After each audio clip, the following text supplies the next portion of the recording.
Recorded Books presents Silesian Station by David Downing, narrated by Simon Preble. Her mother raised a hand in farewell and turned away.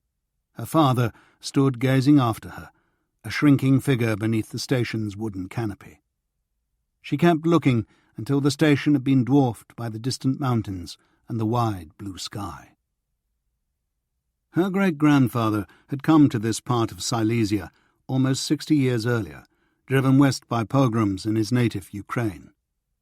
He had been a successful carpenter in a small steppe town, and his savings had bought the farm which her parents still owned and worked.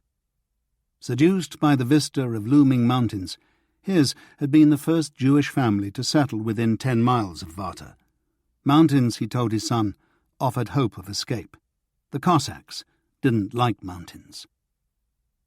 Miriam dried her eyes with the lace handkerchief her mother had insisted she take, and imagined her parents riding back to the farm, old Bruno hauling the cart down the long straight track between the poplars, the dust rising behind them, all in the balmy air. It had been a wonderful summer so far, the crops ripening at an amazing speed. Her father would need extra help now that she was gone, but where would they get it? Other westward-bound Jews had been less obsessed by memories of the Cossacks, more interested in the joys of city life. The Rosenfelds were still the only Jewish family in the area, and hiring non-Jewish help was no longer allowed. Her father's younger brother, Benjamin, had hated life in the countryside from an early age. He had left for Breslau when he was 15, but even Silesia's capital had proved insufficiently exciting, and after 2 years in the trenches, Benjamin had settled in Berlin.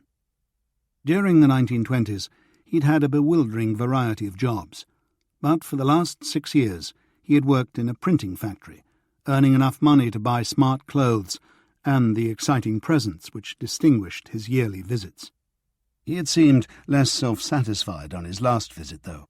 His own job was secure enough, he said, but many other Berlin Jews, most of them in fact, were not so fortunate. For those whose world barely stretched as far as Breslau, some of Uncle Benjamin's stories were hard to take in. The Rosenfelds had never married non-Jews, but they were not particularly religious, and kept the Jewish traditions that they followed very much to themselves. Miriam's father had always been well liked by neighbouring farmers and the merchants he did business with, and it had come as something of a shock the previous year when the local government inspector, an old friend of the family, told them about new regulations which only applied to Jewish-owned farms. On a later visit, he had given them a blow-by-blow account of events in Breslau during the first week of November. 2 synagogues burned, 7 Jews killed. He wanted them to know that he was talking as a friend, but perhaps they should think about emigration. They thanked him for his concern, but the idea seemed preposterous. A depressing letter from Benjamin detailing events in Berlin gave them momentary cause for concern, but no more than that. Benjamin wasn't talking about emigrating after all, and how could they sell the farm? Where would they go? Life on the farm went on in the usual way, up with the light, at the mercy of the seasons. But beyond its boundaries, in the village and in Varta, it was slowly becoming clearer that something important had changed.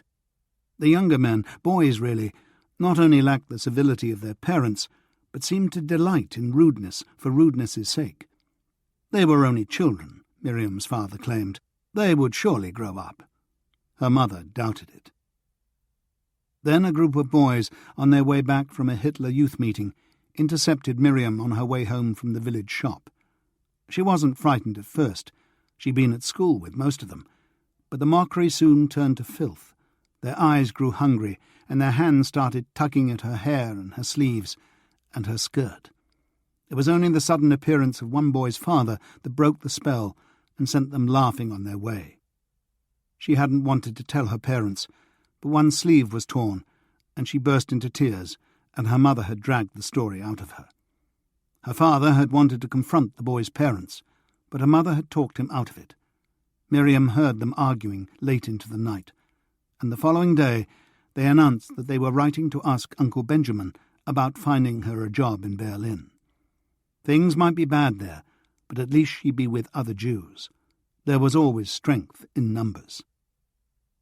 She hated the idea of leaving, but no amount of pleading would change their minds. And as the days went by, she noticed, almost reluctantly, the depth of her own curiosity. She had never been further than Breslau in her 17 years, and had only been there on one occasion. The massive square and the beautiful town hall, the masses of people, had left her gasping with astonishment. And Berlin, of course, was much, much bigger. When Torsten had taken her to the cinema in Glatz, she'd seen glimpses of the capital in a newsreel, the huge stone buildings, the fields for just walking in, the swerving automobiles and gliding trams. Uncle Benjamin eventually replied, sounding doubtful but promising work at the printing factory. The date was set. Today's date. Away to the south, the line of mountains was growing dimmer in the heat haze. She took a deep gulp of the familiar air, as if it were possible to take it with her. A new life, she told herself. A safer life. The train clattered purposefully on. The fields grew larger as the land flattened out, lone trees and small copses stationed among them.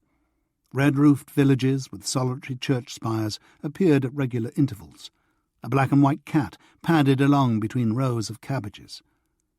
It was really hot now, the sun pulsing down from a cloudless sky.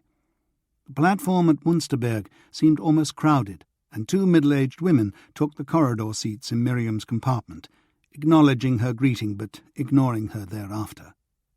At Strehlen, the sounds of a distant marching band could be heard, and the station seemed full of uniformed young men. Several took up position in the corridor of her coach, smoking, laughing and talking at the tops of their voices, as if the world deserved to hear what they were saying. Two older men, businessmen by the look of them, took the seats opposite and next to Miriam. They raised their hats to her and the other women before they sat down. The one at her side had eaten onions for lunch.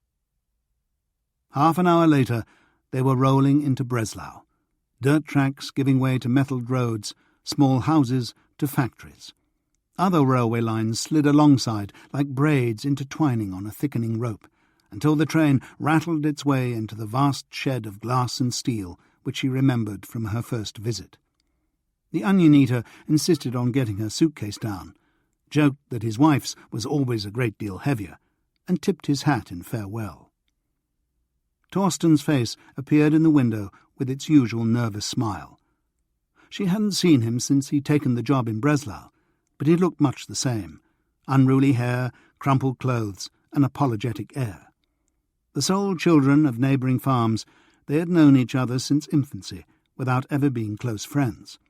Their two fathers had arranged for Torsten to ensure that no harm befell her between trains. He insisted on taking her suitcase. "Your train's in an hour," he said. "Platform 4. But we can go outside and get some lunch and talk." "I need the ladies' room," she told him. "Ah." He led her down steps and along the tunnel to the glass-canopied concourse. "Over there," he said, pointing. "I'll look after your suitcase." A woman at one of the wash basins gave her a strange look, but said nothing. Outside again, she noticed a nice-looking cafe and decided to spend some of her money on buying Torsten coffee and cake. "No, we must go outside," he said, looking more than usually embarrassed. It was then that she noticed the Jews not welcome sign by the door. Had there been one by the ladies' room, she wondered. They walked back down the tunnel and out into the sunshine. Several stalls by the entrance were selling snacks and drinks, and across the road, in front of a large and very impressive stone building, there was an open space with trees and seats. As Torsten bought them sandwiches and drinks, she watched a couple of automobiles go by, marvelling at the expressions of ease on the drivers' faces. "It's better outside," she said, once they'd chosen a seat in the shade. The large stone building had Reichsbahn Direktion engraved in its stone facade. High above the colonnaded entrance, a line of 6 statues stared out across the city. How had they gotten them up there, she wondered. "Is it all right?" Torsten asked, meaning the sandwich. "Lovely." She turned towards him. "How are you? How's your new job?" He told her about the store he worked in, his boss, the long hours, his prospects. "Of course, if there's a war, everything will have to wait. If I survive, that is." "Well, there won't be a war, will there?" "Maybe not. My floor boss thinks there will, but that may be wishful thinking. He comes from Katowice, and he's hoping we can get it back from the Poles. I don't know." He smiled at her. "But you'll be safe in Berlin, I should think. How long will you be there for?" She shrugged. "I don't know." She considered telling him about the incident with the boys, but decided she didn't want to. "Could I write to you?" he asked. "If you want to," she said, somewhat surprised. "You'll have to send me your address." "I'll need yours then." "Oh, I don't have a pencil, but just send it to the farm. They can send it on." "All right," she said. He was a sweet boy, really. It was a pity he wasn't Jewish. "It's nearly time," he said. "Have you got food for the journey? It's 7 hours, you know." "Bread and cheese. I won't starve. And my father said I could get something to drink in the restaurant car." "I'll get you another lemonade," he said, "just in case there's nothing on the train." They reached the platform just as the empty train pulled in. "I'll get you a seat," Torsten shouted over his shoulder as he joined the scrum by the end doors. She followed him aboard and found he'd secured her a window seat in a no-smoking compartment. Other passengers already occupied the other 3-corner seats. "I'd better get off," he said, and a sudden pang of fear assaulted her. This was it. Now she really was heading into the unknown. He took her hand briefly in his, uncertain whether to shake or simply hold it. "Your uncle is meeting you?" he asked, catching her moment of doubt. Oh, yes." "Then you'll be fine." He grinned. "Maybe I'll see you in Berlin sometime." The thought of the two of them together in the big city made her laugh. "Maybe," she said. "I'd better get off," he said again. "Yes, thanks for meeting me." She watched him disappear down the corridor, reappear on the platform. The train began to move. She stretched her neck for a last look and wave, then sat back to watch Breslau go by. The rope of tracks unwound until only theirs was left, and the buildings abruptly gave way to open fields. Farms dotted the plain, so many of them, so big a world. A few minutes later, the iron lattice of a girder bridge suddenly filled the window, making her jump, and the train rumbled across the biggest river she had ever seen. A line of soldiers were trotting 2 by 2 along the far bank, packs on their backs. Cinders were drifting in through the top light, and the man opposite reached up to close it, cutting off the breeze. She felt like protesting, but didn't dare. The compartment seemed to grow more stifling by the minute, and she found her eyes were closing with tiredness. Anxiety and excitement had kept her awake for most of the previous night. She woke with a start as the train eased out of Liegnitz station and checked the time on her father's fob watch. It was still only 3 o'clock. She'd tried to refuse the loan of the watch, but he had insisted that the sun and the parlour clock were all he really needed, and she could always send the watch back when she bought herself one of those smart new ones that people wore on their wrists. Fields and farms still filled the windows. 2 of her fellow passengers were asleep, one with his mouth wide open.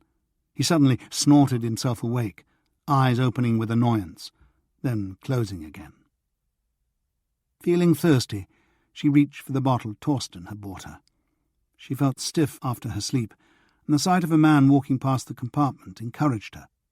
She would look for the restaurant car and buy herself a cup of tea. A young soldier standing in the corridor told her the restaurant car was 3 carriages ahead. The train seemed to be going faster now, and as she walked along the swaying corridors, she felt a wonderful sense of exhilaration.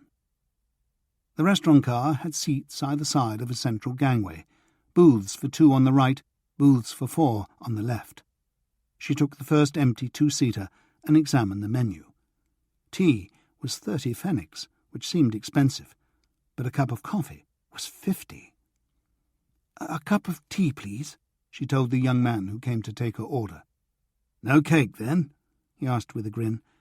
"No, thank you," she said, smiling back. As he walked away, she noticed a woman in one of the four-seaters staring at her. She said something to the man facing her, and he turned to stare at Miriam.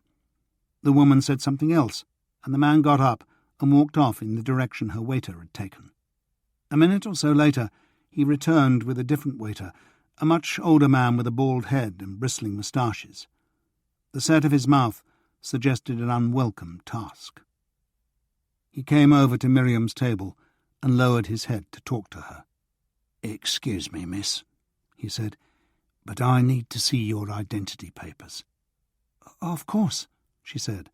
She pulled them out of her shoulder bag and handed them over. He scanned them and sighed. "I'm sorry, miss, but we're not allowed to serve Jewish people. A law was passed last year." "I'm sorry," he said again, his voice dropping still further. "Normally, I wouldn't give a damn, but the gentleman back there has complained, so I have no choice." He shrugged. "So there it is." "It's all right," she said, getting up. "I understand," she added, as if it was him that needed reassurance. "Thank you," he said. As he turned away, the woman's face came into view, a picture of grim satisfaction. Why, Miriam wanted to ask, what possible difference could it make to you? Another passenger looked up as she left the car, an older woman with neatly braided grey hair. Was that helplessness in her eyes? Miriam walked back down the train, grasping the corridor rail for balance. Was this what life in Berlin would be like? She couldn't believe it. Uncle Benjamin would have moved somewhere else. In Berlin, Jews would live with other Jews, have their own world, their own places to drink tea. Back in her seat, the glances of her fellow passengers seemed almost sinister. She took a sip from her bottle, conscious that now she would have to ration her consumption. Torsten had known, she thought, or at least guessed. Why hadn't he warned her? Embarrassment or shame, she wondered. She hoped it was shame. She resumed her watch at the window. Silesian fields, meandering rivers, village stations that the train ignored. It stopped at a large town, Sagen, according to the station sign. She had never heard of it, nor of Guben an hour later. Frankfurt, which she remembered from a school geography lesson, was the first thing that day to be smaller than expected. The last hour seemed quicker, as if the train was eager to get home. By the time the first outskirts of Berlin appeared, the sun was sinking toward the horizon, flashing between silhouetted buildings and chimneys, reflecting off sudden stretches of river. Roads and railways ran in all directions. Her train ran under a bridge as another train thundered over it and began to lose speed. A wide street lay below her window, lined with elegant houses, full of automobiles. Moments later, a soot-stained glass roof loomed to swallow the train, which smoothly slowed to a halt on one of the central platforms. "Schlesischer Bahnhof!" a voice shouted. Silesian Station. She pulled down her suitcase, queued in the corridor to leave the coach, and finally stepped down onto the platform. The glass roof was higher, grander than the one at Breslau, and for several moments she just stood there, looking up, marvelling at the sheer size of it all, as passengers brushed by her en route to the exit stairs. She waited while the crowd eased, watching a strange locomotive-less train leave from another platform, and then started down. A large concourse came into view, milling with people, surrounded with all sorts of stalls and shops and offices. She stopped at the bottom, uncertain what to do. Where was Uncle Benjamin? A man was looking at her, a questioning expression on his face. He was wearing a uniform, but not, she thought, a military one. He seemed too old to be a soldier. He came towards her, smiling, and raised his peaked cap. "I'm here to collect you," he said. "My uncle sent you?" she asked. "That's right." "Is he all right?" "He's fine. Nothing to worry about. Some urgent business came up. That's all." He reached out a hand for her suitcase. "The car's outside." Into the cage. John Russell lifted his glass, reluctantly tipped the last drops of malt down his throat, and placed it ever so gently down on the polished wooden bar. He could have another, he supposed, but only if he woke the barman. Twisting on his stool, he found an almost depopulated ballroom. A threesome at a distant table was all that remained. The blonde torch singer who had been making everyone nostalgic for Dietrich and her two uniformed admirers. She was looking from one to the other as if she was trying to decide between them, which she probably was. It was gone 3 o'clock. His 12-year-old son, Paul, had been asleep in their cabin for almost 5 hours, but Russell still felt too restless for bed. A turn round the deck, he told himself, a phrase which suggested ease of movement, not the obstacle course of couples in thrall to passion which usually presented itself at this hour. Why didn't they use their cabins, for God's sake? Because their wives and husbands were sleeping in them. He was getting obsessive, he thought, as he took the lift up to the boat deck. 4 weeks away from his girlfriend Effi, and all he could think of was sex. He smiled to himself at the thought. 30 more hours at sea, 5 from Hamburg to Berlin. It was a beautiful night. Still warm, the slightest of breezes, a sky overflowing with stars. He started towards the bow, staring out across the darkly rolling sea, wondering when the French and British coastlines would become visible. Soon, he guessed. They were due to make their stop at Southampton before midday. He stopped and leant his back against the railings, gazing up at the smoke from the twin funnels as it drifted across the Milky Way. He hoped Effi would like her presents, the red dress in particular. He had gifts for Paul's mother Ilse and her brother Thomas, things that could no longer be found in Hitler's never-ending Reich, things, as the popular phrase had it, from outside the cage. He sighed. Nazi Germany was everything its enemies said it was, and often worse, but he would still be glad to be back. America had been wonderful, and he had finally managed to swap his British passport for an American one, but Berlin was his home, their home. He turned to face the sea. Away on the distant horizon, a tiny light was flashing at regular intervals. A lighthouse, presumably, an extremity of France, of Europe. It really was time for bed. He walked back down the starboard side and slowly descended 7 decks worth of stairs. As he let himself into their cabin, he noticed the folded sheet of paper which had been pushed under the door. He picked it up, backed out into the corridor, and studied it under the nearest light. It was a 4-word telegram from Effi's sister, Zara. Effi arrested by Gestapo. Light was edging around the porthole curtain when he finally got to sleep, and 2 hours later he was woken accidentally on purpose by his son. "It's England," Paul said excitedly, wiping his breath from the glass. The Dorset coast, Russell guessed, or maybe Hampshire. The town they were passing looked large enough for Bournemouth. Sitting in the bathroom, he wondered whether it would be quicker to leave the ship at Southampton. 1 train to London, another to Dover, a boat to Ostend, more trains across Belgium and Germany. It might save a couple of hours, but seemed just as likely to add a few, and he very much doubted whether the Europa carried copies of the relevant timetables.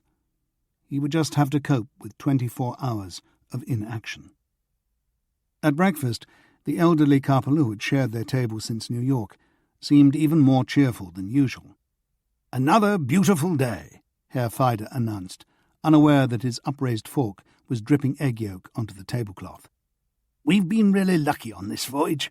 Last year we were trapped in our cabins for most of the trip," he added for about the 4th time.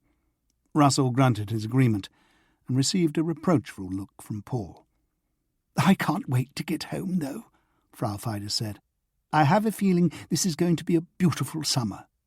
"I hope you're right," Russell said amicably. The Feiders probably came from another planet, but they'd been pleasant enough company. Once they'd hurried off to claim their favourite deck chairs, he poured himself another coffee and considered what to tell Paul. The truth, he supposed. "A telegram came for me last night," he began, "after you were asleep." His son, engrossed in chasing the record for the largest amount of jam ever loaded onto a single piece of toast, looked up in alarm. "Effi's been arrested," Russell told him. Paul's jaw dropped open. "What for?" he eventually asked. "I don't know. The telegram just said she'd been arrested." "That's—" He searched for an adequate word. "That's terrible." "I hope not." "I expect she said something," Paul volunteered after a few moments' thought. "That's not very serious. Not like murder or treason." Russell couldn't help smiling. "You're probably right." "What are you going to do?" "I can't do anything until we get back. And then, I don't know." Kick up a fuss, he thought, but better not tell Paul that.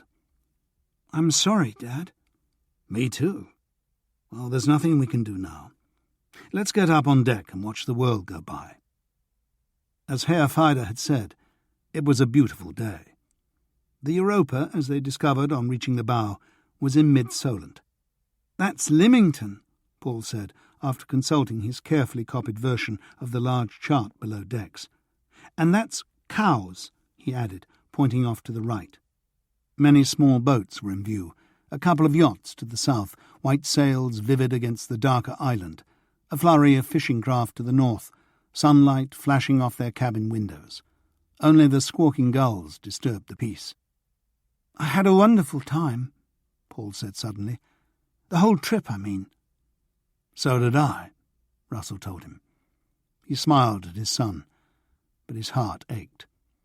He knew why Paul had chosen this moment to say what he had, and what he might have added had he been a few years older. His son was a German boy in a German family, with an English father and an American grandmother, and he was growing up in a Germany that seemed bound for war with one or both of those countries. For 4 happy weeks the boy had been able to step outside the competing inheritances which defined his life. But now he was going home, to where they mattered most.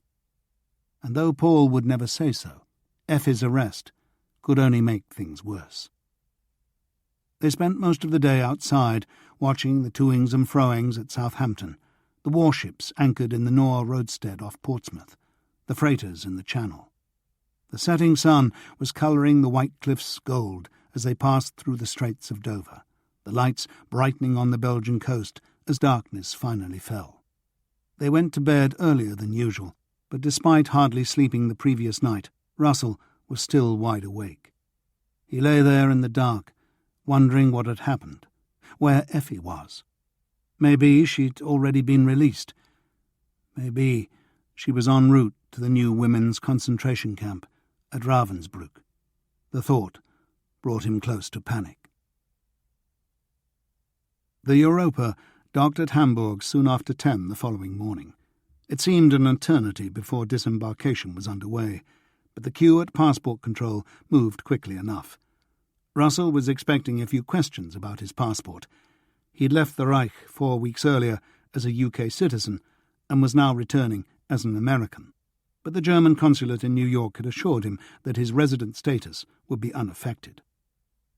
The officer took one look at Russell's passport and one at his face before calling over his supervisor, an overweight man with a large boil above one eye.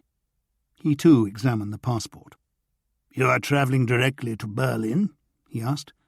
"Yes." "The Berlin Gestapo wished to interview you about a relative who has been arrested, I believe. You know about this?" "Yes." "You must report to Hauptsturmführer Rischel at the Prince Albertstrasse offices. You must go straight there. Understood?"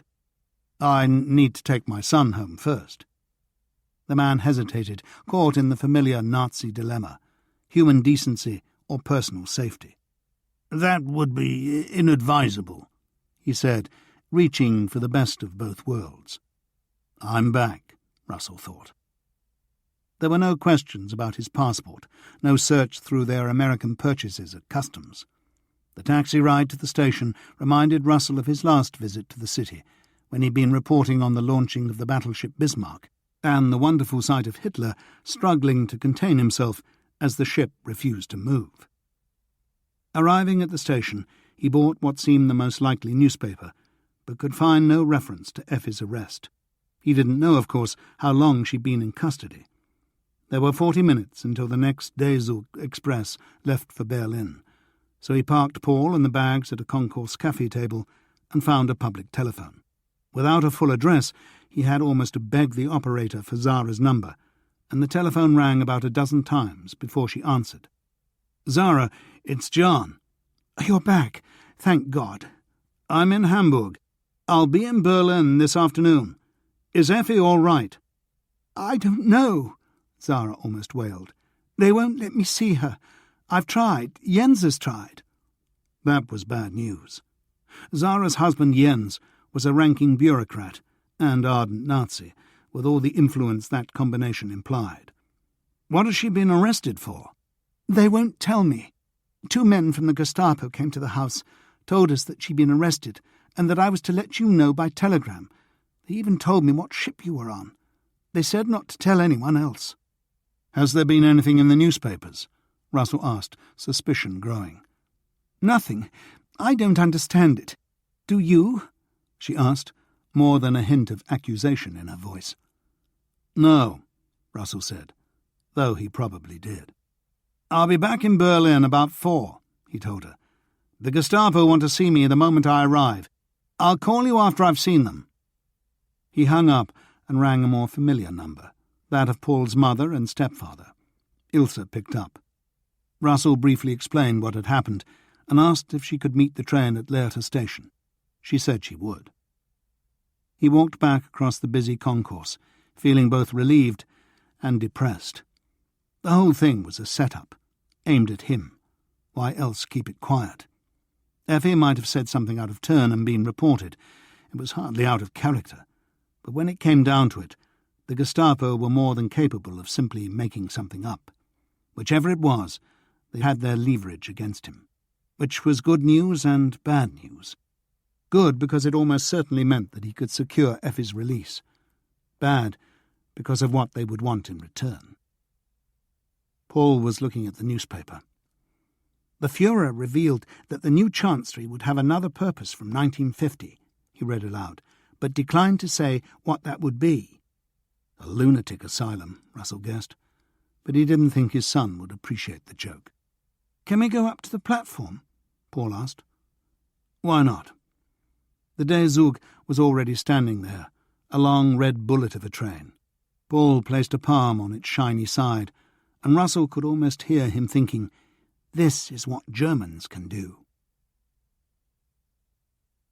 They finished lunch an hour into the journey, and Russell slept fitfully for most of the rest. Ilse and her husband Matthias were waiting on the Lehrter station concourse, and both seemed really pleased to see Paul. Russell thanked them for coming. "Do you want a lift?" Matthias asked. "No, thanks." The idea of them all drawing up outside the Gestapo's Prince Albrechtstrasse HQ for a family visit seemed almost surreal, not to mention unwise. "I hope it's all right," Paul said. "Send Effi. Tell her I want us to visit the aquarium again." "Yes, call us," Ilse insisted. "I will, but don't tell anyone else about her arrest. The Gestapo don't want any publicity." "But," Ilse began. "I know," Russell interrupted her, "but we can always make a stink later if we need to." Goodbyes said, Russell deposited his suitcases in the station left luggage and hailed a cab. "Prince Albrechtstrasse," he said. "The Gestapo building." The cabbie grimaced in sympathy. It was usually a 10-minute ride, but the evening rush hour was underway, and the bridges across the Spree were choked with traffic. The eastern end of the Tiergarten was crowded with walkers enjoying the late afternoon sunshine. "The summer before the war," Russell murmured to himself. Or maybe not. The traffic thinned after the Potsdamer Platz traffic lights and disappeared altogether as they swung into Prince Albrechtstrasse. The cabbie took Russell's money, joked that he wouldn't wait, and drove off towards the Wilhelmstrasse. Staring up at the grey 5-storey megalith, Russell could see his point. He'd been in worse places, he told himself, and even managed to think of a couple.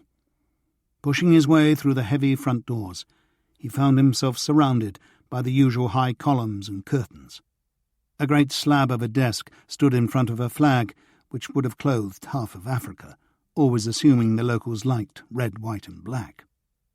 Behind the desk, looking suitably dwarfed by his surroundings, a man in official Gestapo uniform, not the beloved leather coat, was reading what looked like a technical manual of some sort.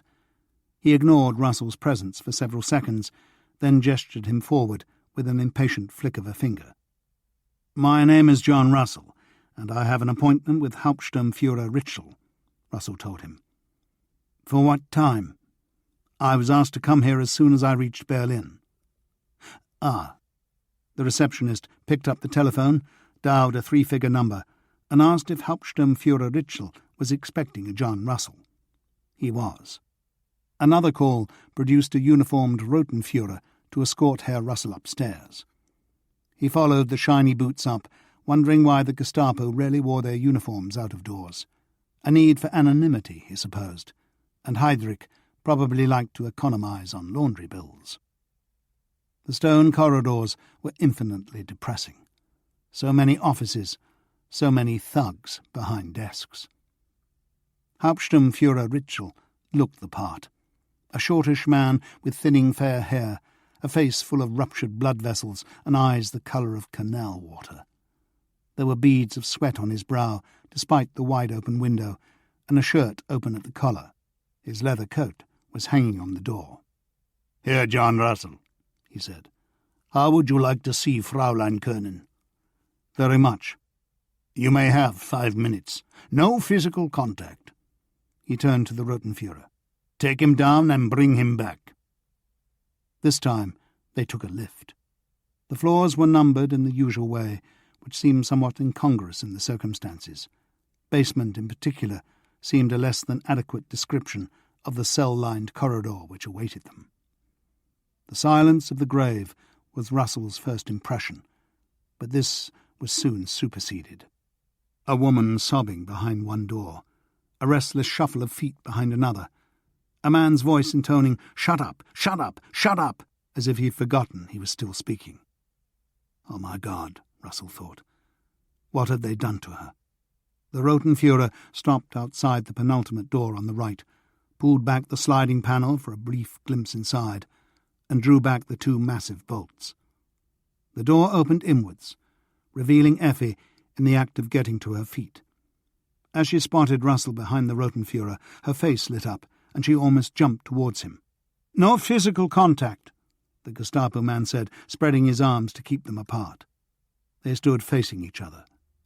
She was wearing grey overalls that lapped around her wrists and ankles, making her look more waif-like than ever. Her black hair looked tousled and unusually dull. She tucked one strand behind an ear. "I never liked grey," she said. "How long have you been here?" Russell asked. 3 nights and 3 days. "Have they hurt you?" She shook her head. "Not my body, anyway. But this is not a nice place." "Have they told you why you've been arrested?" Effi smiled ruefully. "Oh, yes. That bitch Marianne Schörner informed on me. You know she never forgave me for getting the part in Mother. According to her, I said that Hitler had achieved the impossible. He'd surrounded himself with midgets, yet still managed to look small." "But you didn't say it." "I probably did. It's not bad, is it? No, don't answer that. They'll have you in here too." It was his turn to smile. She was scared and she was angry, but there was still fire in her eyes. "They've only given us 5 minutes. I'll get you out of here, I promise." "That would be good." "I love you." "And I you. I'd much better plans for your homecoming than this." "They'll keep. Paul sends his love. Wants to go to the aquarium with you again." "Send him mine. Have you seen Zara? Does she know I'm in here?" "She's frantic with worry. They wouldn't let her see you." "Why not, for God's sake?" "I think this is aimed at me." She gave him a surprised look. There's nothing in the papers, nothing to stop them simply letting you go if they get something in return. She rubbed the side of her face. Why didn't I think of that? Oh, I'm sorry, John. I should learn to keep my mouth shut. I wouldn't want that. What do they want from you? I don't know yet. Just some favourable press, perhaps. He glanced at the Rotenführer, as if inviting him to join the conversation. That's 5 minutes, the man said. She reached out a hand, but before he could respond, the Rotenführer was between them, hustling him out of the cell. Try not to worry, Russell shouted over his shoulder, conscious of how fatuous it sounded. Back upstairs, Hauptsturmführer Ritschl looked, if possible, even more pleased with himself. Russell took the proffered seat and implored himself to remain calm. Your passport, Ritschl demanded, holding out a peremptory hand. Russell passed it across. Has Fraulein Kernen been formally charged? He asked. Not yet. Soon, perhaps. We're still taking witness statements. Any trial will not be for several weeks. And until that time? She will remain here. Space permitting, of course. It may be necessary to move her to Columbia House. Russell's heart sank, as it was supposed to.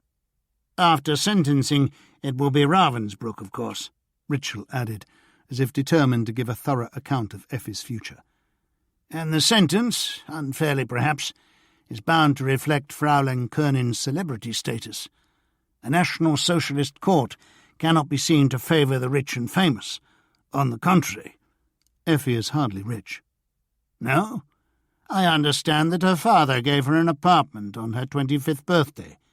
Do many Germans receive that sort of financial help? I did not. And neither, as far as I know, did anyone in this building. It was a hard point to argue without free access to all Gestapo bank accounts, which Russell was unlikely to be granted. The court may not share your presumption of guilt, he said mildly. You know what she said? Russell took a deep breath. Yes, I do. But people have always made jokes about their political leaders. A pretty harmless way of expressing disagreement, in my opinion. Perhaps, but against the law, nevertheless. He picked up the passport. Let's talk about you for a moment. Why have you become an American citizen, Herr Russell? Because I'm afraid that England and Germany will soon be at war, and I do not wish to be separated from my son, or from Fraulein Kernen. Do you feel emotionally attached to America? Not in the slightest, Russell said firmly. It's a wholly vulgar country run by Jewish financiers, he added, hoping he was not overdoing it. Ritschl looked pleasantly surprised. Then why not become a German citizen? My newspaper employs me as a foreign correspondent. If I cease to be foreign, I would no longer be seen as a neutral observer, and my mother would see it as a betrayal, he added, egging the pudding somewhat. It seemed unwise to mention the real reason, that being a foreigner gave him a degree of immunity, and some hope of getting Paul and Effi out of the country, should one or both of them ever decide they wanted to leave. I understand that you wish to keep your job here, Russell, but just between ourselves, let's recognize this neutral observer nonsense for what it is. The Reich has friends and enemies, and you would be wise, both for your own sake and that of your lady friend, to make it clear which side of that fence you are on. His hand shot out with the passport. Hauptsturmführer Herth of the Sicherheitsdienst wishes to see you at 11 a.m. on Wednesday, room 47, 102 Wilhelmstrasse. Russell took the passport and stood up. When can I see Fraulein Kernen again? That will depend on the outcome of your meeting with Hauptsturmführer Herth. Standing on the pavement outside, Russell could still feel the movement of the Europa inside him. A black uniformed sentry was eyeing him coldly, but he felt an enormous reluctance to leave, as if his being only 100 metres away might somehow help to protect her. He dragged himself away and started up the wide Wilhelmstrasse. The government buildings on the eastern side, the finance, propaganda and justice ministries, were all bathed in sunlight, The Führer's digs on the western side cloaked rather more suitably in shadow.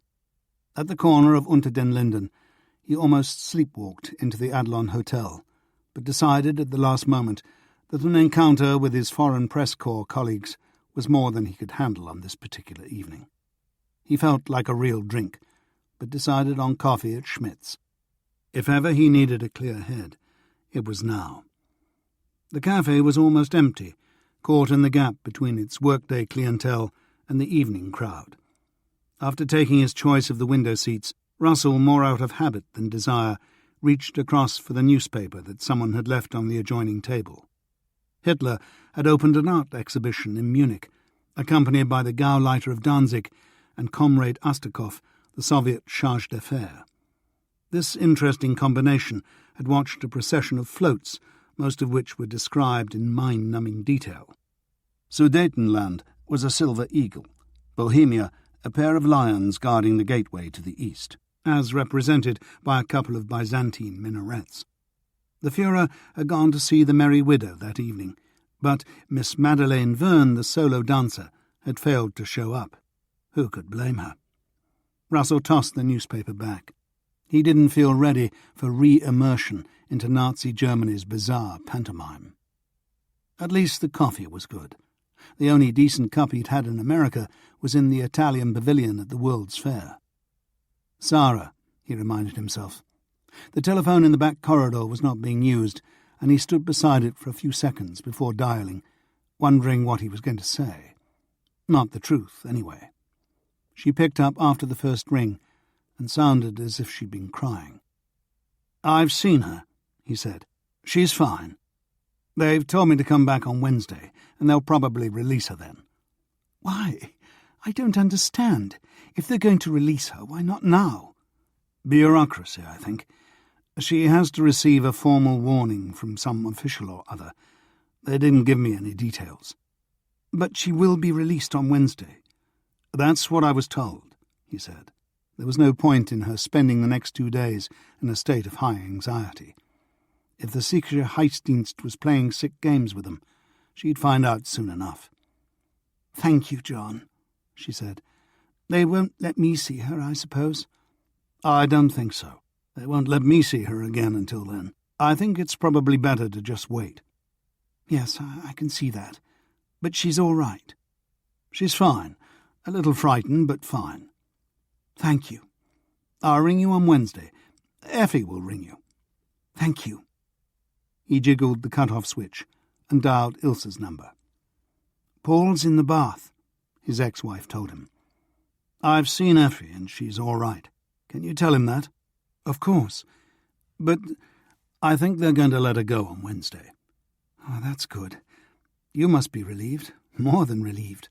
"You could say that." "Paul seems to have had a wonderful time." "He did, didn't he? I hope he doesn't find the transition too difficult. It's a bit like coming up from the ocean floor. You need to take your time." Well, I'll watch for signs. What about this weekend? Are you—" "He'll want to catch up with all of you, won't he? I'd like to see him, but maybe just a couple of hours." "That sounds good, but I'll ask him." "Thanks, Ilse. I hope it all goes well." "Me too." He went back to the rest of his coffee, ordered a schnapps to go with it. He supposed he should eat, but he didn't feel hungry. What would Heydrich's organization want from him? More to the point, would it be something in his power to give? The Sicherheitsdienst, the SD as it was popularly known, had started life as the Nazi Party's intelligence apparatus and now served the Nazi state in the same role. It thrived on betrayals, but the only person Russell could betray was himself. No, that wasn't strictly true. There was the sailor in Kiel who had given him the Baltic Fleet dispositions, not to mention the man's prostitute girlfriend. But if the SD knew anything about Kiel, he wouldn't be drinking schnapps in a cafe on the Unter den Linden. So what did they want him for? As an informant, perhaps, a snitch in the expatriate community, and among the German press corps.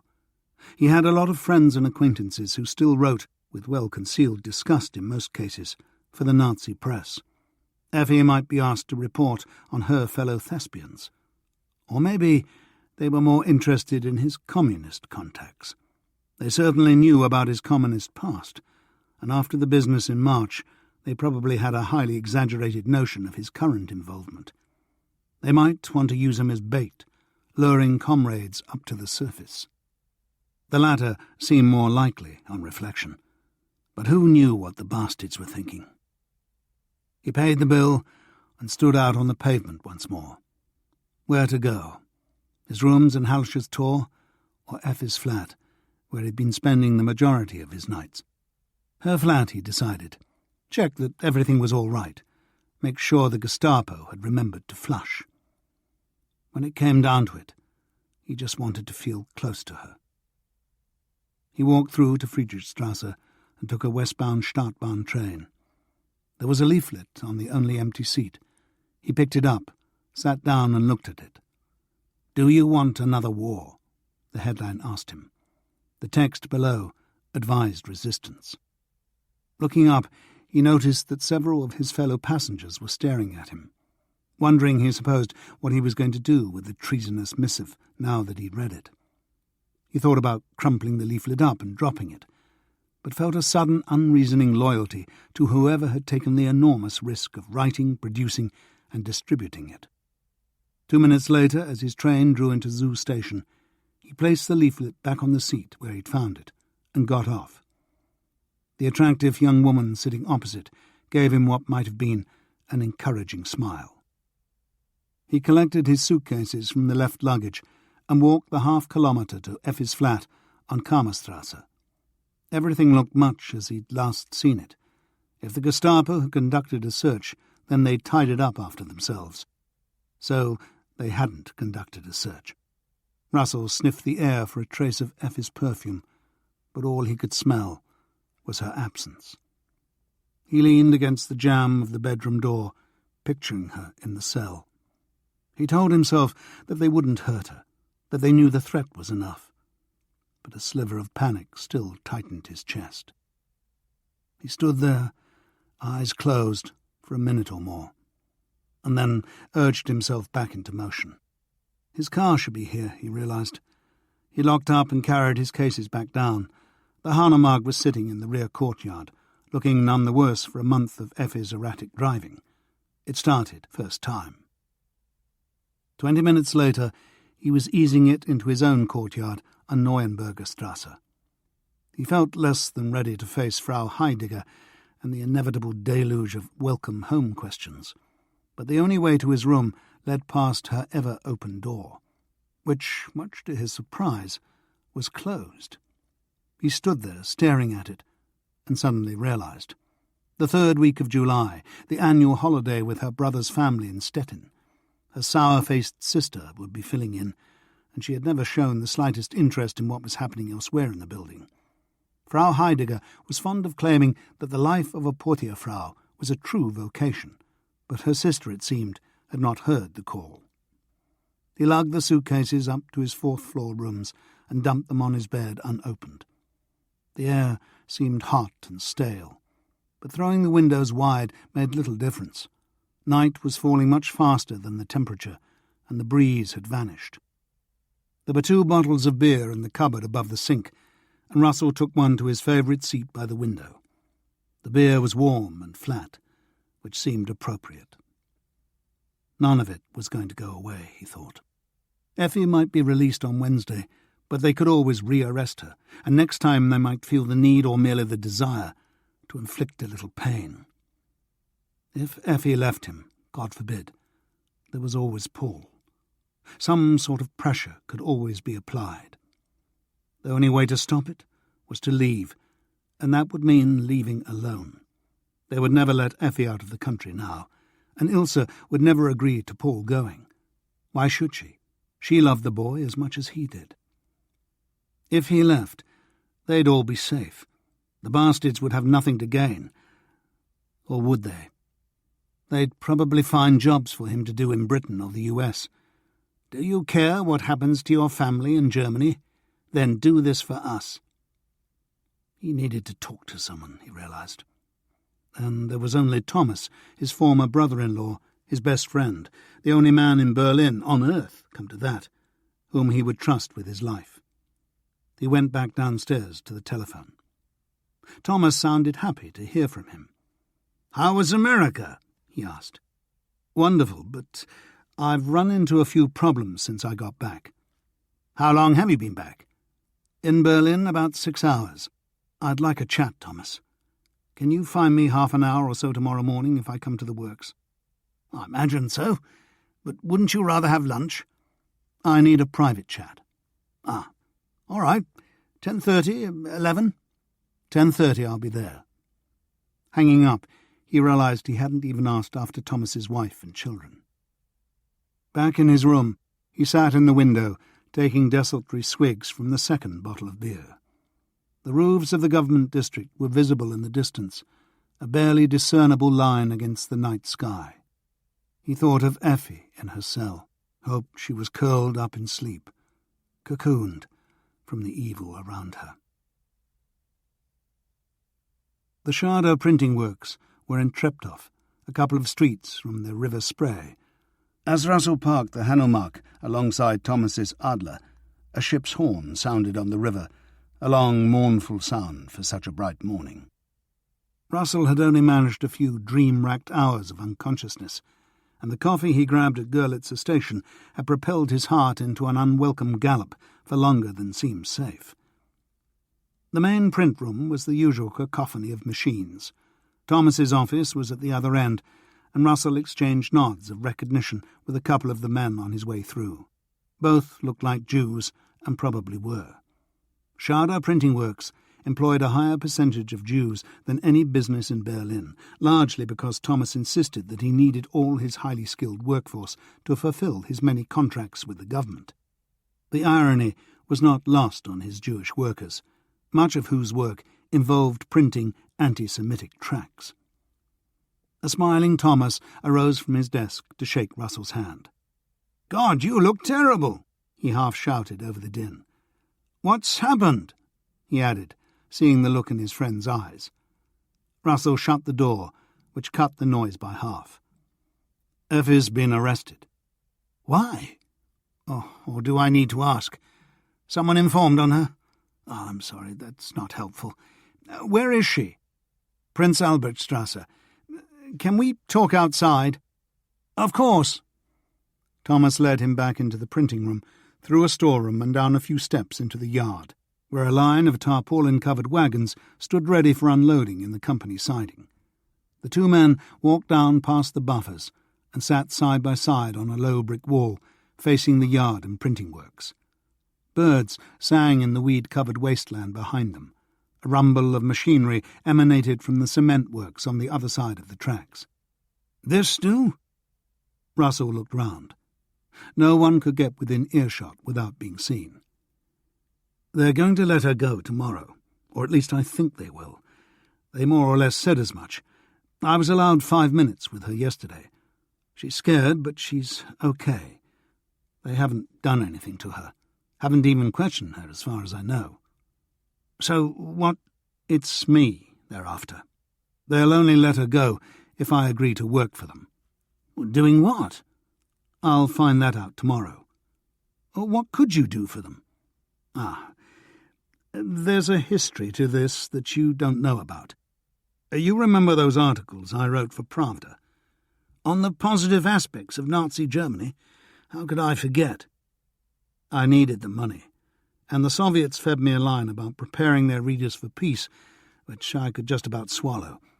As I expected, they wanted more than my magic pen, a little espionage on the side. I refused, of course, but then I got involved with the Weisners. Remember them? Felix Weisner was a big-time doctor until the Nazis came along. An Iron Cross, first class, by the way. But Kristallnacht finally convinced him that there was no future for his family here. His son was sent to Sachsenhausen and badly beaten. Felix hired me to teach his daughters English, so they'd have a head start once he got them out. But then they arrested him on a trumped-up abortion charge, sent him to Sachsenhausen, and beat him to death. His widow and daughters were left in limbo. His son was on the run from the Gestapo. Enter yours truly with a brilliant idea. The Soviets wanted me to bring a few papers out of the country, papers that would interest any of Germany's enemies. I agreed to do so if they got Weisner's son across the border, and I offered copies to the British in exchange for exit visas for the mother and 2 girls. Oh, and I demanded an American passport for myself, which I've just been given. Now I won't have to leave Paul and Effi behind when Chamberlain finally stands up to Hitler. Thomas was momentarily lost for words. "My God," he murmured. Russell gave him a wry smile. It seemed like a good idea at the time. He paused as a local passenger train rattled by. "Still does, actually." "It sounds like you got away with it." "I thought I had. The bastards don't have anything definite against me, but they've got reasons to be suspicious. They know I was in contact with the Soviets over the articles, and they know that the Soviets expect more from their foreign correspondence than journalism. Hell, everyone does these days. The Gestapo, the SD, whichever bunch of goons we're talking about, they'll all be assuming I have contacts among communist circles here in Germany. And if they want to use me as a way in, then they've hit on a perfect way of getting me to cooperate." "Did Effi provide them with the excuse?" Russell told him what she'd said. She was reported by another actress, one that she beat to a part. Thomas grimaced. "So, what do I do?" Thomas ran a hand through his spiky grey hair. "Well, I suppose the first thing is to find out what they want. Whatever it is, you'll have to at least say that you'll go along with it. If it's more than you can stomach, then first chance you get, you take yourself and Effi out of this God-forsaken country. And Paul? Better an absent father than a dead one. Of course, but what if they punish him for my sins?" Thomas used the clanking of a passing freight train to think about that. "Maybe I'm being naive," he said finally, "but I don't believe they would. What could they do to a 12-year-old Aryan boy? And he has his stepfather to stand up for him. Matthias is very fond of Paul. He wouldn't let anything happen to him without a real fight. Neither would I, by the way." "I know that, and you're probably right. I was thinking last night, this won't go away. I have to get out. But getting Effi out will take time. They won't just let her leave. Do we have that sort of time? The smart money's all on September, after the harvest, before the rains. There's no way of knowing, is there? We seem to go through the same dramatic scenes every 6 months. Hitler stamps his foot and shouts a lot. Everyone rushes around making him offers, and he graciously accepts a mere 99% of what he asked for. It could happen again. Not with the Poles. You're probably right. I wish I could send Joachim somewhere safe." Thomas's 17-year-old son was doing his compulsory year's service in the Arbeitsdienst public works program, and would be shifted to auxiliary military duties if war broke out. The 2 men sat in silence for a moment. "So you're seeing the SD tomorrow," Thomas said eventually. "How are you going to spend the rest of the day?" "Worrying, and working, I suppose. I have a new job, by the way, Central and East European correspondent of the San Francisco Tribune. Salary, expenses, the works." "Oh, that makes a welcome change. Congratulations." "Thanks. I met the editor in New York, Ed Cummings, an amazing old man, very pro-Roosevelt." Russell smiled. "He wants me to wake America up, particularly those Americans with their roots in Germany and Germany's neighbours.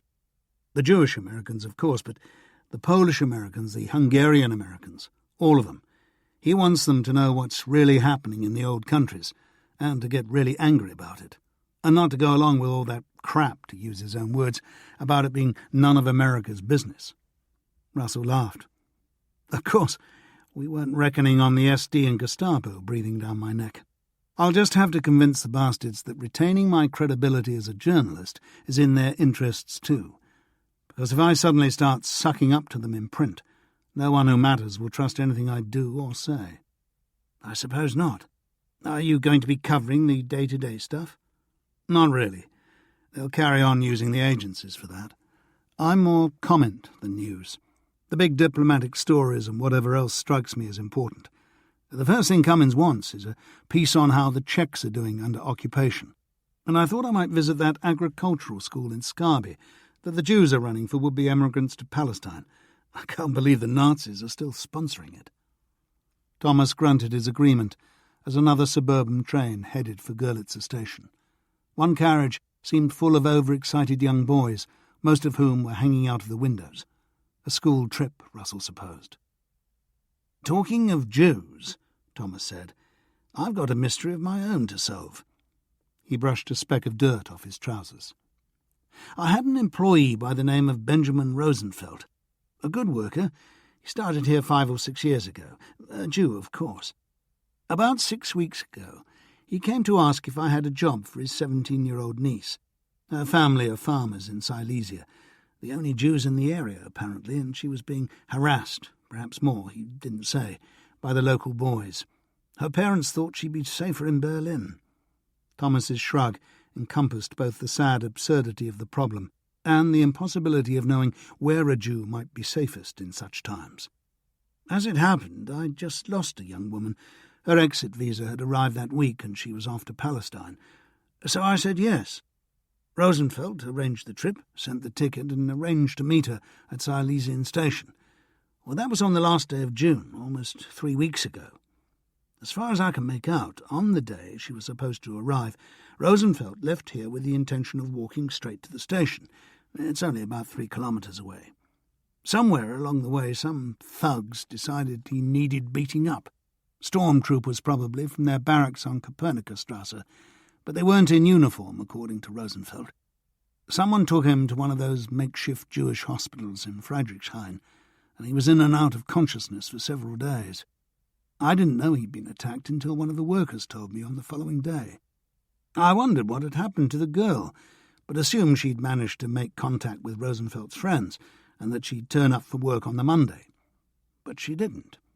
I had no proof she'd ever left Silesia, and the fact that she hadn't turned up seemed like a good reason for doubting it. I told myself I would contact the parents when Rosenfeld had recovered sufficiently to tell me their address, but he never did. He died about a week after the attack. I don't suppose the police were interested. I didn't think anyone even bothered telling them, Thomas said wryly. I went to the funeral and talked to as many of the mourners as I could. Most of Rosenfeld's friends knew she was coming, but none of them had seen her. Then after the ceremony, a man I hadn't talked to came up to me with a suitcase. He told me he was Rosenfeld's landlord and said he didn't know what to do with the man's belongings. I was wondering if you could send them back to his family with his final wages. Thomas grimaced. To be honest, I'd completely forgotten about the wages. I told him I had no address for the family, and he said he hadn't either. He was obviously eager to get rid of the stuff, so I took it thinking I could always share out whatever was in there with his work friends. 2 days later, the landlord showed up at the works with a letter which had just arrived from Rosenfeld. It was from his brother, the girl's father. He was worried that he hadn't heard from his daughter. There was no address of origin, only a Warta postmark. It's a small town, well, a big village really, about 60 kilometres south of Breslau. About a week ago I sent a letter to the Warta post office, asking them to forward another letter that I'd enclosed for Rosenfeld's brother, but there was no reply. So yesterday I telephoned the post office. A man who claimed to be the postmaster said he'd never got the letter and that he'd never heard of the Rosenfelds. Jews, I suppose. I think those were his exact words. They've probably gone somewhere where they're wanted. So I went to the Kripo office in Neukölln, not, I have to admit, in a conciliatory frame of mind. It probably wouldn't have made any difference, but I certainly rubbed the duty officer up the wrong way. After I'd explained all the circumstances, he told me that the girl had probably run off with a boyfriend, and that the German police had better things to do than scour the city for sex-mad Jewesses. I almost hit him. Thomas clenched his fist reminiscently. And I thought about reporting him to his superiors. There are still some decent men in the Kripo, after all, but it doesn't really seem like such a good idea. If I get on the wrong side of the authorities, it won't be me that suffers, or at least not only me. It'll be the 300 Jews who work here. He paused for a moment. But I can't just forget about her. And I remember that you did a piece, quite a few years ago now, on private investigators in Berlin. Russell grunted his agreement. It was after that movie, The Thin Man, came out. Berlin went from having one private detective to having 50 in a matter of months. Most of them only lasted a few weeks. Can you recommend one that's still in business? I don't know. If he's still in business, I mean. A man named Uwe Kozora. He was a creepo detective who couldn't stomach working for the Nazis, so he quit, opened an agency in Wedding. I liked him, knew the city inside out, but he was in his late 50s then, so he may have retired. I could find out for you. If you could. Thomas rubbed his cheeks, then clasped his hands together in front of his face. There were always things I hated about my country, he said, but there used to be things I loved as well. Now all I feel is this endless shame. I don't know why. It's not as if I ever voted for them, but I do. I'm getting to the point where all I feel is anger, Russell said, and useless anger at that. A fine pair we are. Yes. I'll let you get back to work. I'll drive over to Wedding this afternoon and see if Kozora is still in business. If not, I'll try to find someone else. They walked back down the line of wagons and round the side of the works to the front yard. Give my love to Effi, Thomas said, as Russell climbed into the front seat. I will. He leaned his head out of the window. What's the girl's name? Miriam, and I almost forgot. He took out his wallet and removed a dog-eared photograph of 2 men, 1 woman, and a girl of about 15. Rosenfeld's on the left, Thomas said. The others are Miriam and her parents. She was a pretty girl. Dark hair and eyes, olive skin, a shy smile. Her figure would have filled out, but the face wouldn't have changed. Not that much, anyway. Miriam Rosenfeld. A nice Jewish name, Russell thought, as he motored up Schleicherstrasse toward the city centre. Miriam Sarah Rosenfeld, of course. It was almost a year since the regime had blessed all Jews with a self-defining second name. Sarah for females, Israel for males. Dumb as a dog in heat, as one of his mother's friends liked to say. It was another hot summer day. The traffic seemed unusually sparse for noon, but then Berlin was hardly New York. The pavements were busy with pedestrians going about their business, but the faces showed little in the way of animation. Or was he imagining that? Looking for depression to mirror his own. Berliners were aggressive talkers, but they could give the English a run for their money when it came to cold reserve. A long stomach growl reminded him that he hadn't eaten that morning. Gerhardt's Frankfurter stand, he decided, and abruptly changed direction, causing the driver behind to sound his horn. A new set of traffic lights outside the main post office held him up for what seemed an age. He found himself thumping the steering wheel in frustration, and then laughing at himself. What was the hurry? A queue at Gerhardt's stretched out of the concourse beneath the Alexanderplatz station and into Dirksenstrasse. It moved quickly, though, and Russell was soon ordering his bratwurst and Kartoffelsalat from Gerhardt's brother Rolf, the sprightly septuagenarian with the drooping moustache who manned the counter. "Haven't seen you for a while," Rolf said, taking Russell's note and handing back some coins. "I've been in America." "Lucky man," Rolf said, passing over the food. Russell shifted down the counter to add mustard and mayonnaise, stabbed a chunk of potato with a small wooden fork, and popped it in his mouth. A mouthful of steaming bratwurst followed. Paul had been right in New York. German hot dogs were better. He walked back to the Hanomag and sat behind the wheel, enjoying his meal. A lucky man, he murmured to himself, and remembered Breck's line about the man who laughs, who had simply not yet heard the terrible news. Well, he heard the terrible news, and he still wanted to laugh, at least once in a while. Even these clouds had a few stray fragments of silver lining hanging down. He was too old to fight, his son was too young, and Effi would be released the next day. A drink, he decided, at the Adlon. It was time he caught up with his colleagues. In the event, only the Chicago Post's Jack Slaney was there, perched on his usual bar stool. He greeted Russell with a big grin. "Beer, whiskey, or both?" "Just the beer, thanks," Russell said, sliding onto the next stool and gazing round. "Not too busy, is it?" "It's like this every summer. How was the States?" "Good, very good. My son had a whale of a time." "Staten Island ferry?" "4 times.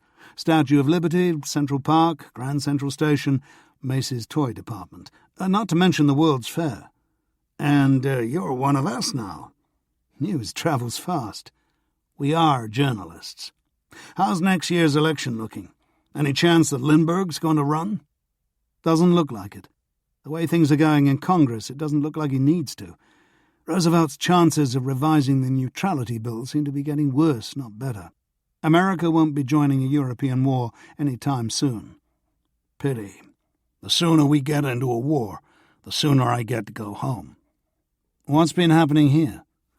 "Not much.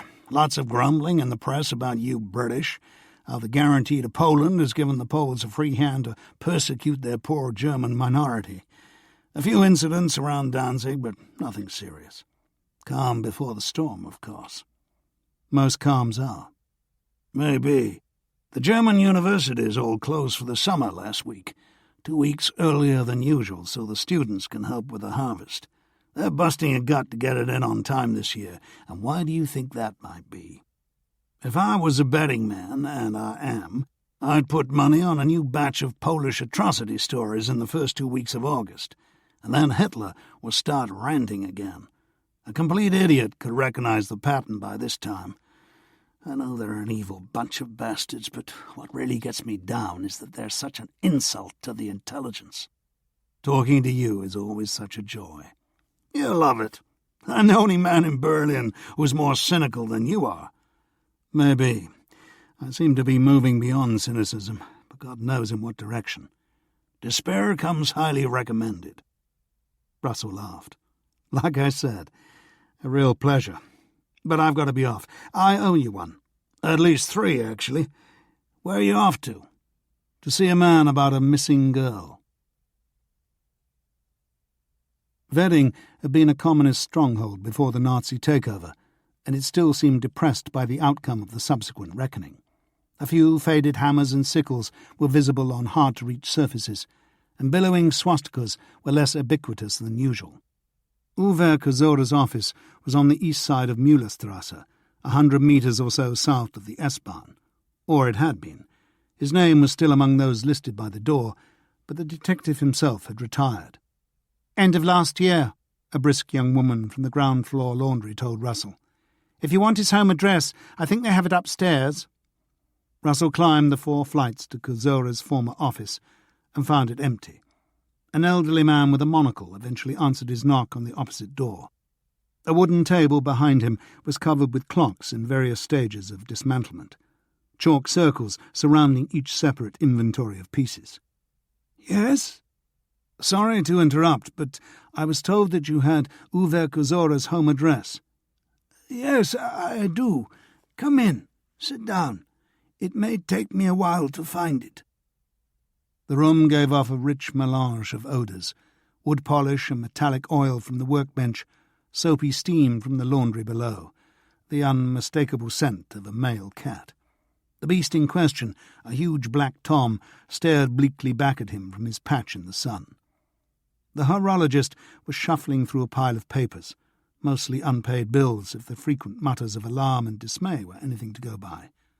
"Ah, here it is," he said at last, waving a scrap of paper at Russell. 14 Demenerstrasse, apartment 6. Do you have a pencil?" Russell recognised the street. He'd interviewed a dog breeder there several years earlier, some dreadful piece for an American magazine on the Germans and their pets. The breeder had claimed that Mein Kampf inspired him in his search for pedigree perfection. It was only a 5-minute drive. The apartment building was old, but seemed well cared for. A grey-haired woman opened the door, in her early 60s, Russell guessed, but still attractive. He asked if Uwe Kozora lived there. "Who are you?" she asked simply. "I interviewed him once, several years ago. I'm a journalist, but that's not why I'm here." "You'd better come in. My husband is in the other room." Kuzora was reclining in an armchair close to the open window, legs stretched out, eyes closed. A people's radio was playing softly on the chest of drawers. Schubert, Russell guessed, but he was usually wrong. "Over," the woman said behind him. "A visitor." Kuzora opened his eyes. "John Russell," he said, after a moment's thought. "Still here, eh? I'm surprised you remembered. I was always good at names and faces. Are you chasing another story?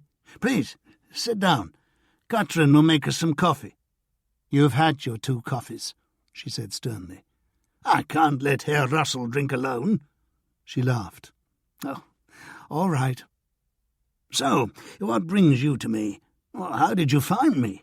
Surely that lunatic clockmaker has long since lost my address." "You underestimate him." "Perhaps. He's been mending the same dozen clocks ever since I met him. Still—" "I need a private detective," Russell said, "and I thought you might be able to recommend one. It's a missing persons case. A Jewish girl. Not the sort of case that'll make anyone famous." "The sort of case that'll lose an investigator any police friends he still has," Kuzora said. "And they're the ones you need in this job." "Exactly. I imagine a lot of your ex-colleagues would turn it down." "You're right about that. Can you give me some details?" Russell went through what Thomas had told him, pausing only to accept an extremely good cup of coffee from Kuzora's wife. "Well, let's hope she hasn't run into another George Grossman," was the detective's initial response.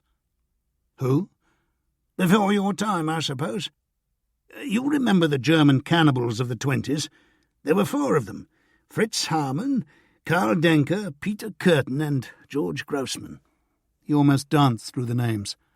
"Grossman was the Berliner. He rented a flat near the Silesian station just before the war. He used to meet the trains from the east, seek out innocent-looking country girls. He preferred them plump, and ask if they needed help. He told some of them that he was looking for a housekeeper, but most of the time he just offered the girls cheap lodgings while they found their feet in the big city. Once he got them back to his flat, he killed them, cut them up, and ground them into sausages for the local market. He was at it for about 8 years before we caught him." "He hasn't been released recently." "He hanged himself in prison." "Well, that's a relief." "I doubt your girl has been eaten. But the first thing to do is find out if she ever reached Berlin. I've got some friends at Silesian station. I can ask around. What day did she arrive?" "The last day of June, whatever that was." "A Friday," Frau Kizora said. "I had a doctor's appointment that day. But Uwe—" I know, I'm retired. I also get a little bored from time to time. Asking a few questions at Silesian station is hardly going to kill me, is it? And we could do with a little extra money. That week on the coast you've been talking about?" He took her silence for acquiescence. "My usual rates are 25 Reichsmarks an hour, and reasonable expenses," he told Russell. "Fine. Thomas could certainly afford it." "Right then.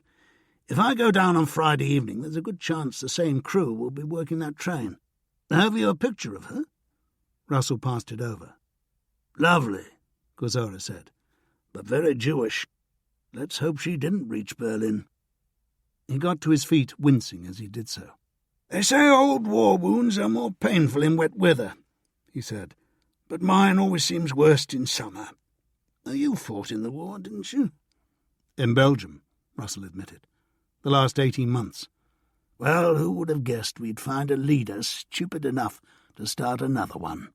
the detective asked. "He hasn't started one yet." "He will." Russell drove slowly back into the city along Brunnenstrasse and Rosenthalerstrasse.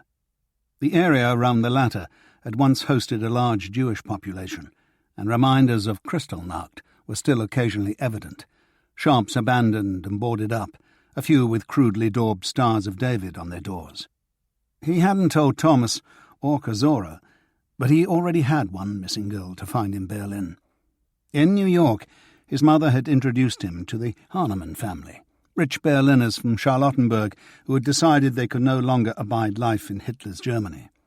They had brought 3 of the children with them, but their oldest daughter, Freya, had refused to leave her Jewish boyfriend, a man named Wilhelm Eisendahl, and remained in Berlin. The Hahnemanns hadn't heard from her in months. Their own letters had been returned unopened, and they couldn't help worrying that her firebrand of a boyfriend had led her into trouble. Could Russell make sure she was all right and ask her to send them a postcard? Of course he could. Finding her might take time. There was certainly no chance of official help if a Jew was involved, but he had no reason to believe that Freya Hahnemann was in any immediate danger, and he wanted Kozora to concentrate on Miriam Rosenfeld, who probably was. Her face in the photograph had an air of almost catastrophic innocence. After recrossing the river, Russell found himself heading back to the Adlon. He rang Thomas from the lobby to tell him he'd hired Kozora and what the retainer was. Thomas took a note of the detective's address and promised to send off a cheque. Slaney was gone from the bar, but several members of the British press corps had filled the gap. Russell brought around and listened to the latest news from London, most of which seemed singularly uninteresting. One item, however, grabbed his attention. According to Dick Thornton, the British and French governments had both received virtual ultimatums from Soviet Foreign Minister Molotov. If they didn't get serious about a military alliance, then the Soviets would look elsewhere.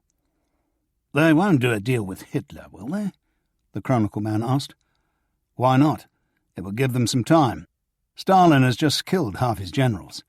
"I know, but look at it from their point of view," the sketchman said. "The British and French have hardly been enthusiastic about a military alliance." "More to the point," Russell interjected. "What's Stalin got to gain now? The Germans can only get at him by going through Poland, and that'll automatically bring in the British and French on his side." "Always assuming they honour the guarantee." "They will. That's what the Czechs thought. This is different. There's no wriggle room this time, and no way the Poles will sign large chunks of their country away." "I know that, and you know that. But does Hitler?" "Hard to say." The discussion meandered on. Russell was interested, but had too much else on his mind to give it his undivided attention. He ought to be submitting his visa application for Prague and the Protectorate, but it felt wrong to be making travel plans while Effi was still in a Gestapo cell. And there was always the chance that a visa would be granted more quickly once he demonstrated his willingness to work for the SD. But there were more sensible ways of killing time than drinking it away. When the conversation turned to cricket, he made his excuses and drove over to the French restaurant in Wilmersdorf, which he and Effi visited every few weeks. It was usually half empty these days, probably in consequence of the Nazis' remorseless trashing of everything French, but the food was still wonderful. Russell ate French bread and Normandy butter with a single glass of the most expensive wine he could find, and followed it up with a steak oozing blood, pear tart with chocolate sauce, a slice of brie, and a small black coffee. The light was almost gone when he emerged, but it was a lovely evening, warm with a feathery breeze. He drove back up towards the Kaiser Memorial Church and found an empty table at one of the busy pavement cafes on the Tauentzienstrasse. After ordering schnapps and coffee, in theory the caffeine and alcohol would cancel each other out, he sat and eavesdropped on the conversations around him. One young couple was discussing what colour to paint their bedroom. A middle-aged couple were planning the series of trips they would make when they finally took delivery of their people's car. Visiting his wife's family in Essen did not seem high on the husband's lists of priorities. The only hint that war might be imminent came from the young man to his left, who was trying to convince his girlfriend, without actually saying so, that the time for consummating their relationship might be shorter than she thought. Her replies sounded like distant echoes of those which Russell had received from prim little Mary Wright in the spring of 1917. Some things never changed. It was dark now, the spire of the memorial church circled by stars. Russell drove home to Neuenberger Strasse and wearily climbed the stairs. Reaching the top, he realized that the bulb on his landing had gone again. As he opened the door to his room, one hand turning the key, the other the knob, it seemed for a moment as if the key hadn't needed turning. He was still thinking he must have imagined that, when his flick of the switch failed to produce light, A mental alarm bell started ringing, but much too late. Two things happened almost simultaneously. A bright beam of light caught him right in the eye, and something very hard delivered a tremendous blow across his stomach. As he doubled over, a second blow in the back sent him crashing to the floor. Once, twice, feet thudded into his front and back, torchlight dancing above. A kick in the groin hurt like hell, and curled him into a fetus-like ball, arms clasped together to protect his face and head. He tried to shout out, but his lungs could only manage a rasp. The blows had stopped, but a heavy foot planted on his stomach was pinning him down. He tried opening his eyes, but the beam of light, a torch he assumed, was shining right in his face, and the figures above him were only flickering shadows. He felt one draw nearer, and a gloved hand dragged one arm away from his head. Something cold and metallic was rammed into his ear, the barrel of a pistol. He could smell beer on the breath of the man who held it. "Finish him off," someone said. "My pleasure," the man holding the gun murmured. Russell felt the flow of warm piss inside his pants as the trigger clicked on an empty chamber. "Just kidding," the man said. "But next time, well, now you know how easy it would be. We can always find you, here or in Kammerstrasse." The torch shifted away from Russell's face. Blinking through the afterlights, he could see it illuminating the framed poster for Effi's first major film. "She could be on her way to Ravensbrück tomorrow," the voice said, "but they'll hold her in Columbia House until the next shipment. How many men do we have there?" "Around 40, one of his friends said. "They'd be queuing up, wouldn't they? They'd all want to fuck a film star." The torch was back in Russell's eyes. "You do understand," Beer Breath said, increasing the pressure of the gun barrel. Russell managed a rasping, "Yes. I think he's got the message," the second voice said. "You can smell it," a third man said. Suddenly, foot and gun barrel were gone. The torch switched off. Darkness gave way to dim light as his assailants tramped out of the apartment, then fell once more as the door shut behind them. Russell lay there, tentatively shifting his body. The pain in his groin was beginning to subside, leaving more space for the one in his kidney. But nothing seemed to be broken. He lay there in his sodden trousers, remembering the last time he'd pissed himself in fear, walking towards the German lines as mates on either side of him literally lost their heads. His eyes were adjusting now, making the most of what light there was from the city outside. He painfully worked his way across the floor to the nearest armchair and levered himself up so his back was against one side. A warning, he thought.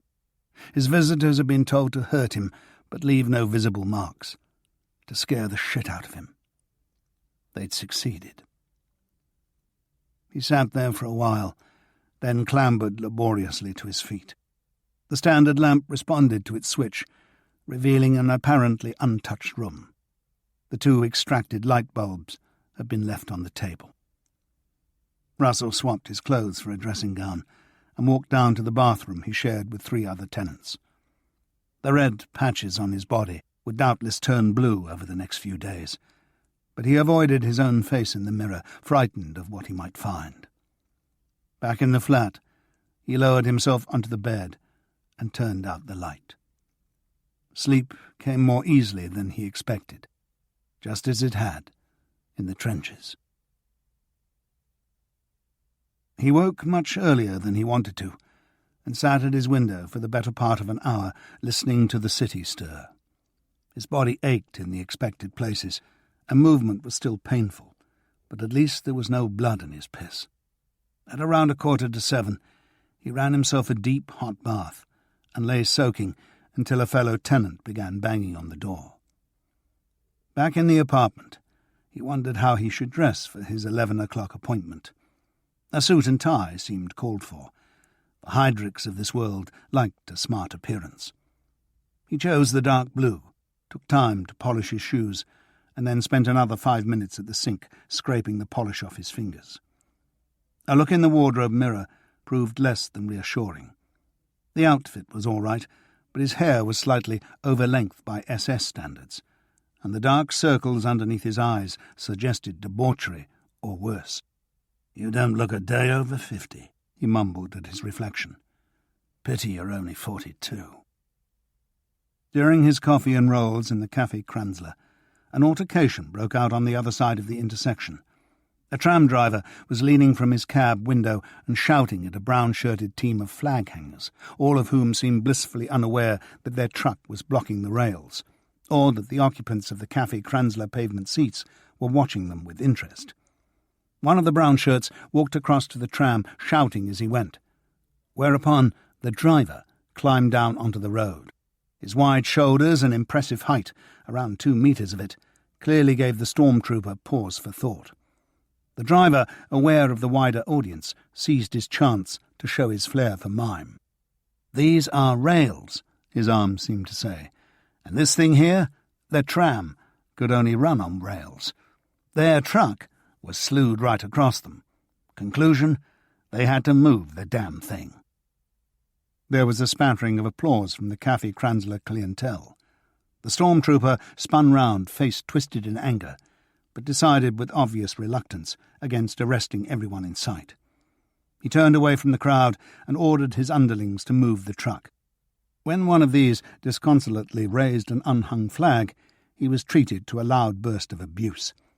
The truck was moved. The tram squealed through the intersection and disappeared. The breakfasters went back to their newspapers. Russell sipped at his coffee and wondered what to do about the previous night's visit. Should he bring it up at his meeting with Hauptsturmführer Herth? What would be the point? If the man denied SD involvement, Russell had no way of proving otherwise. And if, as seemed more likely, the bastard cheerfully admitted complicity, there was no way Russell could threaten him, not when Effi's life was at stake. Better to say nothing, he told himself. Let them see that he took their warning seriously, which he did. A young man at the next table left a tip and walked off down the street, abandoning his copy of the Völkische Beobachter. Russell skimmed through the paper in search of significant news, finding none. The leading letter, as so often in the Beobachter, offered a reader's heartfelt agreement with a government announcement of the previous day, which in this case amounted to a statement from some ministry or other that gluttony was a form of treason. A cynic might guess that some form of food rationing was on the way. One other story caught his eye. A German Jew and his non-Jewish girlfriend had broken the race laws by getting married and had evaded prosecution by moving to Karlsbad in what was then Czechoslovakia. After the Munich crisis of September 1938, they had moved on to the capital Prague, intent on emigration. They had, however, still been there when Hitler invaded in March. Arrested a few days later, they had now been sentenced to 2 and 2.5 years respectively for the crime of racial disgrace. Russell wondered whether Freya Hahnemann had married Wilhelm Insendahl as her parents feared she had. If everything went well today, and please let it, then tomorrow he would find the time to check out the address they had given him. At 10:40, Russell moved the car down to Leipziger Strasse, sat fretting for another 10 minutes, and then walked across to Wilhelmstrasse. Number 102 looked better than it had on his last visit. In January, the garden behind the street facade had been streaked with snow, the trees lifeless, the grey buildings sunk beneath a grey sky. Now the birch leaves rustled in the summer breeze, and roses bloomed round a perfectly coiffured lawn. Heydrich had obviously had the mower out. The receptionist was a buxom blonde off the assembly line. The poster bearing this week's official party slogan, "Let that which must die sink and rot. What has strength and light will rise and blaze," took pride of place on the wall behind her. Russell stared at them both for a while, then decided a visit to the men's room was in order. This, needless to say, was spotless. If the SS had restricted their activities to the design and maintenance of toilets, the world would have been a cleaner and better place. Get it out of your system, he told himself. When the moment comes, don't be a smart aleck. Just listen, nod, smile. Back in reception, a baby-faced Sturmmann was waiting to escort him to room 47. Hauptsturmführer Herth, as Russell soon discovered, bore more than a passing resemblance to Stalin, at least from the neck up. He had the same cropped hair, thick moustache and cratered cheeks, but clearly spent fewer hours in the gym than some of his SS buddies. All SS men creaked when they moved, the sound of stretching leather belts, but Herth creaked more than most. Girth would have been a better name. He looked up, creaking as he did so, and flicked a hand towards the chair facing the desk. There was, Russell noticed, warily, intelligence in the man's eyes. "Herr Russell," Herth began, "I have no time to waste, so I'll simply point out what will happen if you refuse to cooperate. 1.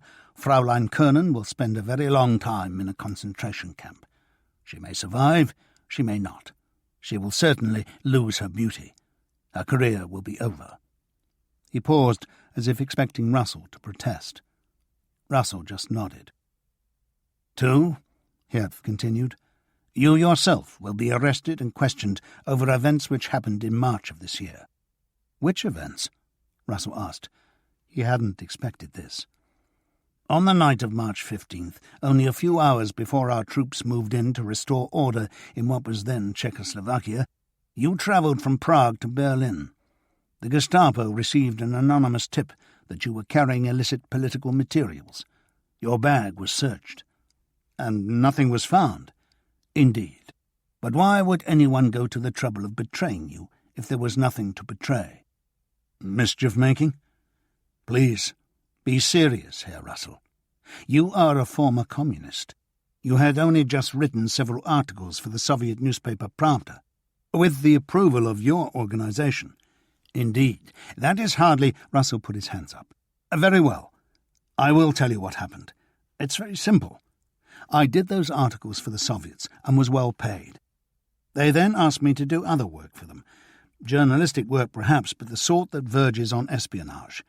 I refused, and I think they contacted the Gestapo just to inconvenience me, out of spite. That's all it was. And the false-bottomed suitcase? As I told the Gestapo, that was an unfortunate coincidence. Half the Jews in Germany are using them. Herth smiled at him. Of course. And then we have the Tyler McKinley reports, which appeared in the San Francisco Examiner. McKinley was dead by then, and there was some mystery as to how these scurrilous articles had reached the newspaper. I wouldn't know. Tyler McKinley had lived one floor down from Russell in Neuenberger Strasse. More colleague than friend, he had ended up under an S-Bahn train at Zoo Station. Russell still got cold sweats, remembering the risks he'd run to get the young American's articles on the secret Nazi euthanasia program out of Germany. "But you're now working for another San Francisco newspaper," Herth observed. "Another coincidence, perhaps?" "Apparently."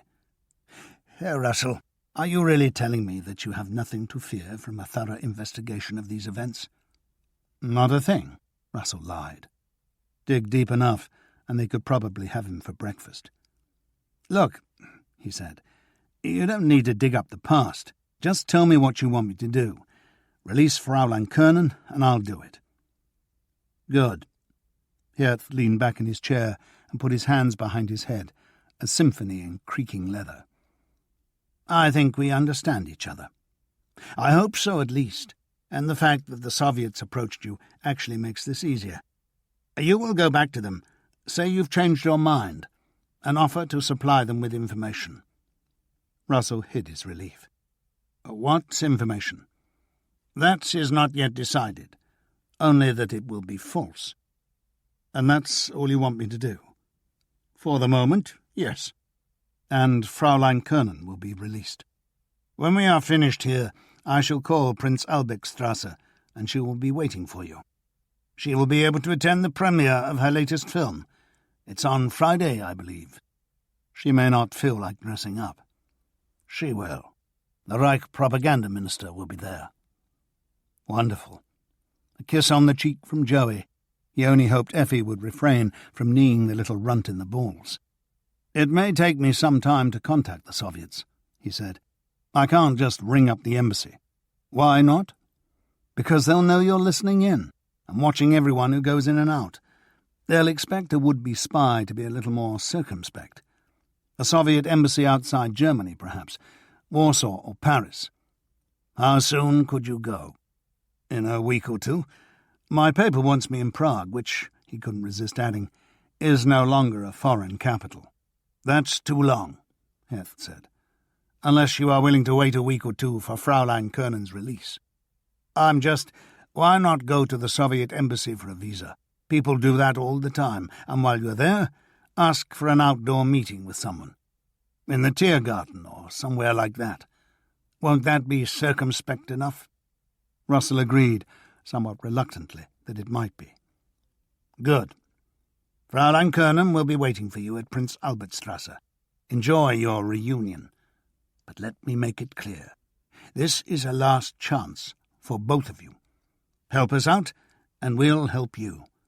Let us down, and she'll end up in Ravensbrück. You might be more fortunate and simply be deported, but you'll never see each other again. Russell listened, nodded, smiled. I get the picture, he said. Hauptsturmführer Heth looked at him and decided that he did. He passed across a piece of paper with a number on it. When you have established contact with one of the Soviet intelligence services, ring this number. Russell walked slowly back to the car and drove it round to the Gestapo building in Prince Albrechtstrasse. The curb outside was empty, as if no one dared to park there. Why not, he thought. He was one of the Heydrich's boys now. He walked through the main doors, expecting a long wait, but Effi was already sitting in the reception area.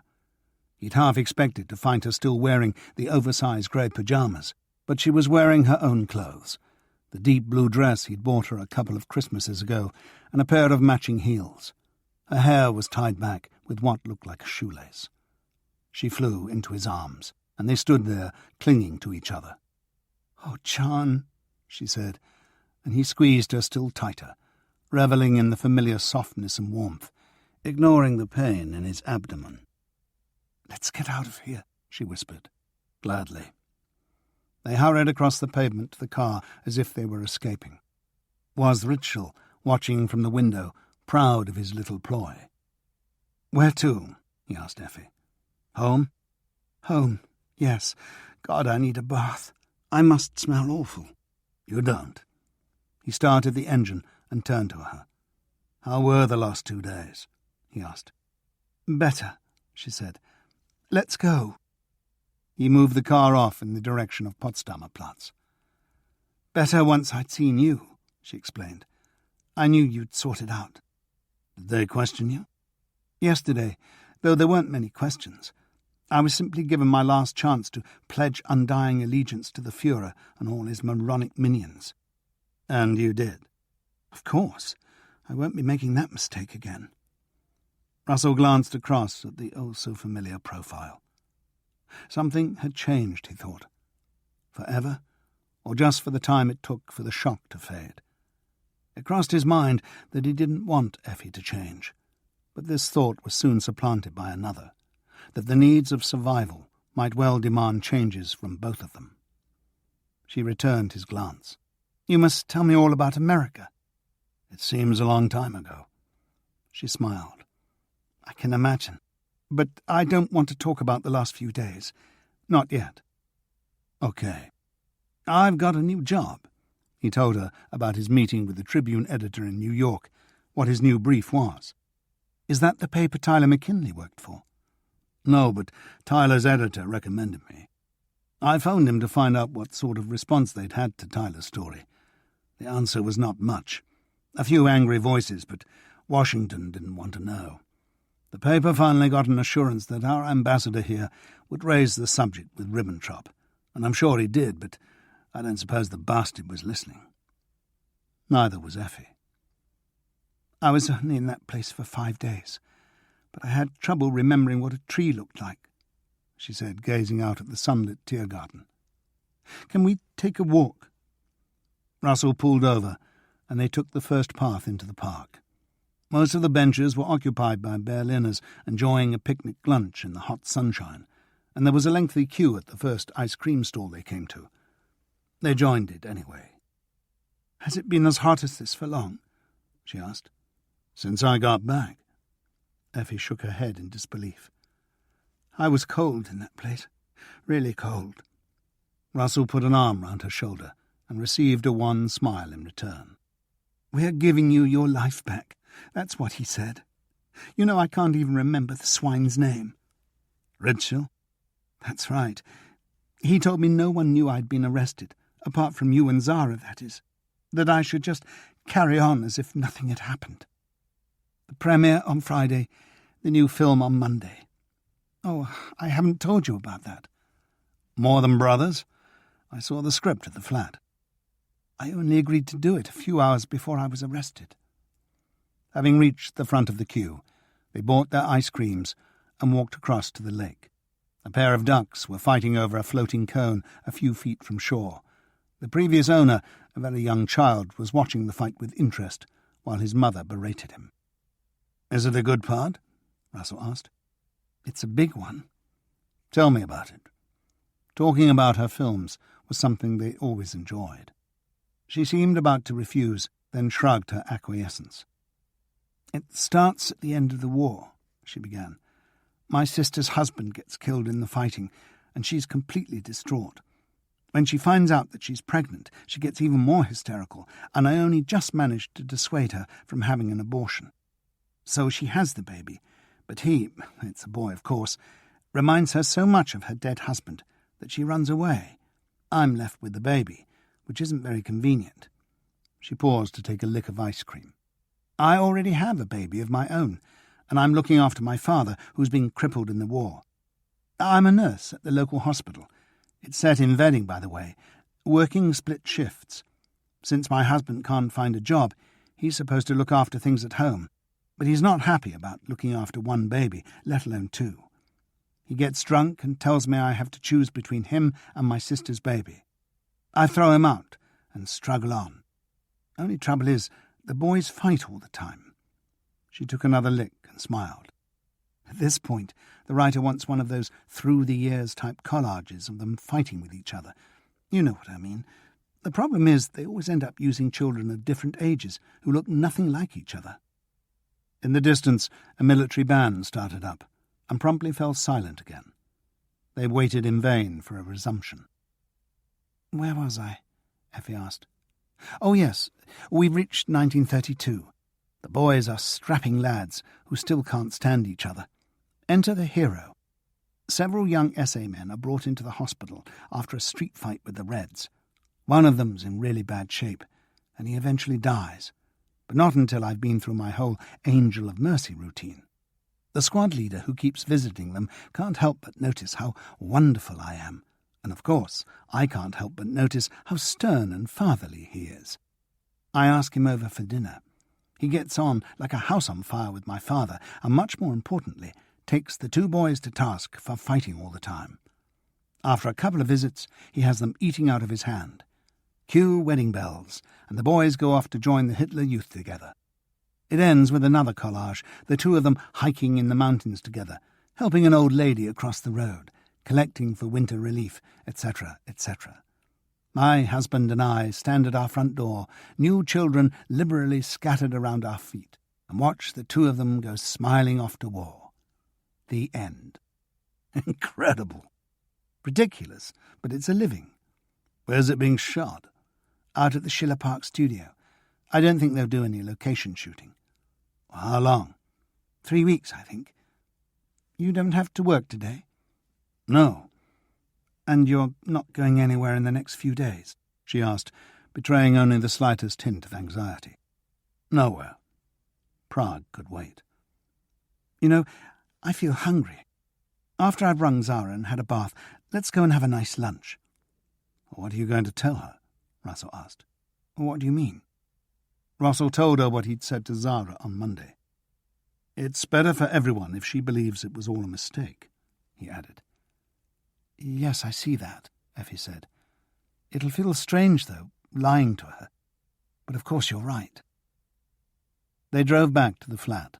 Russell read through some of the script, while Effie talked to her sister and bathed. She shut the bathroom door, which was unusual. but he knew that remarking upon the fact would be unwise. She also pulled the bedroom door to when she went to dress.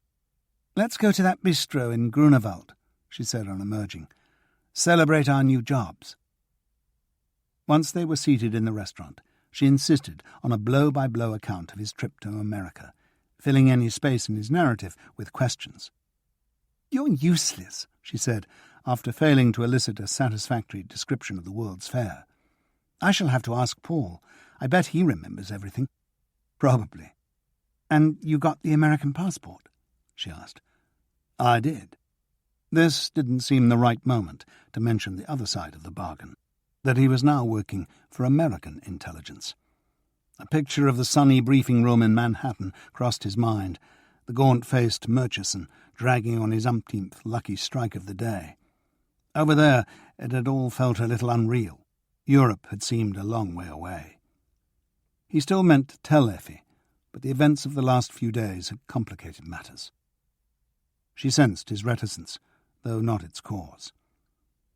"I know you had to promise them something," she said quietly, meaning the Gestapo. "And I know we have to talk about what we're going to do. Together, I mean. But I need to think. I couldn't think in that place, just couldn't. After this wretched premiere, can we go somewhere at the weekend, somewhere quiet, away from Berlin?" "Of course we can." Introspection was not something he associated with her. Intelligence, yes, but she had always run on instinct rather than thought. It was late afternoon when they arrived back at the flat. "I think I need to sleep," she said. "But you'll stay, won't you? Could we get into bed and just hold each other?" 10 minutes later, Russell was lying there wide awake, relishing the scent of her newly washed hair, the feel of her body tucked into his. "We'll work it out," he whispered, though he had no idea how. He remembered the poster in the torchlight, the jeering threats in the darkness. "We will," he murmured, more to himself than to her. She managed a grunt of agreement and slid away into sleep. A leap in the light. Thursday began well. The sun was already streaming through the curtains when they woke, and the long, sleepy love-making seemed to dissolve any lingering distance between them. They shared a bath, took turns drying each other, and found themselves back on the rumpled bed. A second immersion in the tub exhausted the supply of dry towels. They drove down to the Ku'damm for breakfast and sat outside with large cups of milky coffee, watching fellow Berliners on their way to work. "You'll need a dress suit," Effi said. "For the premiere," she added in explanation. "I'll hire one.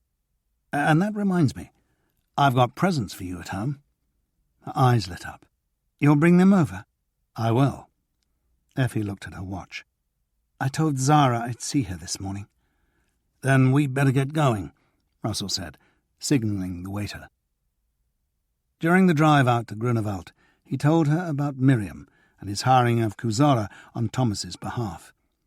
She listened but said nothing, just stared out of the window at the shops lining the Ku'damm.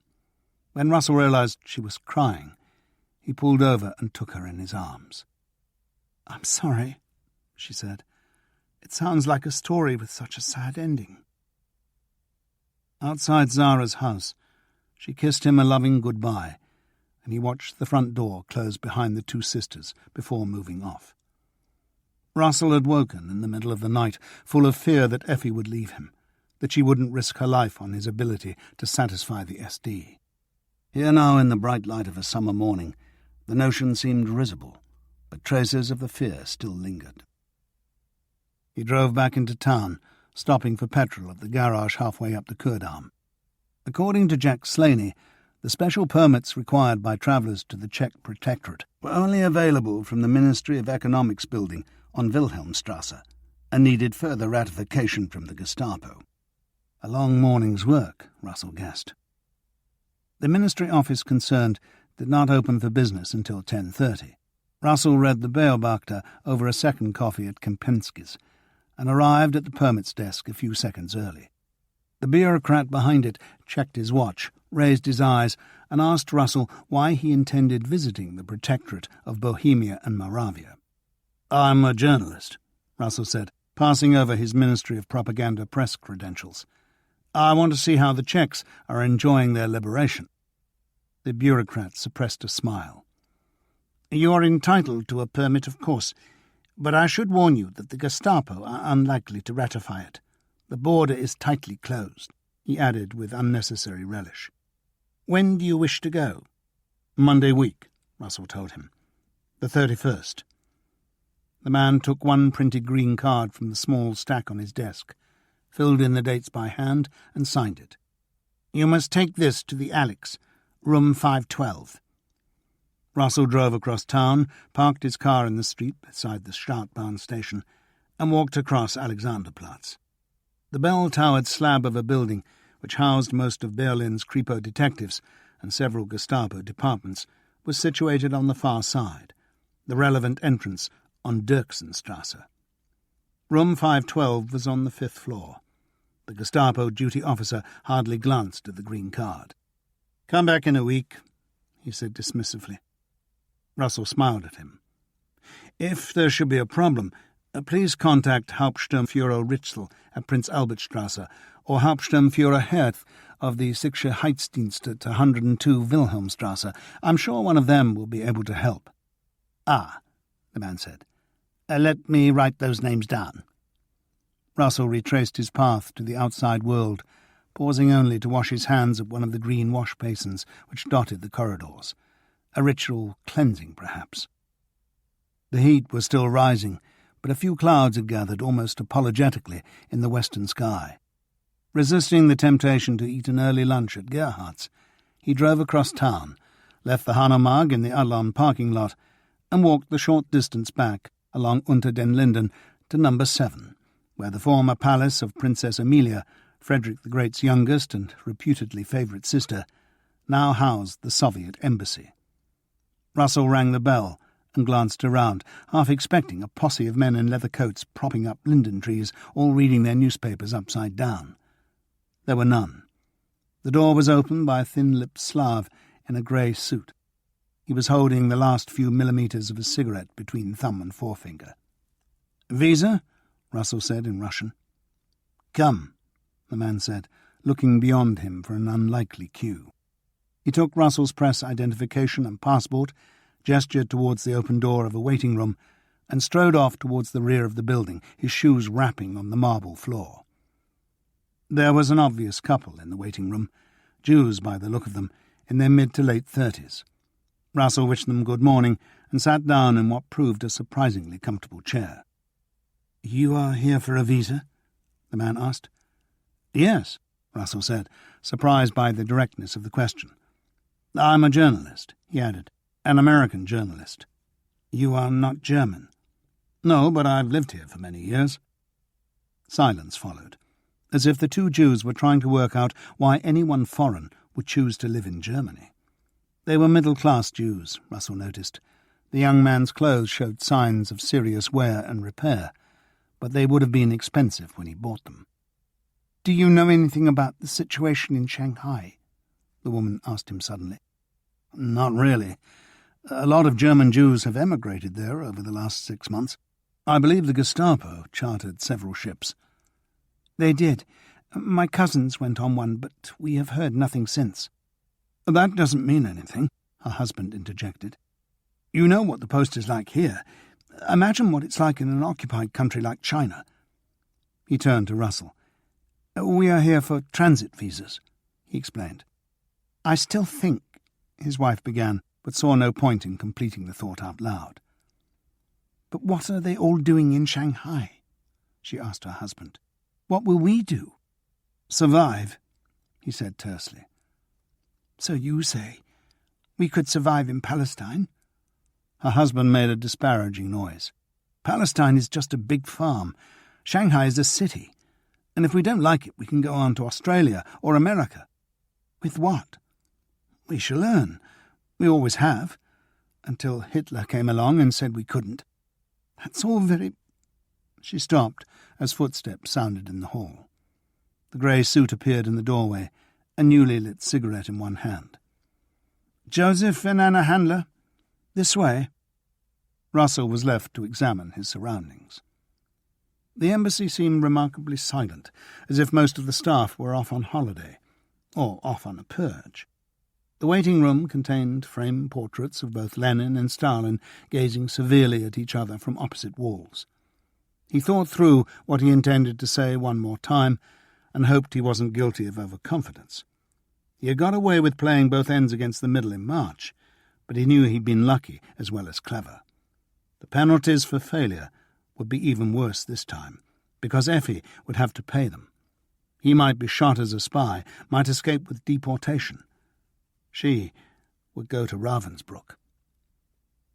The smoker returned about 15 minutes later and led Russell down a corridor to an office overlooking the central courtyard.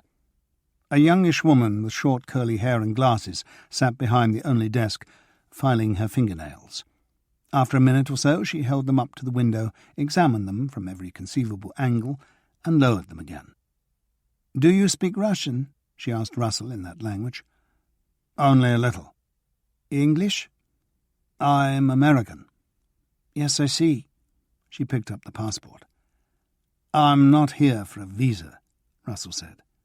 "I need to see your highest-ranking intelligence officer, NKVD or GRU, it doesn't matter." She just looked at him. "I'm a friend of the Soviet Union," Russell said, exaggerating somewhat. "I'm here to offer my services." "Wait there," she said, taking his passport and press credentials, and leaving the room. She was wearing bright red carpet slippers, Russell noticed. A few seconds later, the smoker took up position in the doorway. Russell's smile elicited nothing more than a faint curl of the lip. It seemed distressingly likely that the object distorting his suit pocket was a gun. Several minutes went by before the woman returned. A single sentence of Russian to the smoker, and he gestured Russell to follow. They climbed a wide marble staircase lined with poster-sized photographs of factories and dams, and walked around the balustraded gallery. The furthest door led into a spacious office, high-ceilinged with a huge glass chandelier and two tall windows overlooking the Unter den Linden. A man in a dark grey suit, round-faced and balding, stood waiting in the middle of the room. "Mr. Russell, please, take a seat. We can speak in English, yes?" He chose an armchair for himself. "Thank you, Sasha," he said to the smoker, who left, closing the door behind him. "So, you offer us your services." "And not for the first time," Russell said. "No? Please tell me. I know nothing of you." "May I know your name?" "Konstantin Gorodnikov. I am trade attaché here at the embassy, with other responsibilities, of course." After sketching in his communist past, Russell told the Russian about the series of articles he had written for Pravda earlier that year, and the oral reports on conditions in Germany that had accompanied them. "My initial contact was Yevgeny Sheshepkin. He never told me which service he worked for. But someone took his place at our third meeting, a woman named Irina Bushkaya." "Wait a moment," Gorodnikov said. He walked over to his desk, took a sheet of paper from the pile beside the typewriter, and selected a pen from those in the tray. A quick search for something to rest the paper on turned up a dog-eared copy of a popular German film magazine. Fully equipped, the Russian reoccupied his chair. "Please, continue." Russell did so. "Comrade Bushkaya never told me exactly who she worked for either. She asked me to bring some documents out of Germany, and I agreed to do so, on condition that her people helped a friend of mine across the border into Czechoslovakia. We both kept our parts of the bargain, but then she asked me to do something else, and when I refused, she planted some incriminating papers on me and tipped off the Gestapo. All this happened earlier this year. The Germans were not sure that I'd actually done anything illegal, but they knew I'd been in contact with your people over the articles, and they suspected that there was more. Then, while I was in America this month, they arrested my girlfriend Effi for telling a bad joke about Hitler. When I got back last Monday, the SD gave me a choice. Work for them or Effi would be sent to a concentration camp. When I asked what they wanted me to do, They said I was to re-establish contact with you people and offer you intelligence. The idea being, of course, that they would be giving me false intelligence to pass on. So, here I am. Obviously, I have no desire to help the Nazis, or I wouldn't be telling you all this." Gorodnikov had written copious notes throughout this exposition, only pausing to sweep an imaginary speck of dust from his trousers when Russell mentioned Boshkaya's attempted betrayal. "That is very crystal clear," he said, once it was plain that the other had finished. "You have skill for organizing information." "That's my job," Russell said dryly. "Yes, I think so. And crystal clear means little without truth. I have no way to know how true this story is, here, now, but there can be later checking. I think you know that. So, let us say your story is true." "It is." "So, first question. If our person tries to have Gestapo arrest you, I think you will be very angry with Soviets. So, why you want to help us? Why not just do what Gestapo want, and then you and your lady friend will be safe?" "As I said, I don't like them. That's the first thing.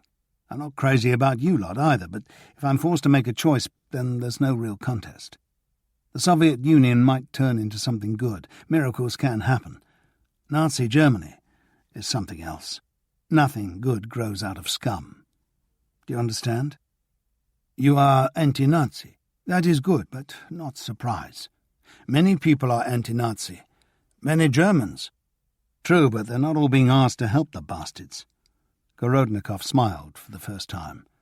"And they're not all willing to work for you," Russell went on. "How you work for us?" "Well, I'll be bringing you false information that you know is false. Someone should be able to work out something from that." "Yes, but look, I don't want any misunderstandings here. I'm not saying that I'm willing to die for the Soviet Union, or anyone else for that matter. I'm willing to take some risks, but not those sort of risks. I won't take any more secrets across borders for you, but I'm ready to do some courier work inside Germany, and I'll pass on all the useful information which I come across as a journalist.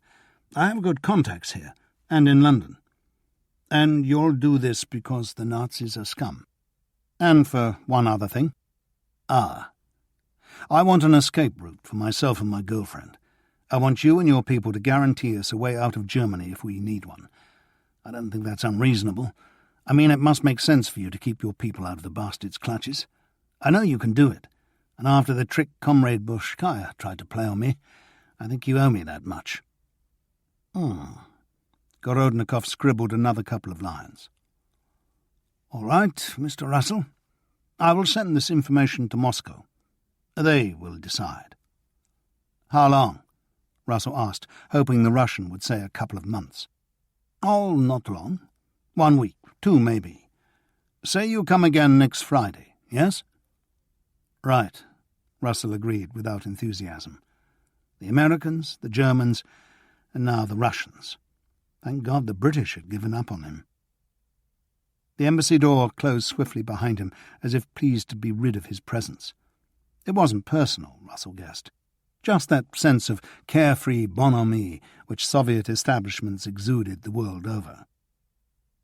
He walked up to Friedrichstrasse, had another coffee at the Café Kranzler, and telephoned the number Hauptsturmführer Herth had given him.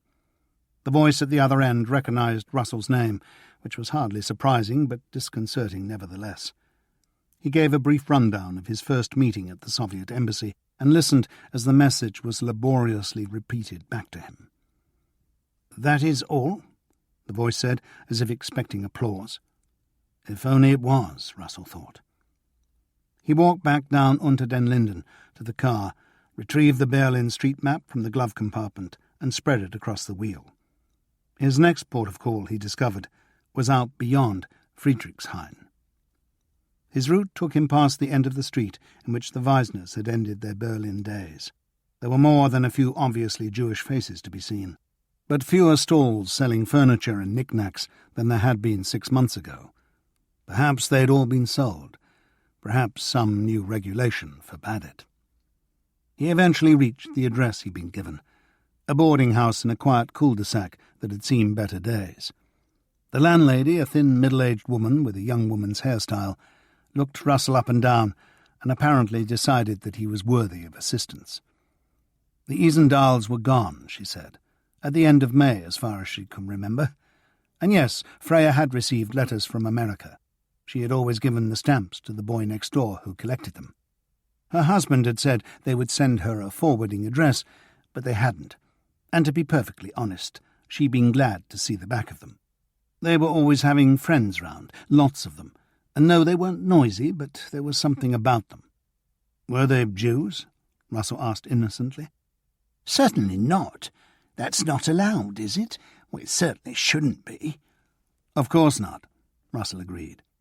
Clearly the woman had no idea that Wilhelm Isendal was Jewish. What did her husband look like? He asked. Oh, nice-looking. Blonde hair, tall, very charming when he wants to be. Russell gave the woman a card with his telephone number. If they do send a forwarding address, could you ring me? I'll reimburse any expenses, of course. He drove back into the city, wondering whether he should carry on looking. The friends might be innocent, but they seemed more likely to be comrades, and he had no desire to open doors that were best left shut. He would think about it, maybe ask Kazora's advice. After lunching at Wertheim, he rang Effi from the bank of booths by the Leipziger Strasse exit. There was no answer. A quick stopover at the Adlon offered reassurance that no major news was breaking. The sundry journalists gathered at the bar were wondering how they could wheedle invitations to one of Goering's hunting extravaganzas. Back on Leipziger Strasse, he collected the last available dress suit in his size from Lehmann Dress Hire. On the last occasion he'd used this particular shop, it had been trading under the name Finkelstein. He tried Effi again when he got back to Neuenberger Strasse, but there was still no answer. He told himself not to worry. She had said she was going shopping after all.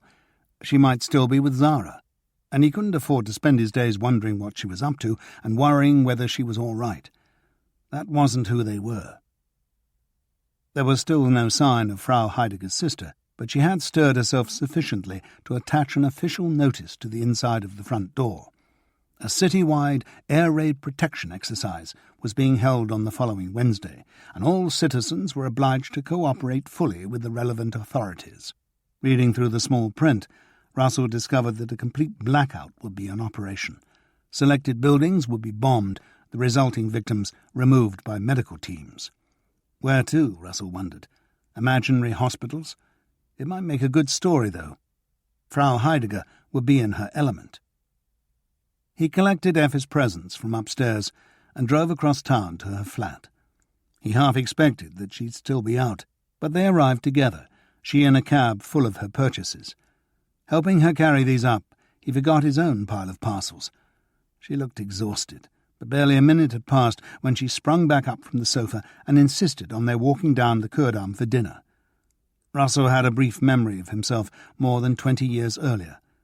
On his 2 home leaves from the trenches, he had been utterly unable to sit still. Over dinner, she described her day in fearsome detail. The morning with Zara, lunch with a make-up artist friend who was also working on More Than Brothers, a shopping spree in the Cardivet on the Toynzienstrasse. She even managed a session with the street astrologer she consulted every month or so. She told me the next few weeks were a good time for grasping opportunities, Effi told him. Aren't they all? He asked her. Some more than others, she said.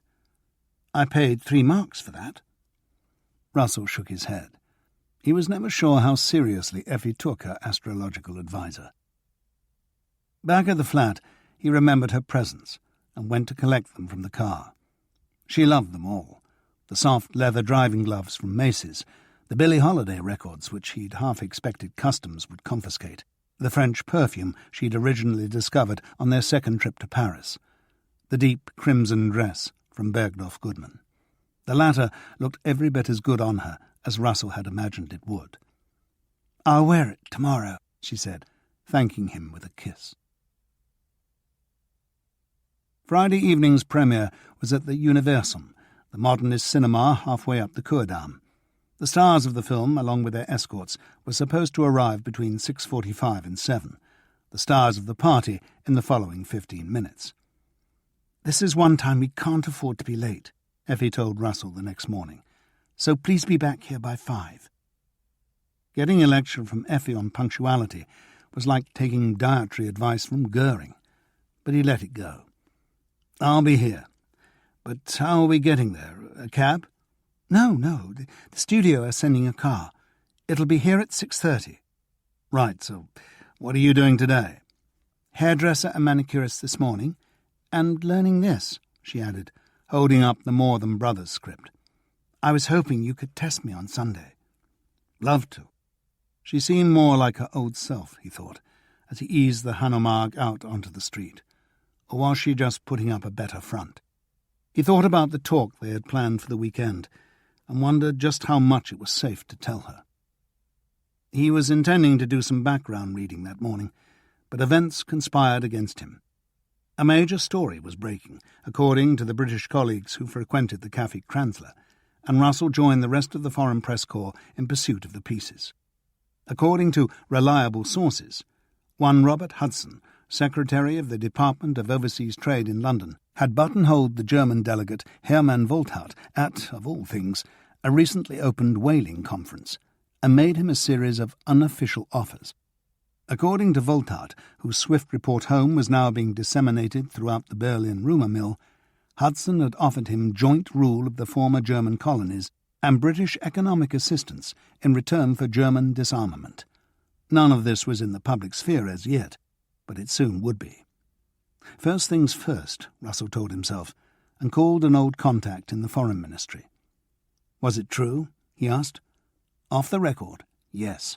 Hudson had made the offers all right, but no one in Berlin had any idea what official sanction, if any, he had for making them.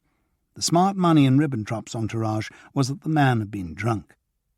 Possibly, Russell thought, as he headed for the Central Post Office. He'd have put his money on Hudson being just one more defective product of the public schools, with all the confidence in the world and none of the judgment. They seemed drawn to Whitehall's flame like dim moths, and particularly to those departments dealing with the wicked outside world. At the post office, he wired a contact in London who was likely to know the score, and hurried down the Wilhelmstrasse for that morning's briefing. The spokesman, an alarmingly thin young man with a swastika emblazoned tie, refused to answer any questions about the Hudson affair, and looked increasingly annoyed by the Foreign Press Corps' protracted refusal to take no for an answer. Finally getting his own way, he triumphantly produced a statement from the Hungarian Foreign Minister condemning the recent publication of an anti-German book in Budapest. The book in question, as one of the American journalists delighted in repeating, warned of German designs towards Hungary and claimed that Germany was bound to lose a European war. How had the German government pressured the Hungarian government into making this statement? The journalist wanted to know. The spokesman sighed as if the question was beneath contempt. He had some statistics for them, he said, flourishing a piece of paper to prove it. In the previous June, the United States had exported $3.4 million worth of arms to Britain in June, and $2.5 million worth to France. Germany, by contrast, had received a shipment of ammunition worth $18. He raised indignant eyes to his audience, at least half of whom were rolling with laughter. "Another day in loony land," Slaney observed as they walked out. Russell went back to the post office to see if his wire had been answered. It had. Hudson had indeed been freelancing, and with what looked like catastrophic results, Russell told himself. The Germans might realize that no such offers were really on the table, but they might also be left with a sneaking suspicion that the British still hungered for a way out of their obligations to Poland. As for the Soviets, they'd probably take Hudson's indiscretions as confirmation of what they already suspected, that the British were much more interested in doing a deal with Nazi Germany than in doing a deal with them. And so to war, he murmured to himself. He had enough for a short commentary piece, he thought, something they could use alongside the agency reports if the story took off. He sequestered a corner table at the Adlon bar to write it out, then headed back to the post office to wire it off. By then, it was almost 4 o'clock. He turned the Hanomag for home. The studio car was on time, but Effi was not. Russell treated himself and the harassed-looking driver to a small measure of the bourbon he had brought back from America, and was gratified by the appreciative smile he received in return. "That's good," the young man said, just as Effi emerged looking suitably ravishing. Her dark hair fell past her face in sweeping waves, her brown eyes glowed, the clinging red dress was beautifully set off by a lace scarf in deepest violet. She had found a shade of lipstick which perfectly matched the dress. The young driver let out an involuntary sigh of appreciation. For reasons best known to itself, Russell's mind conjured up the image of Effi in her Gestapo cell, rising from the floor in desperate monochrome. It seemed weeks ago, but it wasn't. The Universum was at Kurdamm 153, only a few minutes away. 100 metres short of the cinema, they joined a slow-moving queue of cars waiting to unload their celebrity passengers. On the other side of the road, a few hundred watchers were held behind temporary barriers by a handful of Schutzpolizei. The long-departed Bauhaus architect, Erich Mendelssohn, had designed the building, which was one of Russell's favourite Berlin landmarks. On the outside, it looked as if someone had sliced the superstructure off an ocean liner, swung the bridge round 90 degrees, and dropped the whole lot beside the Kurdamm. Universum was spelt out in huge solid lettering along the semicircular prow. A 50-foot poster above the doors advertised the film currently showing. This particular poster, which featured a futuristic Prussian army galloping madly along beneath the title Liberation, seemed almost as avant-garde as the cinema. Effi Kernan was one of the 4 names listed below the 2 stars. They climbed from the car, Effi drawing appreciative murmurs from the crowd. Russell could imagine the asides. What on earth does she see in him? Once inside, they were hurried to their seats. The auditorium was virtually full, but 3 rows in the centre had been reserved for the celebrity guests. The actors and actresses chatted among themselves, apparently oblivious to the unconcealed interest of everyone else. The Reich Minister for Propaganda arrived about 10 minutes later. His wife was expensively dressed, but, in Russell's admittedly biased opinion, looked somewhat frumpy. The rest of Goebbels' retinue seemed to have been chosen on grounds of size. The 7 dwarfs came to mind, though they all seemed too pleased with themselves to be grumpy. Goebbels acknowledged the rest of the audience with a cavalier wave of the hand, then sat looking round at the sweeping modernistic lines of the auditorium. There was an almost bemused look on his face, as if he was wondering how a Jew could have designed something so gorgeous. The film let the cinema down, of course. It was standard Third Reich hokum, with the usual tried and trusted ingredients. A misunderstood genius whose iron will saves his people, male underlings who find their true purpose by abandoning mere reason, women who reach beyond kitchen, church and children at their peril. The setting, a much-used one in recent years, was the Prussian War of Liberation against Napoleon. Christina Bergner, sitting 3 seats along from Russell, played the tragic heroine. As Countess Marianne, the wife of an imprisoned Prussian general, she goes to plead her husband's case with the French occupation commander, and somewhat predictably falls in love with him.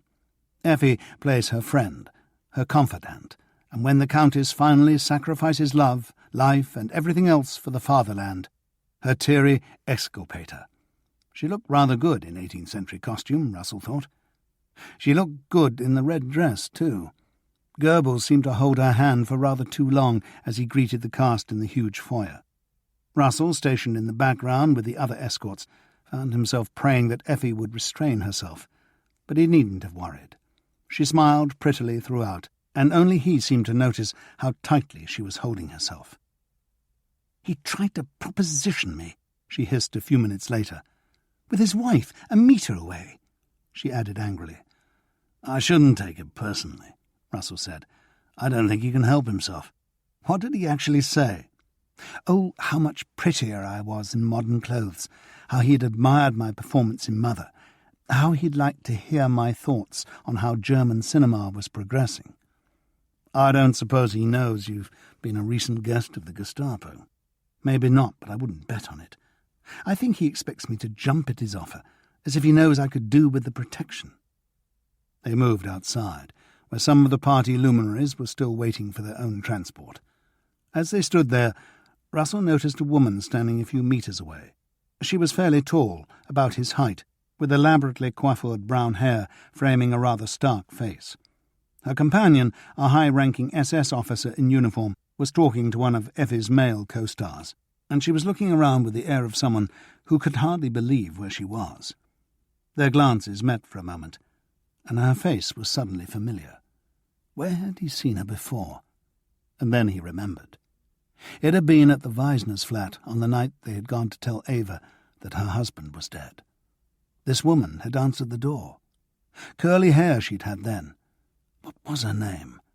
He turned to look at her again, and found she was looking straight at him. Before he could say or do anything, she gave him an almost imperceptible shake of the head. He turned away.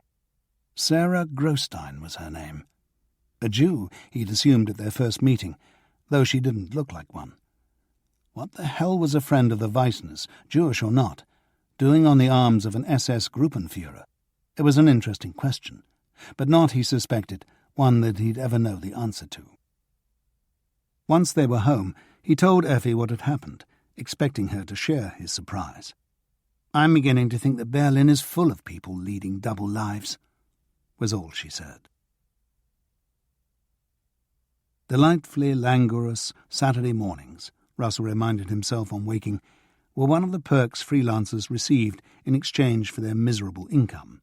Hired hacks, on the other hand, had to keep up with the news, which these days barely slowed on Sundays, let alone Saturdays. He got up, took a bath, and brought a sleepy Effi a cup of coffee in bed. She was seeing Zara for lunch. Her sister was eager to hear about the premiere, and thought it better to save a joint outing with Paul for the following weekend. Russell headed downtown to see how the German government was dealing with the Hudson story. It wasn't, was the short answer.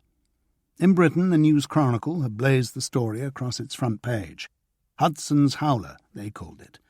But there was no propaganda ministry press briefing scheduled until Monday morning. Hitler had, as usual, dropped everything for the Bayreuth festival, and while the cat was away, the mice were sleeping in. The German papers had nothing to say about Hudson, and were in surprisingly pacific mood. The more than suspicious disappearance of a German customs officer in Danzig, shots were heard minutes after he strayed across the frontier, only warranted the adjective regrettable. The ongoing national convention of the Strength Through Joy organization was turning into a festival of joy and peace, according to its official convener, the loathsome Robert Ley. Foreigners, on the other hand, were prone to unreasoning belligerence, as Ley's description of the recent Bastille Day celebrations in France. An atmosphere of warmongering, nervousness and hysteria showed only too clearly. Russell had something to eat at the Zoo Station buffet and drove out to Grunewald to pick up Paul. Ilse asked after Effi and was obviously curious to know why she'd been released. Russell told his ex-wife that it had all been a mistake, that the Gestapo had advised them against mentioning either the release or the original arrest. He thought he could trust Ilse, but he was determined not to compromise her in any way. Paul's safety, not to mention her own, might depend on it. Over the last couple of years, his son had often chosen the Funkturm for their Saturday outings, and on this particular occasion he almost insisted. Revisiting Berlin's version of the Eiffel Tower, Russell came to realize as the afternoon wore on, was an integral part of Paul's coming home. The splendid Funkturm represented a Germany the boy could be proud of, a Germany, moreover, which he could share with his English father. Standing on the viewing platform, staring out in the direction of his beloved Hertha's Gesundbrunnen Stadium, was a way for Paul to hold his world together. His son was all over the place, Russell realized. Though quick to defend his country against any slight, he was still revelling in the wonders of the very different world across the Atlantic. As Paul looked out across Berlin, Russell knew that the boy was also seeing Manhattan. "You were right about the hot dogs," he told him. "I had one at Gerhardt's the other day. They are the best." They walked round to the other side. The Havelsee shone piercing blue in the afternoon sunshine, and Russell was just thinking how peaceful Berlin looked from 125 metres up, when the swelling whine of police sirens punctured the illusion. Paul raced back to the east-facing windows to see what was happening. "They're down there!" he shouted. Russell was walking across to join him when a voice over the loudspeaker announced that the tower was being evacuated. "Move to the lifts in an orderly manner," the voice instructed. "There is no cause for alarm." Russell felt a sliver of panic. "Are there any fire engines?" he asked his son, joining him at the window. "No, just police." A lorry drew up as they watched, and a troop of uniformed Ordnungspolizei climbed out. There was no sign of smoke. "Let's get to the lift." There were only 3 others on the viewing platform, a couple and their young daughter. The man looked worried, and grew more so when the lift took several minutes to arrive. "It's all right," he kept telling his wife and daughter, who seemed much less concerned than he did. The lift dropped smoothly down to the restaurant level, 50 metres above the ground.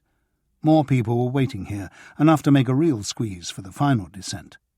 As they poured in, Russell could see more Orpo uniforms in the restaurant itself. Several children were crying, one wailing that she hadn't finished her Coca-Cola. "It's some Jew on the roof," a man said angrily. They reached ground level. More vehicles had arrived.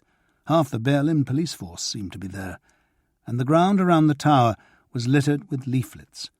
A rhythmic banging sound came from above. "Keep moving," an Orpo officer insisted, and Russell realised they were being shepherded towards the nearby S-Bahn station. "My car's over there," he told the man, pointing the Hanomag out. It was the only one left in the parking lot.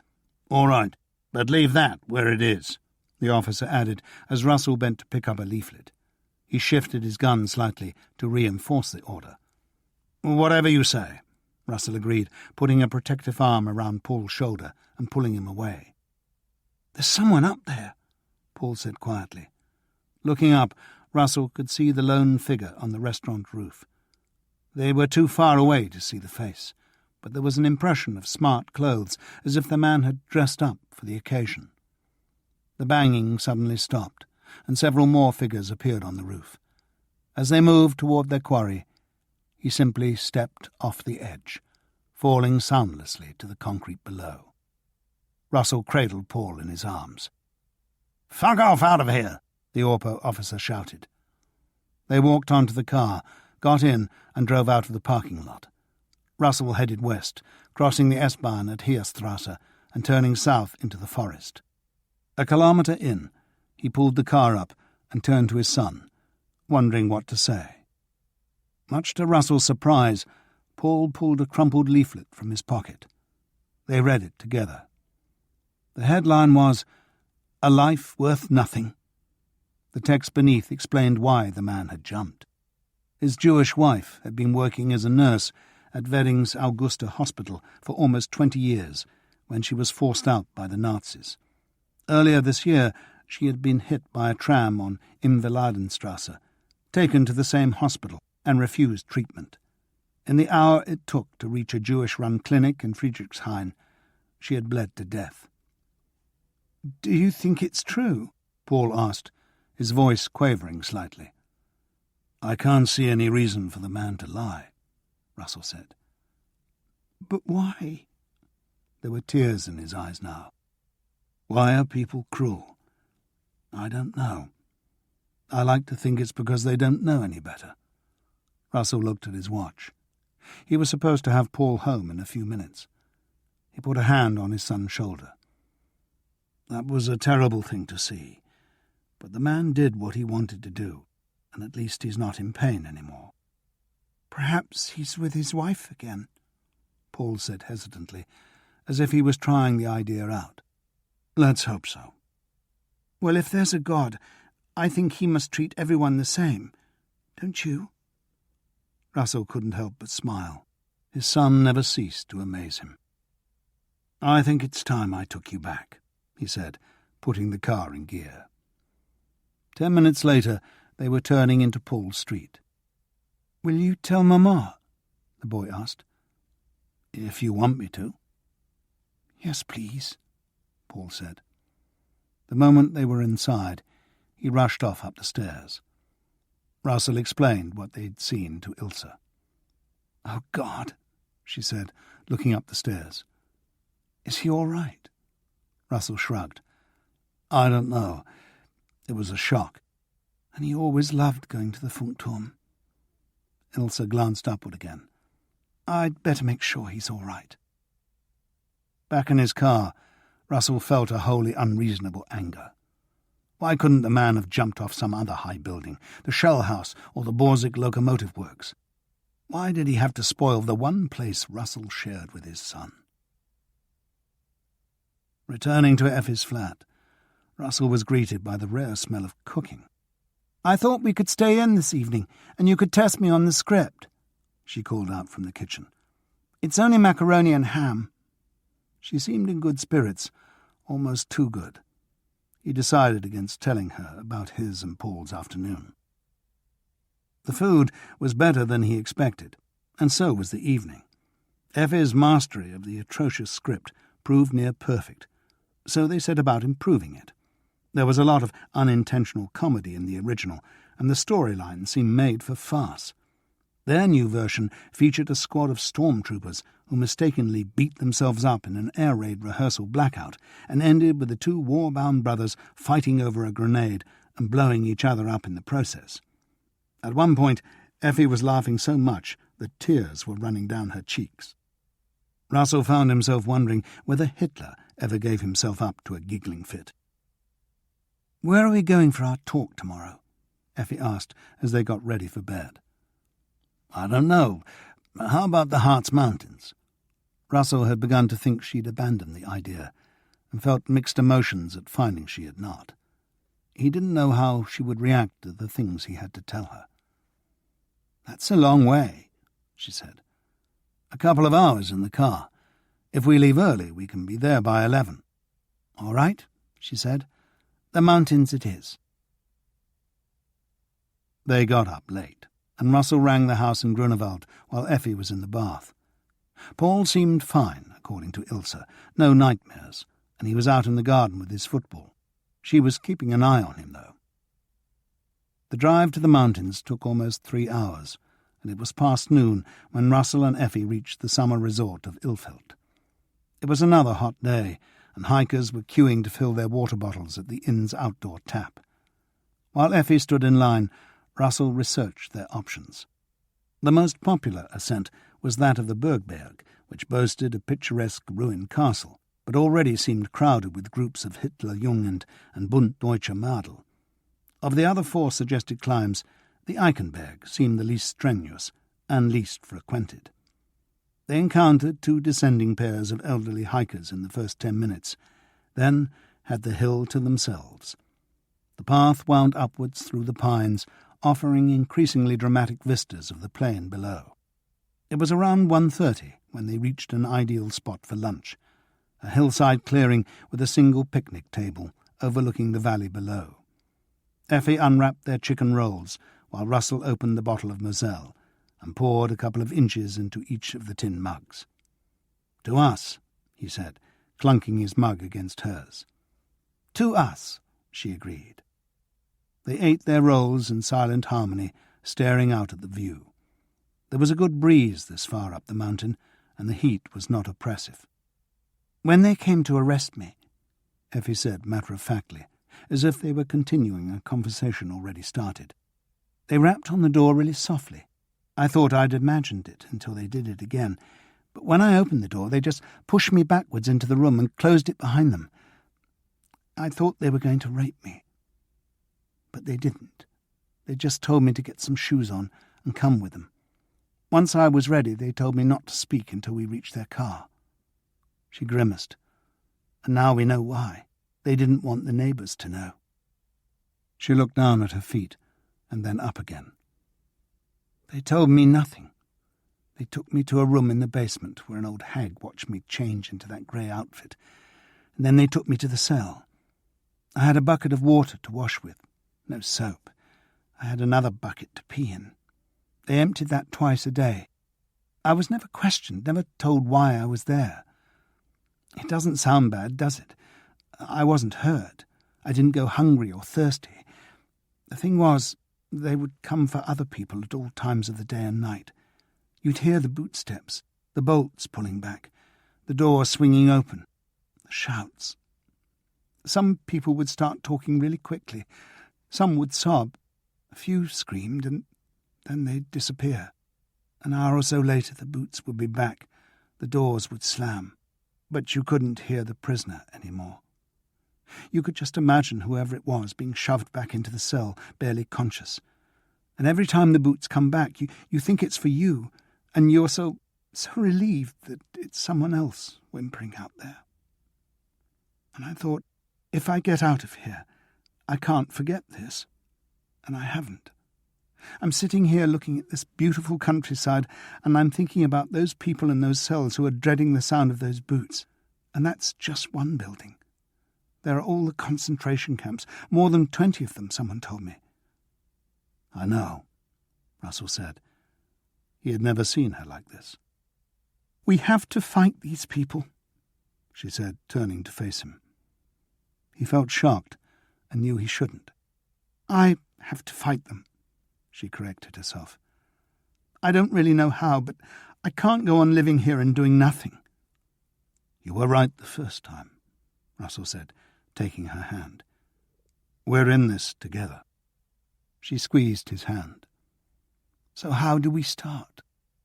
With a leap in the dark, Russell thought, or given what they knew of the possible consequences, a leap in the light. A good question, he said. There are some things I need to tell you, he added almost apologetically. I thought there must be. He smiled. First off, I'm sort of working for American intelligence. Sort of? Or they think I'm working for them, and I am, but it wasn't completely voluntary. I think I might have volunteered anyway, but they made it pretty clear that I'd only get the American passport if I agreed. What do they want you to do? They've given me a list of people, most in Germany, but a few in Poland. Anti-Nazi people. How did they hear about them? From others who emigrated. I'm supposed to check them out, make contact if it seems advisable, find out where their loyalties lie. It's all rather vague because they don't really know what they're doing. Basically, they've just woken up to the fact that a European war is coming, and that they have no ears and eyes anywhere on the continent. Effie looked thoughtful. Well, I'm not doubting your journalistic abilities, my darling, but is this why you were given your new job? The thought did occur to me, but I don't think so. He shrugged. In practical terms, it doesn't make much difference one way or the other. I see what you mean. So you're going to start checking these people out? Slowly and very carefully. Good. All right, so that's what the Americans wanted for the passport. What did the SD want for me? Not much, yet. They may have big plans for the future, but the first thing they wanted me to do was re-enlist with the Soviets. The Sicherheitsdienst think they can use me as a conduit for false intelligence. You've seen the Soviets already? On Thursday. I told them I've been forced to work for the Germans and that the information I'll be giving them is a bunch of hooey. The ironic thing is, I was going to make contact with them anyway. After last time? Needs must, Effie. I'm all for fighting the good fight, but I'd really like us to survive these bastards. If the worst happens, and one or both of us ends up on the run from the Gestapo, the only people who can get us out of Germany are the comrades. They've had organised escape routes across the French and Belgian and Czech borders since the late 1920s. It was them who got Albert Weisner out. So I did a deal with myself. I'd work for the Americans, but only once I had our escape hatch arranged. And the Soviets have agreed? Not yet, but I think they will. But what could you offer them? Depends what they ask for. I could argue that I'm already doing them one service by telling them the German information is false. Won't they want more than that? Russell shrugged. Who knows? It's all getting a bit surreal. Did you ever read Alice in Wonderland? When I was a child, Zara used to have nightmares about the Queen of Hearts. No wonder she married Jens. Effie laughed. Poor Zara. She held out her empty mug. Is there any more wine? He poured them both a generous measure, and they sat for a while in silence, sipping from the mugs and staring out at the landscape.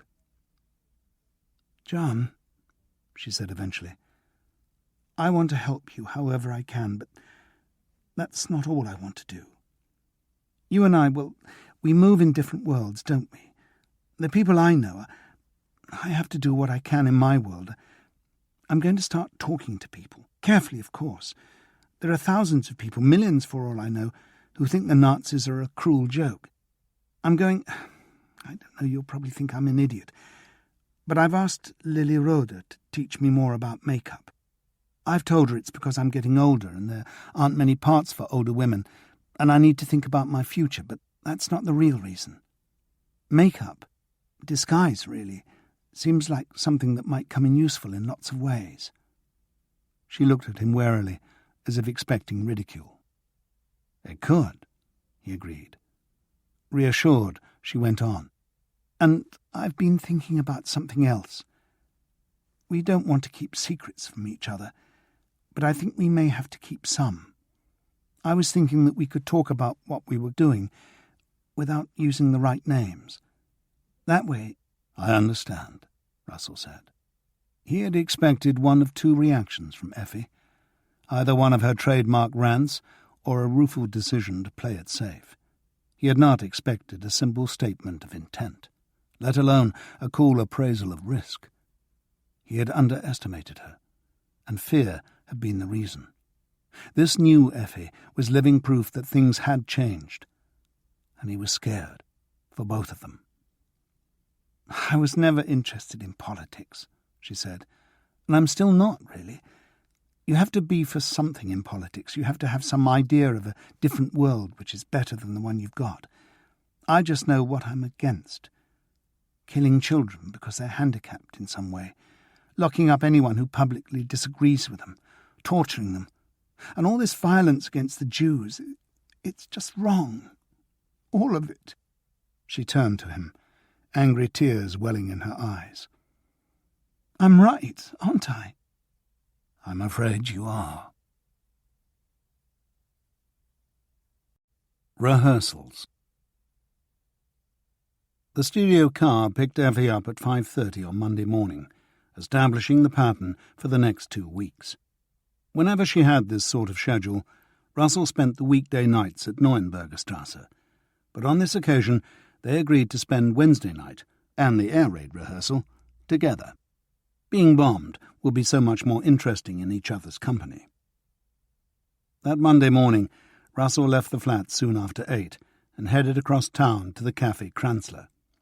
The German newspapers seemed bemused by Hudson's howler, unsure whether it represented a genuine offer, indignant at the very idea that the Reich could be bribed into acquiescence.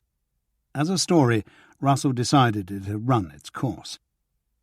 He spent most of the next 2 hours in one of the Adlon telephone booths, calling up a variety of German contacts in a vain trawl for fresh news. Suitably frustrated, he strode down the Wilhelmstrasse for the 11 o'clock press briefing at the Foreign Ministry. Ribbentrop's spokesman had a sneer or two prepared for the British, but as usual soon found himself on the defensive. An English correspondent asked about Pastor Schneider, the Rhineland clergyman who'd been in custody for 27 months and whose death from a heart attack in Buchenwald concentration camp had just been announced. Had the authorities reached a decision on which law he had broken? "An internal German matter," the spokesman blustered. He held up his hands as if to show they were clean. Briefings like that could sap the will to live, Russell thought, as he drove home to Neuenbergerstrasse. Frau Heidegger's door was open, the woman herself lying in wait with her deadly coffee. Russell took his usual chair and the usual trepidatory sip, and was pleasantly surprised. "My sister washed the pot out," the concierge told him indignantly, "and the coffee doesn't taste the same." "It's a little weaker," Russell agreed, forbearing to add that it would still jolt a dead camel to life. Like most Germans, her knowledge of America was gleaned solely from the movies, and Frau Heidegger's questions about Russell's trip were framed accordingly.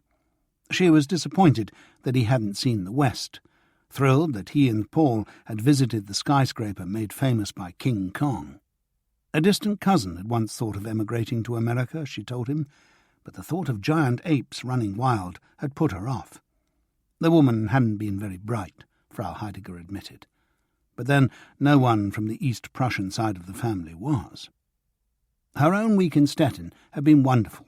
Her brother had arranged a sailing trip, and they'd gone so far out that they could hardly see the land. Returning to Berlin was the usual tale of woe, however.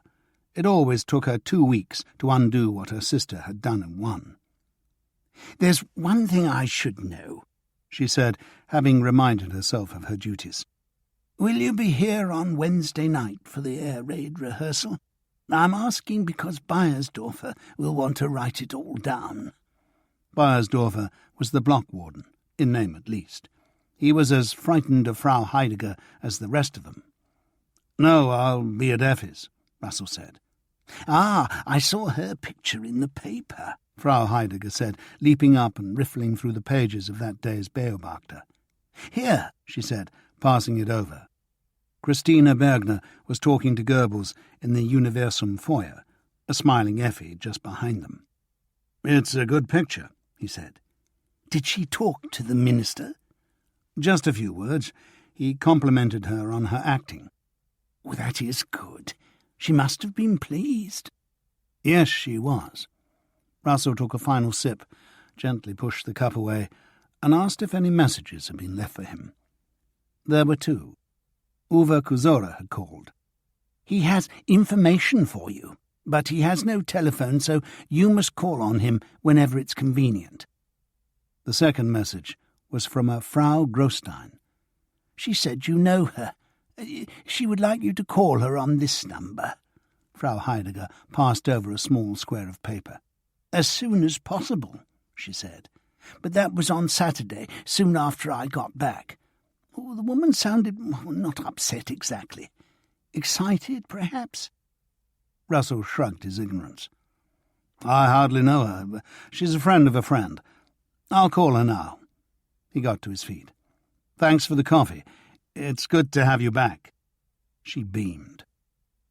He walked across the ground-floor hallway to the blocks-only telephone and dialed the number. "Frau Grostein?" a confident voice announced. "John Russell, I've just got your message." "Mr. Russell, I need to talk to you, but not on the telephone. Can we meet?" "I suppose so." "Today?" "All right." "It's 12:10 now. How about 2:00 in the Rosengarten, by the Victoria statue?" "Fine, I'll see you there." The line clicked off, and Russell replaced the earpiece. A mistake, he wondered.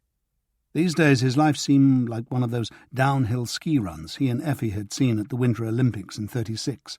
The contestants had plummeted down the mountainside at ever-increasing speeds, needing split-second changes of direction just to keep within bounds. Most had ended up in exploding flurries of snow, limbs and skis splayed at seemingly impossible angles.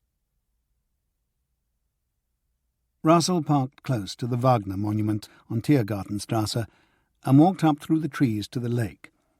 Just past the statue of Albert Lortzing, the Germans did love their composers, a bridge led him over the stream and into the colonnaded Rosengarten.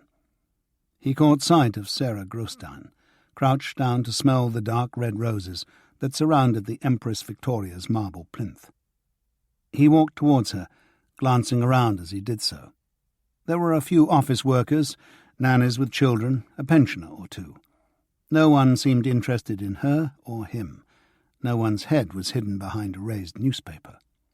"Paranoia," he told himself sternly. "It beats the axe," a second inner voice retorted. She stood up, looked round and saw him. She offered her hand and half whispered, "Thank you for coming." He just nodded. "I thought we could walk," she suggested, "towards the goldfish pond."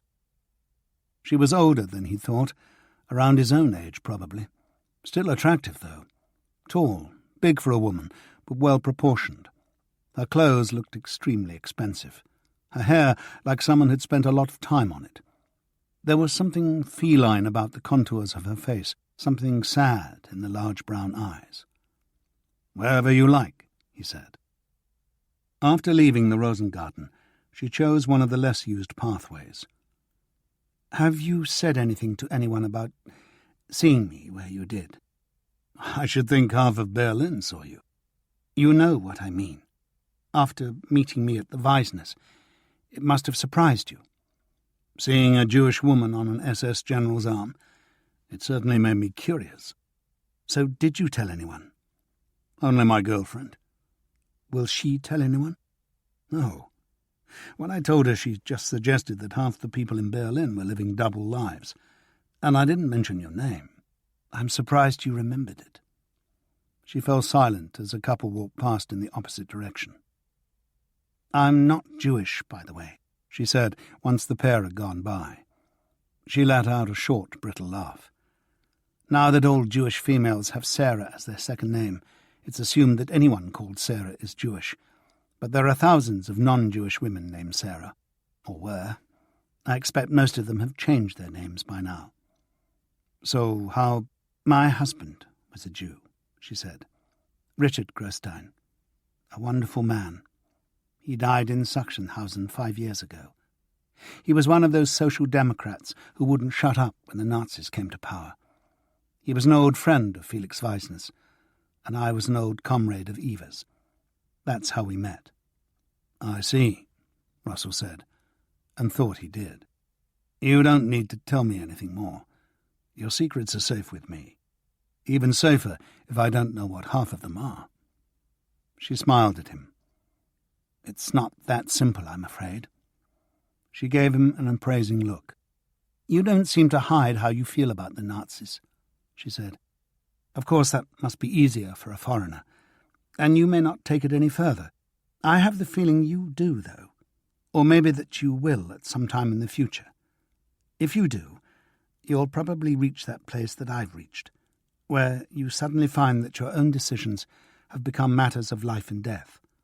Your own life and death." Russell nodded.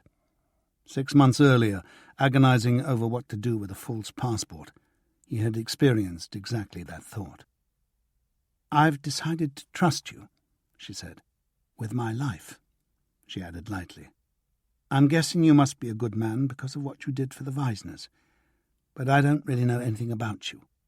Eva told me that you arranged Albert's escape with the comrades, so I'm assuming, hoping, that you're still in touch with them." Say no, Russell thought. But he couldn't. "I could be," he temporized. I need to make contact.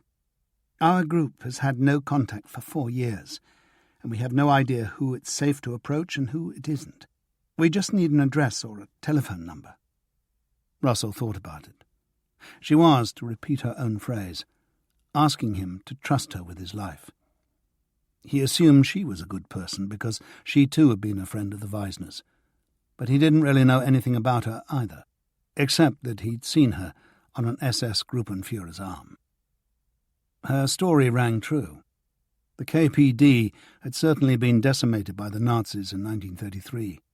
Half of its leaders had ended up in concentration camps, and half had fled into exile, leaving several million rudderless members to fend for themselves. Many of those arrested had been persuaded, mostly by fear of torture, into betraying comrades still at liberty. Many had actually joined the Nazis, some from self-interest, others as a clandestine opposition. The problem was knowing which was which. "We have valuable information," she insisted. "My Gruppenführer works in the Reichsführer's office." Russell was impressed. "I'll see what I can do. It may take a few weeks, though." "After 4 years, a few weeks won't matter." Russell was thinking about Effi's mutual secrets. He knew he wouldn't tell her about this meeting, and the knowledge saddened him. Another thought occurred to him. "Do you know of Freya and Wilhelm Isendahl? She was Freya Hahnemann until recently. She's not Jewish, but he is." "Why are you asking?" "Because I'm looking for her. I met her parents in New York a few weeks ago, and they wanted me to check that she was all right. When I questioned the landlady at their old address, I got the impression they were involved in political activity. and I don't want to put them in any danger. I knew a young man of that name back in 32, 33. Not personally, but by reputation. He was one of the youth wing's rising stars. I'm surprised he's still alive. You know what we used to call our party activists in 1933? Dead men on furlough. Exactly. I'll see if I can get you an address. Thanks. And you'd better have mine. It's safer to visit than telephone. She gave him a number and a street in one of the posher districts to the north of the park. Nice area, he said. My husband was a rich socialist, she said without irony. Family money, and he had the sense to put everything in my name before the anti-Jewish laws were brought in. I used to feel guilty about having it all, but now it just feels like part of the disguise. I'll be in touch, one way or the other, Russell said. She leaned forward and kissed him on the cheek, scenting the air with jasmine. Till then. They set off in their separate directions. Both of them, Russell guessed, were thinking the same depressing thought, that there was one more person in the world who could, and probably would, betray them under torture. Look on the bright side, he told himself. If he was instrumental in delivering Sarah Grostein's valuable information to the Soviets, they might feel like they owed him something. Yes, and pigs might soar like eagles. The Hanomag was like an oven, encouraging the pursuit of cold beer. Several cafes in the old city's Schloss parts offered large awnings for drinking under, and the sight of the square's fountain seemed cooling in itself. Russell ordered a Pilsner and reminded himself he had a living to earn. The air raid rehearsal should make a story, but was there any way of finding out where the action was going to take place? Wandering around in the blackout looking for supposedly bombed houses seemed rather hit and miss, not to mention potentially dangerous. The local stormtroopers would probably be out shooting imaginary paratroopers, and he had no desire to be one of them. The propaganda ministry might let him tag along with one of the ARP units if he asked nicely. How Germany's war preparations contribute to peace. Something like that. A second beer was tempting, but he decided to get the trip to Wedding over with first. This time it was Kozora who opened the door. "Schnapps?" the detective asked immediately. "Catherine is out," he added, as if in explanation. "A small one," Russell said. "I went down to the station," Kozora began once they were seated, "and met the train your girl would have been on. I talked to 3 of the crew, the conductor and 2 of the dining car staff. They all remembered her." He took an appreciative sip of his schnapps, placed the glass on a shelf beside his chair, and reached inside the jacket, which was draped across the back, for a small notebook. He didn't open the notebook, though, just held it in his lap. "The conductor examined her ticket soon after the train left Breslau, but he also remembered seeing her much later in the journey, between Guben and Frankfurt, he thinks. A sweet little thing, he called her, a little nervous. And then there were the 2 waiters. The young one who took her order thought she was a looker, as he put it. Big eyes. I expect he would have told me how big her breasts were if I'd asked him. The older one, he has one of those moustaches which were old-fashioned in the Kaiser's time. He had to tell her that they couldn't serve her. Some rancid hag panicked at the thought of eating within 10 metres of a Jew, and her husband insisted on their checking Miriam's identity papers. He said she looked surprised, but didn't kick up a fuss. Just went like a lamb. That was before Sagan, he thought. So we still can't be certain that she reached Berlin. Not completely, no. I talked to all the station staff, left luggage people, every last one of the concessionaires, Frankfurter stands, news kiosks, hair salon, the lot. I thought she must have been hungry after 7 hours without food, but no one recognised her from the photograph. Several regulars were taking their week's holiday, though, and they'll be back this Friday. I thought I'd go back for another try. It would be good to get an actual sighting at Silesian station. Rule out the possibility that she got off at Frankfurt. Well, why would she do that? Russell asked, more rhetorically than otherwise. Kozora shrugged. She may have been more upset by the business in the dining car than she showed. Took a sudden decision to head back home. She never got there. No, and I know it's unlikely. All my instincts tell me that she reached Berlin. And if she did? It doesn't look good. The detective reached round and replaced the notebook in his jacket pocket. So, shall I have another go this Friday? Yes, do that. Do you need any money?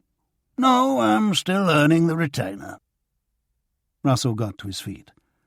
I won't be around much this weekend, and I'm probably off to Prague on Monday, so leave any message at my number, and if you don't hear back straight away, then just keep digging, okay? Suits me. Any excuse to get out of the house, he added, as he showed Russell out. Clouds were gathering as he drove back into the city, and rain started falling as he crossed the Iserna Bridge over the Spree. Effi had left her bright pink parasol in the back seat, and this protected him from the worst of the downpour as he walked from the car to the crowded portals of the Adlon.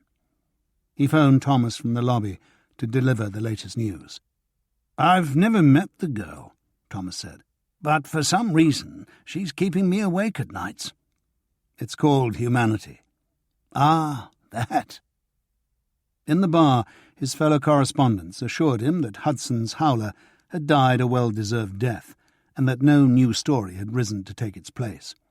Hitler was still in the south enjoying his opera, and all was at peace with the world. Russell headed back to Neuenberger Strasse. Sarah Grostein, Freya Issendahl and Miriam Rosenfeld competing for prominence in his thoughts. Frau Heidegger was waiting with a message from Effi. The studio, dismayed by the possibility that its latest masterwork might be interrupted by the air raid rehearsal, had decided to put the cast and crew up at a hotel outside the city. "Does that mean you'll be here?" Frau Heidegger wanted to know. "Because I've already told Beiersdorfer that you won't be." "I'd better let him know then," Russell said wearily.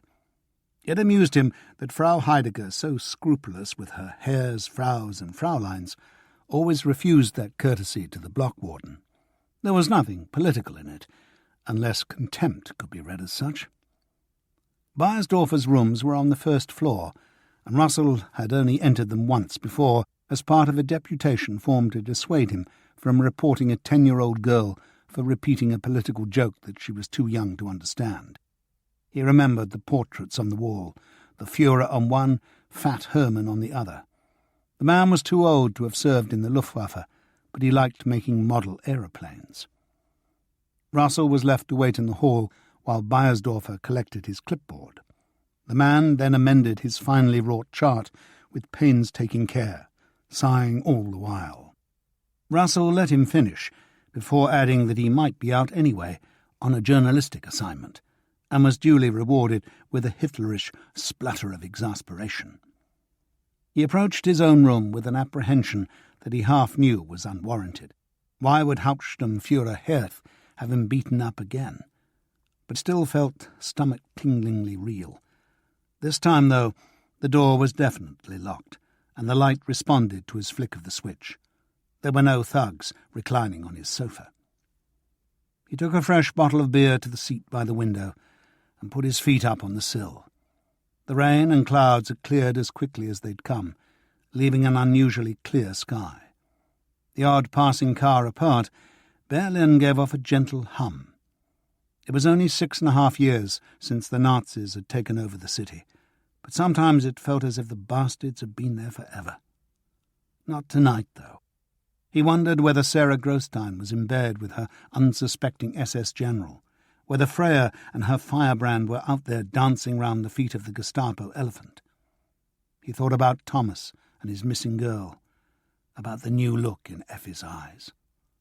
The bastards might be in power, but this wasn't just a city of billowing swastikas and sports palasts and wild concentration camps, and it didn't just belong to Hitler and Goebbels and their brown-shirted swamp life. Other Berlins were still alive, still clamouring for attention. The Brecks and the Luxemburgs, the Mendelssohns and the Dörblins. They might all be gone, but their ghosts still haunted Hitler's night. By the clear light of summer mornings, however, Russell felt rather less optimistic. He and his fellow foreign correspondents spent Tuesday and Wednesday trying to confirm the sundry depressing rumours circulating in the city. On the previous Saturday, one German newspaper had announced that trade talks had been resumed between Germany and the Soviets. The various ministries refused to confirm or deny this, merely passing queries on to each other with a knowing nod and wink. Soviet Ambassador Astarkov, meanwhile, had invited two of Ribbentrop's officials to the All-Union Agricultural Exhibition in Moscow, which Molotov was opening on the following Tuesday. This might seem more like a punishment than a sign of deepening friendship, but the Soviets, as everyone knew, were incredibly fond of tractors. Were Hitler and Stalin edging towards some sort of pact? On Wednesday morning, the front-page headline in the Daily Express was "Pact Certain," but they were talking about an alliance between Britain, France and Russia. Someone was in for a shock. On a more definite note, the German army manoeuvres for the coming summer were scheduled to start at the beginning of August and to last for several weeks. These would take place throughout Sudetenland and Silesia, and in the area between Berlin and the Polish border, or, to put it another way, right under Poland's nose. Reservists were being called up, and private vehicles were likely to be commandeered. By lunchtime on Wednesday, the overall view in the Adlon bar was that war had slipped just a little bit closer. The only good news was purely personal. After several hours of squeezing himself through bureaucratic hoops, Russell learned that the vehicles of foreign residents were exempt from military seizure. He had also been successful in persuading the propaganda ministry to let him join one of the air raid protection units during the coming 24-hour rehearsal. The exercise was due to start at 3 p.m, and he spent the hour after lunch driving round the city and looking at the preparations. Gangs of workmen had been out since Monday, whitewashing curbs, corners, steps and anything else likely to trip people up in the blackout. Black cloth curtaining was already edging many windows, ready for pulling across when the siren sounded, and many a grey-overalled ARP warden was standing sentry outside his block, waiting for the chance to give orders. Beiersdorfer, as Russell discovered on dropping off the car at Neuenberger Strasse, had been unable to find a helmet small enough for his head, and had to keep tipping it backwards to see. He walked down to Hallischer's Tor and took a tram up Königsgrazer Strasse to Potsdamer Platz. His unit was based in an old warehouse on the street running along the eastern side of the railway station. There were a couple of ancient-looking cars in the yard, along with assorted makeshift ambulances and several of the open lorries stormtroopers had favoured for their raids in the good old days. Several wardens were sitting round on packing cases, flirting with the unit's nurses, all of whom seemed to have been hand-picked by the ministry for their blonde Aryan chubbiness. One warden was cutting thin slits in the black material he had just fastened to the lorry's headlights. Russell introduced himself to the unit's commander, a weasel-faced man of around 40 who seemed friendly enough. He gave Russell a press badge to pin on his shirt, complimented his choice of dark clothes, and told him to stay out of the way as much as he could. "You can ride in the back of an ambulance when we go out, and then grab a seat wherever you can for the ride back." A few minutes later, at 3 o'clock, the exercise officially began. Nothing happened for several hours, however. Everyone sat waiting, listening to the trains come and go in the adjacent station, until someone remembered he had brought a pack of cards with him. One game of scat was inaugurated immediately. Another got started when another pack was purchased from one of the kiosks on the station concourse. Russell had lost almost a mark when the air raid warning finally sounded. 3 blasts of 2 minutes each, separated by 2 similar stretches of silence. "A bit excessive," as one of the wardens put it. "By the time you've listened to all that, the enemy will have come and gone." Planes were now audible overhead, the sound of anti-aircraft fire coming from all directions. It was shortly after 7 when the unit received its first call-out. Bombs had fallen in the Spittelmarkt. 1 car, 1 ambulance and 2 lorries hurtled down Leipziger Strasse, Russell clinging to the rails of the rear vehicle and marvelling at the ease with which Berlin had been brought to a halt. The popular shopping street was empty of traffic and people, save for 2 abandoned trams and a couple of stragglers disappearing into one of the public shelters.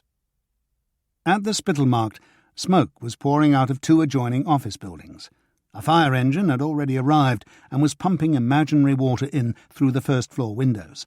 Black flags had already been placed on nearby buildings to indicate that they were in danger of collapse. Several people were lying on the pavement in front of the offices, competing for attention with rather histrionic wailing. Placards lopped around their necks spelt out the nature of their injuries, and the nurse swiftly decided which victims were in direst need of hospital treatment. Stretcher parties transferred these unfortunates to the ambulance and one of the lorries, and both vehicles took off in the direction of St. Gertraud's Hospital. A flight of planes crossed almost overhead, but apparently dropped no bombs. Two of the firemen began arguing about how much imaginary water they had put on the imaginary fire. The second lorry took the walking wounded to the hospital, and Russell had the rear to himself as they headed back to the unit's base. The all clear sounded as they crossed the Landwehr Canal, and people were spilling out of the public shelters as they drove up Königgrätzer. The sky looked blue and empty. "They won't call another one until it's dark," one of the wardens guessed as he gathered up the cards. He was right. It was soon after 10:30 when the siren sounded again, another 10 minutes before they got the call. A major attack in the Wittenbergplatz. The whole unit crawled slowly southward down the blacked-out Potsdamer Strasse, turning right at the unlit Bulowstrasse station, and followed the dark mass of the elevated U-Bahn tracks westwards.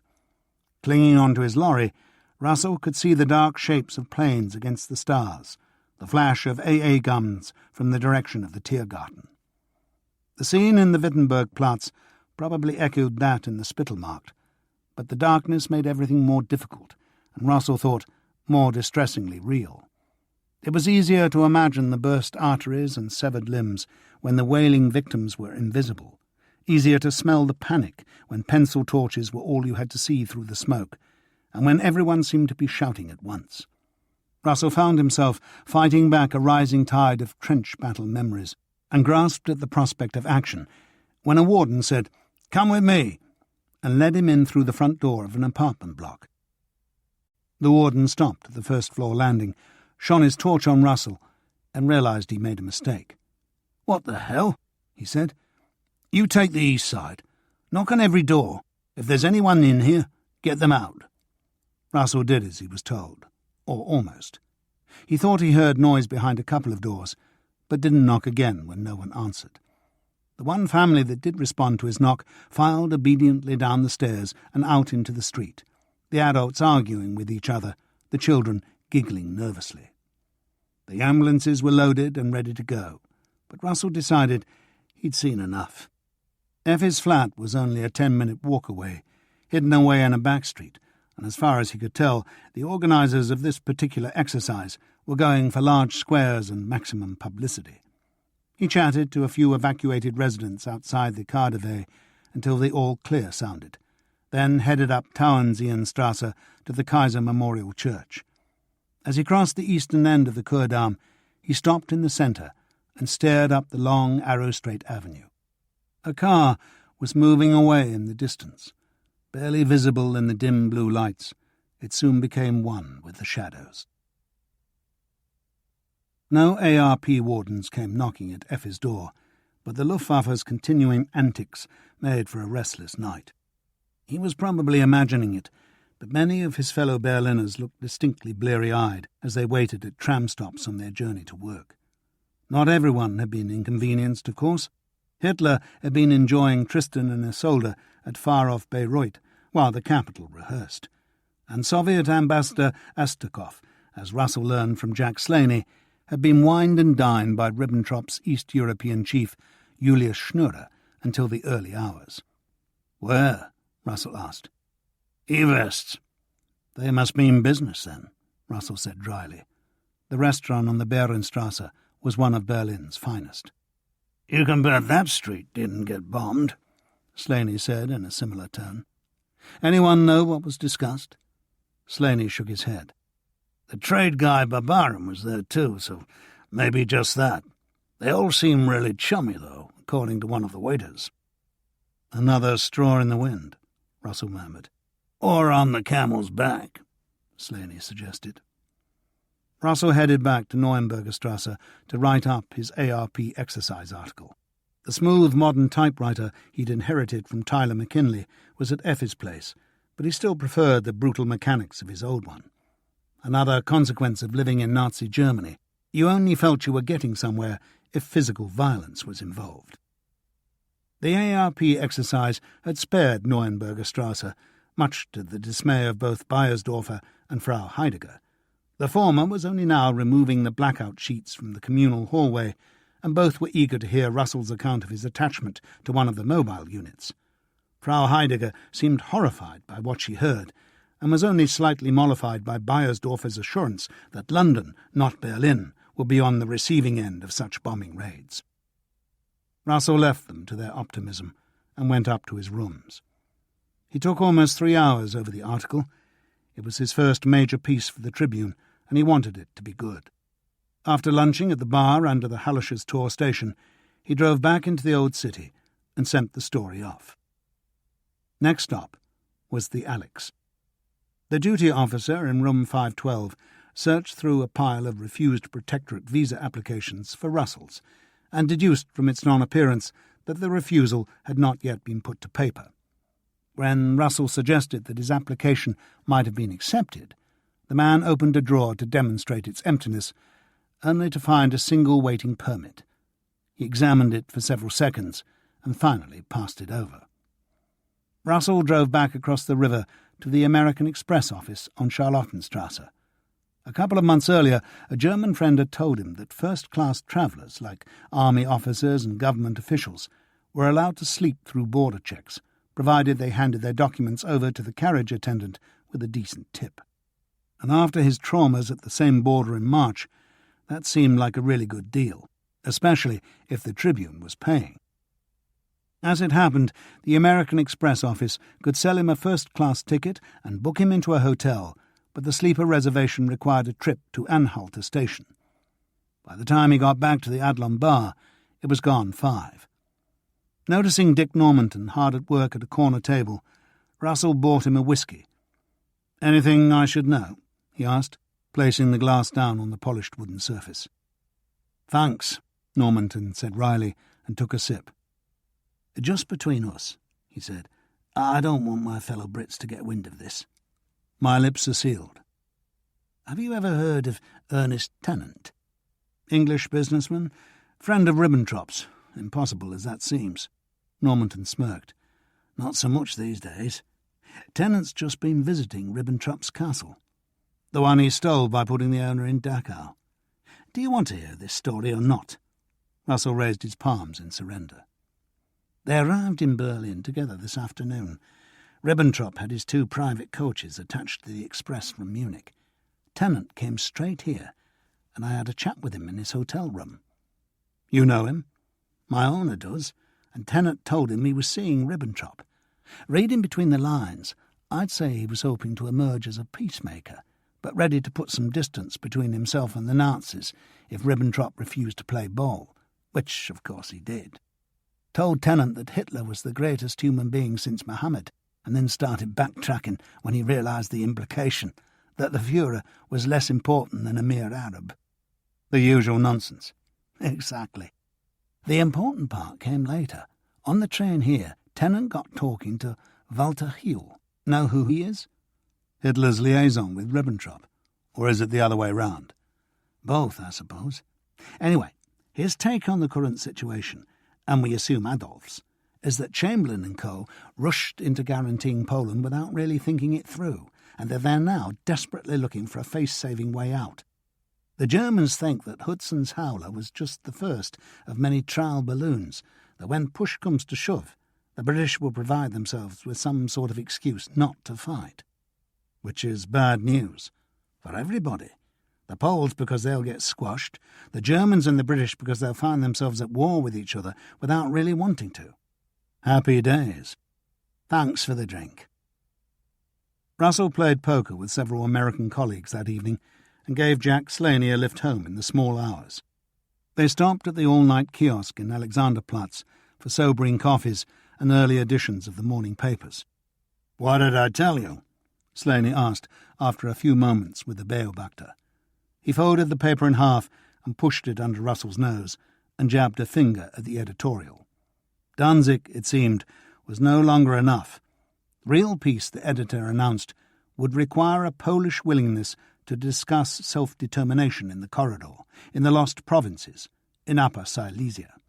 Would require Poland to lie on its back and wave its arms and legs in the air. "They think they're pushing at an open door," Slaney said. "Yes," Russell agreed, thinking about his talk earlier with Dick Normanton. "Question is, will it slam shut behind them?" "You Brits will fight, but your government sure as hell doesn't want to. They should be trying to scare the Germans, not reassure them. And if Ribbentrop's whining and dining ask Darkov, then they should be taking Stalin out for a meal. He'd probably eat them." Slaney laughed, and the two of them sat there drinking their coffee, staring out across the dimly lit square. The following morning, soon after 11, Russell arrived for his appointment at the Soviet embassy. The thin-lipped Sasha answered the door, and the usual receptionist ignored him while Gorodnikov was appraised of his presence. Up in the office overlooking the boulevard, he found the attaché fanning himself with a sheaf of papers. "It's like summer in Batum," Gorodnikov said. "Have you ever been in Batum?" Russell had not. "It is like this, all summer. You English call it sticky, I believe." We do. So, have you heard from Moscow?" "Yes, of course," the Russian said, sounding offended at the mere question. "So what do they want me to tell the Germans?" "You are to say that we accept offer, that we agree to pay you good money for any information concerning German plans that involve the Soviet Union, military, economic, anything. You must say that we are most interested in German intentions towards us, that we worry about attack." "All right. And your side of the bargain?" Yes, they will give you what you ask for." Gorodnikov was shuffling through his fan for the right piece of paper. "Someone likes you in Moscow, yes?" "That's good to know." "Maybe, maybe not. Depends who it is." "True." "Ah, here it is," he said, extracting one sheet and putting the others down. "Moscow agrees to help you escape from Germany, you and your lady friend, but only in real emergency, you understand. Not for holidays in the sun." "I understand." And Russell did. The Soviets would get him and Effi out of Germany, but only once he'd proved his worth, and only if the Nazi authorities were actually snapping at their heels. The Soviets had nothing to gain by helping them out any sooner. He asked for the contact number. "We shall get to that. First, a small job you must do for us." Russell's heart sank a little deeper. "What sort of small job?" "You will go to Stettin and see a woman there. Let me explain." Gorodnikov leant forward, elbows on the desk and fingers interlocked. The Soviets, he told Russell, had had an agent in the Stettin docks, a man named Bernard Neumeier. The Gestapo had arrested him on the previous Saturday, and he had died under interrogation in Sachsenhausen on Wednesday.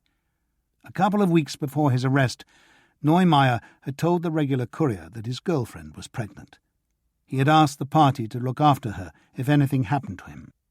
Her name was Erna Kliman. "Does she know he's dead?" Russell asked. "We do not know." "Does the Gestapo know about her?"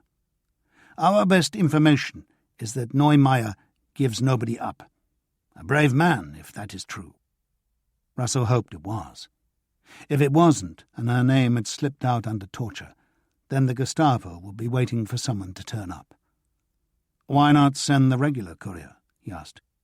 "If Neumeier tells the Gestapo anything, then this man is compromised, and he knows many names." Perfect, Russell thought. He tried another tack. Why risk anyone?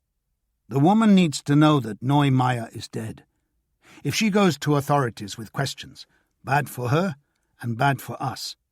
We not know what Neumeier tells her. Maybe nothing, maybe everything.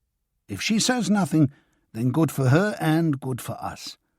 And we want to give her help." He passed an unsealed envelope across the desk. It was stuffed with 20 Reichsmark notes. "We look after our people," Gorodnikov said defiantly, as if daring Russell to deny it. The money would help, Russell agreed. "Why not send it?" he suggested innocently. "Not possible to send money without explain," Gorodnikov told him. "She must learn how much Neumeier care for her." Of course, Russell thought. The money would only keep her quiet if she knew where it came from. "And too urgent for post," Gorodnikov added pointedly. "When do you expect me to go?" Russell wanted to know. "Today? Oh, no, it will only take few hours. 2 hours there, 2 hours back. You dine in Berlin. You want way out of Germany for you and your girlfriend. This is what Moscow expect in return." Russell considered. It could be a lot worse, he thought. There was nothing illegal about carrying an envelope full of cash, and if there was any sign of a watch on the woman's home, he would just walk away. And the reward had to be worth it. "All right," he said, pocketing the envelope. "What's her address?" Gorodnikov had already written it out. "You must remember and destroy before you arrive in Stettin," he advised. "I will. Now what about that contact number?" Gorodnikov printed out a telephone number and passed it across. "You ask for Martin." Russell looked at the number and recognized it. It was the photographic studio in Neukölln, which he had often used. Miroslav Zemsky, the man who owned it and ran it, had to be Martin. Russell had known Zemsky was a communist before the Nazi takeover, but had assumed that the fat Silesian's willingness to fake him a passport earlier that year had simply been for old time's sake. Now he knew otherwise. Zemsky was still on the active list. Another double life. Another reason for hope.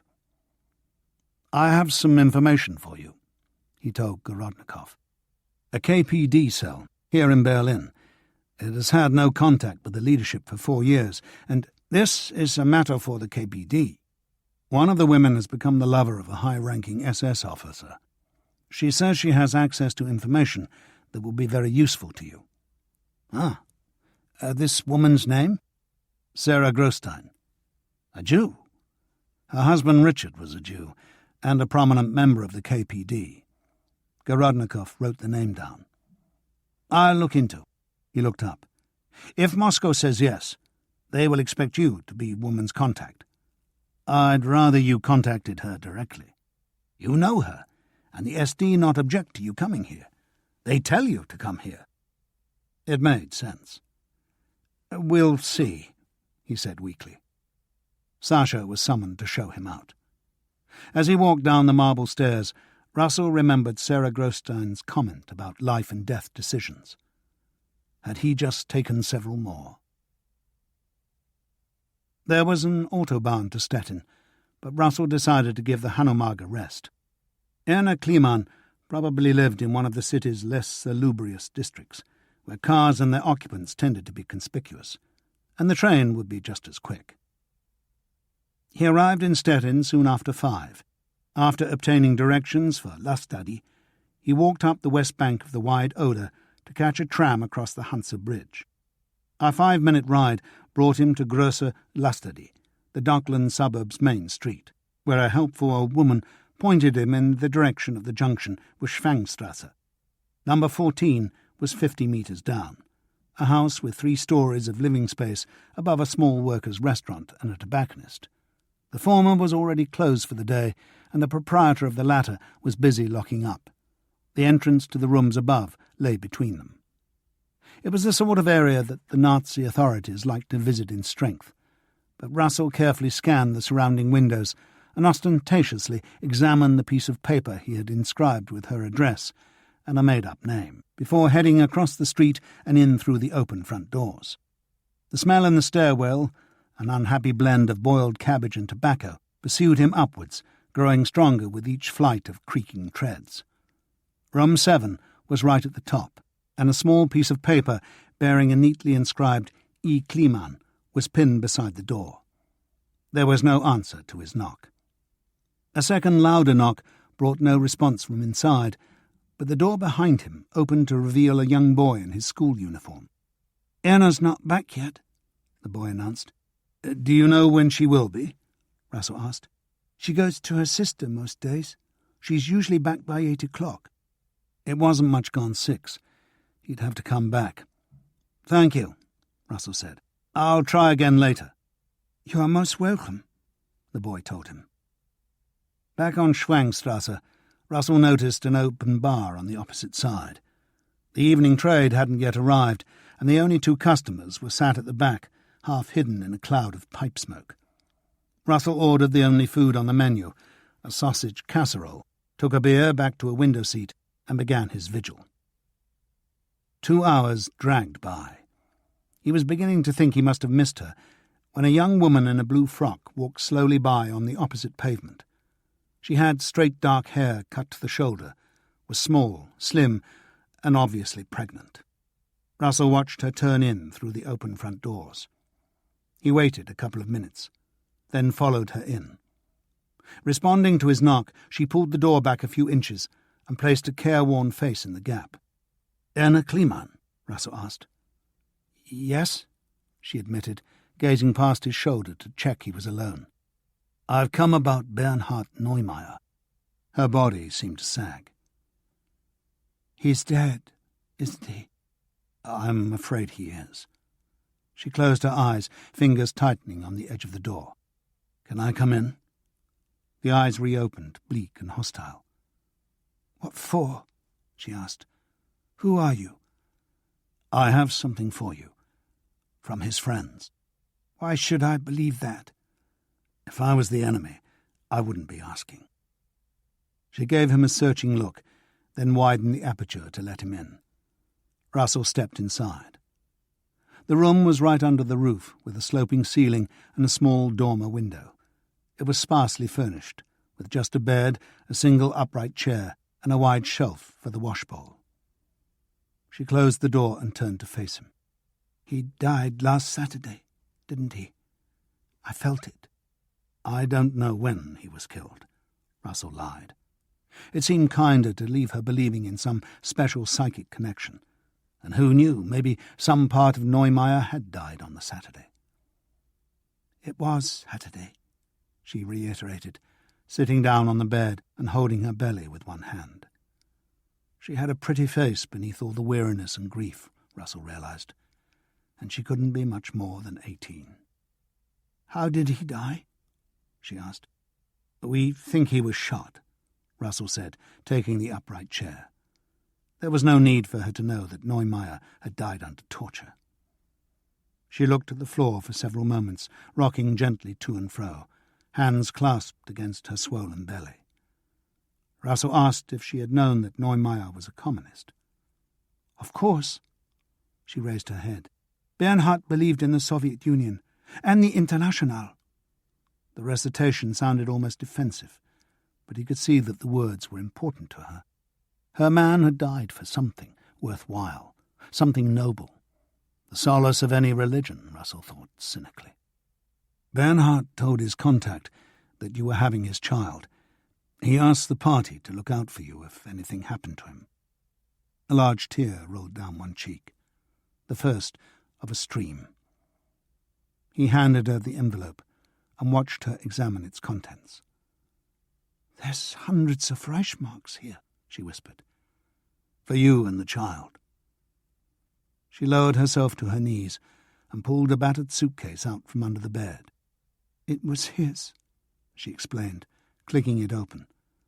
"There are only his clothes and this," she added, handing Russell a small notebook. The tears were still flowing. "He was going to pass this on at his next treff."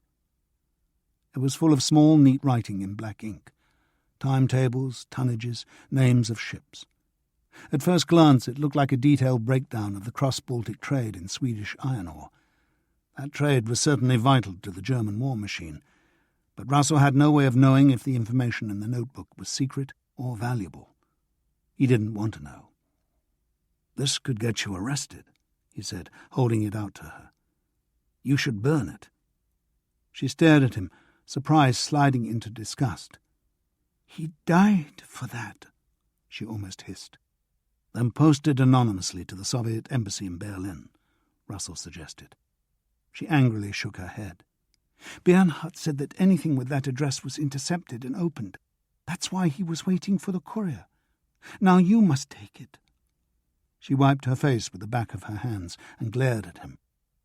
Russell realized she wasn't going to take no for an answer, and he could always get rid of the damn notebook himself. She would never know. "All right," he told her, slipping it into his inside pocket. "I'll see that the party gets it." "He said it was really important," she insisted, determined that Russell should acknowledge the same. "Then it probably is," he agreed, getting to his feet. "I wish you luck," he added, opening the door to let himself out. It sounded ludicrously inadequate, but what else was there to say? He could hear her begin to sob as he started down the stairs. Back on Grosse Lustedy, he stood at the tram stop, checking his watch and feeling somewhat exposed. It was only 8:30 on a Friday evening, not even fully dark, but there were few people on the street and hardly any traffic. Lustedy seemed devoid of taxis, and the infrequent trams were all headed in the wrong direction. Half an hour into waiting, it was clear that walking would have been the wiser choice. When an inbound tram finally arrived, it was full of boisterous young sailors from the naval base.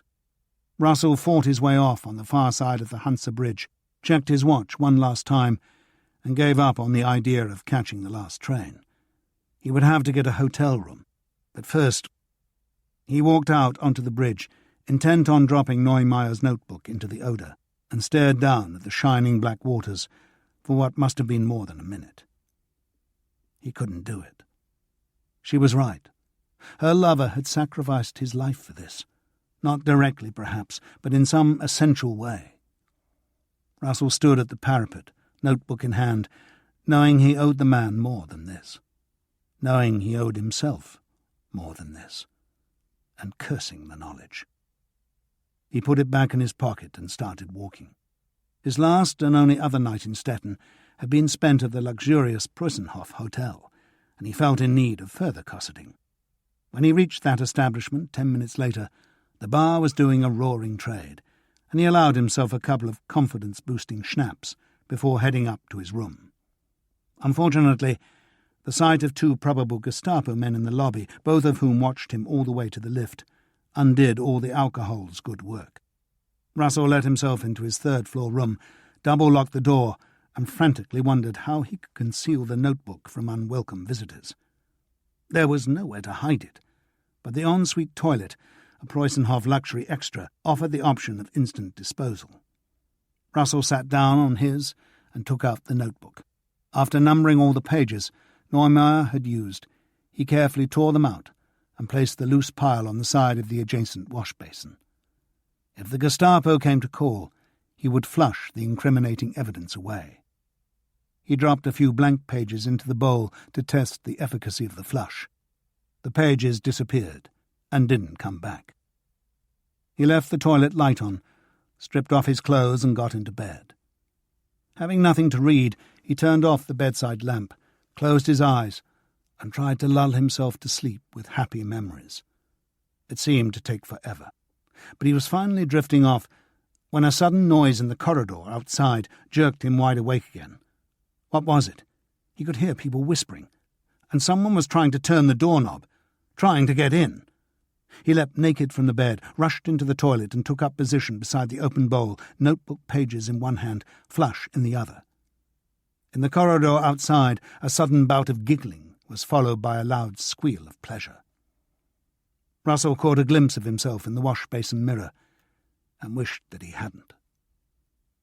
There were no more sudden alarms, but sleep worthy of the name proved elusive, and by 5:30 he was fully awake. Waiting for the early shifts to populate the street below, he debated the pros and cons of posting the pages to himself at a convenient post-restaurant. He couldn't send them to the main office in Berlin, because that was where he had used McKinley's name to pick up the envelope in February. But there were other offices, and this time there would be nothing false about his documentation. Using his own name, on the other hand, would carry its own perils. Who knew how closely Hauptsturmführer Herth was watching him? Did alarm bells go off at the Hauptpost when an item of mail arrived bearing his name? He wouldn't use the mail. A 2-hour train journey, a 10-minute drive to the Unter den Linden, a short and easily explainable visit to the Soviet embassy. Nothing to it. But where to put the loose pages? His jacket pocket was the obvious place, but that was where he carried his identity papers and journalistic accreditation, and he had a nightmare vision of himself at an unexpected checkpoint, spilling everything out together. In his shoes, he decided. He divided the pages into 2 piles, folded each in half and stuffed them in. Once the shoes were on his feet, he could hardly feel the difference. He only hoped the sweat of another hot day wouldn't render the pages illegible. He left the room just before 7 and took a tram to the station. There was a fast train to Berlin in 25 minutes, a semi-fast in 40. The former took an hour less, but the latter gave him the option of getting off at Gesundbrunnen in North Berlin, which seemed a safer bet than Stettin station, where checks on travellers were much more likely. He sat over a coffee, wondering which class of ticket offered the greatest security, the perceived respectability of first, the anonymity of third, or the no-man's land of second. He opted for a first-class ticket on the semi-fast and sat with another coffee, this time scanning the concourse and platform gates for men in leather coats. There were none. His train pulled out on time, and despite the coffees, he soon found his eyelids drooping with fatigue. One moment he was listening to the wheels rattling beneath him, and then someone was shouting outside his window, "Alles aussteigen!" Everyone off. The train was standing at a small country station, Kassakow, according to the board. Away to his left he could see 2 cars and a lorry drawn up in the goods yard. A group of brown shirts with semi-automatic weapons were walking down the neighbouring tracks. Russell's stomach went into free-fall. "Alles aussteigen!" the voice shouted again. Russell stepped down onto the platform. There were about 60 people on the 4-coach train, and almost all of them were men of working age. Most seemed exasperated by the likely prospect of a long delay, but some seemed buoyed by the diversion, casting delighted glances hither and thither, like visitors to a movie set. At the head of the train, the elderly locomotive was audibly sighing at the interruption to its progress. A table had been planted under the platform canopy, and 2 men in civilian clothes were sat behind it. Gestapo, no doubt. Another man, probably their superior, was standing with his back to the building, calmly smoking a cigarette. "All passengers line up," someone else shouted. "Have your identity papers ready." A line formed, stretching down the platform from the table to the rear of the train. There were only 4 people behind Russell, an elderly couple and 2 cheerful young men in Wehrmacht uniforms. Looking round, Russell realised that the whole station area was surrounded by a loose cordon of stormtroopers. Several more brown shirts were noisily working their way through the train, presumably in search of possible stowaways. The line moved slowly forward. Edging sideways for a view of the table, Russell saw that the seated officers were doing more than simply checking papers. Pockets were being emptied, bags searched, and as Russell watched, the man being questioned knelt down to undo his shoelaces and remove his shoes. A cold wash of panic coursed through Russell's brain. What could he do? He cast around for hope, but there were no obvious gaps in the ring of stormtroopers, and the nearest trees were 200 metres away. What explanation could he give? He might have been able to pass off Neumayer's pages as his own journalistic notes, but how could he explain hiding them in his shoes? What had he been thinking? Could he get them out? One soldier was staring straight at him, and the man in charge also seemed to be gazing down the platform in his general direction.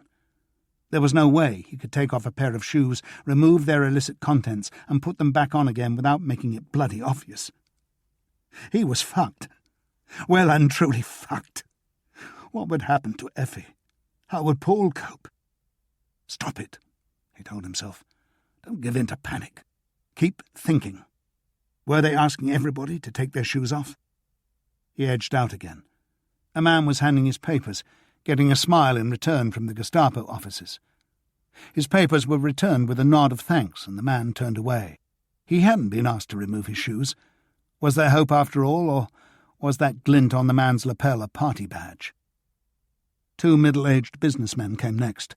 One was ordered to take off his shoes, the other was not. Was it just a matter of chance? Was there some magic words Russell could say to save himself? He never found out. There were a dozen people left in the line when a young man, 3 or 4 places ahead of him, calmly stepped down off the low platform, ducked under the couplings between 2 of the stationary carriages, and disappeared from sight. There was a moment's shocked silence, then a cacophony of shouted orders and stormtroopers running in all directions. Russell was daring to hope that incompetence would have the last word when a short burst of firing sounded beyond the train. He willed there to be more, but one fusillade had apparently been enough. A few moments later, a stormtrooper appeared with what had to be the young man's papers. The man in charge ran his blue eyes over them and gave the men at the table an affirmative nod. "Get everyone back on the train," one of these told an underling, who repeated the order at 5 times the volume. Russell walked slowly back to his compartment, struggling to hide his legs, apparent reluctance to support his body. As the train pulled away, he saw 2 stormtroopers heave a blooded corpse into the back of their lorry. While one wiped his hands in the roadside grass, his companion lit cigarettes for the both of them. The train reached Gesundbrunnen over an hour late, and Russell decided on travelling all the way in to the terminus. He had to deliver Neumayer's pages before he picked up Paul, and there seemed little chance of a second check on the same train. But he did take the precaution of transferring the pages from his shoes to his jacket pocket. There were no leather coats hovering by the barrier at Stettin station. Russell collected the Hanomag, drove straight to the Soviet embassy, and told Sasha that the crumpled, sweat-stained pages should be passed on to Gorodnikov. Back on the pavement, he looked round for the probable watcher. None was evident. But it didn't matter either way. If the Germans queried his visit, he would tell them that the Soviets had asked him to collect a sealed envelope from a stranger in Stettin as proof of his loyalty. Having secured Neumayer's legacy, he drove round Pariserplatz and into the Tiergarten. As he pulled the car to a halt in one of the less frequented byways, Russell had a sudden and sickening realization. There had never been any reason to hide Neumayer's notebook. If the Gestapo had caught him with it, he could simply have said that he was bringing it back for Hauptsturmführer Herth. The nonsense with the hotel toilet, his near panic on the Kazakov platform, it had all been avoidable. He had almost killed himself with his own stupidity. Russell sat staring at the summer trees, gripping the steering wheel to keep his hands from shaking. He arrived outside his son's Grunewald home at the appointed time, feeling less than ready to play the role of the confident father. But if he found his performance less than convincing, Paul didn't seem to notice. The boy also seemed out of sorts, but refused to admit as much. The 2 of them went to the zoo, and everything seemed a bit flat. The combination of high summer heat and animal dung leaving a distressing aftertaste. Paul's favourite animal, the notorious spitting gorilla, was reputedly out of sorts and refused to shower his visitors. On their way home in the car, Paul asked him whether America would join in a European war. Russell said he didn't know, but that most Americans seemed inclined to let Europe sort out its own problems. Paul thought for a moment, and then asked another question. Were the Americans afraid, or did they just not care who won? "They're not afraid," Russell said. "Most politicians have no idea what a modern war's like, and in any case, they won't be the ones to fight and die." "So they don't care who wins?" "I think most would support England against Germany. There's a long tie between them. I mean, they both speak English." "Is that the only reason?" "No. Americans believe in democracy, most of them, and the Führer's Germany, for all its achievements, is not a democracy." "But every plebiscite we've had, the Führer has won a huge majority." "True." Russell had no desire for an argument over what constituted a real democracy. "And if the Americans do care who wins, Then why won't they fight? Paul pressed on relentlessly. My troop leader calls them decadent. He says they have no sense of honour. Let's hope there's no need to find out, Russell said evasively, as he turned the car into Paul's street. Almost there, he added unnecessarily. Paul looked at him. Sorry, Dad, he said. Nothing to be sorry for, Russell said. This is a difficult time for Germany. Let's just hope we get through it in one piece. Paul smiled at that. Let's. Back at Effi's flat, Russell found what looked on first impression like a pair of 60-ish women chatting in the living room. It was Effi and her make-up friend Lily. We did each other, Effi explained after introducing Lily. What do you think? Russell was impressed and said so. Lily's work on Effi was better than vice versa, but that was only to be expected, and from more than a metre away, both looked pretty damn convincing. I booked a table for 4 at Raminsky's, Effi told him, looking at her watch. Are you all right?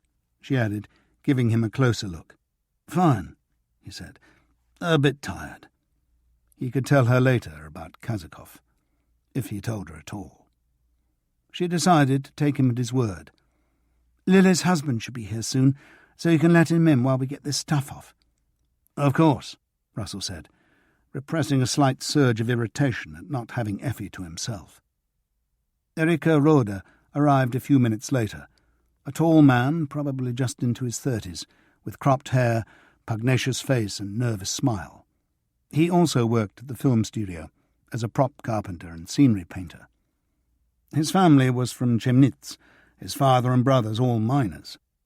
His wife, when she finally emerged from the bathroom, had shoulder-length blonde hair, a trim figure, and one of those faces which grew much more attractive with animation. She greeted her husband with obvious affection. The 4 of them walked down to the Kehrdamm. The pavements and pavement cafes were crowded, the restaurants and late-opening shops doing a thriving trade. There was a large queue for Effi's film outside the Universum, but no one recognised her as she walked past.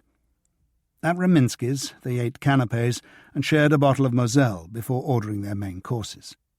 The discussion, as Russell expected, was mostly cinematic shop, but once the wine had worked its magic, he happily listened to the familiar litany. The buffoon of a director, the cheapskates who ran the studio, the sound technicians who thought they were working in radio. Erika Roda had news of an interesting dispute over a set, which had been referred to the Propaganda Ministry for adjudication. The director had decided that a 1920s room should have 1920s books, and what better way of demonstrating this than including books banned by the Nazis 10 years later? Goebbels' boys had disagreed. As they ate, Russell became aware of the conversation at an adjoining table. 3 women and 1 man, all in their 30s, were discussing the international situation, and their opinions seemed more than a little at odds with the prevailing orthodoxy. They seemed oblivious to this, however, and indifferent as to who might hear them. Looking around, Russell could see 1 man at another table pursing his lips with obvious annoyance, a couple at another sharing worried looks. He was still wondering whether he ought to do something when Effi got up, took the necessary 2 steps to the table concerned, and leant over to whisper something. "What did you say?" Russell asked her later. "I said, it's completely up to you, but you're going to get yourselves arrested if you're not careful." They all looked at me like rabbits trapped in headlights. They had no idea anyone was listening. Sunday was the sort of day that Russell loved. He and Effi had a long lie-in, then walked to the Tiergarten for coffee, rolls, and a leisurely read of the papers. The weather was perfect, bright and sunny without the humidity of previous days. The terrors of the Kazakov platform seemed strangely remote. Thomas and his wife Hannah had invited them to a late picnic lunch in their Dahlem garden, and despite Effi's best efforts, they only arrived half an hour beyond the appointed time. After Russell had pulled the Hanomag up behind Matthias Geertz's Horsch in the driveway, they walked round the house to the back. Matthias and Ilse's 2 young girls were playing skittles with Thomas's 15-year-old daughter Lottie, while the males, Matthias, Thomas, his son Joachim, and Paul, were involved in less energetic pursuits. Matthias was lounging in a deck chair, beer in hand, the two boys hunched over a book of warplanes at the long trestle table. Paul leapt up to greet Effie. "Are you really all right?" his look seemed to say. "I really am," her smile reassured him. Russell shook hands with his ex-wife's husband, just as Ilse and Hannah emerged with platters of bread, cold meats, and Kartoffelsalat. Thomas followed with a steaming vat of frankfurters, which he placed on the table. Beers were fetched for the new arrivals, and everyone sat down to eat. The next couple of hours were more than pleasant, the way life ought to be, and rarely was, Russell thought. Paul looked particularly happy in his extended family. At one point, Russell observed his son watching Ilse and Effie in conversation with a wonderful smile on his face. Considering their histories and all the possible resentments that might have arisen, considering how different they all were from each other, the 6 adults got on remarkably well. Thomas asked if there was any news from Uwe Cusaro, but Russell hadn't been home since Friday morning and had no idea how the detective had fared at Silesian station that evening. "There should be a message waiting for me," he told his friend. "I'll let you know." Since he was leaving for Prague the following evening, Russell stayed the night at Effi's, sleepily kissing her goodbye when the studio car arrived soon after dawn. "You're just going for the paper?" she asked before she left, as if the idea had just occurred to her. "Yes," he lied. Murchison had told him in New York that there would be another list of possible allies waiting for him in Prague. It would be safer for Russell to collect it there, the American had told him, than to carry it across the border. Russell hated lying to Effie, but why give her reason to worry? There were messages waiting for him at Neuenberger Strasse, including one from Kuzora. Miriam Rosenfeld had indeed been seen at Silesian station, and a man had been seen with her. Kuzora was continuing with his inquiries until Russell told him otherwise. He hoped they could meet when Russell returned from Prague. There was a congratulatory wire from Ed Cummins, who had liked the ARP piece, and postcards from the 2 Weisner girls and his agent in London, Solly Bernstein. All 3 had been sampling the delights of the English seaside resort, the Weisners at Margate, Solly at Southend. Messages from outside the cage, Russell thought, but nothing from inside. Nothing from Sarah Grostein. Realizing that 3 days had passed since his talk with Gorodnikov, he reluctantly called the SD contact number. After identifying himself, he reported that the Soviets had taken him on and were happy to accept any intelligence he could offer them. The duty officer read his words back to him and signed off with a crisp "Heil Hitler." Russell phoned Thomas with Kuzaro's news, and then drove up to Wilhelmstrasse. The 2 press briefings he attended that morning could and probably should have been given by chimpanzees. At the Adlon over lunch, the general feeling among the foreign correspondents was that the sooner Hitler returned to Berlin, the better. Nazi Germany on the prowl was scary, disgusting, or both, but at least it made good copy. Nazi Germany at rest was literally too dull for words. At 8 that evening, Russell's train pulled out of Anhalter station. The last time he'd made this journey, he'd been carrying a probable death sentence in a false-bottom suitcase, and looking back, he still had difficulty believing he could have taken such a risk. Today's journey, by contrast, seemed almost blissfully safe. He gazed out at the Saxon countryside for a couple of hours, stretched his limbs on the platform at Dresden, and took a nightcap in the dining car as the mountains loomed in the late evening dusk. The sleeping car attendant took his documents, thanked him profusely for the 5-mark tip, and showed him to his first-class bed. He lay there, listening to the rattle of the wheels, enjoying the softness of the mattress. A change was as good as a rest, he thought. Even a change of cages. The Ostrava Freight. Russell's train pulled into Masaryk station soon after 7 in the morning, or what had been Masaryk station. The name boards had been removed and not as yet replaced with something more suitable. In all other respects, the concourse looked much the same. There were no German soldiers on display, no leather-coated myrmidons. Russell walked out through the gabled glass facade and turned left. At the far end of a shadowed Hybernska street, the famous Powder Gate basked in the morning sunlight. He headed down Deladstener Street towards the centre of the new town. The side streets, he noticed, all bore bilingual signs in Czech and German, save for Jerusalem Street, which had no sign at all. The large synagogue halfway down was still standing, which seemed a good omen. He would have to visit it before he left. Jenriska Street was festooned with swastikas of varying sizes, the largest reserved for the central post office. Something else was different too, but he only realised what it was when a large sign told him that Prague is now driving on the right. In more ways than one, he thought. Reaching the long sloping boulevard that the Czechs, for reasons best known to themselves, called Wenceslas Square, he turned left. The Hotel Europa was 100 metres up the hill, a uniformed bellboy doing what looked like a tap dance on the pavement outside. A French friend had recommended the Alcron Hotel on the dubious grounds that the Gestapo kept a large suite of rooms there, and that in consequence the hotel's telephone lines were less likely to be monitored. Since Russell had no intention of using a hotel telephone for anything more than ordering breakfast, he felt able to forego the delight of swapping small talk in the lifts with the local boys in black. He had, moreover, always wanted to stay at the Europa, an Art Nouveau masterpiece from the old Habsburg Empire days. The Habsburg civil service might have been less than successful at running a modern state and economy, but few ruling classes had been more single-minded when it came to indulging themselves, and given the choice, who would turn their back on a hotel facade crowned with gilded nymphs? The bellboy tapped his foot one last time for luck and took Russell's bag. The receptionist was half asleep, but managed to find Russell's reservation and key. A gilded lift took him and the bellboy up 3 floors, and a red-carpeted corridor brought them to a lovely high-ceilinged room at the front of the hotel.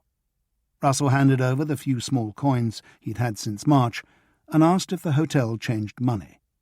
Yes, the boy said from the doorway, but the Thomas Cook or Naprikopa offered a better rate.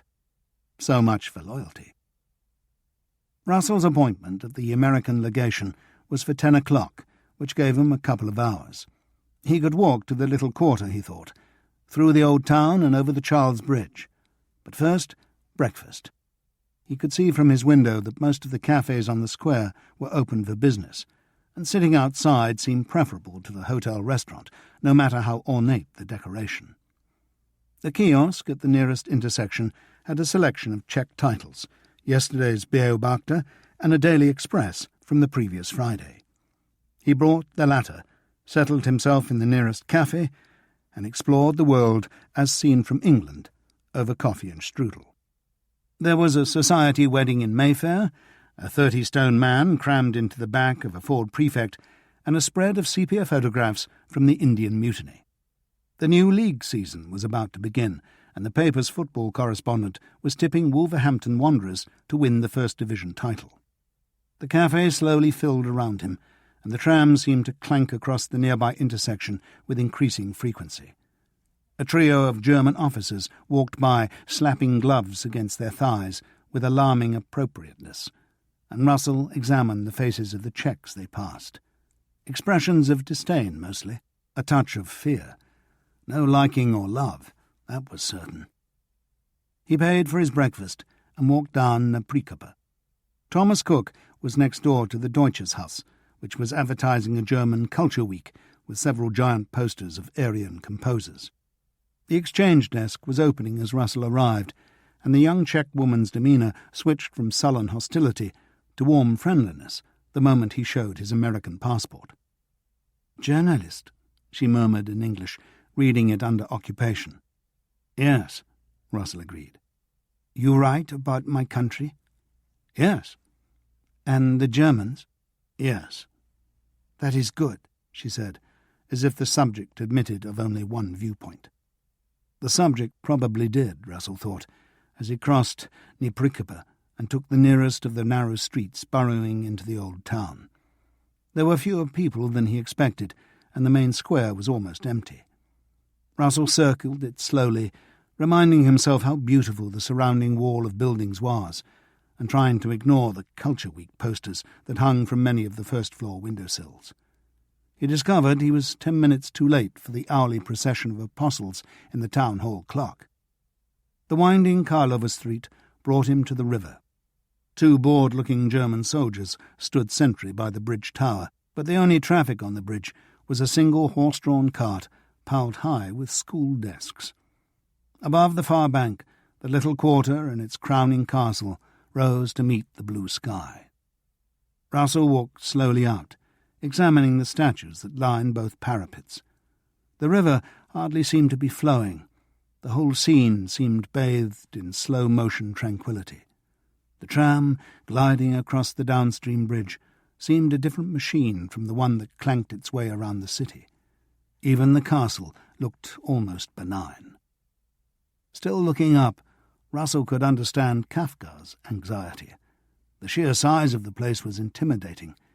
In the days following the occupation in March, one English paper had carried a picture of Hitler peering anxiously out from one of the windows, as if he was worried that someone was out there with a hunting rifle. No such luck. Russell resumed his walk. There were another 2 German guards at the far end of the bridge, and more German uniforms and vehicles on Camper Island. With 20 minutes to spare, Russell downed another coffee on Mostecker Street before continuing up the hill to the American legation. This was housed in the former Schönborn Palace, a 4-story building in shades of beige halfway up the southern side of Tritzter Street. A stone portico surrounded the front doors, topped by the sort of balcony the Duce favoured for ranting. The large stars and stripes seemed exotic in such surroundings. Russell had barely given his name to the receptionist when a young, bespectacled man with short dark hair came almost tumbling down the stairs. "Joseph Kenyon," he said, shaking Russell's hand. "I thought we might talk outside." Outside was a series of terraced gardens rising to an orchard. Beyond this, at the very top of the slope, sat an ornate pavilion. The 2 benches in front offered a wonderful view across the roofs of river and city. Kenyon himself, as he explained on the walk up, was not so much a diplomat as a political observer, left behind with a skeleton staff now that the occupation had rendered a full embassy inappropriate. There were enough emigration requests to keep his colleagues busy, but not much new for him to observe. "I can't say I've seen that many occupations, but I have a feeling they follow much the same pattern." "So how are the Germans behaving?" "As you would expect. I can't imagine they anticipated any kind of welcome. Well, maybe a few fools did, but it's been 4 months now, and they've made no real effort to win the Czechs over. Most of the time they seem hell-bent on antagonizing them." Kenyon recounted a story doing the rounds about a Czech from the Sudeten area in the north, which was now part of the Reich. The man's dying mother lived in the Sudeten area in the south, also part of the Reich, and he had asked permission to drive across the Protectorate to visit her. Since he couldn't produce her doctor's certificate, permission had been refused. The man had been forced to drive all the way around the Protectorate, about 3 times as far. "I don't know if the story's true," Kenyon said, "but it sounds like it could be, and I'm sure most Czechs would believe it." The American pulled a packet of Chesterfields from his shirt pocket and offered it. "Sensible man," he said when Russell declined, but still lit one for himself with evident pleasure. "They've really buggered up the language business. First off, they gave the impression everything would be in German, but soon realized that wouldn't fly. I think the ordinary Czech's refusal to understand anything a German said to them was the crucial clue. So then they started pushing for what they called linguistic parity, everything in both languages with the German version on top. And that's not working either. The Germans have announced that 18 terms, not 17 or 19, you understand, are untranslatable from German to Czech. These include Führer, which I suspect the Czechs can do without, and Böhmen and Mähren, which we call Bohemia and Moravia. So the Czechs are not allowed to refer to their own country in their own language. I say. And there's the usual cultural bias. Beethoven and Wagner are God's gift. Dvorak and Schmetner not fit to tie their shoelaces, etc., etc. Plus the more serious stuff. The Gestapo have set themselves up in the old Petschek Palace on Bredauer Street, complete with special courts and guards in black. It's rumoured that the basement and top floor are both used for torture, but no one's emerged in one piece to confirm it. There is resistance, then. Some, and it'll grow.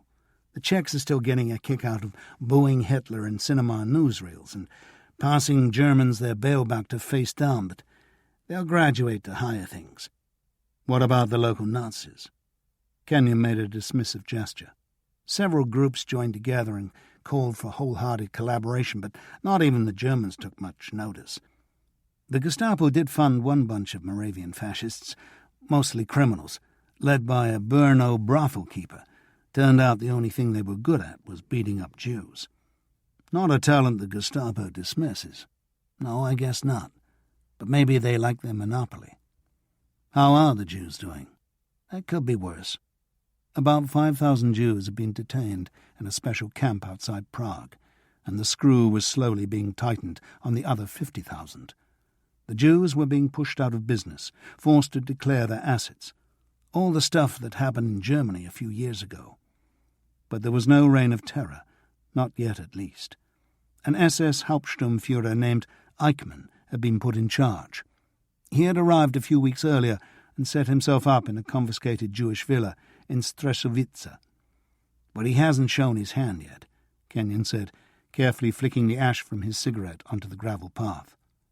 Last month the Gestapo organized an exhibition at the Deutsches Haus, the Jews as humanity's enemy, or something like that, and issued unrefusable invitations to the local schools and factories. All the usual garbage. Oily Jews counting their shekels, ravishing Aryan virgins, baking their Passover bread with the blood of Christian children. Kenyon shook his head and stubbed the cigarette out with a twist of his heel. Do any of them really believe it, do you think? Those that aren't stupid enough are twisted enough. How are the rest of the Czechs dealing with it? Better than the rest of the Germans, I'd say. It was a mixed picture, though. The Czech administration was trying to soften the blow by drafting much weaker anti-Semitic legislation than the Germans wanted. It was confiscating Jewish property, but mostly as a means of keeping it out of German hands. Ordinary Czechs, it's hard to tell. There are more segregation laws coming in August, and it'll be interesting to see how they react. It could be wishful thinking, but I suspect that ordinary Czechs will try and ignore them. Anti-Semitism has never been much of a force in this country, and supporting the Jews will be another way of holding a finger up to the Germans. Gestures won't help the Jews. Not in the long run, no, but what's happening here is good news as well as bad. The Nazis had a choice when they came in: win the Czechs over or really frighten them to death. They've fallen between two stools so far, but that wasn't an accident. The plain truth is, both options are beyond them. They've got nothing real to offer the Czechs. The only way they can win them over is to give them their country back. They can try frightening them to death, but that won't work for long. It never does. There's already passive resistance, and it'll get more active. Not tomorrow, but eventually. The Czechs know they can't drive the Germans out on their own, so they'll wait until Hitler has his hands full elsewhere. The Czechs can't wait for a European war, and who can blame them? No one, Russell thought, though the millions doomed to die might want to say in the matter. He now realized the reason, and wondered how he could have missed it, for Cummings's insistence on his coming to Prague. His editor had realized, consciously or otherwise, that this was the template for what was to come. "I'm seeing the German spokesman at 3, he said. "I think I'll ask him what conquerors have to offer their conquests. If you're looking for official responses, I can probably get you an interview with a member of the Czech government." "I am. It's what officials don't say that's usually so revealing." They walked back down through the gardens and in through the back door of the legation. Kenyon's office was on the first floor, overlooking the street. He picked up the phone, tried a few words of Czech, and quickly reverted to English. 2 o'clock? He asked Russell, who nodded. "In the cabinet room. He'll be there," He hung up. Karl Marisch. He's the acting Prime Minister. We'll give you 10 minutes. Do you know where the cabinet room is? In the castle? I'll find it. Kenyon nodded. Now your other business here. He took a small folder from a desk drawer, extracted a single sheet of paper, and passed it across. There were 3 names, 2 with telephone numbers, 1 with an address. These are all supplied by a Czech exile in the States, Gregor Blaszek. Russell copied the names and numbers into used pages of his reporter's notebook, adding letters to the former and scrambling the order of the latter to a prearranged pattern. The address he memorized. What was Blaszek's political affiliation when he was here? He asked. Social Democrat.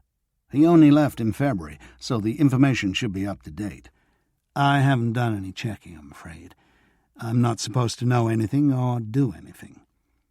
Do you know where Blaszek is living now? Chicago, I think, Kenyon said, checking the file. Yes, Chicago. I assume you've been given some guidance as to how to approach these people. Oh, yes. Russell slipped the notebook into his inside pocket and got to his feet. Thanks for the help, he said, extending a hand. And for the analysis. Remember, Kenyon told him, this building is still American territory. If you should find yourself in sudden need of a boat hull, he explained somewhat unnecessarily. Thanks, Russell said. He could just see himself toiling up the hill with the Gestapo in close pursuit. He walked back down to the little quarter square and sat at an outdoor restaurant table opposite the St. Nicholas Church. The plate of pancakes on the adjoining table smelled as good as they looked, so he ordered an early lunch to go with a glass of wine. The pancake eater, a middle-aged Czech man of prodigious size, gave him a congratulatory beam. Russell took Kenyon's piece of paper out to study the names, seeking some arcane clue as to which might prove the safest one to start with. When a shadow crossed the paper, he looked up to find 2 German officers taking the adjoining table. He put it away. The pancakes were delicious, and the Germans were still waiting for the waiter when he finished. From Little Acorns. He took a tram back to the new town, alighting on Na Prikopa at the bottom of Wenceslas Square. He walked on to the post office, intending to use one of the public telephones there, but had second thoughts when he noticed German uniforms in a room behind the counters.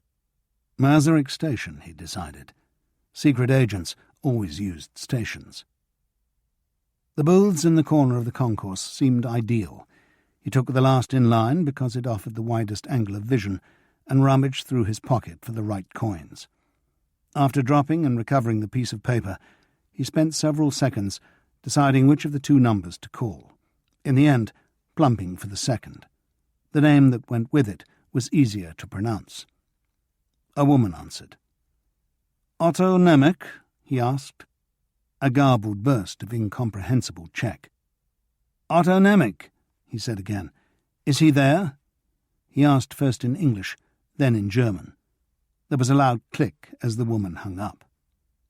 Russell did the same, not knowing whether to laugh or cry.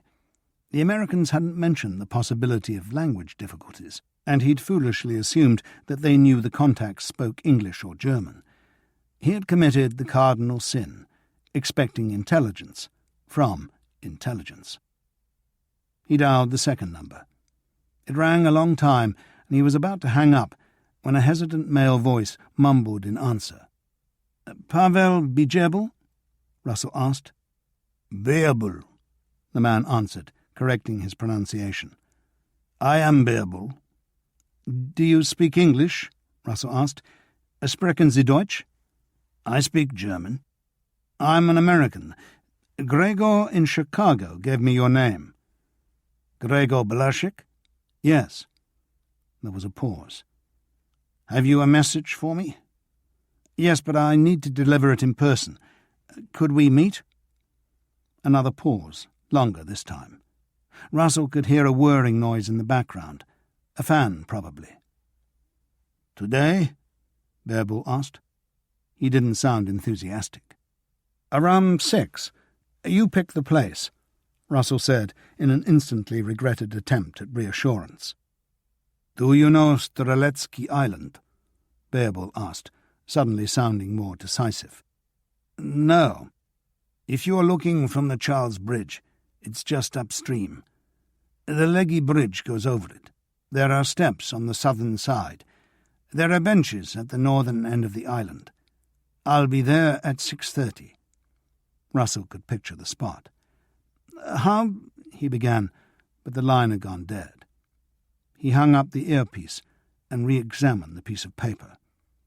The third potential contact, Stanislav Prusenets, lived in Vysochany, wherever that might be. Russell went back out onto the concourse and read through the platform departure boards, finding what he wanted above the entrance to Platform 2. Vysochany was the 5th stop out on the line to Hrodets-Králové. A train was waiting. But so was the acting Prime Minister. Tomorrow, he told himself, if he had the time and sufficient inclination. It was almost 12:30. He took a tram back to Wenceslas Square and walked up to the Europa. He felt depressed by the future that Kenyon had unrolled for him, the sheer unrelenting predictability of it all. Wars between classes might just replace one set of pigs with another, but they had some underlying point to them. Wars between nations, as far as Russell could see, had absolutely none. The receptionist was reading Kafka's Metamorphosis. "Enjoying it?" Russell asked in English as he took his key. The man shook his head in wonderment. "What a writer! He used to work near here, didn't he?" "You do not know?" The man scurried out from behind his desk, gesturing for Russell to follow. He crossed the road, still wildly waving an arm, and when Russell joined him in the wide central reservation, pointed down towards the next intersection. "That building on corner. He worked there. See window on corner, 3rd floor? Our greatest writer. Europe greatest writer. And he wrote about America, too." Russell imagined Kafka hunched behind the glass, raccoon eyes staring out. The man had been writing about Nazi Germany and Stalin's Russia before they even existed. Small wonder he got depressed. "A great writer," he agreed with as much enthusiasm as he could muster. "Thank you for showing me." Up in his room, he took out the piece of paper and set about memorizing the various names and numbers. Once he had done so, he tore the sheet up and flushed the pieces down the lavatory in the adjoining bathroom. Studying his appearance in the mirror, he decided a tie would probably go down well with the acting Prime Minister and whichever noxious flunky the Nazis had waiting for him. One tram took him back across the river, another carried him up and round the castle hill. The cabinet room took some finding, as if the Czechs had deliberately hidden it from the Germans, and Karol Marusz was waiting for him, checking through a box of papers on a corner sofa. He looked bone-weary, but there was a twinkle in his eyes. Many of his answers to Russell's questions showed a well-honed appreciation of how quickly conquered peoples learn to read between the lines. "I must point out that the banning of national songs in cafes and bars only applies to provocative songs," he said halfway through the interview. "But aren't all national songs a provocation to an occupier?" Russell protested. Marusz just shrugged and smiled. Russell asked him why he had warned his people against acts of resistance. "Our people are used to open discussions and passionate debate," Marusz said. "But we are living in a different world now. We must get used to this new world before we decide what our political contribution will be." The glint in his eyes suggested Guy Fawkes as a possible model. Cheered by the encounter, Russell sat enjoying the view for a quarter of an hour before walking across to the Reich Protector's office in the Chernin Palace. After 30 minutes in the usual anteroom, stuck in front of the usual unforgiving portrait, he was taken to meet Gerhard Bimmer. "I am permitted to speak for Reich Protector Neurath," Bimmer began, as if there were others who wished to do so but lacked the necessary authorization. "But I can only spare you 10 minutes, he added, somewhat untruthfully as it turned out. Russell's use of the word occupation opened the floodgates. Germany, Bimmer claimed, would rise to the challenge. The Czechs had behaved abominably to the Sudeten Germans, but the Germans would forgive them. More than that, the Germans would return good for evil, would win them over to the advantages of belonging to the Reich. Which advantages would those be? Russell asked innocently. Bimmer grunted with surprise. Power, of course. A seat at the table where the great issues are discussed. The Führer offers everyone the chance to help build a stronger, purer world. A hard task, of course, but so rewarding. You seem to be offering the Czechs a share in the burden of empire, Russell suggested, and soon wished he hadn't. Bimmer started off in another direction, through a seemingly endless catalogue of British sins, which ended somewhat incongruously in a listing of every German vessel scuttled at Scapa Flow in 1918. Russell thanked him profusely and took his leave. He had a couple of great quotes, but who would believe a high-ranking government official could be that dumb? He would have to invent something more credible. It might be bad journalism, but made-up interviews with Nazi officials were so much more enlightening, and so much easier on the journalist than the real thing. There were almost 3 hours to kill before his meeting, his treff, as the Soviets would call it, with Pavel Beabel. He walked slowly down through the little quarter and ambled out across the Charles Bridge, enjoying the sunshine and the views. The beer garden on the far bank looked like a suitable place for getting his article in order. 2 German officers were abandoning a table above the water's edge as he arrived, and the waiter wasted no time in removing their glasses. They were probably kept on a separate counter for spitting in. He wrote steadily for an hour, conscious that he still lacked the crucial ingredient, material from ordinary Czechs. The beer garden steadily filled as the nearby workplaces emptied, and he eventually found himself sharing the table with 2 young women. Their English was as bad as his Czech, precluding any meaningful conversation. He listened as they chatted happily away in their incomprehensible tongue, and supposed that for them, and thousands like them, the occupation was nothing more than an occasional inconvenience. If you spent your days in an office, and your evenings and weekends with your lover or family, what did it matter who ruled from the castle? It was another clear, warm evening. Streletsky Island was around 400 metres away across the slow-moving Vltava, and he could see the benches under the trees on its northern end. Why had Beabel chosen that place for their meeting? It looked a good place for a private talk, assuming the Gestapo weren't sitting in the trees. It also looked a good place for a trap. From where he was sitting, there seemed only one way in and out, and a lip reader with a telescope on the opposite bank. Get a grip, Russell told himself. Lip readers. He wouldn't even be saying anything incriminating, or at least not obviously so. The Americans had coached him thoroughly on the innocent message he brought from Gregor, how well he was doing in Chicago, the good wages and new car, but homesick, of course, so any news of his old friends and comrades would be most welcome. Did so-and-so know how they were doing? If so-and-so had no idea, then that was that. If he knew and sounded sympathetic, then it was on to the next, slightly less innocent step, and so on. It was a few minutes after 6. He paid for his drinks and made his way down the riverbank to the Legi Bridge.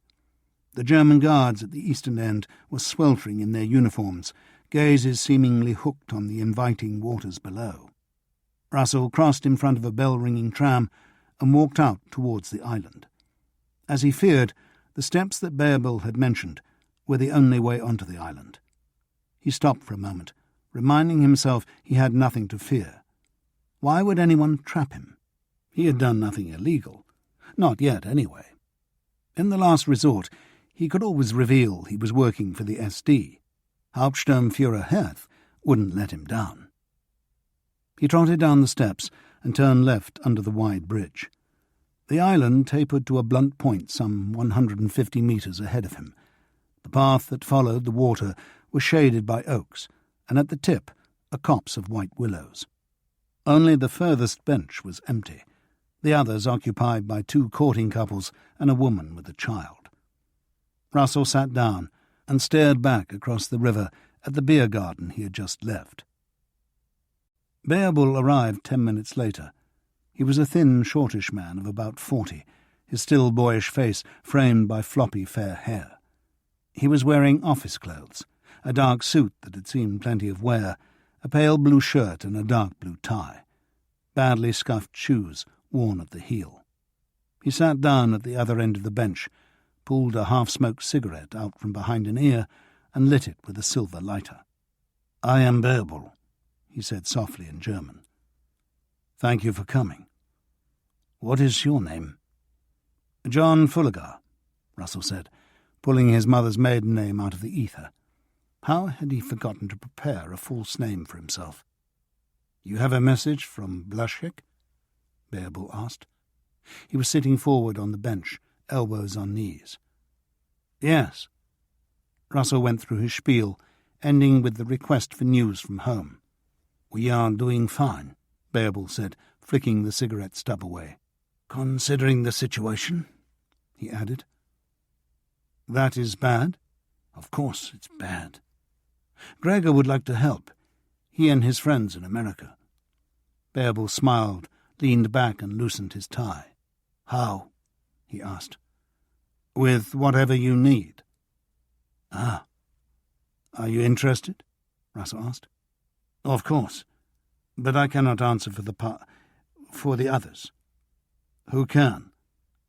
"The man you need to see is on the Germans' wanted list, but I think I can arrange a meeting." "Tonight?" "Tomorrow, I think. How can I contact you?" "You can't," Russell said, realizing he was registered at the Europa under his real name. Beowulf took it in his stride. "Be in the old town square at 10 tomorrow night." "All right." Beowulf nodded, got to his feet, and walked off towards the bridge. Russell let his head fall back and let out a large sigh. He hadn't felt any warm glow of trust surrounding them, but why should there be? For all Beowulf knew, he was a Gestapo plant. Look on the bright side, he told himself. He had made contact, apparently, with the right person. What more could he ask for? Food, for one thing. It had been a long time since the potato pancakes. He gave Beowulf another couple of minutes, then followed him back onto the bridge. A tram from the western end took him back to Naprikopa and Lippett's, supposedly the city's finest restaurant. The food and decor were certainly excellent, but the predominance of German uniforms among the clientele added nothing to the general gaiety. Russell ordered Moravian wine as a show of solidarity and was informed that only German wines were now being served.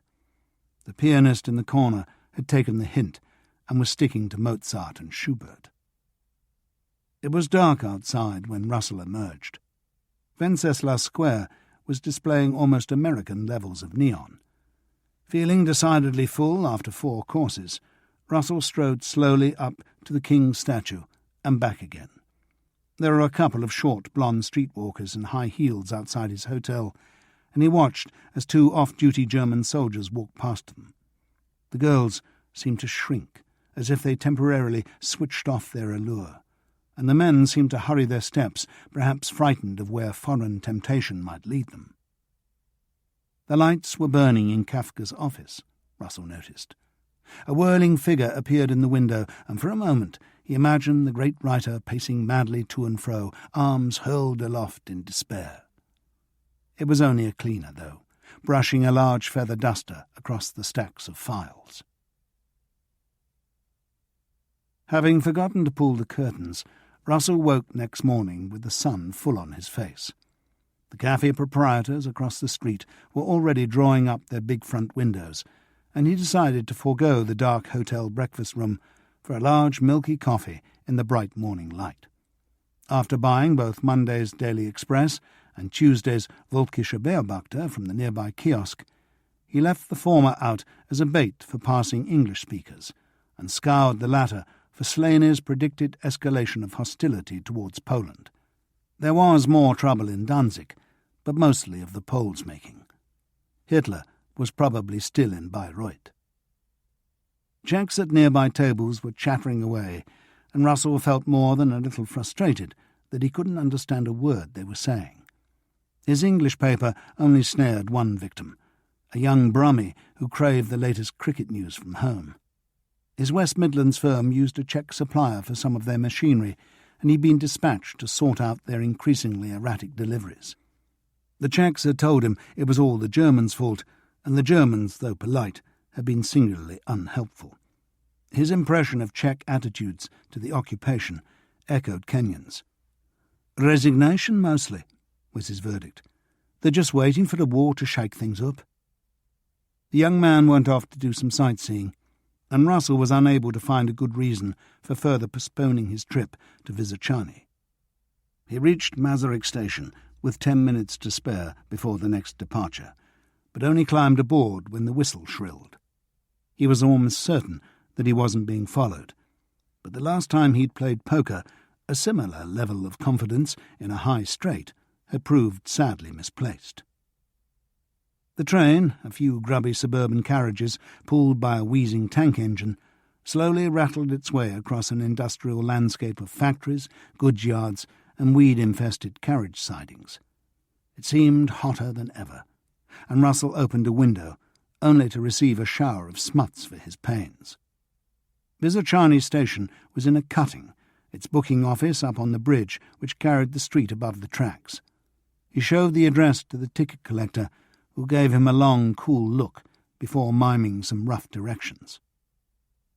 The street outside boasted a couple of cafe bars and one shop, but high factory walls hemmed them in. He turned right as directed, and right again between two industrial premises, one churning out noise, the other smoke.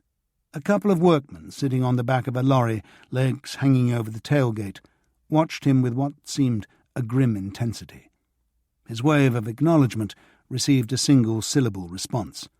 He had no idea what the syllable meant, but the tone was less than friendly.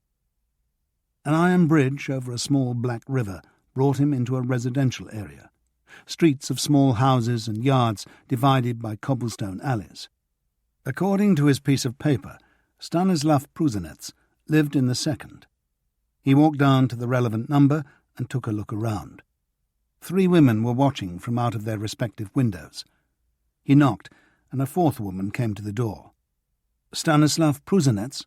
he asked, and when this produced a blank stare, he showed her the name in writing. This elicited a torrent of Czech, none of which sounded welcoming. He was turning to leave when an angry-eyed young man appeared at his shoulder. Russell tried English on him and then German. That got a response, but not the one he was hoping for. The young man smiled grimly and called out something over his shoulder in Czech. "I am American," Russell said urgently, having remembered in time that Britain's betrayal at Munich was far from forgiven. "American," he repeated. "Gregor Blazek." This produced another torrent from the woman, but also engendered a sliver of doubt in the young man's eyes. Time to withdraw, Russell told himself. He started backing away, smiling all the time, making what seemed like placatory gestures. No one had responded to the young man's shout, and he himself seemed unwilling to go beyond scowling. Russell turned his back on them and walked away as swiftly as he could, ears alert for the sound of pursuit. Once he turned the corner, he broke into a run, only slowing once he had crossed the iron bridge.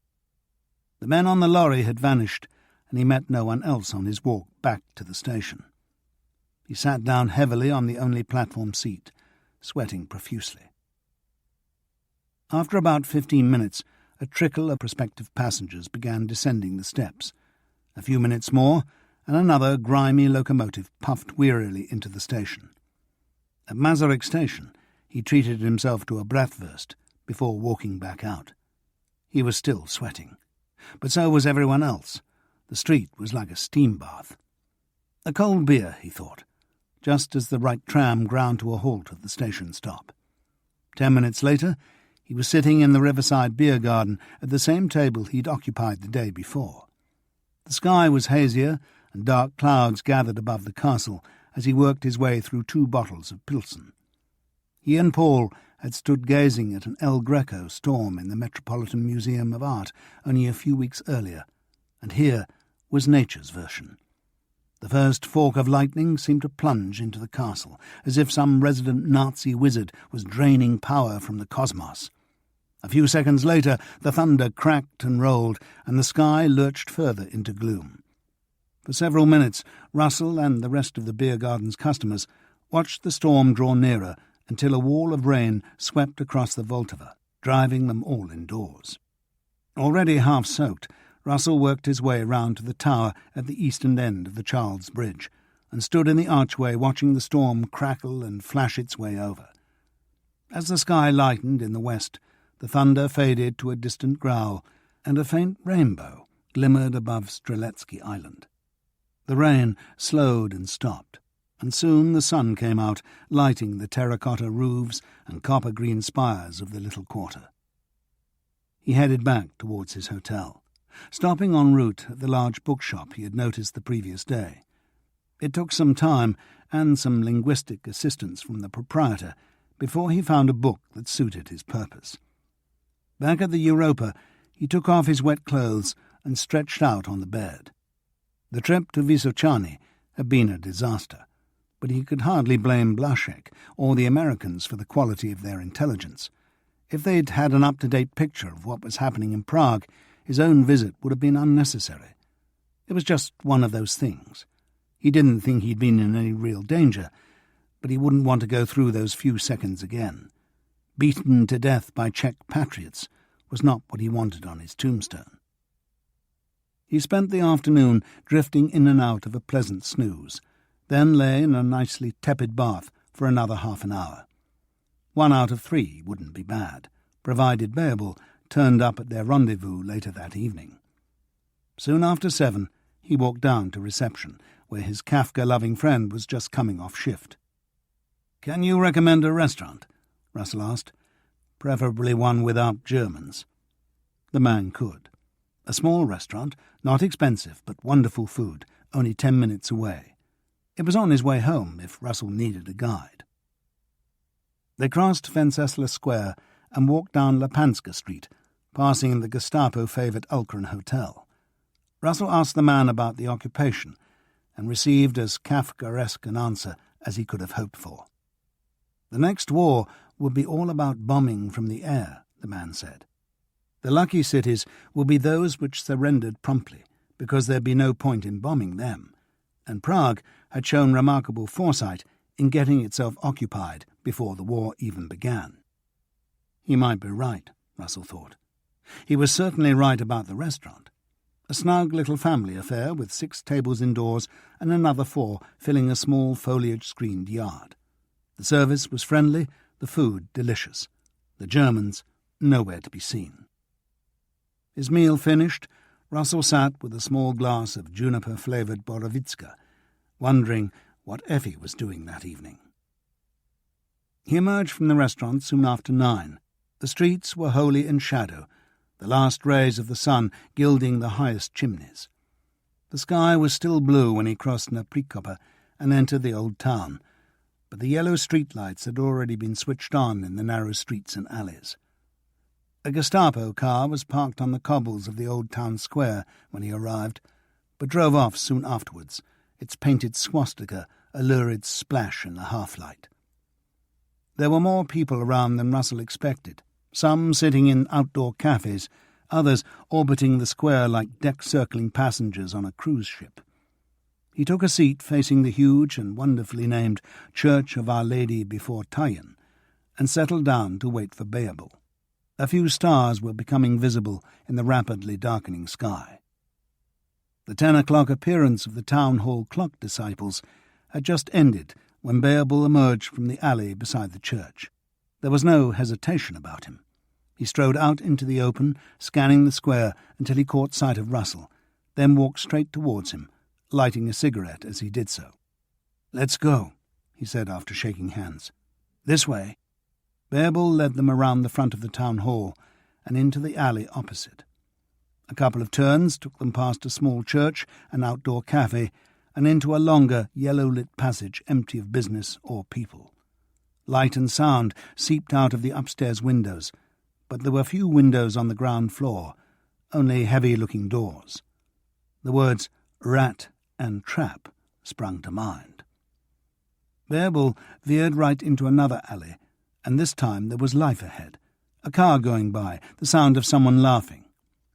"Here," Bearable said, stopping outside a nondescript-looking double door. He glanced back up the alley and rapped softly on the wood. A few seconds later, the left-hand door swung open. "In," Bearable said, giving Russell a helpful shove. He found himself in a small courtyard, facing a man of considerable size. "I am Thomas Hornack," the man said, offering a rough hand for a brief shake. He was wearing workingman's overalls and a large cloth cap, which seemed to be losing the struggle to contain his shock of dark, wiry hair. Deep-set eyes shone in a chubby face. "I am John Fulliger," Russell said, taking in his surroundings. The courtyard contained several sets of iron tables and chairs and a number of plants in large tubs. 2 strings of multicoloured lights supplied what meagre illumination there was. There were 2 other doors. "Please, the seats are dry.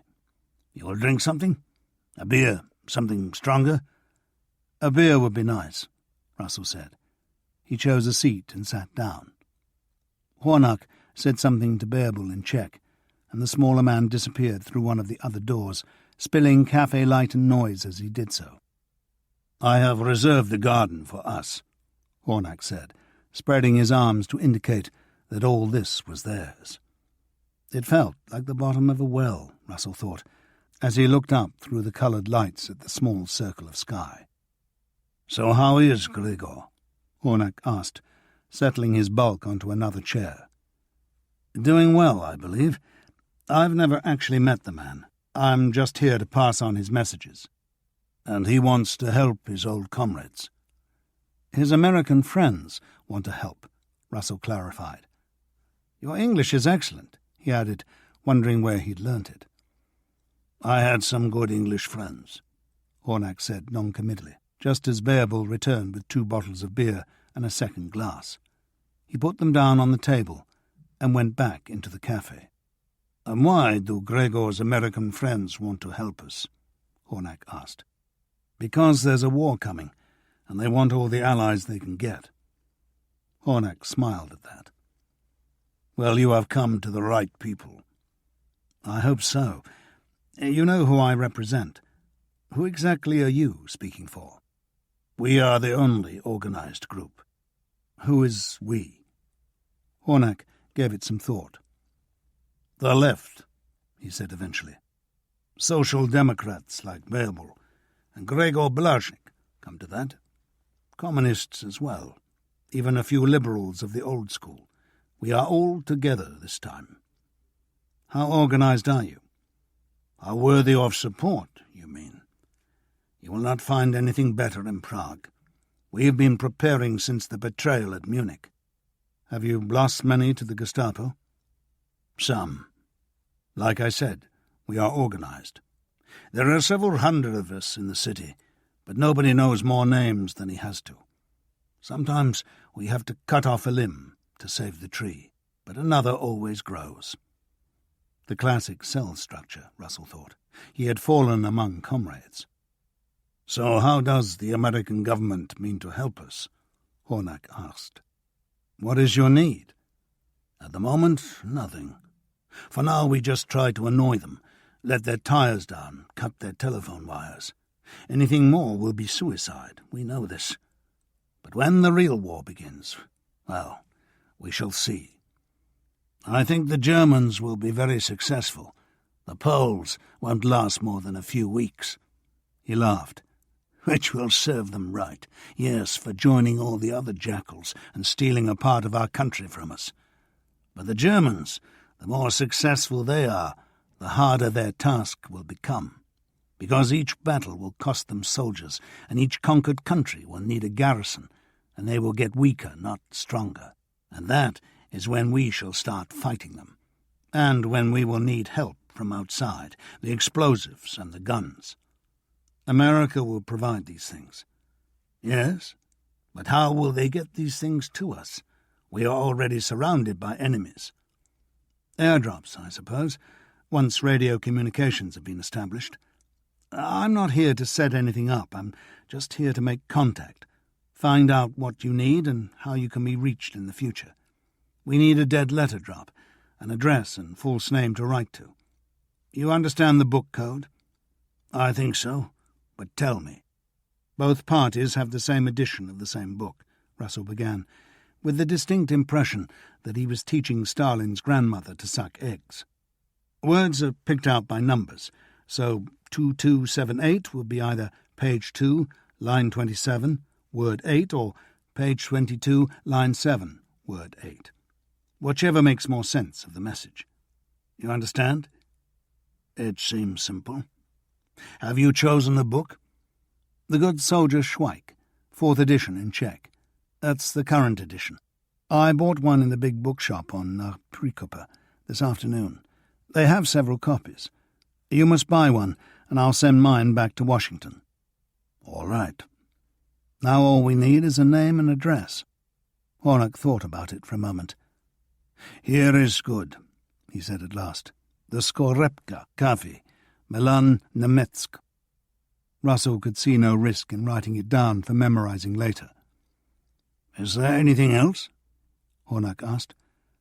I don't think so, Russell said, returning the pencil stub to his shirt pocket and rising to his feet. He doubted whether anything would come of this meeting, but a possibility had been created, which had to be worth something. The marginal sense of achievement lasted about 10 seconds. As the two men shook hands, both recognized the swelling sound of vehicles. Hornock stood there, still holding Russell's hand, as the cafe door burst open, revealing Babel's silhouette. "Gestapo!" he hissed, and slammed it shut. "This way," Hornock said, urgently reaching for the third door. It opened into an unlit corridor which led to another small courtyard, another set of double doors. Hornock opened one of these, put his head round the corner, and gestured Russell to follow him out. They were in a long curving alley lit by yellow lamps. Hornock headed right away from the shouts and running motors. "Quietly," he told Russell, settling into a brisk walk. They had only gone a few meters when 2 shots rang out, followed by a single shriek and more shouting. Both men jerked round, but the alley behind them was empty. As they walked on, a little quicker than before, the lighted windows above them winked out in sequence, like letters in a neon sign. They were no more than 10 meters from the end of the alley when a voice from behind them screamed, "Halt!" 2 German soldiers were jogging down the alley towards them. They were about 60 meters away, Russell reckoned, and their rifles weren't raised. "Run!" Hornock said, taking off with an alacrity that belied his size. Russell hesitated for a split second and took off after him, sprinting through the narrow archway at the end of the alley. No shots followed. Hornock was ahead of him, barreling down a long and depressingly straight alley. Feet pounding on the cobbles, Russell's brain still had time to do the mathematics. The Germans would have around 30 meters to kill them in. 4 seconds, maybe. Oh, God! He strained every muscle to go faster, petrified that he might trip on an uneven cobblestone. The street seemed to end in a solid wall, or was that an archway in the corner? Hornock was still plunging onwards, his boots crashing down on the cobblestones. The urge to turn and look back was almost unbearable. It was an archway. 20 meters, 10, and a window in front of him shattered, the sound of the shot reverberating down the alley a millisecond later. As he swerved under the arch, 2 more bullets thudded into a wooden doorway. The bastards had missed him. He was running past the church and cafe he'd noticed on his walk with Babel. The last few cafe customers had been brought to their feet by the shots and were now standing by their tables like sculptures of uncertainty. Another archway brought them to an intersection. As they raced across it, Russell could hear the sound of other running feet, from more than one direction. The alley opposite was the narrowest yet, curving this way and that under the dim yellow lamps. The spires silhouetted against the star field belonged to Our Lady of Tallinn, Russell realized. They were heading towards the old town square. Another turn, another 30 meters, and they were running across it. Russell half expected to see the Gestapo car from earlier parked mid-square, but the only occupants were Czechs, turned to stone by his and Hornock's dramatic appearance. As his feet rapped across the cobblestones, Russell saw them drag themselves into action, moving towards the nearest exits with increasing purpose. Hornack was heading for the left-hand side of the church and the alley from which Bearable had emerged 2 hours earlier. They reached it without shouts or shots, and Russell risked a swift look back. The pursuit was nowhere to be seen. Had they shaken it off in those last few alleys before the square? Hornack was turning into another alley and slowing to a jog. He was breathing heavily, Russell realised, but there was a grim smile of satisfaction on his face. One more alley, and he slowed to a walk. Russell gratefully followed suit, feeling the stitch in his side. His own breathing was more laboured than Hornack's, and his heart was racing. He promised himself he would use the car less often when he got back to Berlin. If he got back to Berlin. "Now we must look like innocent people," Hornack ordered. A succession of empty streets brought them within sight of a much larger thoroughfare. 2 people walked across the opening, a man and a woman arm in arm. Ordinary life, Russell thought. But the relief was short-lived. The sound of an approaching vehicle had both men scurrying for the shelter of a shadowed doorway, and they watched as a car drove slowly past on the main road, its side-painted swastika gleaming in the yellow light. It was cruising alone, and had vanished by the time they reached the wider street. Russell followed Hornack across, wondering for the first time where they were headed.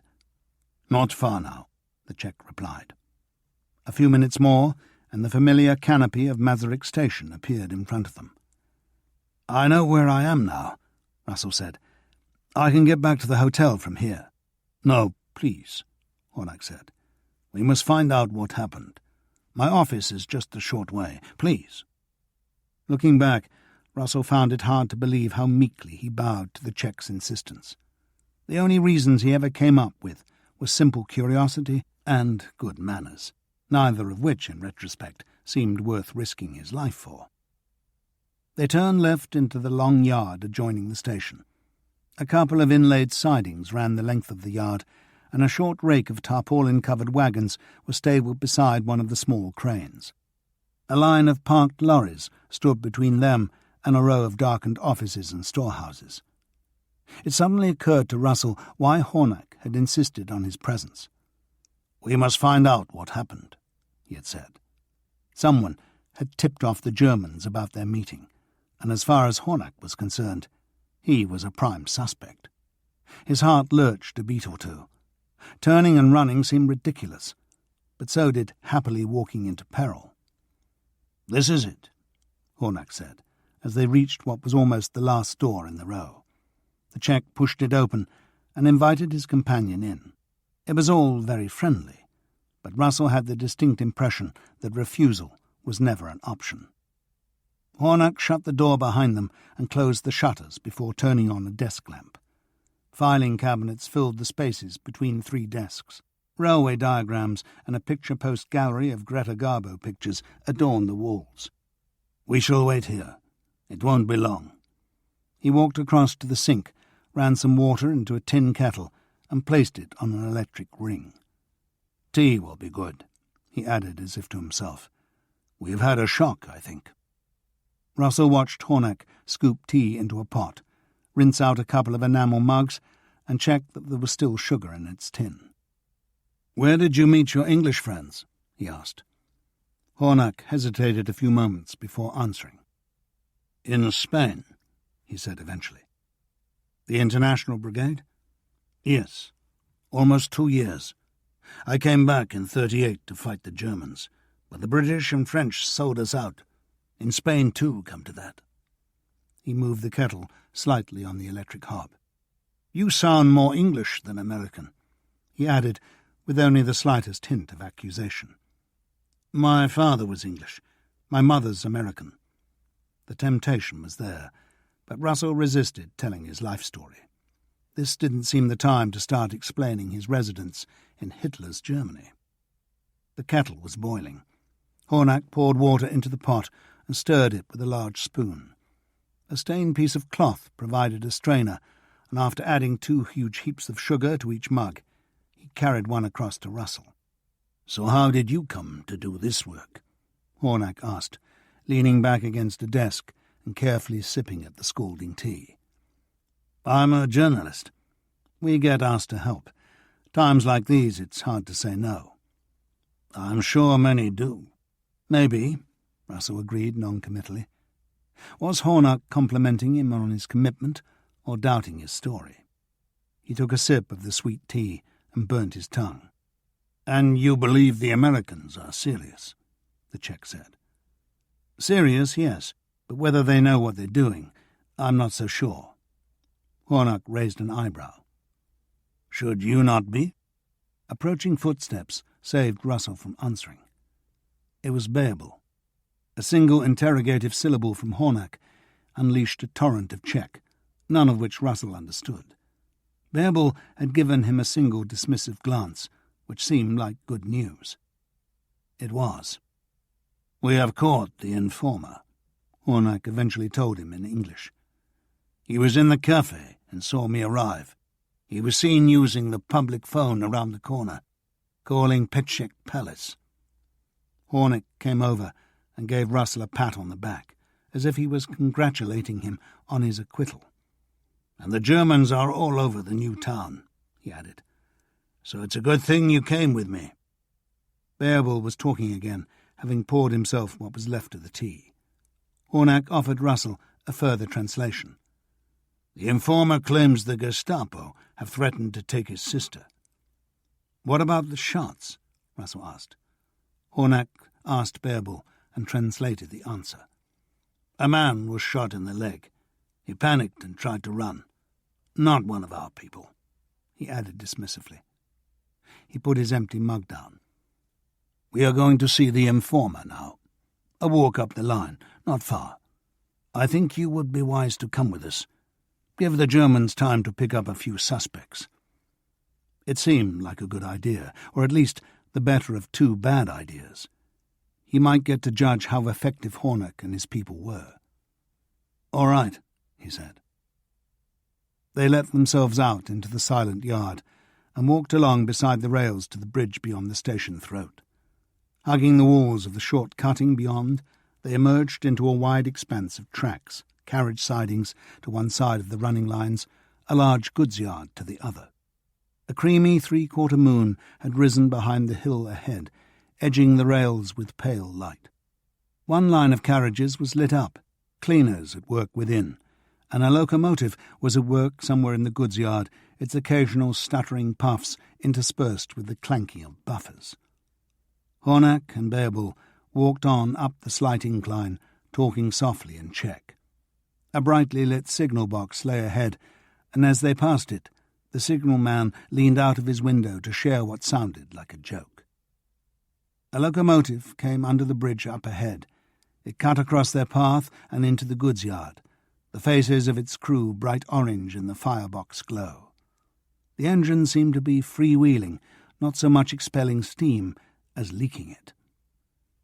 They walked under another bridge and round behind a line of stabled engines. A small door opened into a large brick building, where a ring of silent and enormous-looking locomotives faced each other around an indoor turntable. Another door led into a repair shop, where two more engines stood astride deep inspection pits. A final door, and they were out in the open again, heading for a small building with a large chimney. Mounds of sand were piled either side of it, and a young man with a cloth cap was waiting by the entrance, a burning cigarette cupped in one hand. The interior was larger than Russell had imagined, and surprisingly light, given that the moon and a single bare bulb supplied the only illumination. There were 3 other men inside. 2 of Hornock's men were just behind the door. The informer, an ordinary-looking man of around 30 with short dark hair, thin moustache and glasses, was standing in the sand-drying pan. He was visibly shaking, and the sight of Hornock did nothing to calm him down. Hornock's first question evoked a long but surprisingly passionless answer, as if the man had already lost hope. Hornock turned to his 4 comrades with a query. Any reason to spare him, was Russell's later guess. Now he saw only the nodding heads, heard the involuntary whimper of the condemned man. Hornak looked at his watch and said something that started with the Czech word for 10. One of the others started talking, and soon they were all at it, apparently oblivious to both Russell and the informer. About 10 minutes had gone by when the sound of a train reached his ears. As it grew louder, Hornak put out his hand, and one of the others handed him an army pistol. Hornak walked onto the sand dryer and said something to the informer. He started to protest, but suddenly the energy seemed to drain away from him, and he sunk to his knees. The train was almost on them now, rasping and roaring its way up the slope. Russell saw Hornak pull the trigger and saw the body jerk forward, but he hardly heard the shot. He just stood there, tongue suddenly dry in his mouth, watching the dark blood seep into the sand. Outside, a long line of wagons clanked by, the frenetic breath of the locomotive fading into the distance. "Jan here will see you get back to your hotel," Hornak shouted over the din. "He is a student, speaks good English, and his brother is a taxi driver." He shifted the gun to his left hand to offer his right. Russell shook it, but his eyes betrayed him. "We shall look after his sister," Hornak said simply. He gave Russell one last penetrating look and turned away. "Come," the young man said, and led the way outside. The last of the wagons were rolling by, a guard with a glowing pipe standing out on his brake van's veranda. "How far are we going?" Russell asked once the din had begun to recede. "Only a few minutes," Jan said. "A bad business," he added as they climbed the steps towards the road. "Same time every night," Russell said, more to himself than his companion. "The Ostrava freight. It always leaves at 1. Night workers use it to check their clocks." They walked on. "What was his name?" Russell asked after a while. "Zamachnik." "What will they do with the body?" The young man gave him a surprised glance, as if this was a particularly stupid question. "Burn it in a locomotive." Jan's brother Karol was due to start his shift at 6, and his wife refused to wake him before 5, so Russell slept for a couple of hours in one of the parlour armchairs, long enough to stiffen up without feeling noticeably rested. Karol was obviously several years older than Jan, and a good deal heavier. He seemed remarkably cheerful, though, for someone who started work at 5 in the morning. "What's the story?" Jan asked. "If we got stopped, I mean. Where did we pick you up?" "Do you know anyone in America?" Russell asked. "Or England?" "A cousin in London, I think. Say I brought you news from him and stayed the night." "What news?" They concocted a story between them as Karol drove the Skoda toward the city centre, but didn't need it. The streets were mostly empty of Czechs, and the Germans had apparently tired of driving round in circles. Russell walked through the doors of the Europa with some trepidation, half expecting leather coats in the lobby. There was only a dozing receptionist, though, and Russell managed to extract the room key from its hook without waking him. He used the stairs rather than the squeaky lift and let himself into his room. No one was waiting for him. The Gestapo was either ignorant of his participation in the previous night's fun and games, or they were still gathering witness statements. No one in the cafe had seen him, he told himself. The pursuing Germans hadn't seen his face. The chances of being recognized and reported by a Czech passer-by were infinitesimal. That said, a swift departure from Prague still seemed the prudent course. There was a train at 9, he remembered. He took a bath, packed, and stood by the window watching the traffic increase. At 8 o'clock, he went downstairs to check out. The day receptionist was busy with a pastry and had a huge cup of coffee steaming beside her. She took Russell's crowns, stamped his bill, and handed him a crumb-flaked copy. The sky outside was an innocent shade of blue, the temperature close to perfect. He walked down Jenriska and Delatsnana streets to Masaryk station, and finally found a German-speaking clerk willing to change his ticket. Out on the concourse, he watched prospective passengers walk to their trains with no apparent scrutiny. The usual pair of German soldiers were chatting by the entrance, but there was no sign of the Gestapo. He boarded the train a couple of minutes before departure and settled himself in an empty first-class compartment. 2 German officers swam into view, giving his heart an unwelcome jolt, but moved on to claim the adjoining compartment. They were going home on leave, Russell overheard, and were pleased about it. The train jerked into motion, and Russell sat by the window, retracing his walk from the night before. Both goods yard and locomotive depot were hives of activity, one locomotive pumping smoke as it eased forward in the shed yard. He couldn't help wondering whether it was just burning coal. He thought about Hornock and about the Americans. Could the people he'd met in New York really be thinking beyond a war that hadn't even begun? Were they really so worried about the communists? And more to the point, did they really believe that there were people out there who would fight Hitler for them and then turn round and save them from Stalin? If so, they were dreaming. As far as Russell could see, the only people in Europe with the stomach for a fight were the communists. Not his problem, he told himself. Hornock and the Americans would doubtless get what they could from each other, and any benefit the rest of the world derived from their arrangement was up to the gods. He gazed out of the window at the Bohemian countryside until his eyelids began to droop. He was woken by an official at the new and largely specious border between Reich and Protectorate, but not required to leave his seat. As the train wound its way round the curves of the upper Elbe, he noticed the stream of overladen lorries heading into Germany. How to win friends and influence people, he thought. Stage 1, invade their country. Stage 2, steal everything they owned. The train pulled into Dresden soon after 11:30, and Russell decided on impulse to break his journey. He checked his suitcase into the left luggage and took a cab to the city's Museum of Hygiene. Several years earlier, a friend had told him how wonderful it was, and now it seemed like something he could bring his son to one weekend, something German which they could both admire and share. Walking through the rooms, he could see what his friend had meant. There were imaginative exhibits on anatomy, physiology and nutrition, a life-size transparent man whose organs lit up when the appropriate button was pressed. There were models demonstrating muscular movements, a room devoted to vocal organs with an explanation of how tones and timbres were produced, an apparatus for testing the lung capacity of any visitor willing to blow through a cardboard tube. There was also, as Russell discovered on turning a corner, a new group of exhibits, put together with the same loving care and painstaking attention to detail as all the others, explaining the biological inferiority of the Jew. He turned on his heel and sought the way out to fresher air. Another cab carried him back to the station, where a Berlin train was waiting to leave.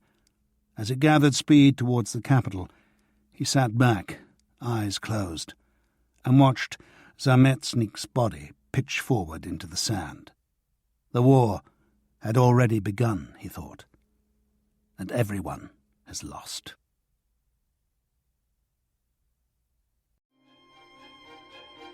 The Berlin weather had turned in Russell's absence. The pavements were wet from a recent shower, and a grey pall of cloud hung over the city. The taxi rank on Königgrätzer Strasse was bare, so he walked the 1.5 kilometres to Neuenberger Strasse. Frau Heidegger had company, another Portierfrau from down the street, which was something of a relief. She welcomed him home, passed him his only message, and walked somewhat unsteadily back to the half-empty bottle of schnapps they were sharing. Standing by the only available window in the downstairs hallway, Russell struggled to decipher her scrawl. Frau Grostein has found your missing person, it read. If you call in during the day, a meeting can be arranged. He should have asked when the message arrived, he realized, but decided not to risk a second encounter. There was no message from Kusoro, which disappointed him. He had hoped the sighting at Silesian station was a breakthrough, that Kusoro would have more news for him by this time. Maybe he had, and was just waiting for a visit. There was nothing from the SD either, no neatly compiled dossier of lies for him to pass on to the Soviets. They were probably having trouble, sorting fiction from truth. He walked down to the telephone, picked up the earpiece, and dialed Effi's number. "Hello?" the familiar voice answered. "It's me." "Hello, you. Where are you?" "At Neuenbergerstrasse. I just got here." "How was Prague?" "Interesting." "How are things?" "Fine.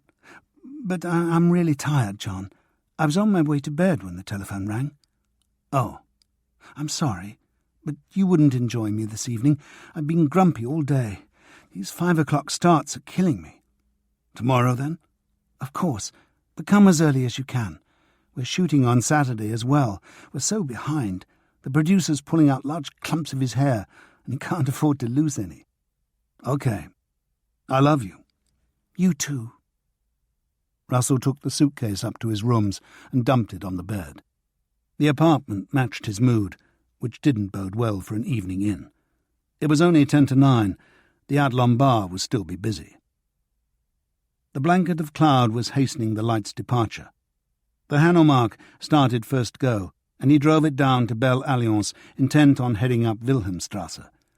Reaching the circle, he changed his mind and followed the gently snaking Landwehrkanal to Lutzhofplatz before cutting north across the western end of the Tiergarten. The address Sarah Grostein had given him was an elegant 3-story building on Altonierstrasse, between the elevated Stadtbahn and the bridge over the Spree. He parked a few doors down and walked up towards it. Light showed around the drawn curtains of 2 windows on the first floor, but the ground floor was dark. He dropped the lion-headed knocker against its base a couple of times, but there was no response from inside. He thought about knocking louder, but his instincts told him it was a bad idea. He walked back to the car. Looking up as he opened the door, he saw the curtains twitch open, revealing a silhouetted head and shoulders. It looked like the SS officer he had seen outside the Universum, but he couldn't be sure. "Call in during the day," the message had said.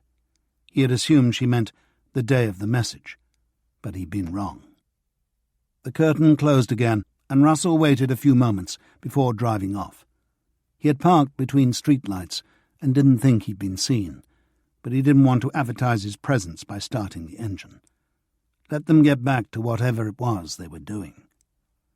In motion once more, he followed the Spree to Sommerstrasse, cut past the Brandenburg Gate into Pariserplatz, and pulled up in front of the Adlon.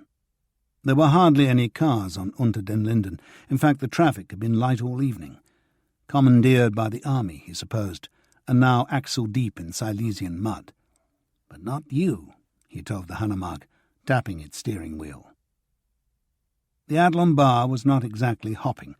A party of lugubrious-looking Swedish businessmen, a mixed group of SS and Kriegsmarine officers, a spattering of lone foreigners staring into their glasses and pining for the days when a night in Berlin spelled entertainment. And in the corner, playing rummy, Dick Normanton and Jack Slaney. Their steins were full, so Russell took them a couple of chasers. "Who's winning?" he asked, just as Normanton went down with a triumphant flourish. "The bloody English are winning," Slaney complained, writing it down on the score sheet. "That's 2 marks and 40 pfennigs," he said. "Last of the big-time gamblers," Russell murmured. "Can I join in?" "You'll need 20 pfennigs," Normanton told him, shuffling the cards. "So, what's new?" Russell asked. "I only just got back from Prague," he added in explanation. "How are the Czechs doing?" Slaney asked. "As well as can be expected." "There's more trouble in Danzig," Normanton said, dealing out the cards. "The Poles won't let the Danzig Germans sell their herrings and margarine in Poland until the Danzig Germans accept their new customs officers. So the Danzig Germans are muttering darkly about opening their frontier with East Prussia and selling the stuff there."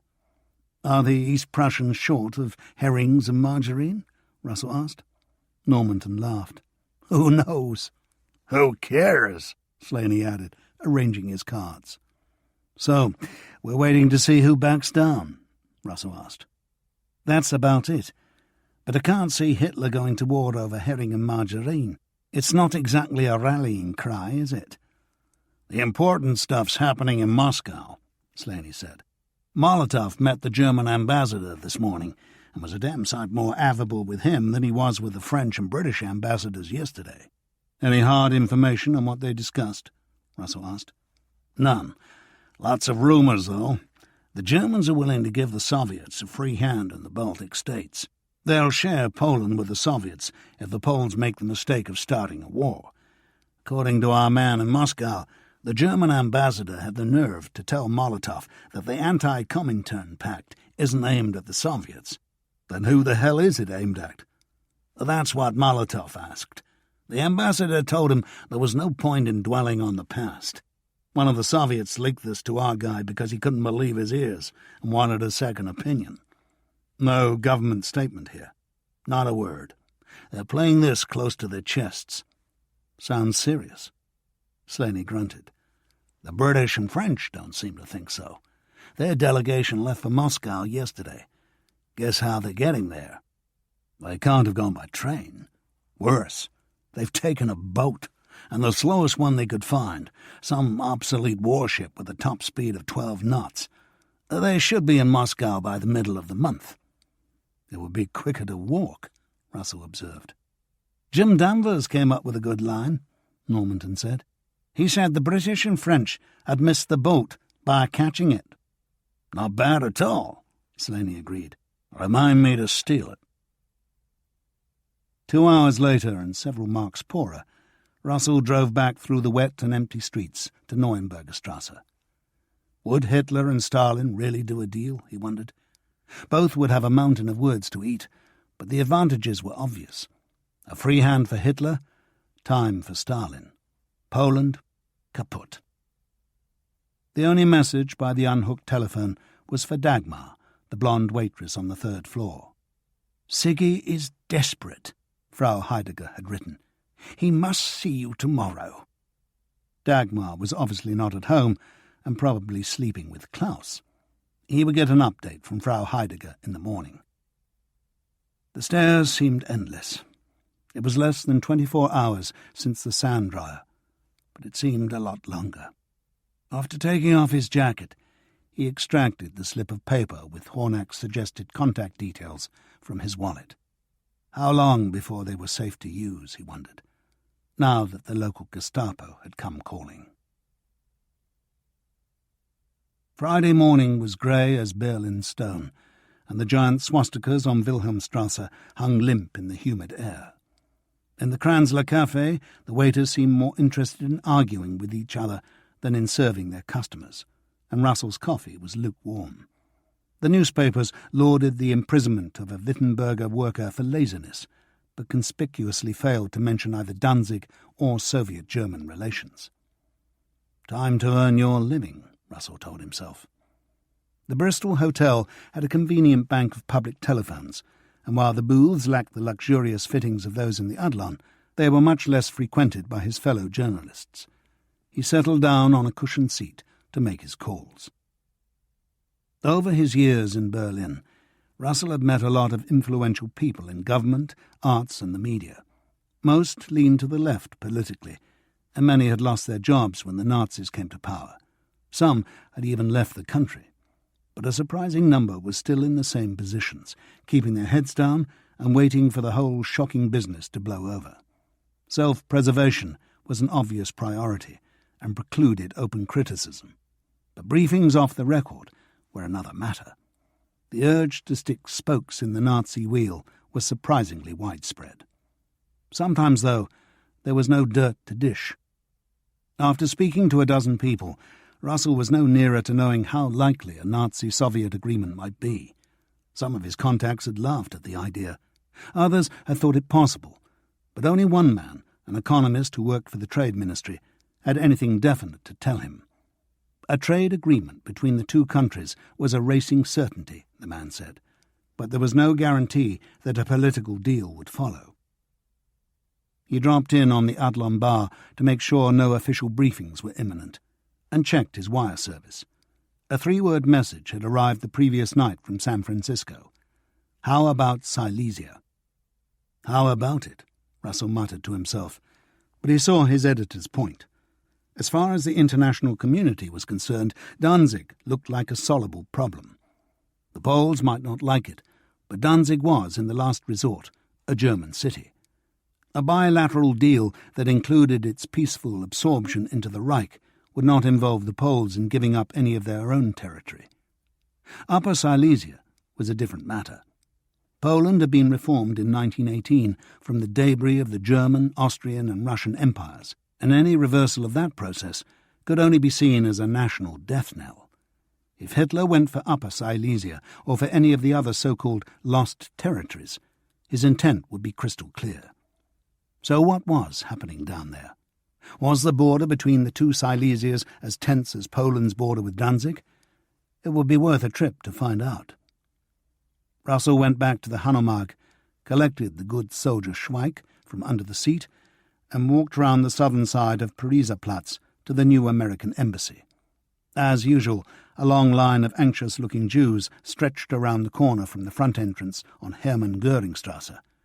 They were queuing, if Russell's memory served him right, for the right to enter America in 1944. Once inside, he gave his name and asked to see someone about an American passport for his son. The receptionist gave him a quick, worried look and disappeared through a door behind her desk. She returned a minute or so later with the sort of smiling young man that Russell imagined was found on Californian beaches. His blonde hair was almost bleached, his tan a tribute to Berlin summer. "This way," he said, beckoning Russell through the door. "I've been expecting you. My name's Michael Brown," he added. They climbed to an office on the second floor. "This was Blucher's palace," the young man said. "You know, the guy at Waterloo?" "Before my time," Russell told him. "So, do you have anything for me?" Russell explained what had happened in Prague and handed over the good soldier Schweik. "I've written the contact name and address on the flyleaf, so all you have to do is get it to the department in Washington." "Of course." Brown was leafing through the book with the air of someone searching for secrets. "Do you have any messages for me?" Brown looked surprised. "None."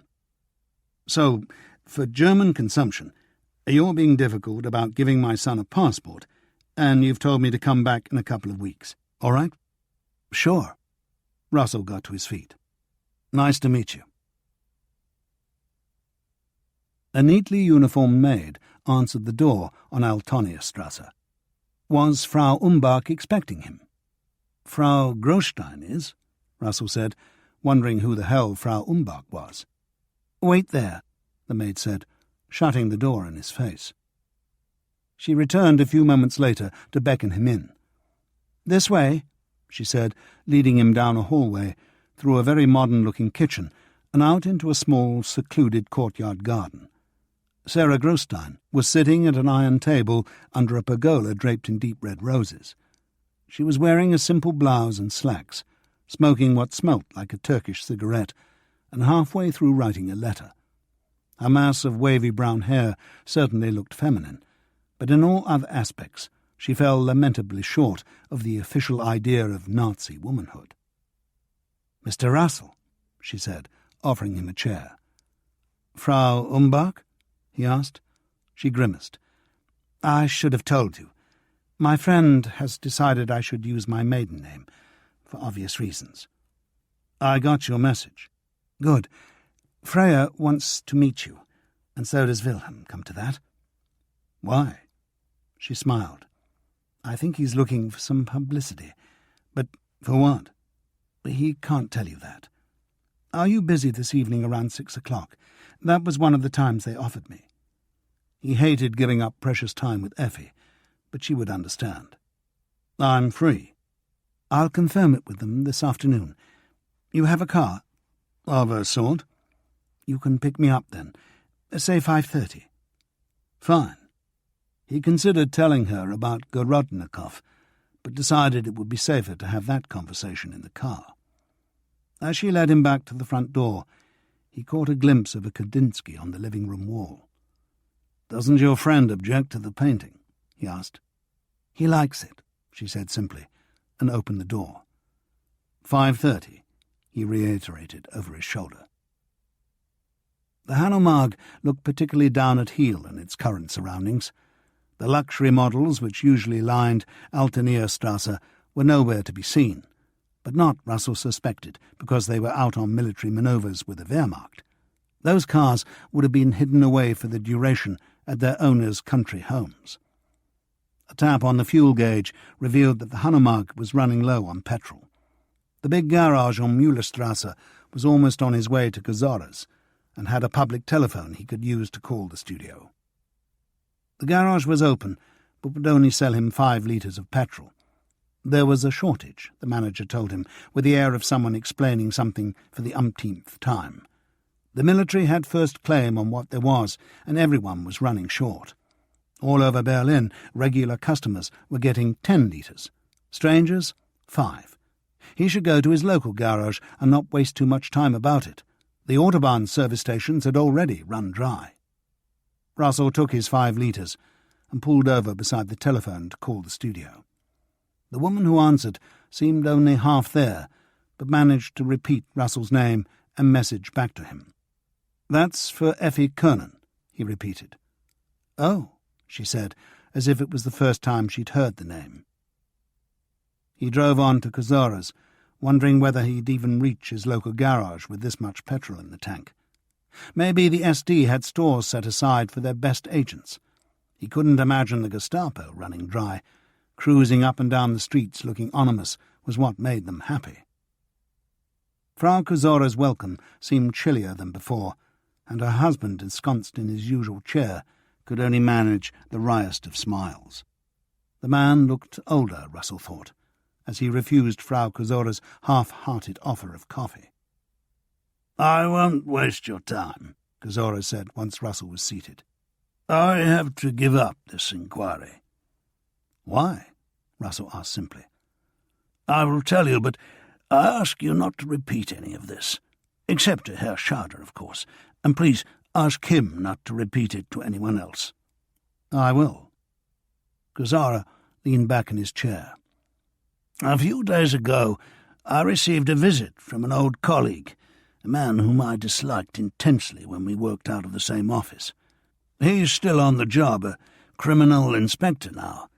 He was always a brown-noser, an old term and one that gained a double meaning when Hitler's thugs started running things on the street." Frau Kazora muttered something under her breath. "In my own home I will speak the truth," Kazora told her. He turned back to Russell. "I won't tell you the man's name because it's not relevant. Anyway, he came to see me last Sunday. He was waiting outside when we returned from church. He told me there had been complaints from railway staff at Silesian station and from some of the stall owners that I had been harassing them. He wanted to know why I was trying to cause trouble over some miserable Jewish girl. Her disappearance, if she really had disappeared, was police business, and I should keep out of it. I argued with him, said the police had done nothing. He just smiled and said they had done everything that needed doing, and that there was no need for a retired private detective to waste his time on such business.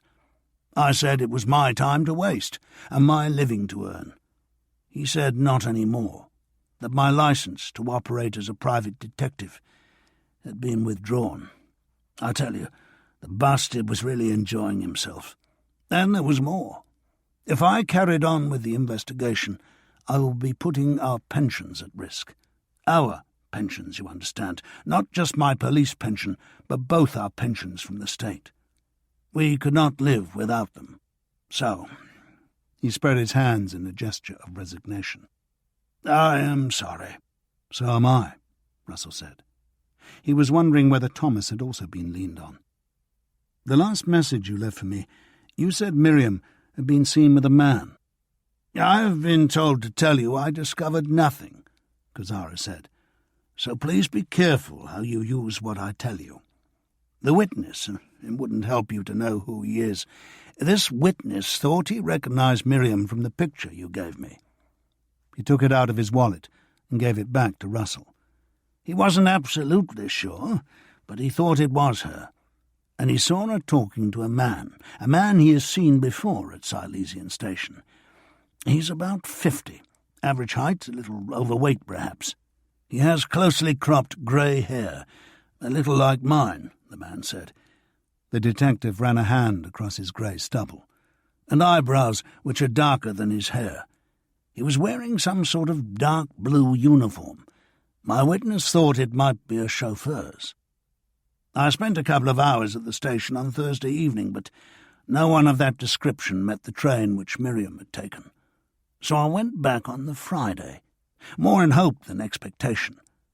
But there he was. At least I think so. My witness doesn't work on Fridays, so I had no way of confirming that this was the man he saw with Miriam. But this man matched the description, except for the fact that he wasn't wearing a uniform. He did spend a long time on the concourse, scanning all the arriving passengers as if he were looking for someone. He didn't speak to anyone, though, and there were several attractive young women who he might have approached. After the passengers from the 9 p.m. arrival had all gone through, he simply turned on his heel and walked out through the main entrance. He had a car, a big one, parked on Strelauerplatz, and I managed to see the number plate as he drove off. Kosora looked sheepish. But by the time I dug out a pencil, I'd forgotten most of it. My memory isn't what it was, I'm afraid. I'm sure the number ended in 33. That's not a number I'm likely to forget. The year Hitler got a proper job, Russell thought. The year Kosora lost his. Why do you think your colleague came to lean on you? He asked. I don't know. Just spite, perhaps. He heard about the investigation. Maybe someone at Silesian station really did complain, and he felt like making a point. Police detectives get very territorial, even the best of them, and this one's scum. Maybe he just couldn't bear the thought that someone was trying to help a Jew. Or he's been holding a grudge against me for heaven knows what reason, and finally found a way of getting his own back. Who knows? The other possibility is more worrying, at least as far as you're concerned. Let's say that the man I followed to his car really did have something to do with the girl's disappearance. If he noticed my interest, I have no idea how he could have found out who I am, but if he had friends in high places, or he works for someone who does, then my old creepo colleague could simply be the messenger. One who enjoyed delivering the message, of course, but not the instigator. Russell considered this possibility and didn't like where it took him. "Thank you," he said, getting to his feet. "You've sent your bill to Schader & Co." "No, Send it. You've done the work." "It's here," Frau Gazara said, appearing beside him with a neatly typed invoice. "I'll pass it on to Herr Schader," Russell told her. Gazara was also on his feet, offering his hand. "If you ever find her, I'd like to know," he said. "You will." Back in the car, Russell took out the Rosenfeld family photograph and looked at Miriam. "What kind of a mess are you in?" he asked her. It was a little after 3:30, time for a short stop-off at the Adlon before picking up Sarah Grostein. None of his friends were in the bar when he arrived, sparking fears that he was missing a major story, but another journalist told him that boredom had driven them upstairs for a poker session. After some deliberation, Russell phoned Schader & Co. from a booth in the lobby. Thomas was out of his office, but his secretary managed to track him down. Russell asked him if he'd had any visits from the authorities. "No, why?" "Because they resent your interference in what is clearly a police matter, and I must say I tend to agree with them." Thomas was never slow on the uptake. "I suppose you're right." "Well, they've certainly convinced Cusaro." "I take it he's quit." "He has, and I think we should give up on it too. We're not even certain the girl ever reached Berlin." "That's true. All right. What else can we do anyway?" "Good. We're agreed. Now, about that fishing trip we were going to take. We need to talk about it. Can I come over tomorrow lunchtime?" "Yes, good. I'll get the maps out." "Okay. Bye." Russell clicked the line dead and burst out laughing. Sarah Grostein was waiting for his knock. "I must be back by 8, she said as they walked to the car. She had changed since the morning and was now wearing what Russell's English aunt called a sensible skirt. Her hair was tied back and her face bore no signs of makeup. She was wearing low-heeled shoes, which only seemed to emphasize how tall she was. "Where are we going?" Russell asked, starting the car. "Didn't I tell you? Friedrichshain, the park, the cafe near the Königstor entrance. Do you know it?" "I once took Albert Weisner there for a coffee and a fatherly chat." She laughed. "Did he listen?" "No, not really. He enjoyed his cream cake, though." "He's in Palestine now." "I know. I had a letter from his sisters a few weeks ago. They're doing well." "Thanks to you?" "They earned it." "Yes, but—" She fell silent as Russell squeezed the Hanomag between a tram and a parked car, then changed the subject. "Was it you who knocked on my door last night?" she asked. "Yes, I'm sorry. I misunderstood your message. I hope it didn't—" "No. I told him someone was knocking on the neighbour's door." "He looked out of the window?" "Yes, he saw your car." She took out a cigarette. They were on Invalidenstrasse in the Friday rush hour, and the miserly number of motorists could hardly believe their luck. Russell wondered what the Wehrmacht was doing with all the cars. There weren't that many generals to drive around. "I have some news for you," he said. "I had to go to the Soviet embassy last week on other business, journalistic stuff, and I passed your request to the relevant person. They'll check you out with Moscow, of course, and with whatever's left of the KPD leadership. Assuming that all goes okay," he said, glancing across at her, "they want me to be your contact here in Berlin." She looked surprised at this.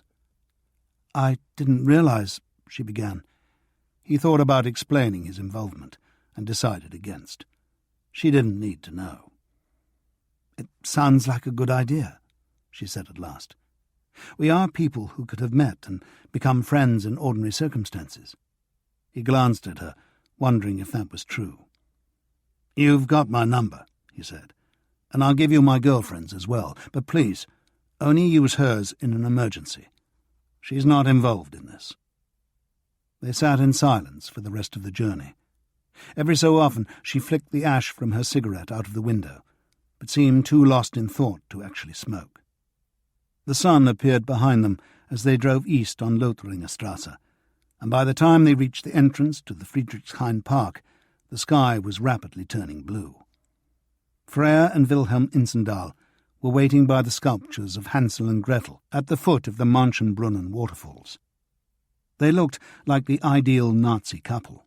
Freya's shoulder-length blonde hair framed an open face, very blue eyes, and a ready smile. Her clothes and shoes were both attractive and practical, and her skin had the freshness of innocence. Wilhelm was equally good-looking, but several years older. His neatly parted hair was a darker shade of blonde, and his eyes were green. The long nose and full mouth reminded Russell somewhat unfortunately of Reinhard Heydrich, which raised all sorts of interesting questions. Both were wearing wedding rings. They introduced themselves, Sarah and Wilhelm exchanging nods of recognition. Walking on into the park, Russell remembered his last visit with Albert Weisner.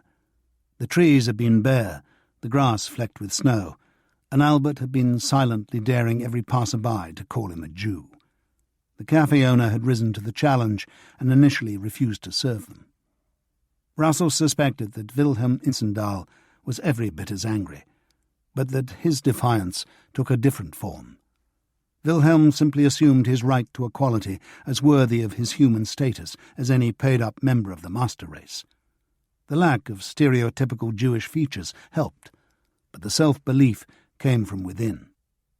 When they reached the cafe, which was now sporting a large Jews Prohibited sign, Wilhelm shared a joke with the proprietor and helped Russell carry the coffees back to their table.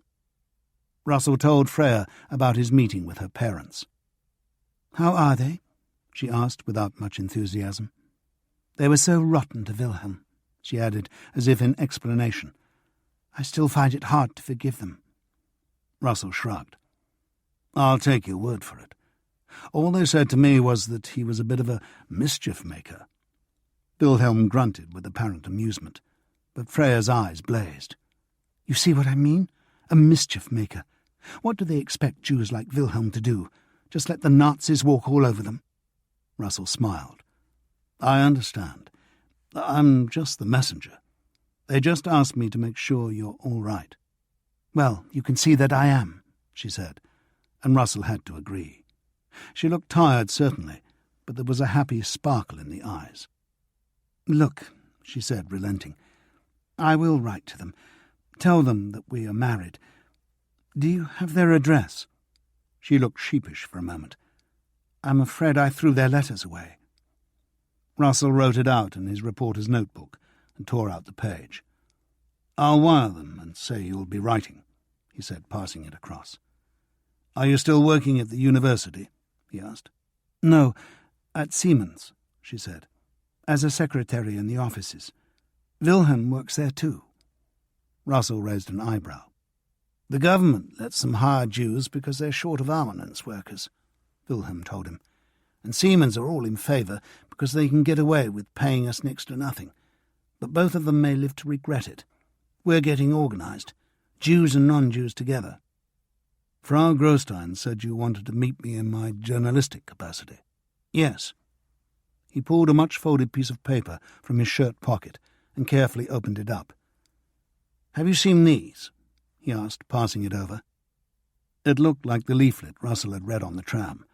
The message was different. This one concerned the recent death in a concentration camp of a prominent pastor, but the viewpoint and printing style were identical. Our group is responsible for these, Wilhelm went on. It would be good if we could get some coverage in the foreign press, let people know that some of us are fighting back. All right, but why the foreign press? Because we'll never get mentioned in the German press, and word does get back. When people come back from outside the cage, they tell their friends what they've read and heard, and that gives other people hope that these pigs won't be lording it over us for 1,000 years. Any news of resistance boosts everyone's morale. It really does. Everyone hungers after fame, Russell thought cynically, and mentally scolded himself. Who was he to judge this young man? I'll see what I can do, he said. It'll have to be generalised, of course. I can't say I've actually been talking to the people responsible for the leaflets, or they'll want me to name names. I don't think journalistic privilege covers treason these days. But this group of yours, is it just printing leaflets? It's not my group, Wilhelm said with some asperity, and distribution is the dangerous part. I appreciate that. Good. The young man's irritation passed as swiftly as it had risen.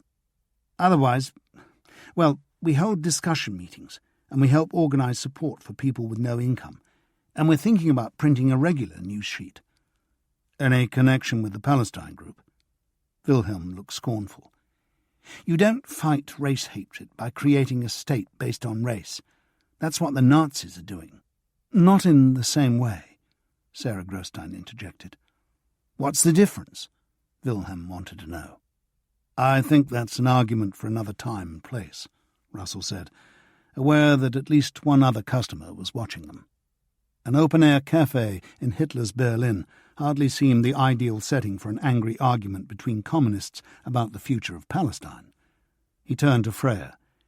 If you give me your address, he said, I can give it to your parents when I wire them. She looked at Wilhelm, who nodded. Russell wrote it down. One of the run-down streets off Buschingplatz, if he remembered correctly. And I'll let you know if I can get you some publicity, he told Wilhelm. They were all on their way back to the park entrance when he had a better idea. You could write something yourself, he told Wilhelm. About your campaign, I mean. Your motives, how you distribute the leaflets, how you keep one step ahead of the Gestapo. Say what you want to say, but make it sound exciting, even if it isn't. Who would print it? Send it to me, along with a covering letter saying who you are and who you represent. And not your real name, of course, but something convincing. I know.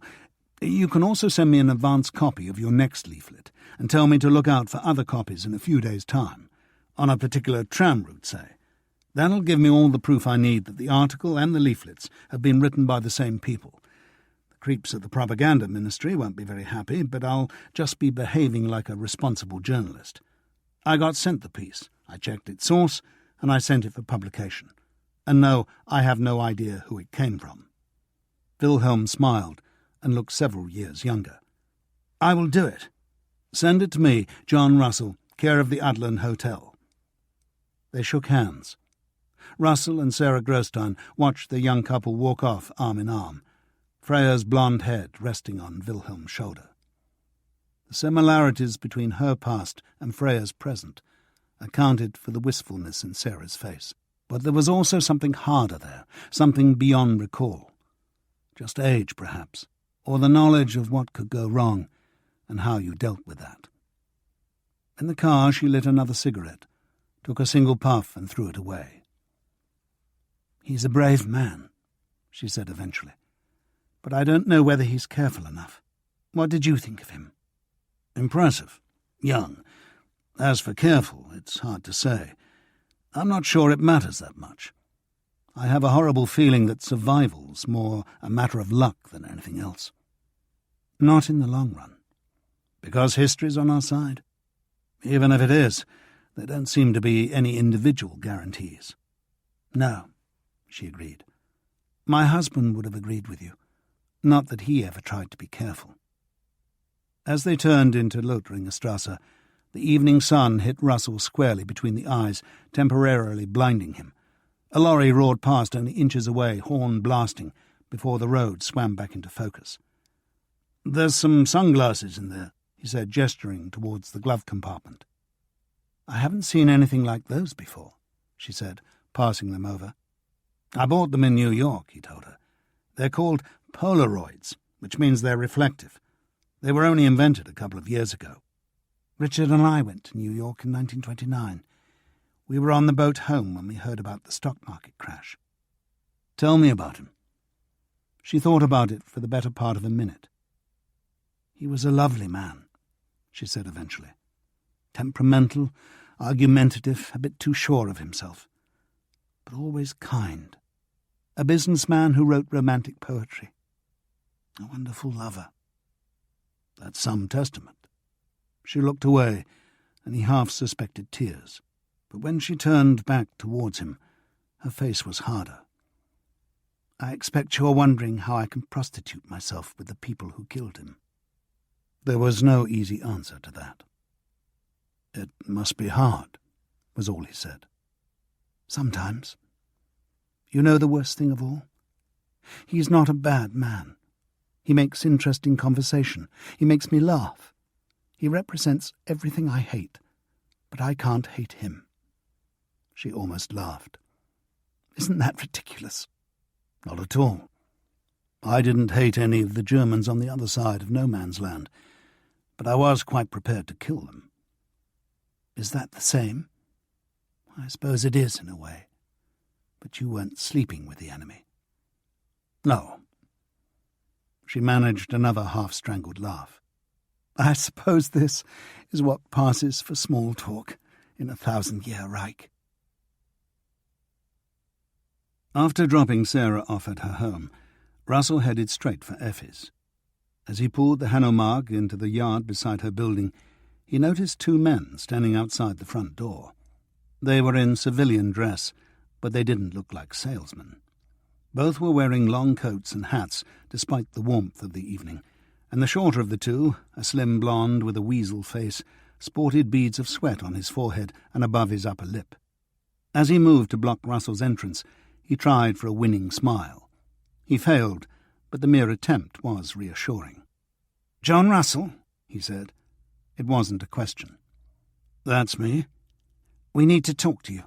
In your car, perhaps?" There was no point in refusing. Russell led the way back to the Hanomag and opened the doors. The taller man jammed himself into the back, leaving Russell and the weasel face in the front. "A message from Hauptsturmführer Herth?" he asked. The man looked disappointed that his line had been stolen. "Instructions," he corrected. "You will be receiving a number of documents in the next few days. The Hauptsturmführer assumes you know what to do with them. Pass them on to the Reds. That is correct. He reached for the door handle. Hold on a minute, Russell said. How are you planning on delivering these documents? You can't come here again. The Soviets know I live here most of the time, and they could be watching the place. He very much doubted that they were, but he wanted to keep Heydrich's goons as far away from Effi as possible, and if they got the impression he was taking his new mission seriously, it might even bolster his credibility. Weaselface stared out at the darkened street. They will also know of your other address. Of course. You'll have to use the post, Russell explained, trying not to sound like he was talking to a 10-year-old child. Send everything to Neuenbergstrasse, he added. The man nodded. It shall be done as you suggest, he said, and reached for the door handle again. Russell sat in the car watching them walk away. He expected more from Heydrich's people and felt somewhat cheered by the utter banality of the encounter. Don't get too cocky, he told himself. Hauptsturmführer Herth was not a fool. He was only halfway up the stairs when Effi opened the door with a face full of questions. Who were they? She asked as she almost pulled him inside. What did they want? Nothing that important, he told her, kissing her on the forehead. A couple of Heydrich's boys delivering a message. Did they come up? Oh, yes. They wanted to wait for you inside. I told them I had a reputation to think of, and both of them leered at me. But they went back downstairs. They were well behaved then, he said, taking her into his arms. He could see that she'd been shaken by their appearance. Have you eaten? He asked, thinking that it would be better to get her out of the flat. I'm not hungry. What was the message, John? I thought we agreed not to tell each other certain things. Yes, I know we did. All right. But I've been standing by the window waiting for you to come back and wondering what they wanted with you. Whether they were going to arrest you or ask you to do something horrible. John, I don't want you doing anything that you know is wrong, just to keep me safe. He put his hands on her shoulders. If it ever comes to that, I'll tell you, and we'll decide together. Yes, but what choice will there be? We can do what they want me to do, or we can leave. Together. How could we leave? They won't let us. I'm working on that. She looked up at him with worried eyes. It's going to be all right, he said, and found, rather to his surprise, that he half believed it. She dropped her head on his chest and hugged him tightly. I haven't eaten, he said eventually. No, neither have I, she admitted, looking at her watch. So, who needs sleep? I'm supposed to look haggard tomorrow. It's the scene where I've been sitting at the SA squad leader's bedside for nights on end. Lily will be amazed by how little makeup I need. They walked to the small French restaurant just off the Cour d'Armes. Both city and restaurant seemed quiet for a Friday night, another consequence, Russell guessed, of the military manoeuvres. As they waited for their meals in a secluded corner of the rear garden, he brought Effi up to date on the search for Miriam Rosenfeld. You can't blame him, she said of Kuzaro's resignation. But what are you and Thomas going to do now? I don't know. We've got so little to go on. Nothing really, nothing definite. The one witness Kuzaro found couldn't swear it was her, and if it wasn't her, then the man he saw talking to her is irrelevant. He could have been a father meeting a daughter, or an uncle meeting a niece, something perfectly innocent. But the man was seen again. Probably. We're not totally sure it was the same man. So why did they lean on your detective? Russell shrugged. A private grudge? Someone enraged by the idea that a missing Jew needs finding? We just don't know. We still don't know for certain that she ever reached Berlin. I think you do, Effi said. All right, none of the things your detective discovered are 100%, but together, it's just too much. A girl who looks remarkably like Miriam meets a man who makes a habit of hanging around Silesian station, and the moment your detective starts asking questions about the two of them, he gets a visit from his old colleague. If those were the opening scenes of a movie, you would know what had happened. Russell sighed. I know. I just keep hoping there's another explanation, that she never got here, or that meeting with our mystery man was an innocent one, and she decided for some reason or other to go home. She might have found out about her uncle being beaten up and just panicked and gone rushing back to her family. She is only 17, and I don't think she'd even seen a city before, let alone one this size. So are you and Thomas going to look for another detective? We might try, but I doubt we'll find one. Then what? I don't know. I'll drop in and see Thomas on my way to Paul's tomorrow, if I can find enough petrol, that is. He explained the shortage and the new garage policy of favouring regular customers. Which is fine if you have a regular garage. I don't. He saw the look on her face and grinned. I know there's always trams, especially for those of us who don't warrant studio cars. It was gone 10 by the time they got home, almost 11 when Effi's breathing took on the pattern of sleep. Russell lay there, enjoying the soft warmth of her body curled into his, thinking back over his day. 2 embassy appointments to discuss espionage work, an angry private detective and a rather remarkable woman, a sweet young pair of resistors and a dumb young pair of SD goons, all topped off with the love of his life lying naked beside him. Life was far from empty. He had promised Effi that everything was going to be all right. Was it? He felt safe in Berlin, which was more than he'd felt in Prague. But was he missing something crucial? Had he taken one of those oh-so-ordinary life-and-death decisions without realizing it? Look at the big picture, he told himself. The Germans could hardly accuse him of spying for the Soviets when it was they who had put him up to it, and vice versa. His spying for the Americans could be justified as part of his double role with the Soviets, and most of it could, at a pinch, be explained away as overzealous journalism. And if things got out of hand, there was always the emergency call to Zemsky. What did he have to worry about? Effi was long gone when he woke. After a quick breakfast at the Café Kranzler, he stopped off at the propaganda and foreign ministries to see if any briefings were scheduled for the day. There were none. He found out why from Slaney, who was downing his usual milky coffee in the Adlon breakfast room. "The bastards have had their bluff called," the American said jubilantly. "The Nazis in Danzig issued the Poles with an ultimatum, and the Poles issued one right back. The Nazi leader blustered for a bit, the Poles held firm, and he just threw in the towel. Last thing I heard, he was trying to convince the Poles that the original ultimatum was a hoax." So it's all blown over? "Looks like it. For the moment, anyway. I don't imagine Adolf will let things lie for long." Have you wired it off already? "No point. Small crisis in Danzig fizzles out. Isn't much of a headline, is it?" True. Russell got up to go. "I'm off to find some petrol." "Good luck." As he started up the Hanomag, Russell had an idea. "You're going home," he told the car, directing it up Luisenstrasse towards Invalidenstrasse. A short drive through the maze of industrial backstreets beyond Lehrter station brought him to the garage owned by Zemsky's cousin, Hunter, where he had bought the Hanomag 6 months earlier. The garage yard was full of automobiles, most of them taxis. A line of lorries was parked along the far wall under the noxious cloud of smoke provided by the adjoining locomotive depot. Hunter was doing sums in his office, small piles of bills rising from his desk and floor like ancient stones. He greeted Russell with evident relief and an apparently bountiful supply of petrol.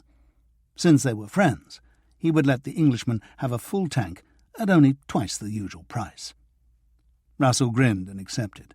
What else were expenses for? Outside, Hunter summoned one of his young apprentices to siphon fuel from the nearest taxis. "What are they all doing here?" Russell asked. Hunter smiled. "In for repair. Every last one of them."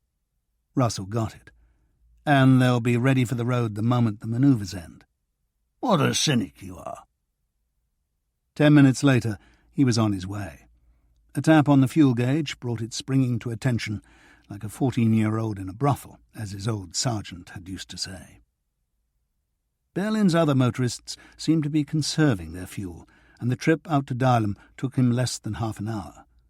Thomas was digging in the garden and as grateful for the interruption as Hunter had been. He took Russell into his study, poured them both a generous glass of schnapps, and listened with increasing anger to his friend's account of the final meeting with Kusura. "What can have happened to her?" he said when Russell was finished. "I can understand her falling prey to some criminal, but that wouldn't explain the police threatening Kusura." "Here's his bill, by the way," Russell said, fishing it out of his pocket and handing it over. Thomas looked at it briefly and put it to one side. "What more can we do?" he asked. "Find another detective?" "We could try." "Whatever we do, we should do it discreetly. I don't want the creepo out of the factory, or here, come to that." "We could give up," Russell said. "It would be the sensible thing to do. One girl who may or may not be in trouble." "Well, that's just it," Thomas said. "I've been wondering why I care so much about what happened to this girl. It's because she is just one girl, not a nation or a race or a class. I've given up thinking that we could save any of those. But surely we should be able to save one person, or at least give it a damn good try." His ex-brother-in-law never ceased to surprise Russell. "All right," he said. "Another detective?" Russell thought about it. "Not yet. You still haven't heard anything from her family?" "Not a word." "I'm going to Silesia for work," Russell said, having just decided as much. His paper wanted him there, so why not take the opportunity? "I'll go and see the family, see if they can provide any clues. There may be other relatives or friends in Berlin that we know nothing about. Something as simple as that." Thomas doubted it, but agreed it was worth trying. Driving on to Grunewald to collect Paul, Russell tried to put Miriam Rosenfeld out of his mind. He understood, even shared, Thomas's reasons for wanting to find her, but the task itself might be beyond them. His son opened the door of the Grunewald home in his Jungfolk uniform, Ilse hovering behind him. "I've just got back," he said. "I need to get this glue off my hands," he added, holding them for inspection before shooting off upstairs. "They've been making model planes all morning," Ilse told Russell. "It's one of the things he likes about the Jungvolk." "He likes a lot of it. Everything but the propaganda, really." "I think they're all bored by that. Paul has a whole pile of information folders in his bedroom, but I don't think he's read any of them." "Good. They don't know what they think at that age. Paul has that badge he got at the World's Fair pinned above his bed. I have seen the future." "I saw it in New York," Paul said, rattling down the stairs. "I got most of it off," he added, meaning the glue. Paul wanted to go boating on the Havelsee, an ambition shared by several thousand others. The queue for a boat was interminable. But out on the wide lake water, their fellow Berliners were soon left behind, mere dots in the distance, barely discernible against the wooded shorelines. Russell had hired a hat to shade himself, and when Paul insisted on rowing, he sat back and watched as his Jungfolk uniformed son came to grips with the oars. He was getting older, Russell thought. A trite realization, perhaps, but one with some meaning. The trip to America had given the boy something, and the return to Germany hadn't taken it away. He asked Paul about the Jungfolk meeting, but all the boy wanted to talk about was the World's Fair. "Remember the Lifesavers Tower?" he enthused, referring to the 250-foot parachute hoist they'd both gone up in. The plunge before the chute opened had certainly taken several years off Russell's life. At the moment of release, he'd been reading the quote from Lenin which topped the Soviet exhibit, and had been left with the impression that the bottom had suddenly fallen out of socialism. "And Electro," Paul said. "Wasn't he fantastic?" The Westinghouse robot had been amazing, though teaching him to smoke seemed a poor use for futuristic technology. General Motors' Futurama had been just as incredible, a gigantic scale model that took 15 minutes to traverse in a moving armchair, but its vision of express highways policed by radio towers seemed less than heartwarming. Russell had agreed with Walter Lippmann's assertion that the fair demonstrated man's inability to be wise as he is intelligent, to be as good as he is great. When Russell had showed his son the relevant article in the Herald Tribune, Paul had given him a withering look and said, "I bet he didn't go up on the lifesaver." When Russell got back to Effi's, he found her wearing the red dress he brought back from America. "I feel like dancing," she said, and after a quick snack at the old town, they scoured the streets around Alexanderplatz for a suitable venue. Before the Nazis, there had been a dozen dance halls in the area, some boasting orchestras with a real feel for the new American jazz. 6 years on, the pickings were much slimmer. But they found one joint under the Startbahn station with a floor and a band that were just about passable. It was full when they arrived and kept getting fuller, but both were laughing with exhilaration when they left 2 hours later. Berlin had life in it yet. Next morning they took their usual breakfast in the Tiergarten, and Russell announced that he was probably going to spend a few days in Silesia. "For the paper," he added, "and I'm going to look up Miriam's family. I'll probably be back on Thursday." "I've been invited to something that evening," Effi told him, then hesitated. "What?" Russell prompted. "A social gathering," she said. "Maybe something more. A friend has asked me to meet some people." "Who?" She hesitated again. "Christiane." Russell looked blank. "My astrologer." "Ah. She's not as wacky as you think she is." "That's a relief." She gave him the chandelier look. "I'm going to go." "And I'm not invited?" "No," she said. "We agreed to keep these things separate." "We did." "I can meet you afterwards. It'll be over by 9, I should think." Russell didn't like it, but knew he was being unreasonable. They both sat in silence for a minute or more. It was a lovely warm morning, a breeze shifting the leaves of the trees, the ducks going about their business on the miniature lake. The smell of fresh coffee wafted out from the cafe behind them, the only sounds a train on the distant Startbahn and the rustle of morning papers. "All this," Effi said. "It's hard to imagine it ending." Russell's first task on Monday was to check that the crisis in Danzig had really blown over. It had. The main item of news in the morning papers was a train accident in Potsdam. The crossing keeper had lifted the gates after a passenger train passed through, only for a goods train to follow. 7 had been killed, the keeper arrested. He wired San Francisco that he was heading for Breslau and drove back to Neuenbergerstrasse. There was another message for Dagmar by the telephone. "Siggy wants an explanation," in Frau Heidegger's boldest capitals. The portier Frau herself was nowhere to be seen, so Russell left a brief note explaining his absence and walked down to Hallischer's Tor in search of a cab. On reaching Silesian station, he found that the next express to Breslau was not for an hour. He sat drinking coffee on the concourse, wondering if Miriam had ever been there. He kept a lookout for men with grey hair and black eyebrows, but none appeared. Silesian Angels.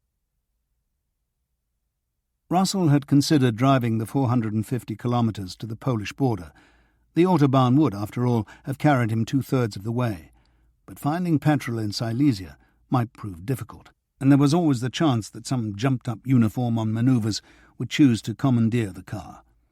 Still, as his train slipped further and further behind schedule, he began to wish that he had risked it. Passages of exhilarating speed were few and far between. The train spent most of its time either advancing at a steady crawl or wearily hissing to a complete stop. He had planned to spend the night in the border town of Beuthen, but on arrival in a rapidly darkening Breslau, he and his fellow passengers were informed that the train's onward journey would be subject to delay. The sight of their decoupled locomotive heading off into the gloom was disheartening, and inquiries at the booking office offered no compensatory encouragement. Russell decided he would rather spend the night in a hotel. Others had already reached the same conclusion, and the taxi rank outside the station was empty. Asking after trams, he was told that the city centre was only a 10-minute walk away. "Past the party house," the kiosk holder told him, pointing up the street towards a building draped with the usual giant swastikas. "And turn right." Darkness had fallen, and the dimly lit streets seemed strangely empty for 9 in the evening. As he walked, his spirits seemed to lift, and he realized that he usually felt safer outside Berlin. Why was that? Because he felt safer in motion, or because he had only himself to worry about? The first hotel he came to was the Monopole. The name was familiar, and he soon found out why. A placard attached to the wall in reception proudly announced that Hitler had stayed the night in 1932. The room in question had doubtless been preserved in all its fluorescent glory, complete with pubic hairs trapped in amber and sheets for sniffing. His own first-floor room was small, but included a private bathroom. After testing the bed for bounce, he went back down to the bar, which was almost as empty as the streets. 2 men in suits dourly acknowledged his greeting and turned their attention back to their schnapps. Russell tried engaging the barman in conversation, but all attempts to elicit a quotable opinion about anything more serious than football proved fruitless. He left his beer unfinished, ordered an early wake-up call at reception, and wearily climbed the stairs to his room. He was out of the hotel soon after 7 the following morning, having reserved a room for 2 nights hence. It was another blue sky day, and the sun had long since risen above the thin line of mountains to the south. Russell couldn't recall a better summer, and remembered that that was what everyone had said about 1914, the wonderful summer before the war. Over coffee and rolls in the station restaurant, he scanned the papers for something to follow up, and found exactly what he was looking for. Both carried virtually identical accounts of a border incident the previous day. Polish provocateurs had crossed the border some 10 kilometres northwest of Beuthen and attacked a German farmer and his family in the village of Blekoka. The farmer had been badly beaten, his wife subjected to unspeakable but unspecified indignities. How much longer, the editors asked, could the Reich put up with such outrageous behaviour from its eastern neighbour? About a month, if Slaney was right. Russell finished his coffee and looked up at the clock above the departure board. He had half an hour to spare. Time to do a little preliminary checking. There was a man named Josef Muhlmann on the list which Russell had memorised in New York, and he worked for the railway administration here in Breslau. Half an hour should be long enough to find the building. In the event, it took only a couple of minutes. A convenient official gave Russell the necessary information. The Reichsbahndirektion building was only a short walk away on the other side of the station. He walked through the tunnel and found it without difficulty. A 5-storey stone block the size of a small football pitch. 6 huge statues were perched high above the colonnaded entrance, 3 of which bore striking resemblances to Jesus, Cortez, and Britannia, all of whom seemed somewhat unlikely subjects. It was almost 8 o'clock, and a steady stream of suited workers was pouring in through the front doors. His target might be one of them, but Russell had no time to introduce himself that morning. He would pay Muhlmann a visit when he got back from the border. He walked back down the tunnel and up the steps to an empty platform 3. A short train was soon shunted into the station for Russell and the handful of other passengers. Soon they were out of Breslau and chugging southeastward towards Oppeln through fields of golden grain. Several rakes of empty tank transporters were stabled in country sidings, but the tanks themselves were nowhere to be seen. The landscape slowly grew more hilly, and soon after noon the first pits of the Silesian coalfield loomed into view. The train stopped for several minutes in Gleiwitz, then ran on towards Beuthen and the 18-year-old border between Germany and Poland, stretches of forest alternating with straggling mining villages. Before 1918, Gleiwitz, Beuthen, Königsschütte and Katowice had been the 4 principal towns of German Upper Silesia, but once the new borders had been established by the Versailles peacemakers and a local plebiscite, the latter too, along with 80% of the coal mines and industrial installations, had found themselves in Poland. Beuthen had been spared, but now lay in a narrow and decidedly vulnerable finger of German territory. To the north, east and south, The Polish border lay less than 3 kilometres away. A taxi driver in the station forecourt told Russell that the border village of Blackowka was about 10 kilometres to the northwest, and proved willing to take him there in his rather ancient-looking vehicle. He made no mention of the previous day's frontier incident, and Russell decided not to tempt fate by introducing the subject, settling instead for a few general inquiries about local attitudes. The driver, a grey-haired man in his 50s or 60s, was only too happy to list German Silesian grievances. The Poles had taken most of their coal, and they had no real need for so much. Half the mines weren't even being worked anymore, and it was German men who had excavated them and built the railways and industries that went with them. Why should the Poles get all the benefit? "Should we take them back?" Russell asked. "Not if it means war," the man said, surprising him. "But if the Poles start one, well, that's another matter." Russell had expected a rough ride to Blackowka, but the roads had been recently improved, presumably by the military. The villages they passed through seemed busy and prosperous. A few children watched the taxi wheeze by, but most of the inhabitants were only visible in the distance, working in the fields. The manoeuvres were taking place 30 kilometres to the north, the driver volunteered, and the locals were hurrying to get the harvest in before they moved south.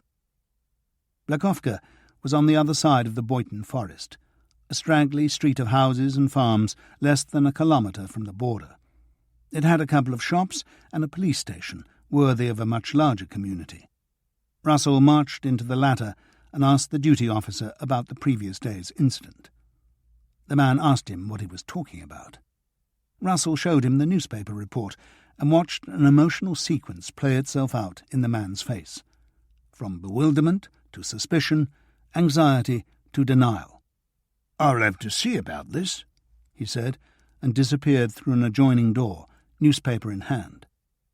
He returned with a question a couple of minutes later. "Who are you?" "I'm a journalist," Russell said, getting out his accreditation from the propaganda ministry. "The German people have the right to know about the threats facing them," he added for good measure. The man disappeared again, for longer this time. He returned with the smile of someone who had moved a problem on. "You must talk to the authorities in Boyton," he told Russell, returning the newspaper. "At the Rathaus. We cannot help you here." Russell didn't bother to argue. Back outside, he told the taxi driver to wait and walked up the street to the village shops. He bought himself an apple in the grocer's and asked the woman behind the counter about the previous day's excitement. She looked at him blankly. They had made it up. Some party hack had consulted an atlas, picked on a village near the border, and made the whole story up. Choosing a real village, one that could be checked, was more arrogant than stupid. They had simply assumed that no one would bother to check, and 99 times out of 100 they would have been right. "We're going back," he told the taxi driver.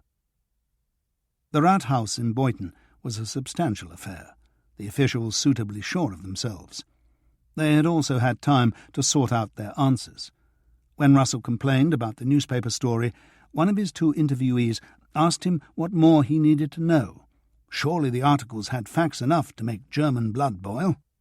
When Russell pointed out that he had been to Blackowka, the other man asked him if he realized that unaccompanied foreign nationals were not allowed access to the border area. "I didn't know that," Russell admitted, "and I apologize for doing so. But I still want to know why no one in Blackowka noticed this terrifying Polish intrusion." The first official pursed his lips in frustration. "You can't expect local people to know everything that is happening in their area. I can assure you that such incidents are becoming more and more frequent, as are attacks on innocent Germans on the other side of the border. Why are you not investigating them?" "I intend to," Russell said with a smile. "The border is open, I assume?" "We have not closed it. I cannot speak for the Poles." His taxi driver was waiting hopefully in the square, but declined the offer of a paid jaunt into Poland. "They might take the car," he explained, "and I don't have a passport," he added crushingly. "The station, then," Russell said, more in hope than expectation. As it happened, there was an international train due, and it was scheduled to stop at Katowice. The good news ended there, however. The train was an hour late and took almost 3 hours to complete the 15-kilometre journey. Most of this time was spent at the German and Polish border posts, which glared at each other across a weed-strewn no-man's land. The Germans were only interested in contraband, particularly goods smuggled out for German Jews by misguided Aryans. The Poles were only interested in people, regarding every German as a potential fifth columnist. It was all very time-consuming, not to say intensely irritating. For the second day running, Russell found himself arriving in a strange city with darkness falling.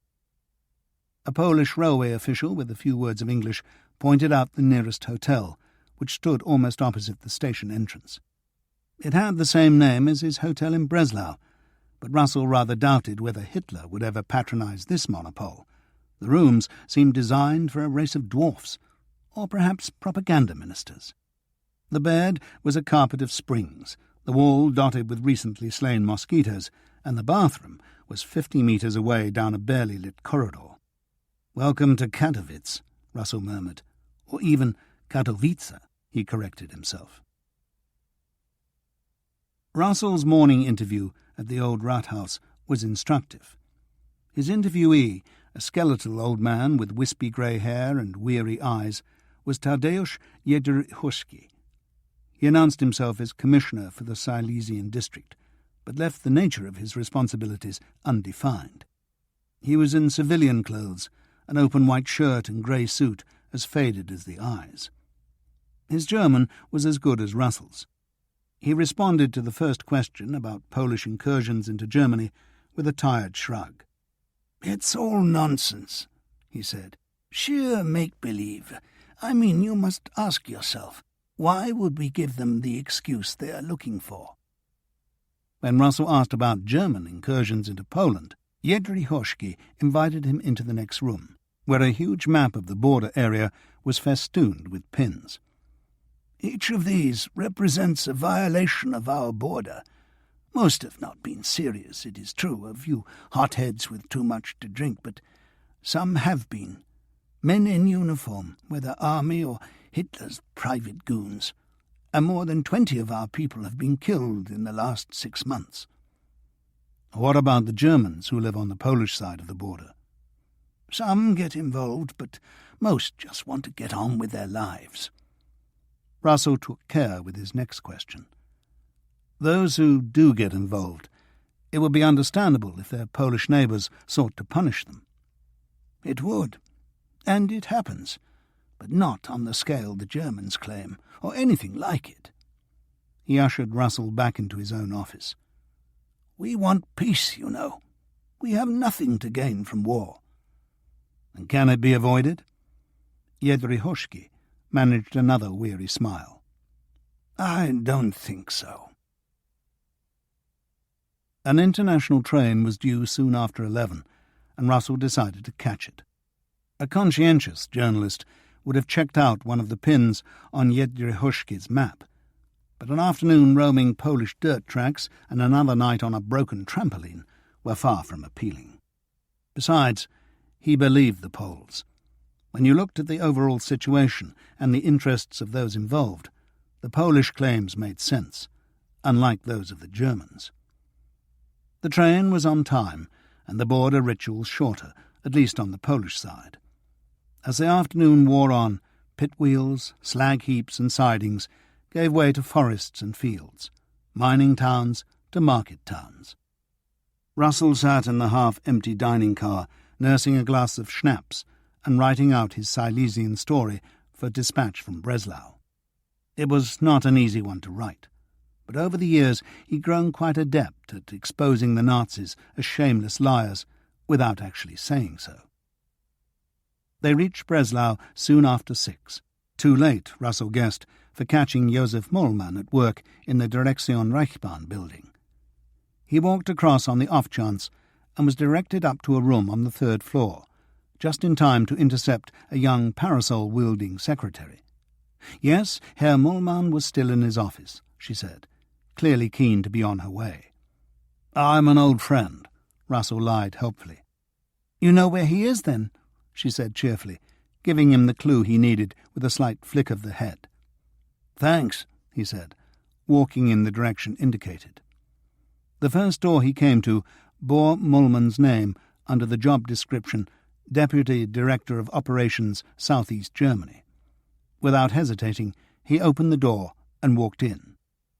A man of around 40 looked up from what looked like a sheaf of timetables, light flashing off his spectacles as he did so. His short brown hair was combed straight back, his face carved in the sort of angles a cubist would have admired. Elastic armbands held up his sleeves, red braces his trousers. His response to Russell's precipitate entry belied the sternness of his features. "Good evening," he said questioningly, when most men so confronted would have spluttered something along the lines of, "Who the hell are you?" "Good evening," Russell replied, advancing with hand extended, his brain working overtime. He'd expected a lowly cog in the Reichsbahn's administrative machinery, not a deputy director of operations. "Your secretary told me to go straight in," he lied. "I have a message for you," he said as they shook hands. "From Franz Boyens in America."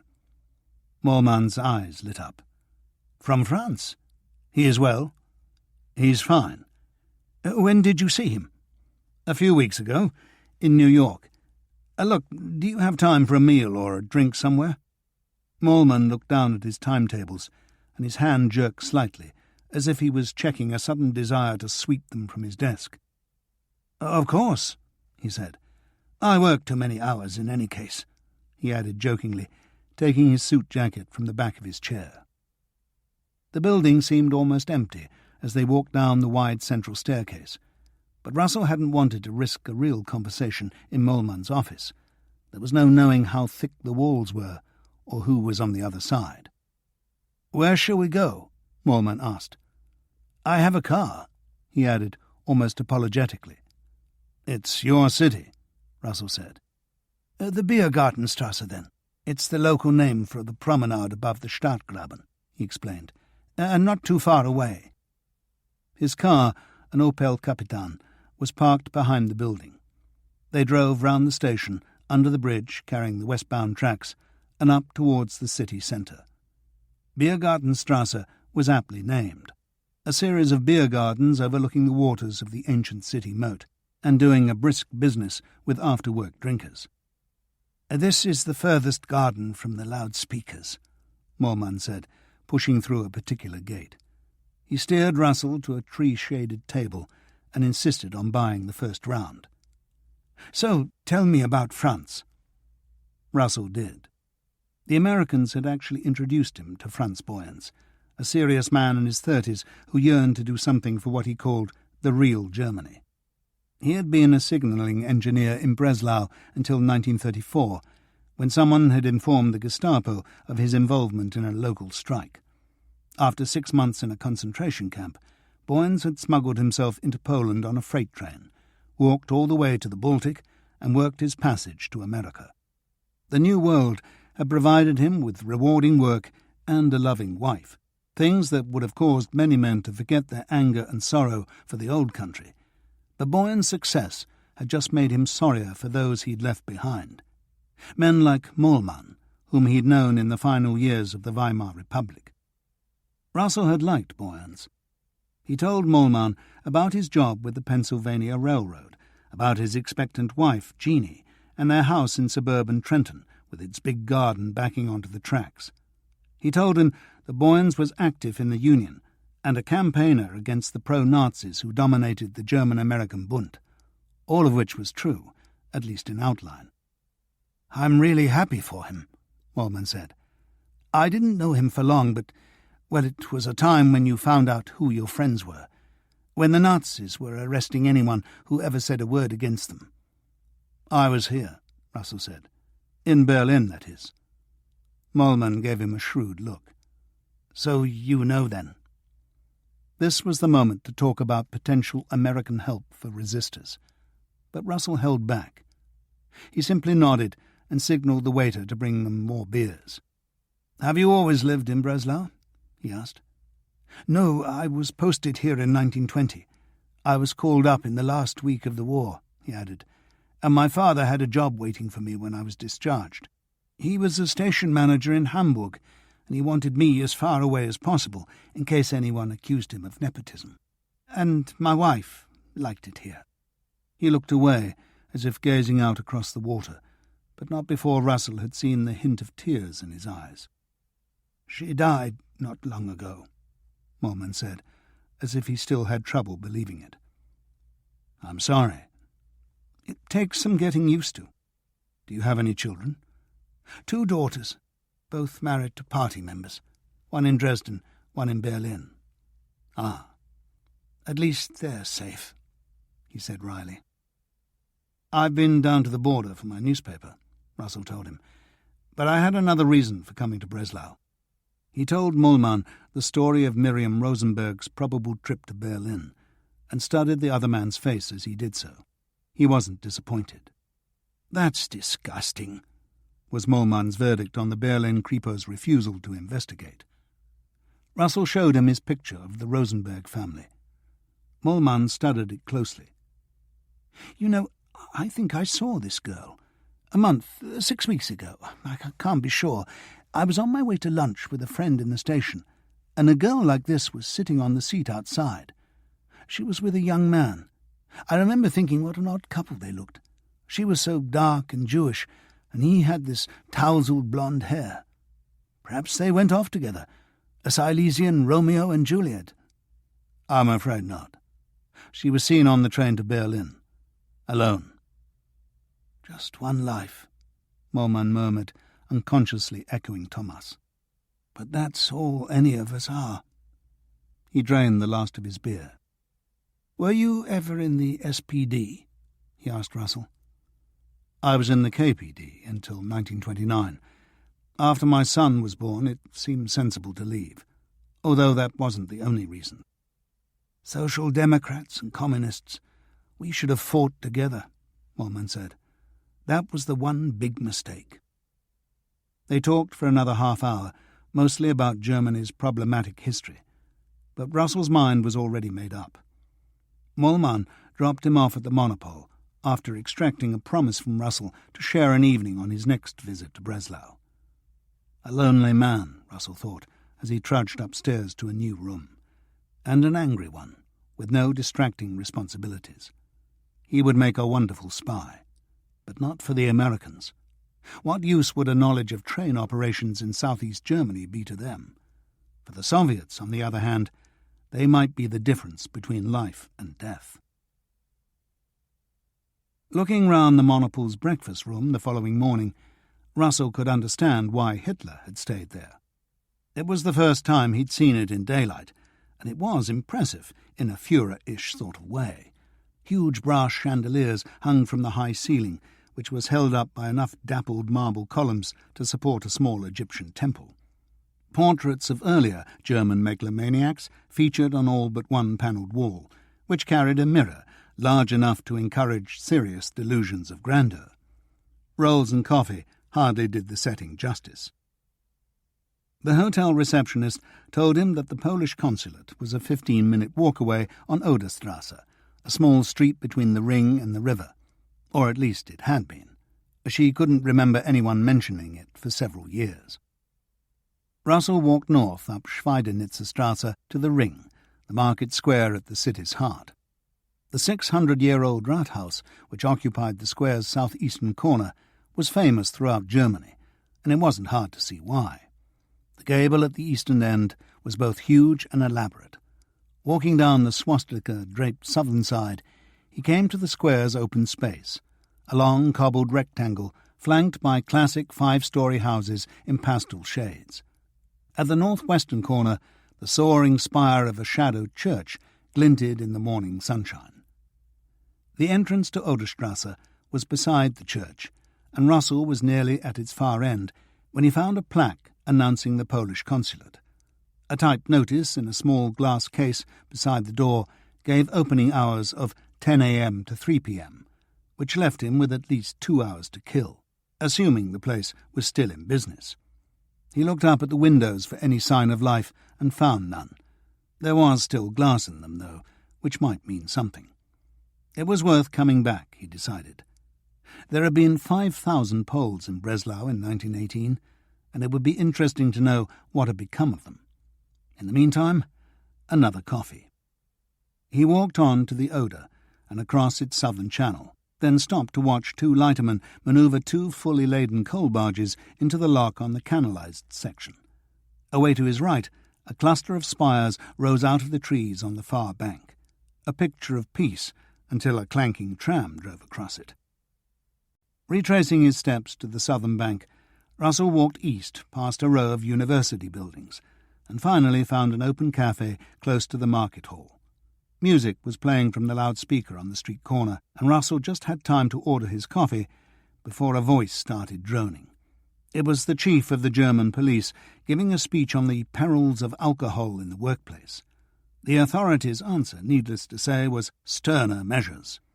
Like all his Nazi buddies, the chief was not given to moderation in thought or language. Pitiless proceedings would be taken against canteens where workers got drunk. Pitiless, Russell thought, was the word that characterized the bastards best. They just loved the concept. He gulped down his coffee and tried to leave the voice behind. It was easier imagined than done. Breslau seemed unduly blessed with loudspeakers, and only the smallest streets offered areas of relative immunity. Russell suddenly remembered that Breslau had been officially designated Adolf Hitler's most faithful city during the previous year's Sports Fest, a future badge of shame if ever there was one. He reached a crossroads which had been spared an outlet for the regime's rantings. Not by accident, though. The loudspeaker was there, but two lonely lengths of wire hung down beside its host pole. Someone had got fed up with listening. Russell had a mental picture of a figure creeping out under cover of darkness, wire cutters at the ready. A small church occupied one corner of the crossroads, and a boy was sitting outside its gate, a rough pile of books beside him. Intrigued, Russell walked across. The books were all the same, a 20-year-old collection of Johann Scheffler's poems. Angelus Silesius, the boy explained, the Silesian angel. Russell knew who the poet was, and he recognized the book. Ilse had been reading it in the Moscow canteen when he first spoke to her. "He's buried inside," the boy said helpfully. "The books are 2 marks. The church door creaked and groaned as Russell opened it, and even in high summer the interior felt chilly and damp. It was beautiful, though, the stained glass filtered sunlight throwing a kaleidoscope of colour across the pews and walls. He found Scheffler's tomb and a portrait in a patch of sunlight and sat down in the nearest pew.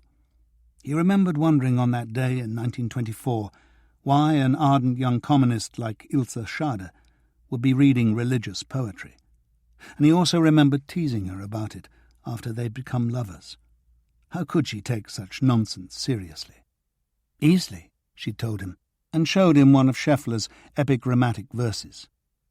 "In heaven life is good. No one has aught alone.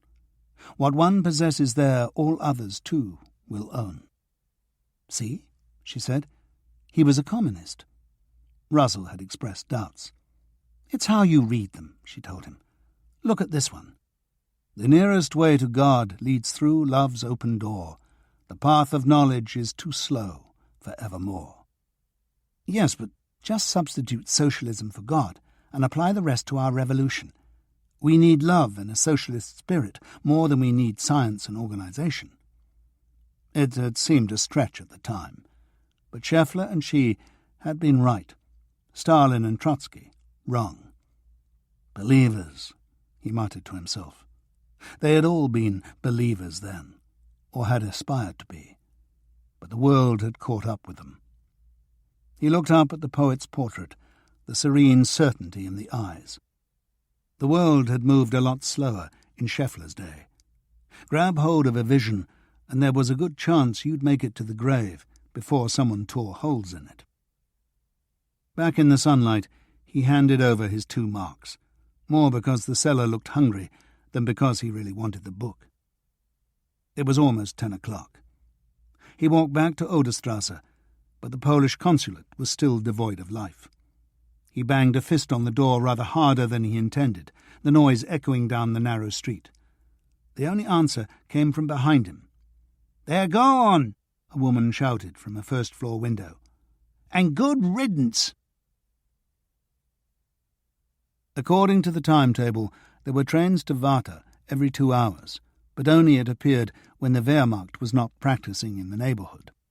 It was almost 2 o'clock when Russell's 3-coach train trundled out past the Breslau locomotive depot and turned off the main line to Upper Silesia and Poland. Warta was supposed to be 90 minutes away. It was a pleasant ride, flat vistas of golden fields as far as Strehlen, followed by gently rolling country, the fields vast, lone trees standing sentry on the ridges, the occasional red-roofed farmhouse nestling beside a copse of beeches. The telegraph poles that followed the tracks and occasionally broke away towards a distant village were the only evidence of modernity. The mountains to the south slowly rose to meet them. Warta backed onto a gap in the foothills, a widening valley to one side, the Silesian plain to the other. The station was a simple affair, a single platform with a wooden awning, a house for the station master. No one was waiting to get on, and no one else got off. In the yard beyond the station building, 2 open lorries stood unattended, and a youngish man sat apparently waiting on the bucket seat of a horse-drawn cart. Russell asked him if he knew the Rosenfeld farm. The man looked at him coldly. "What do you mean? Do I know it?" "Do you know where it is?" Russell asked patiently. "Of course." "Will you take me there?" The man hesitated, as if searching for an adequate response. "I have other business," he said eventually, and flicked his horse into motion. Russell watched the cart disappear into its own cloud of dust and walked back round the station building in search of staff. Knocking on a door marked Station Master, he found himself face to face with a fat, red-nosed man in a Reichsbahn uniform. Mention of the Rosenfelds elicited a doubtful sniff, but no outright hostility. Their farm, it transpired, was about 5 kilometres away. "Is there any way I can get a ride out there?" Russell asked. "Not that I know of." "The lorry's out front." "Their owners took the train to Glutz. They didn't have the petrol to drive there." 5 kilometres wasn't so far. "Can you give me directions, then?" "You do know they're Jews?" "Yes." The man shrugged, shut his door behind him, and led Russell back to the front of the building. "Straight up this road," he said, pointing westward, where the cart's trail of dust was still hovering above the track. "You go across 2 crossroads, straight towards those hills. Then you'll come to a fork. The road on the left follows the slope around. There are 2 farms on it, and you want the second." It sounded straightforward enough, Russell thought, and he soon reached the first crossroads. The outskirts of Warta began a short distance down the road to the left, and the spire of the town church rose above the roofs a kilometre or so to the south. He kept going, down a rutted and well-shaded dirt track. An endless field of grain stretched away to the north, and the sound of a distant tractor carried over on the wind. When the motor cut out, the silence was almost palpable, and the sudden bark of a dog seemed like a desperate attempt to fill the void. It was really hot. When he reached the second crossroads, Russell stood for a minute in the shade of a convenient oak, wiping his brow with his handkerchief. What was he going to tell the Rosenfelds? Everything, he supposed. He resumed walking. In a couple of hours the sun would be behind the mountains, and as far as he could remember, there had been no moon the night before. He wasn't at all sure he fancied this walk in the dark, and he hadn't even asked about trains back to Breslau. After what seemed an age, he came to the fork on the road. The track grew narrower, more rutted, but the first farm soon loomed into sight. He became aware that a woman was standing watching him. Chickens were squawking at her feet, clearly interested in the feed bag she was carrying. "Good afternoon," he shouted. "Good afternoon," she replied more cautiously. "The Rosenfeld farm?" She pointed up the road and turned her back. It took him another 15 minutes to reach his destination. Miriam's home was on the lee side of a hill, smoke drifting up from its chimney and into the light of the sinking sun. There was a copse of trees to the right, a single cow tethered on a long rope to one of the trunks. On the left was a sturdy wooden barn. Beyond that, what looked like a kitchen garden. Another woman was watching him, he realized, hidden in the shadows of the east-facing doorway. He had a sudden inexplicable hope that it might be Miriam, but of course it wasn't. This woman had streaks of grey in her hair. "Frau Rosenfeld?" he asked. "My husband will be back in a few minutes," she told him. "That's good," Russell said, stopping a few meters away from her. "I wish to talk to you both." "What about? Who are you?" "My name is John Russell. My brother-in-law, Thomas Schade, employed your brother-in-law, Benjamin." "Employed? Has he lost his job?" "I'm sorry, Frau Rosenfeld, but Benjamin is dead." Her hands flew up to her cheeks. "But how—" she began, only for another thought to take precedence. "Who is looking after my daughter?" "That is why I'm here. I'm afraid your daughter has gone missing." "Missing?" she echoed. She closed her eyes, and for a brief moment she seemed to visibly shrink. Then, with what seemed an almost absurd effort of will, she drew herself upright. "I will fetch Leon," she said. "Please, I'll wait here." She strode off in the direction of the kitchen garden. Russell sat himself down on the front doorstep, noticing the mezuzah on the frame as he did so. You didn't see many of those in Berlin anymore. He felt as if he'd crossed into another world. He'd known a lot of Jews in his lifetime, but most had been intellectuals of one sort or another, and all had been urbanized. The Yiddish-speaking Jews of the Pale, that vast expanse of plain stretching across southern Poland and Ukraine, were as much of a mystery to him as the Bushmen of the Kalahari. Miriam's father came into view, half running ahead of his wife. He looked smaller than he had in the photograph, but Russell could see the kindness in the face, even twisted as now by fear. The words came out in a rush. "What is it that I'm hearing? My brother is dead? My Miriam is missing? What does this mean?" Russell told him. About Benjamin's murder and their worries about Miriam, about the police refusal to investigate, about the hiring of Kozora and the possible sighting and the threatening of the detective. Frau Rosenfeld mostly listened in silence, but her husband kept interrupting with hopeful questions, as if determined to find better explanations for what had happened. When Russell reached the present, Leon Rosenfeld looked at the ground for a moment, then back at his guest. "I thank you for coming," he said. "And now I must move the cow." Russell stared after him with astonishment. "He needs to think," Frau Rosenfeld explained. "He will come back and announce that he's going to Berlin to look for her." "That—" Russell began and hesitated.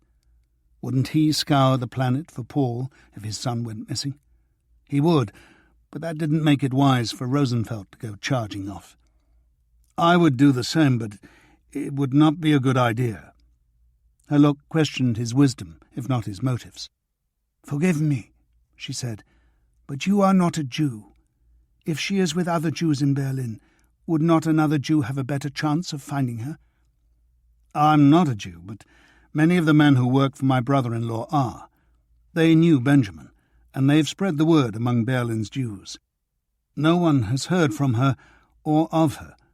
If your husband goes to Berlin, let me be blunt, the police will not listen to him, and if he kicks up a fuss, which in any sane society he would and should, then they'll punish him for it. The Jews in Berlin survive by keeping themselves to themselves. Your husband will be no use to Miriam, or you, if he ends up in a concentration camp. Or worse. I don't know if I can stop him. You must try. I'll keep looking, I promise you. I will promise him. I will try. She sighed and drew herself up again. Forgive me, keeping you outside all this time. Please, come in. A glass of water. Russell followed her into the farmhouse. It was as well kept as the farm, and more comfortable than he had expected. The furniture was old, but recovered. An even older-looking piano stood by the far wall. There was a small case of books and a game-ready chessboard on a narrow table. Vases of wildflowers flanked the menorah on the mantelpiece. Frau Rosenfeld had just given him the glass of water when her husband returned. He walked over to his wife and put his hands on her shoulders. "Esther, I must go to Berlin." She shook her head. "I've already told Herr Russell that you would say that. He said he would do the same, but it would not be wise." She told him why. It was his turn to shake his head, but he said nothing more. "Where is my brother buried?" he asked. "In the Jewish cemetery in Friedrichshain, in Berlin." "That is good. He enjoyed life," he added, mostly to himself. Outside, it was growing noticeably darker. "I must be going," Russell said. "But no, you must eat with us," Esther Rosenfeld interjected. "You can stay the night in Miriam's room. Please, it will give us time to decide what to do." Put like that, Russell could hardly refuse. Not that he'd wanted to. The meal was simple but tasty. A rabbit stew with large chunks of homemade bread. The conversation was sparse. Russell guessed that Leon usually did most of the talking, and on this particular evening he seemed frequently, and understandably, lost in thought. "I saw your neighbour on my walk up here," Russell said. "A woman." "Ava," Frau Rosenberg said tersely. "We were friends before all this, but now they seem afraid to know us. She does, in any case. Their boy Torsten came to see us last week. Miriam told him she would write to him, but she hadn't." Russell put two and two together. "Did he go to Breslau with her? Someone thought they saw her with a boy by the station." "He works in Breslau. He was going to see that she got the right train to Berlin. She'd only been to Breslau once before." "I'd like to talk to him. Do you know where he works?" "In a big store. A really modern one, Eva told me. It was designed by a famous architect. You could ask his family, of course. I think they would tell you." They went to bed soon after eating. "We live by the sun," Leon Rosenfeld said simply.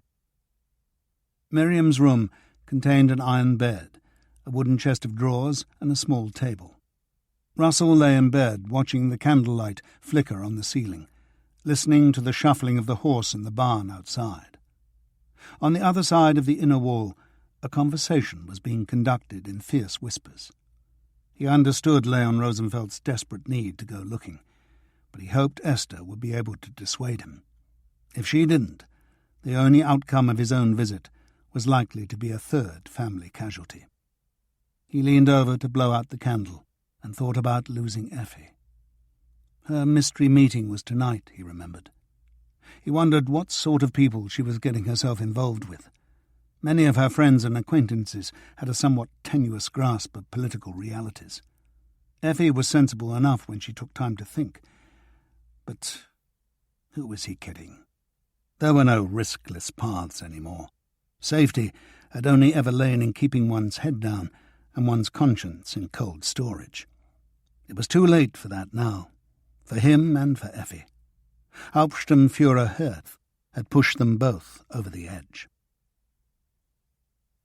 He woke soon after 6, the sun streaming through the uncurtained window and onto the wall beside him. The rest of the house was empty, the kettle only warm. After using the latrine behind the house, he found Esther Rosenfeld digging up weeds in the kitchen garden. "Good morning," she said, straightening her back. "Leon will take your advice," she added without preamble.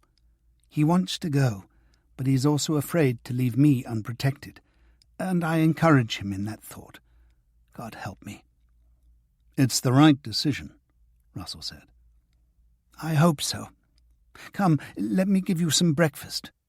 She led the way back to the house, placed the kettle on the wood stove, and cut some thick slices from yesterday's loaf. A slab of remarkably solid butter was fetched from the larder, a jar of plum jam taken down from a shelf. Tea was made in a Russian-looking samovar. All in all, it was delicious. Life was apparently possible without coffee, at least for a short time. "How can I contact you?" Russell asked between mouthfuls of bread. "When my brother-in-law wrote to you, the postmaster in Varta denied that the letter had ever arrived." She thought for a moment. "I will give you the name and address of a friend," she said. "A goy." She found a piece of paper and wrote it out with a slow, steady hand. "This man is the local blacksmith. He and Leon are still friends, despite everything. Send your letter to us in envelopes addressed to him, and he will bring them to us. Leon will tell him to expect it." "Right." They sat in silence for a while, Russell sipping at the hot tea, Esther apparently absorbed in thought. "Do you think our daughter is still alive?" she asked suddenly. "I don't know. If she was dead and the police had found her, then I think they would have informed my brother-in-law." "There is hope, then?" "Yes." She ran a hand through her hair. "There is a train to Breslau at around 9. We can hear it when the wind is from the east." "Your husband?" "He's working in the field beyond the barn. He will want to say goodbye." They walked out to find him. He was picking cabbages, and judging by the size of the pile, had been doing so for several hours. He wiped his hand on his trousers and shook Russell's. He looked years older than he had the evening before. "My grandfather bought this land over 60 years ago," he said. "He thought they would be safer close to the mountains, and he was right. We should never have sent Miriam away." "There was no way you could know that your brother would be attacked," Russell told him. Leon was not to be comforted. "I always said my Miriam was too good for this world," he said. "Like an angel." Walking away down the dirt track, Russell could feel Esther's eyes on his back. Should he have raised her hopes? Did he have any reason to believe that Miriam was still alive? Smoke was rising from the neighbouring farm. He thought of stopping to ask where Torsten worked, but the thought of meeting the boy's parents was uninviting, and the clues he had would be good enough. There weren't that many big stores in Breslau, and he was surprised that even one had been designed by a famous architect. It seemed warmer than the previous day, and he hung his jacket over one shoulder. He walked swiftly and was approaching the last crossroads, the roofs of Varta visible across the fields, when he heard the lorry behind him. It was bumping along the dirt track at a fair speed, belching dust into the air, and showed no signs of slowing down to spare his lungs. A blast of the horn reinforced the message. Russell stepped onto the verge and beyond, reaching for his handkerchief to cover his mouth. The lorry lurched by, 2 men in the cab, 2 standing behind it in the open back. Enveloped by dust, Russell heard, rather than saw, the lorry grind to a halt some 50 metres down the track. He saw 2 shapes climb down from either side of the cab, 2 more jumping down to the ground. All 4 shapes walked towards him. As the dust cleared, he saw that the driver and his mate were both wearing brown shirts. That was the extent of their uniform, but it was enough. "Oh, fuck," Russell murmured to himself. "Good morning," he said cheerily, as if these were the folks he'd most wanted to meet on such a beautiful day. The response was less friendly. "Where have you come from?" the driver asked. A short, balding man with wide shoulders and a barrel chest. He was a good deal older than the others, around Russell's age, and he seemed to be in charge. There seemed no point in lying. "I've been up to the Rosenfeld farm." "For the night?" "It was too late to get back to Breslau." "It's against the law staying with Jews," one of the younger men offered. "Why were you up there?" the driver went on, ignoring his companion. This, as Russell realised at the time, was the moment when he should have said something clever and self-exculpatory. That he was doing an article on the Jews who refused to see sense and quit the Reich, something like that. but the last 24 hours had reduced his already limited willingness to indulge the local scum, and in any case, the Rosenfelds deserved a bit of loyalty. "I was telling them that their daughter is missing," he said. That didn't seem much of a surprise to his audience, who were presumably privy to Thomas's missing letter. "She should have stayed here," the same young man said with a grin. He was probably one of the gang that had intercepted Miriam on this very track, frightening the Rosenfelds into sending their daughter to Berlin. The driver advanced a pace, close enough for Russell to smell the cabbage on his breath. "So she's missing. What the hell is that to you?" "Just another Jew lover," the other brown-shirt volunteered. "Right," Russell said sarcastically, "when I could be admiring an Aryan like you." He had time to move his head a fraction, saving his nose and teeth at his cheeks' expense, but the power of the blow put him on his back. He shook his head, looked up at the 4 silhouettes gathered above him, and felt more than a little afraid. "There's a good tree over there," a voice said, compounding the effect. "I'm an American journalist," he said, struggling to keep his voice steady. "And I also work for the Sicherheitsdienst in Berlin." "The what?" "It's part of the Gestapo," Russell said, somewhat inaccurately. "Look at my papers," he added. "They're in my jacket." The driver picked up the jacket, rifled through the pockets, and examined Russell's journalistic accreditation. "This says nothing about the Gestapo or the Sicher whatever it was." Russell decided it was time to get to his feet. "You can ring their HQ at 102 Wilhelmstrasse," he said as he rose. "Hauptsturmführer Herth. He'll tell you." "Why would a Gestapo agent be visiting Jews?" "Why do you think? Their daughter may be mixed up with enemies of the Reich." "Miriam Rosenfeld?" "You know a lot about the Jewish opposition groups, do you?" Russell asked scathingly, risking another assault. "It's very unlikely," he admitted in a kinder tone, "but we have to be vigilant." The driver still looked unconvinced. "Get up on the lorry," he said. "You're coming with us." Those 5 words had never sounded sweeter. Wherever they were going, it had to be an improvement on a dirt track between open fields with a good tree close by. The police station or the local party house. It was the latter. They turned right at the crossroads and drove into Warta, along a surprisingly deserted street lined with neat, well-kept houses. The party house was just beyond the town square, a 2-story building with the usual oversized flag. There were 2 main rooms on the ground floor, the common room at the front for drinking, the office at the back for keeping tabs on the citizenry. The local leader, a bespectacled man of around 35 with closely cropped black hair, was in the latter. He was wearing full SA uniform, with every belt, buckle and button polished to perfection. Like most small-town Nazis of Russell's acquaintance, he looked like a puffed-up shopkeeper. Err on the side of flattery, Russell told himself, and for God's sake don't talk down to him. The driver told his story. He and his friends had received a tip-off that an outsider was staying with the Jews, and they had stopped him before he could reach the station. "He admitted it," he added, passing over Russell's papers. "He says he's a journalist and that he works for the Gestapo," he added grudgingly. "The Sicherheitsdienst," Russell corrected him. "The SD," he added helpfully. The man was examining his papers. "I know what the Sicherheitsdienst is," he said curtly without looking up. "May I know your name, Sturmbannführer?"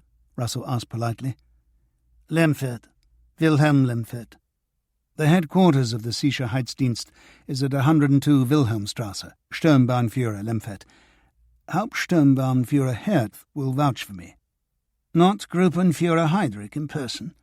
Lemfert asked sarcastically. "I've never had the honour of meeting the Gruppenführer." Lemfert gazed at Russell for a few moments, as if wondering whether his sarcasm was being returned. "I will check your story," he said. "Take him through," he told the driver. Russell was hustled into the common room, and his other captors looked up expectantly, still hopeful of a lynching. The driver shoved him towards an upright chair by the near wall and joined his companions in the circle of beaten-up armchairs by the window. Minutes went by, rather more of them than Russell was hoping for. What would Lemfert do if Herth wasn't there? And what would Herth say when he heard about the Rosenfelds? The false papers for the Soviets should be waiting for him at Neuenberger Strasse by now. Surely Herth wouldn't let a little race hatred cost him a good agent. Almost an hour had gone by when Sturmbannführer Lemfert emerged from the office. "The Hauptsturmführer wishes to speak to you," he said shortly, gesturing Russell into his office. Much to the latter's surprise, the door closed behind him. Herth must have asked for a private conversation. The Hauptsturmführer was displeased. "What is this about? Who are these Jews?" Russell explained about their daughter's disappearance. "This is a journalistic matter," he added, not wishing to involve Thomas. "Can't you find anything more useful to write about?" "If I stopped criticizing the regime, the Soviets would smell a rat." Herth grunted his disapproval. "So why did you mention this department?" "Because I feared for my life, and I assumed you would want to save it." A lengthy silence followed. "A big assumption," Herth said dryly. "As it happens, you will find something waiting for you when you reach home, something in need of your urgent attention. You are coming back to Berlin today." "I am." "Very well. Put the Sturmbannführer back on." Russell fetched Lemfert and watched as he listened to Herth. "It will be as you suggest," Lemfert said finally. "Thank you for your time, Hauptsturmführer." He replaced the telephone and looked up. "You're free to go, Herr Russell. But next time perhaps you would do us the courtesy of informing us of your plans in advance. It is we who are responsible for enforcing the race laws." "Of course. I apologize for not doing so." He offered his hand across the desk. "Thank you again." Out front, his original captors watched him leave with new expressions on their faces.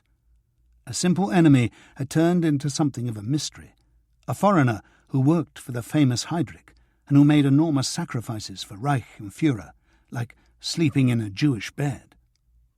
Russell went across to the driver and offered his hand. The man seemed somewhat surprised, but accepted it. "Can we drive you to the station?" he asked. "Thank you, but no," Russell said, keen to put the Warta SA behind him. "I need the exercise." It was a refusal he regretted 10 minutes later, when the smoke rising above the station told him he'd just missed his train. The next one, as he soon discovered, was not for another 2 hours. He spent them in the shade of the platform awning, sitting on the only bench and staring out across the sun-drenched grain. Hundreds of birds chattered in the copse of beeches beyond the empty siding, and every now and then a party of them would fly off towards the red-roofed farm in the distance. It was an idyllic scene. Russell remembered reading Wilde's picture of Dorian Gray in the trenches, and idly wondered whether the Silesian countryside had made a similar pact with the devil. He imagined a landscape painting in Sturmbannführer Lemfert's attic, fields of rotting crops under a red sky, an SA lynch party driving away from a burning farm. It wasn't until he was settled in his compartment seat and the train was pulling out of Warta that his hands began to shake. He sat there watching them, remembering the same reaction over 20 years before, some hours after a much-dreaded assault across no man's land had been cancelled. His train reached Breslau just before 3, saving him the choice between interviewing Torsten and catching the same service that Miriam had caught. The next Berlin train was not until nearly 6, which gave him plenty of time to find the department store where the boy worked and collect his suitcase from the hotel. He tried to telephone Effi from the monopole, but there was no answer. The receptionist took one long look at his battered cheek, but said nothing. She told him the only modern-looking store in Breslau was the Petersdorf, and agreed to keep his suitcase behind her desk while he visited it. Following her directions, Russell walked up Schweidnitzer Strasse and turned right opposite the Rathaus. The Petersdorf store was on a corner 1 block down. a futuristic oasis in a sea of German tradition. The windows of the main frontage stretched the length of the building and were rolled around in a semicircle at one corner like a 6-story lighthouse. The overall impression was of 6 trams piled on top of each other, speeding into the future. It looked like it had been left behind by aliens. In a way, it had. It reminded Russell of the Universum, and he was not surprised to find that Erich Mendelssohn had designed it. He was, however, surprised to find that fact still acknowledged on a plaque by the main entrance. Mendelssohn's name had long since disappeared from the Universum. Inside, he asked for the manager's office and was directed to a suite of rooms on the 2nd floor. The manager was a youngish man with a Pomeranian accent and an obvious desire to please. He confirmed that Thorsten Resch worked there, and obligingly agreed to Russell's request for a short private chat without asking for details of the family matter in question. Thorsten arrived a few minutes later, a gangly youth with a shock of fair hair. He looked suitably bewildered. The manager left them to it. "What is this about?" the boy asked. "Has something happened at home?" "Nothing. I'm here about Miriam Rosenfeld." The boy's features seemed to soften. "You have a message for me?" "She has disappeared," Russell said bluntly. "What?" "She travelled to Berlin, but no one has seen her since she arrived." "But that was weeks ago, and her uncle was supposed to meet her." "He was beaten up on his way to the station. He died a few days later. You saw her onto the train, right?" "Yes, we had lunch together. She said I could write to her, but she hasn't sent me her address." "She didn't say anything about what she intended to do in Berlin?" "I told you she was going to meet her uncle. He'd arranged a job for her." "She didn't know anyone else there?" "No, I'm sure she didn't. How could she?" He seemed genuinely distressed. "All right," Russell said. "Thank you for talking to me." Thorsten got up slowly. "If you," he began, "if you find out what has happened, will you let me know? I like Miriam," he said simply. "I know she's Jewish, but—" He shrugged away his inability to change that fact. "I've always liked her," he added, as if it was a shameful secret he had to share. "I'll let you know," Russell promised. The Berlin train left on time, and much to Russell's relief, suffered only a few minor delays. It pulled into Silesian station a few minutes short of midnight, and he stopped at the first public telephone to call Effi. She answered immediately, sounding excited. "What's happened?" he asked. "I'll tell you when you get here." A Startbahn train arrived within minutes. It was full of citizens ignoring the government's ongoing anti-alcohol campaign, one of whom held the train up for 5 minutes at Friedrichstrasse by jumping in and out of the door like a demented rabbit. The train eventually reached Zoo Station, where an even rowdier Friday night crowd was waiting to get on. Russell alighted with some relief and walked down the steps to street level. In the space in front of the station, 2 uniformed cops were asking a boy of about 4 where his mother was. He looked around as if searching for her, then screamed a simple, "I don't know," at his questioners. Russell walked under the Hardenbergstrasse bridge and crossed the road. 3 minutes later, he was approaching the flat. There were no suspiciously loitering cars, no leather coats clogging up the entrance. Effi was in her dressing gown. Her excitement turned to horror when she saw his face. "It's much worse than it looks," he said. "But how one of the local lads in Varta didn't like my attitude. Don't worry about it." They hugged and kissed until Russell reached for the cord. No, she said. "First we must talk." He grinned. "Okay. How did your meeting go?" "Oh, that." She dismissed it with a wave of a hand. "I went to the station to meet you," she said. "I thought you'd be on Miriam's train, and—" "I missed it." "I know, but I saw him. The man with the dark eyebrows. And he tried to pick up a young girl." The Wave of the Past. "Tell me," Russell said, somewhat unnecessarily. "He was just the way your detectives described him. A dark blue uniform with a peaked cap, and when he took it off I saw his grey hair, and his eyebrows, much darker, black I think. A slight beer belly, but not really overweight. He just stood there watching the bottom of the staircase. You know the smoker's kiosk? He was standing right next to it." She paced to and fro. "I watched him, but not all the time. You know, they say that people have a sixth sense that they're being watched, and I didn't want him to notice me. And of course, I was also watching for you, so I had to take my eyes off him every now and then. Anyway, the train arrived, and the people started coming down the steps.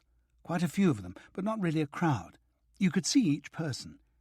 And he was looking at this one girl. She looked about 20, and she was quite smartly dressed. Dark hair and one of those little felt hats that were fashionable about 3 years ago. She put her suitcase down, and she was digging around in her bag for something. A little book, an address book, perhaps. And he walked towards her, a big smile on his face. He said something to her, and she looked relieved. He went to pick up her suitcase, but at that moment she caught sight of someone she knew over his shoulder, a young man in a Wehrmacht uniform. She said something to Eyebrows, and he smiled back at her, but the moment her back was turned, his face seemed to curdle. He was really angry. He walked back to his place by the kiosk and watched the last few people come down the stairs, but he didn't approach anyone else. There were other single women, but they all looked like they knew where they were going. She paused for breath. When everyone had come through, he lit a cigarette and walked out through the main entrance. I followed him. Oh, don't worry, I kept a good distance, and there were lots of people around, and he never looked back. His car was parked at the end of the cab rank, and there were cops around. You'd have thought they'd have had a word with him. "It says something that he still has use of a car," Russell added. "I suppose it does. It was a Mercedes Cabriolet, by the way. My father used to have one." "Did you get the number?" "I memorised it as I walked past," she said. "I ran for the cab at the head of the line, almost knocking over a pair of old ladies in the process, and jumped in the back. I asked the driver for a pencil, but he didn't have one, and then I realised I'd forgotten the number. I looked round just as he drove past us, and what do you think I said?" "Follow that cab?" "More or less. The cabby was a Bavarian, so I had to say it twice, but we caught him up at the Michael Kircherstrasse lights." Effie lifted the hem of her dressing gown halfway up her right thigh to reveal a red scrawl. "I wrote the number down with my lipstick." "That must have made the cabby's evening," Russell said, noticing the 2 3s which ended the registration number. "He was watching the lights. I told him to hang back a bit in case Eyebrows noticed he was being followed, and we sort of played hide-and-seek behind a Wehrmacht lorry all the way to Alexanderplatz. We all followed the Startbahn for a couple of blocks, and then he turned up towards Schönhauserplatz and stopped outside that line of shops at the bottom of Dragonerstrasse. We stopped about 50 metres short of him, but the traffic had thinned right out, and when he came out of the shop with his bag of groceries, he looked right at us. He got back in his car and moved off, and I told myself I had his number, and it would be better if he didn't know he'd been followed. I told the cabby to let him go, and was still wondering whether I'd done the right thing, when he turned off the street about 200 metres further up. We gave him a couple of minutes and drove slowly by. His car was parked beside an apartment block, one of those old 3-storey ones at the top of the street. There was no sign of him. I was just about to tell the cabby to take me home when I thought, oh my God, what if Eyebrows got the taxi number and tracks down the driver and asks him where he took me? So I got him to drop me at Friedrichstrasse station and took the Startbahn home. And there I was, basking in my untrackability, when 2 young soldiers came up and loudly asked me for my autograph. The whole carriage watched me get off at Zoo Station. Russell smiled, but Effie's story had left him feeling more than a little anxious. He wondered why. She might have been a byword for recklessness in the past, but in this instance she seemed to have acted with commendable caution. Was he underestimating her again? "Well?" she asked. "You did brilliantly," he said. "I thought so." "I could do with a drink," Russell said. She poured them both one. "The girl he approached," Russell asked, "did she look Jewish?" "She was dark, and she looked sort of lost, haunted even at first, but you don't see many Jews smiling the way she did when her soldier boy appeared. Not in public, anyway. But she looked distressed enough to be Jewish before that, Russell said dryly. Yes. Effie sat down beside him on the sofa. Do you think it's possible he's holding Miriam prisoner in his apartment? If so, he doesn't seem satisfied with just her, Russell said. Unless, he thought, the man was abducting girls to rape and kill them. Or eat them, like Kuzaro's famous cannibal, whose name he'd already forgotten. So what are we going to do? Effie asked, putting her head on his shoulder. I'm damned if I know, Russell said. There's no point in going to the police. It might even be dangerous. We have to find out more about Eyebrows, I suppose. Watch his apartment, see where he goes. Talk to his neighbours, if we can do it without giving ourselves away. Hope he leads us to Miriam. He found himself yawning and looked at his watch. It was almost 2:00. We can draw up a plan of action over coffee in the park. That sounds good. It does. Oh, how did your meeting go, by the way? Don't ask. I don't think I've ever met so many brilliant people in one room, and every last one of them with a death wish. They cracked jokes about all the Nazi leaders and were practically praying for someone to kill Hitler. They're organising discussion groups on the possibility of sabotage. The possibility that one of them might be a Gestapo informer doesn't seem to have occurred to them. I think they'll talk themselves into their graves. I came out of there feeling quite frightened, because by law I should have reported every last one of them to the Gestapo. I decided my defence would be that I hadn't taken them seriously, which at least had the virtue of being probable. I certainly won't be going back. And what about Madame Voodoo? She seemed a bit surprised too. I think she'll be sticking to the stars from now on. He wasn't at all sure why, but he had rarely found Effie more desirable. He slipped the dressing gown off her thigh, revealing the lipstick number. I hope you've copied that down, he said, because it's likely to get smudged. Next morning, the sky over the Tiergarten was a disappointing grey, and they had the cafe almost to themselves. Russell divided the newspaper between them, but it only took Effie a few moments to throw her pages down in disgust. It's that day again, she said, pointing out a headline. It was Hitler's mother's birthday, and thousands of German women would be receiving their honour crosses from local party leaders for providing the Reich with extra children. If only she'd come back and give him a slap round the head, Effie muttered. Russell laughed. So what are we going to do about Miriam? She asked. Russell folded his paper. All right, let's assume Eyebrows kidnapped her. Why would he do that? For sex? Perhaps. For himself or for others. You mean like a white slaver or something like that? Russell grimaced. I'm not sure white slavers exist. The fictional ones usually sell their victims to Arabs, and they always want blondes. The whole world seems to, Effie said wryly. I don't, Russell told her. That's sweet. But look, if he took her for himself, he'd have to keep her somewhere, and I can't imagine him keeping her in his flat. The walls are thin in those buildings. I suppose he could be keeping her drugged, but not for weeks on end, surely. He must have another place, maybe somewhere out in the country. Maybe. Well, let's take it one step at a time. Eliminate the apartment first. How are we going to do that? I don't know. Start with the Portierfrau, I suppose. We can drive over there tomorrow morning. Yes, let's do that. You haven't told me how the filming went, Russell said, deliberately changing the subject. Oh, the usual mess. They think it's finished, but that's only because they haven't looked at the rushes yet. I expect I'll find out on Monday or Tuesday that they've decided to reshoot a few scenes, the last one in particular. It's supposed to be uplifting, but half the crew were laughing behind their hands. You never know, of course. She looked at her watch and got to her feet. I've got to go. My parents are expecting me for lunch, and they seem to eat it earlier each time I see them. They took cabs from the zoo station rank, hers heading out towards the family home in Wilmersdorf, his to Neuenbergerstrasse. The Hanomag was where he had left it, Frau Heidegger hovering in her apartment doorway. She made sympathetic noises about Russell's bruised face and seemed satisfied with his story of walking into an open car door. "I have a parcel for you," she said, "and there's some coffee in the pot." Some of it had been there for several days, Russell guessed, after taking the first bitter sip. The parcel turned out to be a large envelope. It was sealed with red wax, suggesting either a 19th century eccentric or something more atavistic, like Himmler's gang. At least they hadn't scrawled "Return to Heydrich" on the back. "Something official?" Frau Heidegger asked, with all the casualness of an SS attack dog. "It'll be my new accreditation from the propaganda ministry," Russell said, placing the envelope to one side.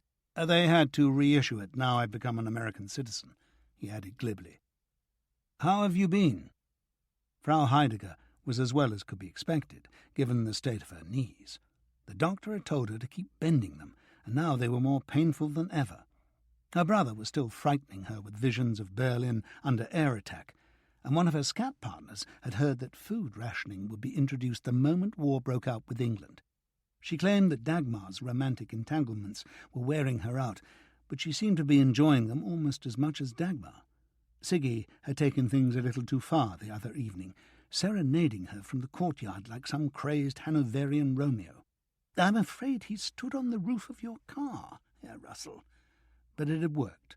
Dagmar had eventually taken him inside, probably for a good talking to. After one last sip of coffee, Russell looked at his watch and made his excuses. Up in his flat, he spread the envelope's contents out on the table. There were 3 carbon copies of official documents, each on headed Air Ministry notepaper, and a covering note signed by a comrade, which purported to explain the sources. The same comrade also announced his willingness to answer questions. Russell skimmed through the documents.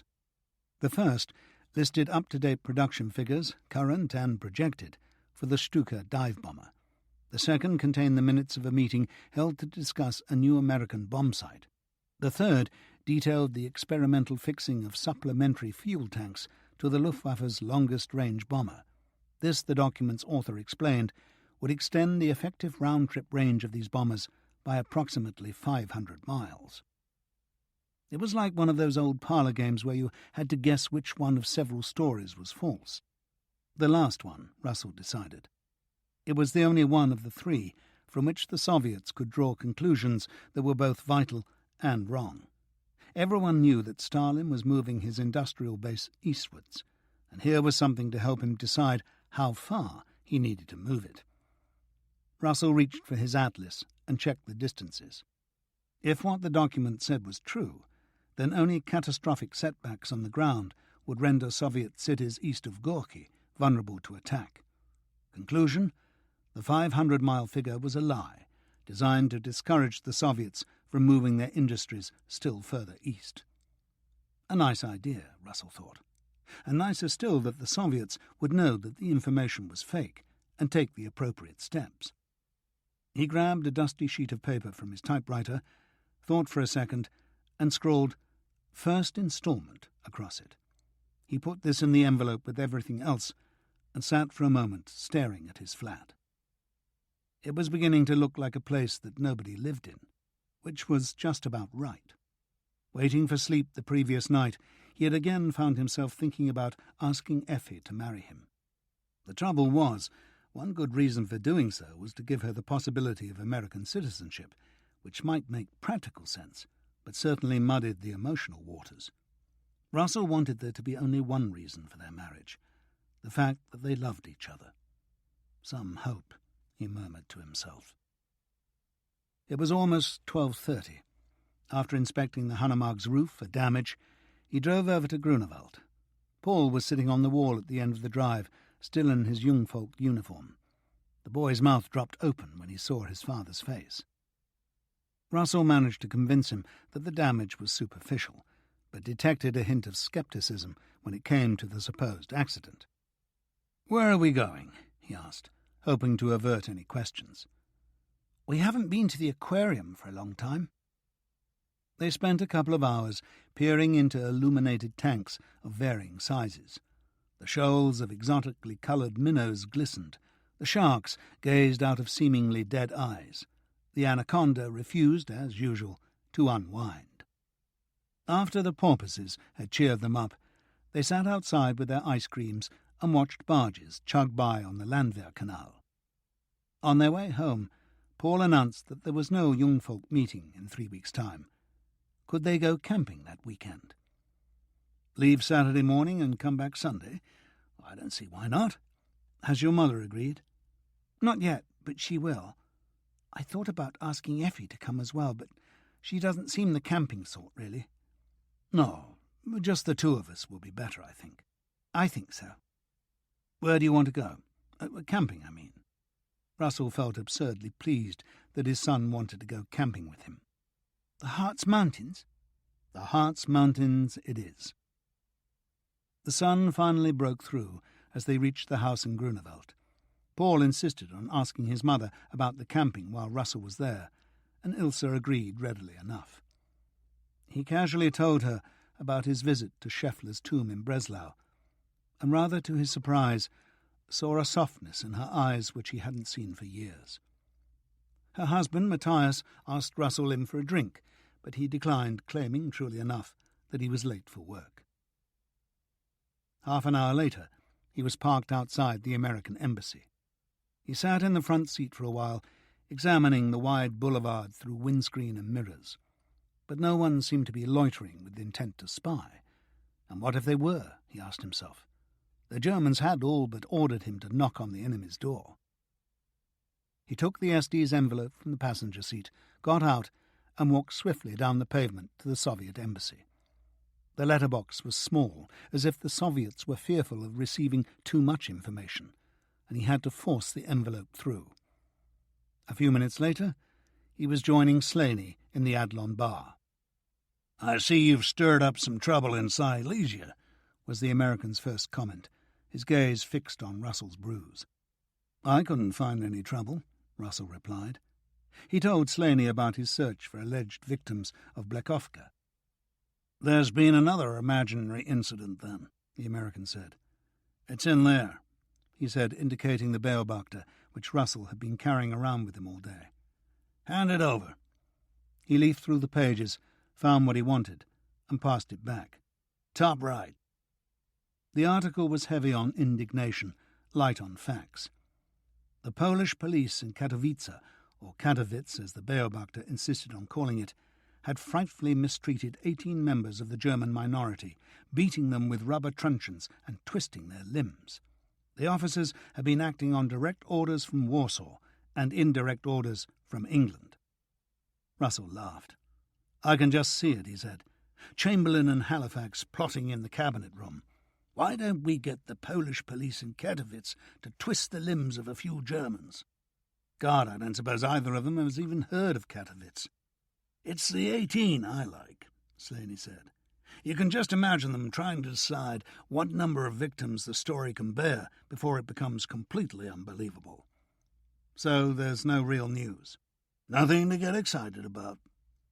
"Has Chamberlain's team reached Moscow yet?" "Yesterday. Their ship docked in Leningrad just before midnight on Wednesday. The galley staff were all Indians, so the diplomats had 9 days of curries for lunch and dinner. I dread to think what the atmosphere was like. Anyway, they had a day's sightseeing on Thursday, took the overnight Red Arrow, and presumably spent most of Friday recovering. The talks were supposed to start today." "No word yet?" "No, and there won't be anything positive. You know what'll happen next. The Brits and French will ask the Russians to join them in guaranteeing Poland, and the Ruskies will say, 'Fine, but how can we get at the Germans if the Poles won't let our troops into their country?' The Brits and French will try to pretend there isn't a problem, but everyone knows the Poles will never agree to a single Russian soldier on their blessed soil, let alone the Red Army, so the whole thing's dead in the water." "Probably," Russell said. He realized he was still clinging, like most Europeans, to the hope that enough opposition would force Hitler to back off. "The real point," Slaney continued relentlessly, "is that Stalin's got absolutely nothing to gain from signing up. If Hitler attacks Poland and the British and French honour their guarantee, then Stalin can join the fun whenever he wants to, or just sit back and let the Western powers tear each other to pieces. And if the limers and frogs leave the Poles in the lurch, then Stalin can thank his lucky stars he didn't sign up, because he would have found he was fighting Hitler all on his own. How come you're so wise, Daddy?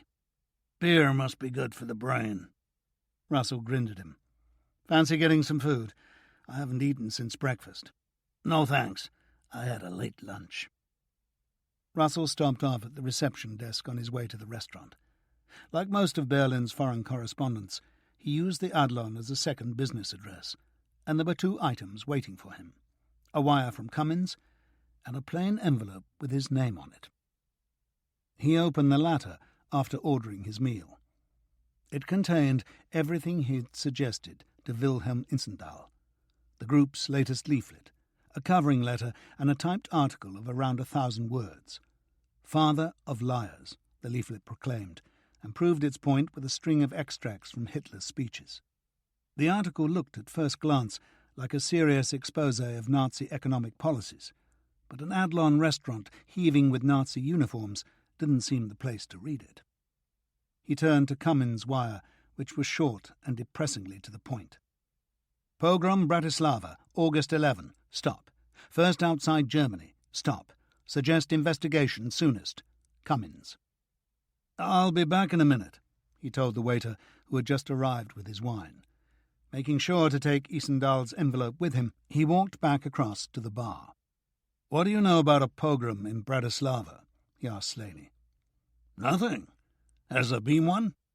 Apparently there was one yesterday. He showed Slaney the wire. I'm glad my paper has a Central European correspondent, he said. Bratislava's not my idea of a good time. It wasn't Russell's either, but he saw Cummins' point. A pogrom in Slovakia was like a secondary outbreak of plague, a sign that the disease was spreading and couldn't be contained. Back in the restaurant, he sipped at the glass of Moselle, wondering how the hell he was supposed to get there. The quickest way by train was via Prague, and that would take at least 12 hours. Worse still, he realized his permit for the Protectorate had run out, and the chances of getting another before Monday morning was 0. He would have to go round the Protectorate in a bloody great circle, down to Nuremberg and Munich and then across to Vienna, and that would take at least a day. The blood would be dry by the time he got there. He rushed his meal in the hope that Thomas Cook would still be open, but the frontage on Unter den Linden was firmly shut up. He drove on down to Anhalter station, where trains left for the south. There was one to Leipzig at 10 o'clock, with only a 2-hour wait for the connection to Nuremberg. He would be there by 6:30, in Munich by 11. The trains to Vienna were slow on Sundays, but he should arrive before nightfall. Russell decided to think about it, and ordered a coffee at one of the concourse cafes. The arrivals board caught his eye, a litany of long delays and cancellations. The Wehrmacht manoeuvres were still wreaking havoc with the schedules. He could fly, he suddenly realized, at least to Vienna, if not Bratislava. He drained his coffee and set out for Tempelhof in the gathering dusk. There would be no more flights that day, but someone might still be around. The Lufthansa information desk was closing as he arrived, but the young man behind it seemed in no hurry to get home. There were no flights to Bratislava, he told Russell, and none to Vienna on Sundays. There were, however, flights on every other morning, and they left at 9. The price seemed astronomical, but with any luck the Tribune would pay it. If they didn't, too bad. An extra day with Effi was worth it. He asked how long the flight took, and was told 2.5 hours. This was progress, he thought. Getting from one atrocity to another had never been easier. So what do we do? Effi asked. Just knock on his door and ask if he's holding any girls prisoner? They were sitting in the Hanomag, about 50 metres down from the apartment block on Dragonerstrasse. The street had a Sunday quietness about it. Just a few smartly dressed couples walking towards the spire in the distance, presumably intent on attending a late morning service. "We wait," Russell said. He was still recovering from Effi's performance at the wheel on the drive over. "For how long?" He smiled at her. "Patience is not one of my strong suits," she admitted. "I'd never have guessed." She began, just as the nose of the Mercedes peered out from between the buildings. "Look at me," Russell said as it turned toward them. As if we're talking." The Mercedes drove past on the other side of the road, and its driver cast a cursory glance in their direction. There was nothing suspicious or interrogative in the look, but Russell was left with a fleeting impression of cold purpose. "Shouldn't we be following him?" Effie said, hand on the ignition key. "No, he'd see us, and now we know he's out, we can go and question the Portierfrau. Or I can," he corrected himself. "Why you? I can charm people." "I know you can, and if she's a movie fan, which in my experience 99% of the Portierfrauen are, she'll recognise you, and our anonymity will be shot to shreds." "Oh, all right. But what are you going to say?" "I don't know yet." He crossed the street to the front entrance. The front door responded to his push, and a sign above the stairway to the basement told him where to find the Portierfrau. He walked down the narrow stairs and knocked on a door with attractive stained-glass windows. A woman of about 60 pulled it open, a small schnauzer dancing happily at her feet.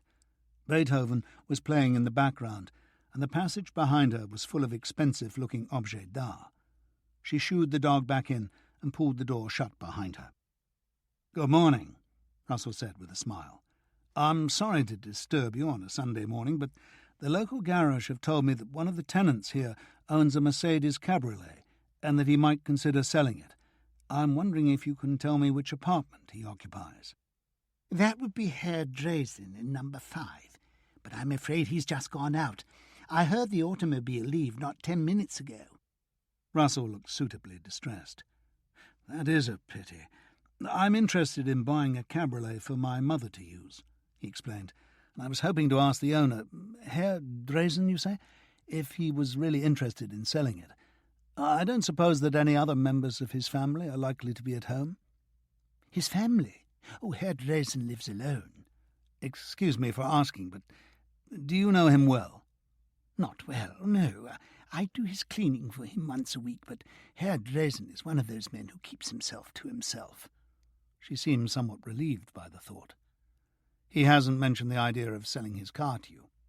"He has not." "Well, thank you very much, Frau Jenigeben." "Thank you.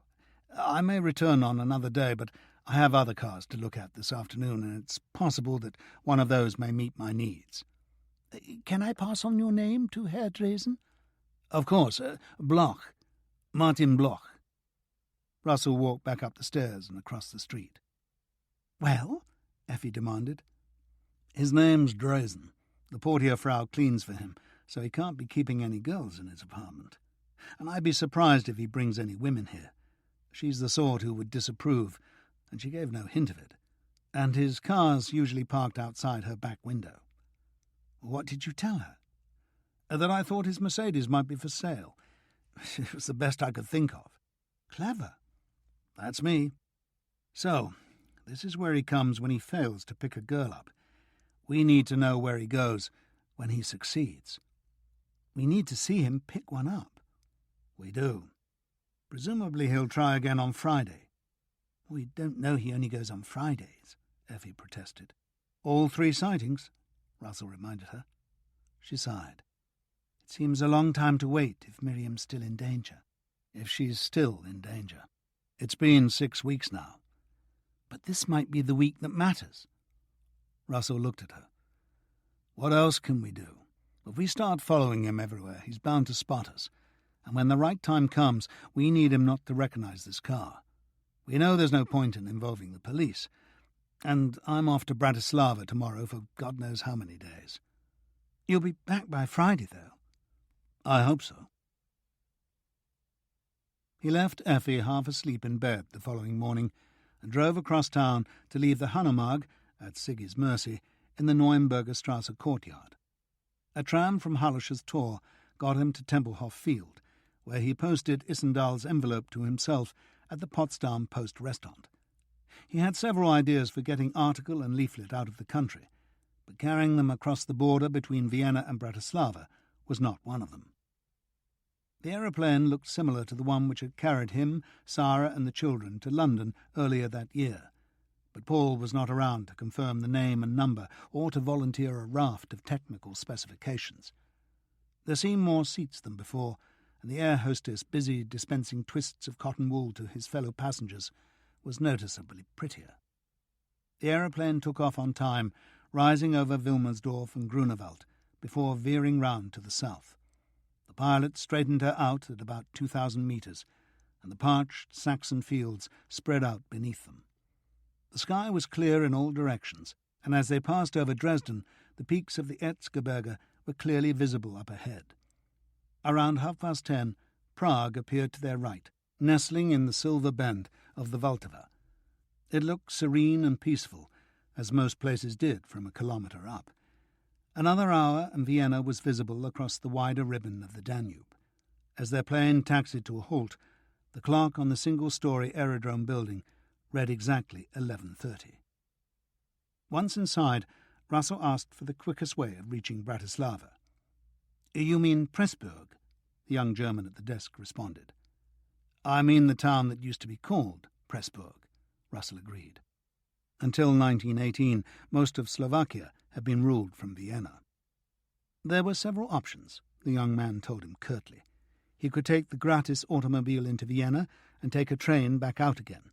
He could try his luck at the local station, which was much closer to Pressburg. He could take a boat down the Danube, though that would take around 7 hours. He could look for an autobus outside. Following the final suggestion, Russell walked into an argument between a cab driver and a rather ancient German. Their dispute, he quickly discovered, was over the fare to Pressburg, the older gentleman insisting that it was only half of what the cabbie was demanding. "I'll pay the other half if you take me too," Russell offered. Both seemed angry for a moment, as if he'd deliberately spoiled their fun, but his suggestion was accepted. The capital of the newly independent Slovakia was about 65 kilometres away, and the drive took about 90 minutes. The border formalities consumed around 30 of those, the Slovaks keen to demonstrate their new independence. Every item in Russell's suitcase was meticulously examined, leaving him highly relieved that he had left Isendal's leaflet and article behind. During the final leg of the journey, he asked both driver and fellow passenger about Friday night's pogrom, but neither had much to say. The old German had been visiting relatives in Berlin for several weeks, and the driver, a Slovak, pleaded a lack of fluency in any language but his own. Russell hoped his reticence had something to do with shame. Bratislava looked down on the Danube from the end of a range of hills. Dropping off in the square at the centre of the old town, Russell consulted the street map in his vintage Baedeker. German cartographers were still including synagogues in 1929, and a cluster of them signified the Jewish quarter. It was only a few blocks away, and easy to recognise from the debris littering the pavements. A whole line of shop fronts had been staved in, and while some were covered with hastily nailed planks, others still gaped open, their shelves bearing nothing but shards of glass. There was a normal flow of people on the narrow streets, but there seemed less noise than there should be, as if someone had turned the city's volume down. The first synagogue he came to was daubed with swastikas and other insults, but the entrance was guarded by a posse of Slovak policemen. Russell showed his press card to the likely leader, but the man just shook his head. Pleas in German and English were met with a brief but noticeably hostile burst of Slovak. Russell gave up for the moment. A cafe-bar down the street offered food, drink, and the possibility of conversation. He was not an expert on Central European cuisines, but the menu seemed like a mixture of Hungarian and Jewish, and most of the clientele looked the latter. One young man was staring at him from a nearby table. His face and angry expression reminded Russell of Albert Weisner. "I am a journalist," he said in German. "An American journalist." The boy looked surprised. "Can you prove it?" he asked in perfect German, looking around him as he did so. "Yes," Russell said simply, taking out his passport and journalistic accreditation. The young man came over to examine them. "Have a seat," Russell offered. "Can I get you a drink?" "Whatever you're drinking." "I'm Mel," the youth added, offering his hand. Russell took it and called for another Pilsen. "Tell me what happened on Friday night," he said. Mel took another precautionary look around the bar. "It was actually Saturday morning," he began. "About 100 of them came roaring down from Masaryk-Platz. They were mostly Germans, but there were some Slovaks. You can see what they did." "What set them off?" "Nobody knows for sure, but most people think it was organised by the Freiwilliger Schutzkorps, the local stormtroopers." "Was anyone killed?" "No. A miracle, really. A lot of people were hurt, though. Some were punched or battered with staves when they tried to defend their shops, and a lot of people were cut by flying glass." "Did the police come?" "Oh, yes. 4 hours after they were called. Their station's up on Stefanikstrasse, a 5-minute walk away." The story and the bitterness seemed all too familiar. "The worst thing for most people, not me because I'm not religious, but the bastards destroyed a lot of important stuff in the synagogues, stuff that was hundreds of years old." "The local police wouldn't let me in," Russell told him. "You want to see it? There's a back door." "Show me." "When we finished our beers." A few minutes and several alleys later, they reached the small yard at the rear of the synagogue. The door opened to Mel's push, and they found themselves in a small storeroom. Another door brought them through to the main chamber and a scene of devastation. Pools of water lay across the stone floor, and still sopping carpets had been thrown across seats to dry out. "They turned on the water hydrants," Mel whispered. Hangings had been ripped from the walls and replaced with more red daubs. "Who are you and what do you want?" a voice asked. "He's an American journalist, Uncle Ignace," Mel shouted. "He's come to see what the scum did." "Has he?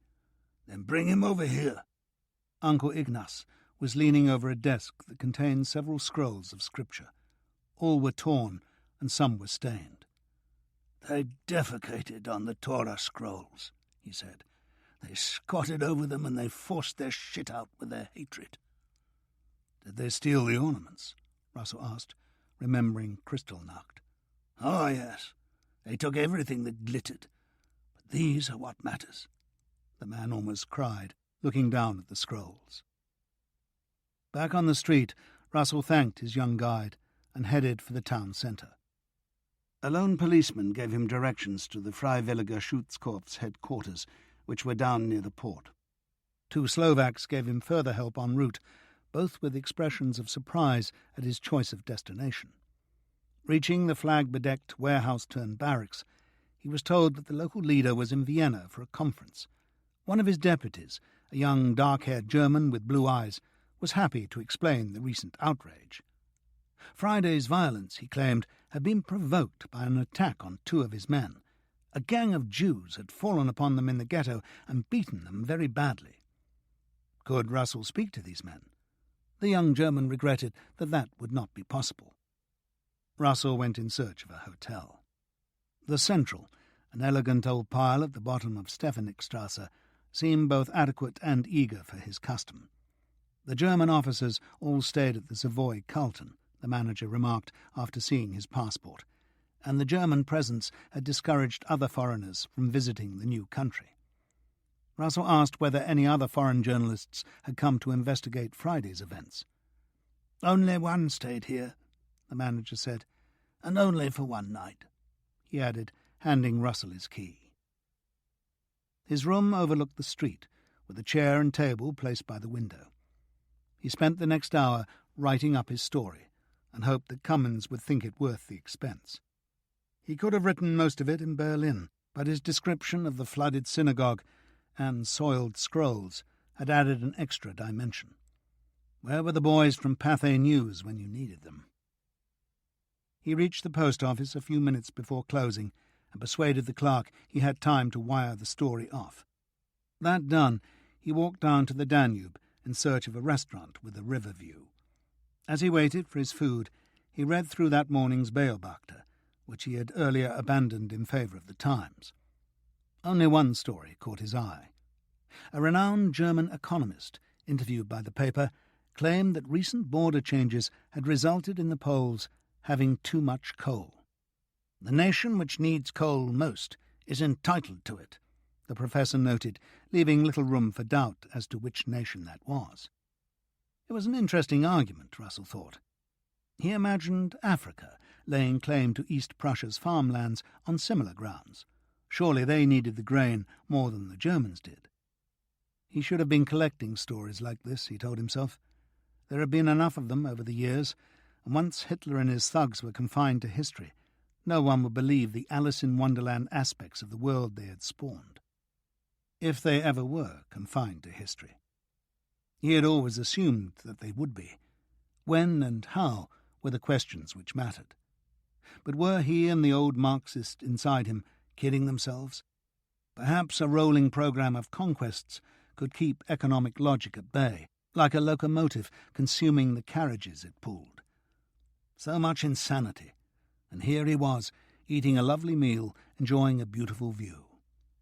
As night descended, a crescent moon slowly rose above the distant Hungarian plain, flooding the Danube with pale light and sparkling in the wake of the passing barges. So much peace.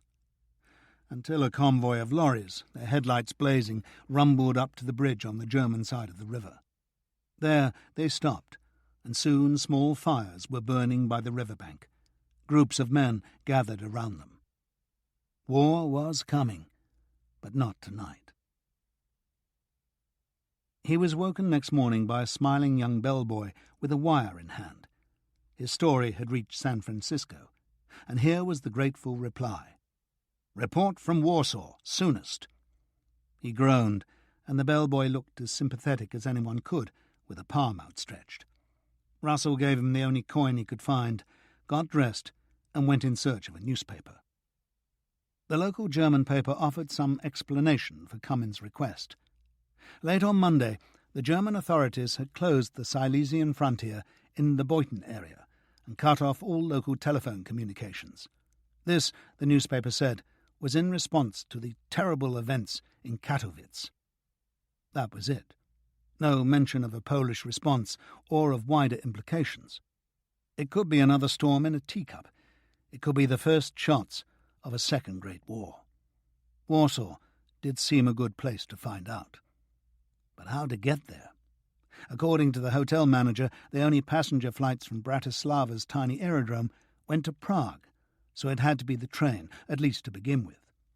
He walked up Stefanikstrasse to the station, intent on taking the train into Vienna, but a bad-tempered booking clerk told him he might have to wait all day. "Address your complaints to your own government," the man added disgustingly, mistaking him for a German.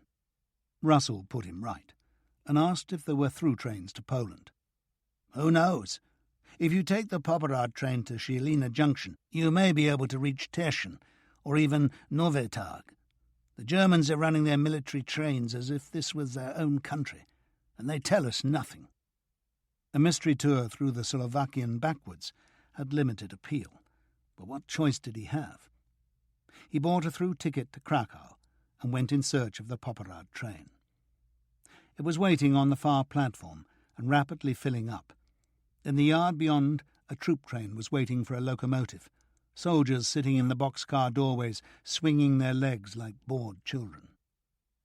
The time for departure arrived, and a collective whoop of surprise greeted the jerk into motion. The first 40 kilometres raced by, but beyond Taranata, the stops grew longer and more frequent.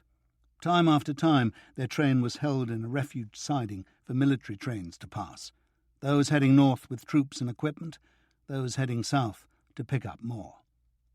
Russell had neglected to bring any food and was fortunate in his fellow passengers, a Slovak family of 5 who shared their lunch of bread and cold sausage with him. None spoke a word of English or German, but their simple pleasure in sharing lifted his heart. Another large family filled the compartment next door, but not with joy. They were Jews abandoning Bratislava, fleeing to the supposed safety of relatives in Poland. The words frying pan and fire came to mind. The train reached Žilina Junction at 5 in the evening. The footplate crew uncoupled their locomotive, but left it where it was, offering hope that someone might reconnect it. Russell walked down to the end of the platform and took in the view. Žilina Junction seemed to be a Slovakian crew, a station more important than the community it served. Hills rose on all sides of the small red-roofed town, yellow fields rising to pale green meadows, and these to dark green forests. An hour or so later, a station official arrived with the news that their train was going no further. Questioned about alternatives, he managed to sound vaguely optimistic. Services to the north and east were scheduled, he said, and he had no definite word of cancellations. A train might appear at any time, and passengers who wished to spend the night in the station hotel would be roused if one did. As he finished speaking, the sound of an engine could be heard, and everyone turned to see the smoke pumping skyward above the trees. But it was a troop train, and it hardly slowed as it passed the station. Several soldiers waved to those watching from the platform, but only one child waved back. Russell heard the deep rumble as the train crossed the river, and stood there watching the telltale trail of smoke as it burrowed into the distant hills. The locomotive had been Slovakian, but the boxcars and troops had been German.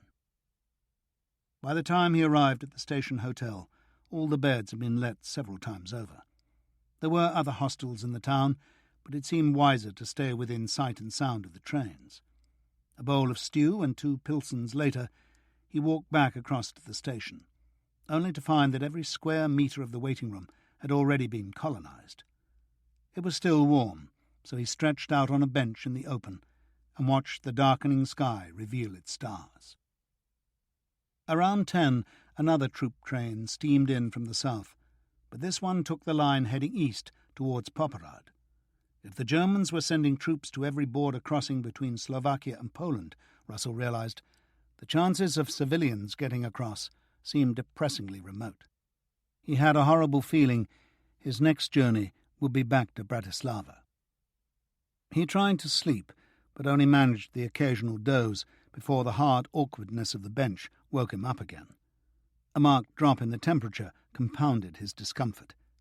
He hadn't been this cold since his last night stroll on the deck of the Europa. Only 4 weeks had passed since then, but it felt like months. He lay there wondering if he could have managed things better, but no obvious alternatives suggested themselves. At Russell's umpteenth time of waking, a thin ribbon of light was silhouetting the eastern hills, and a few minutes later the first sounds of activity were audible in the hotel across the road. He went in search of a hot drink and found the early kitchen staff seated round a happily boiling samovar.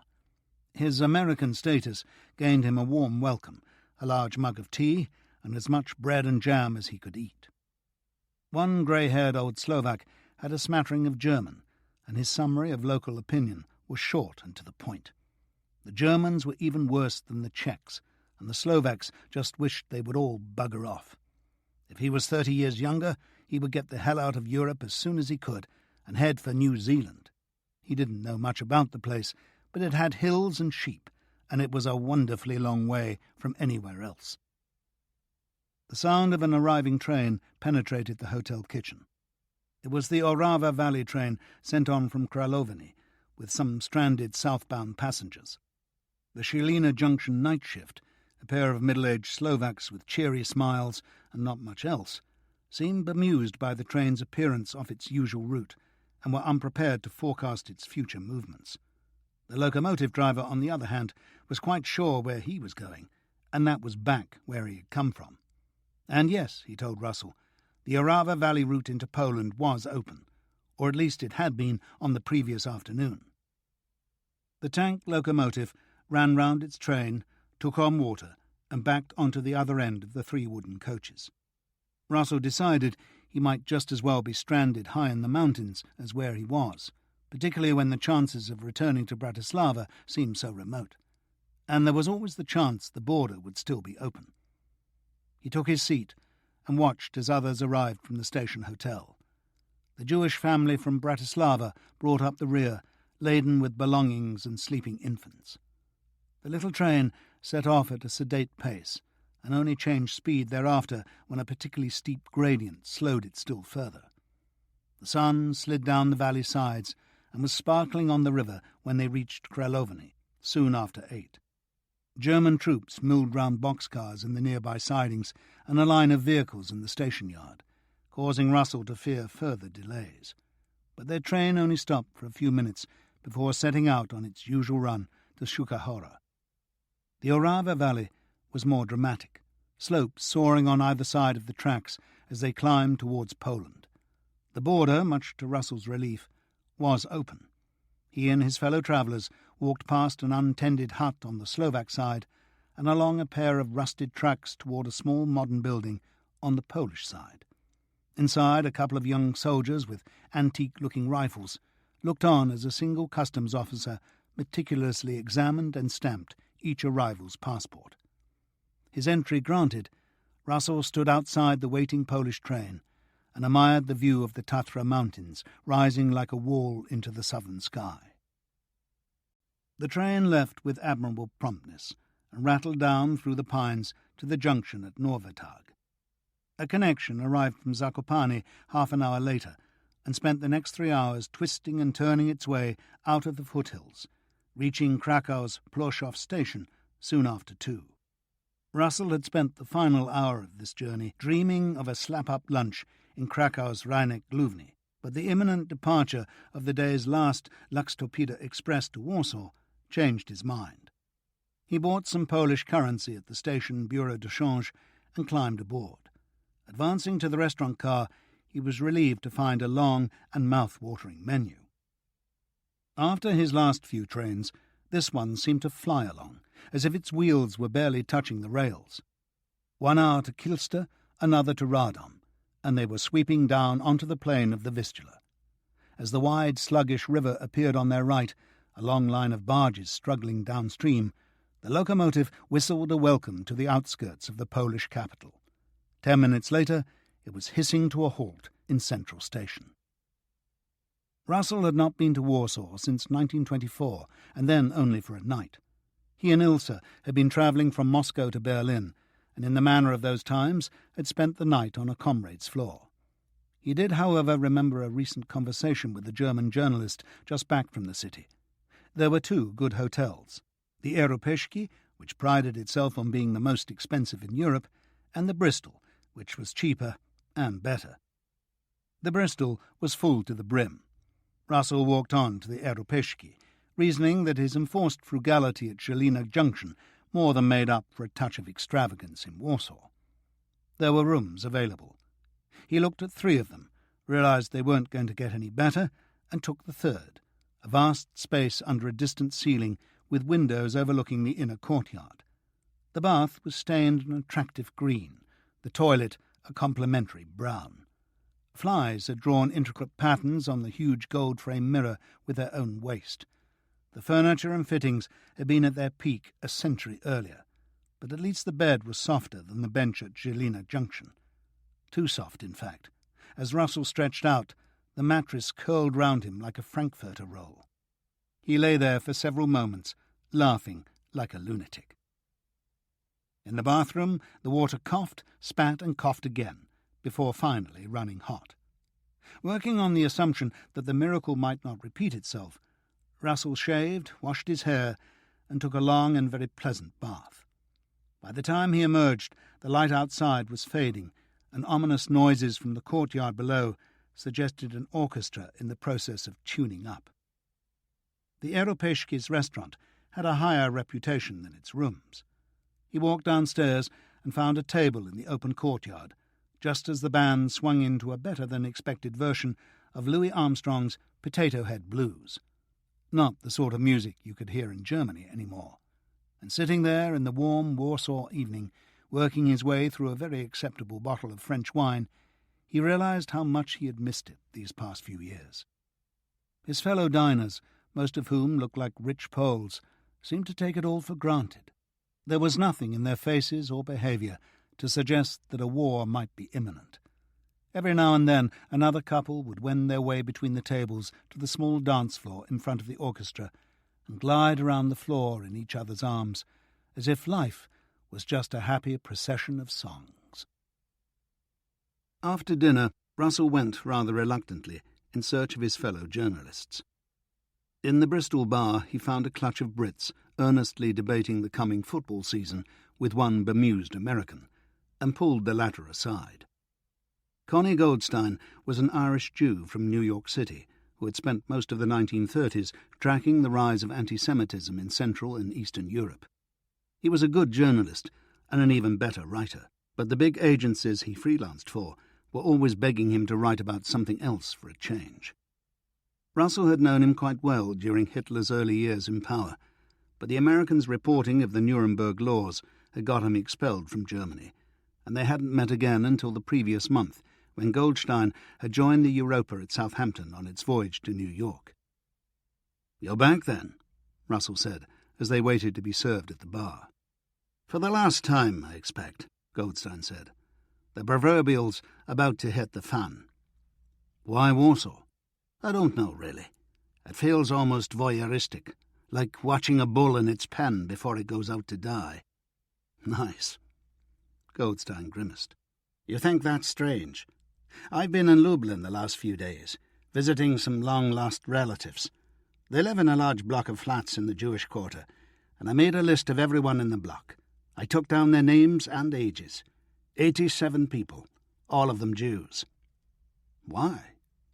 "I wanted a record, just in case." "In case of what?" Russell asked, though he knew what Goldstein feared. "In case they disappear." Russell looked at Goldstein, wondering if the man was letting his hatred warp his judgment. "It's not just the Nazis, you know," Goldstein said. "Hungary, Romania, Slovakia, Ukraine, Lithuania, here in Poland.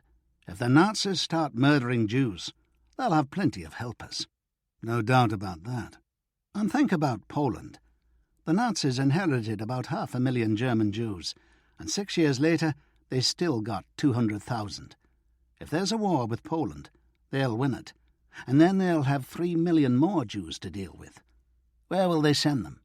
Where could they send them?" The logic was compelling, as logic often was.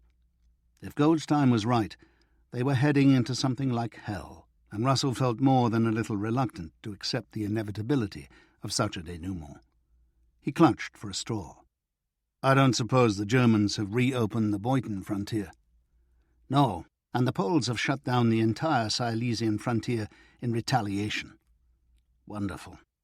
Gestures have their place, and it's surprising how much both of them seem to enjoy their mutual stupidities.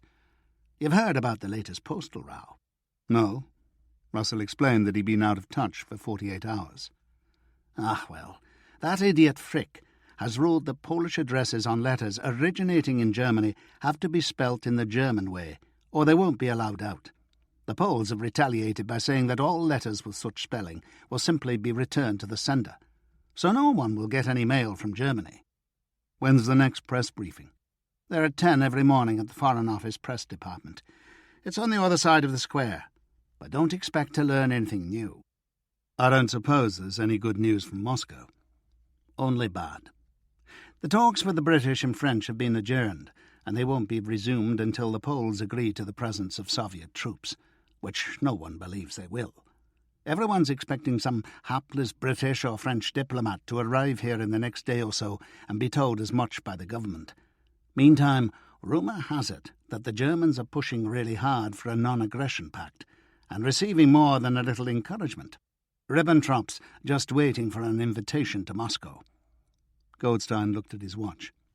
"I'm headed that way myself, and I ought to be getting to the station." "You think a deal's that imminent?" "Who knows? But the crucial decisions are being taken there, not here." Russell watched him walk away and experienced a momentary feeling of panic. He had gotten used to war being a few weeks away, not a few days. Across the room, the laughter of his fellow journalists seemed almost ghoulish.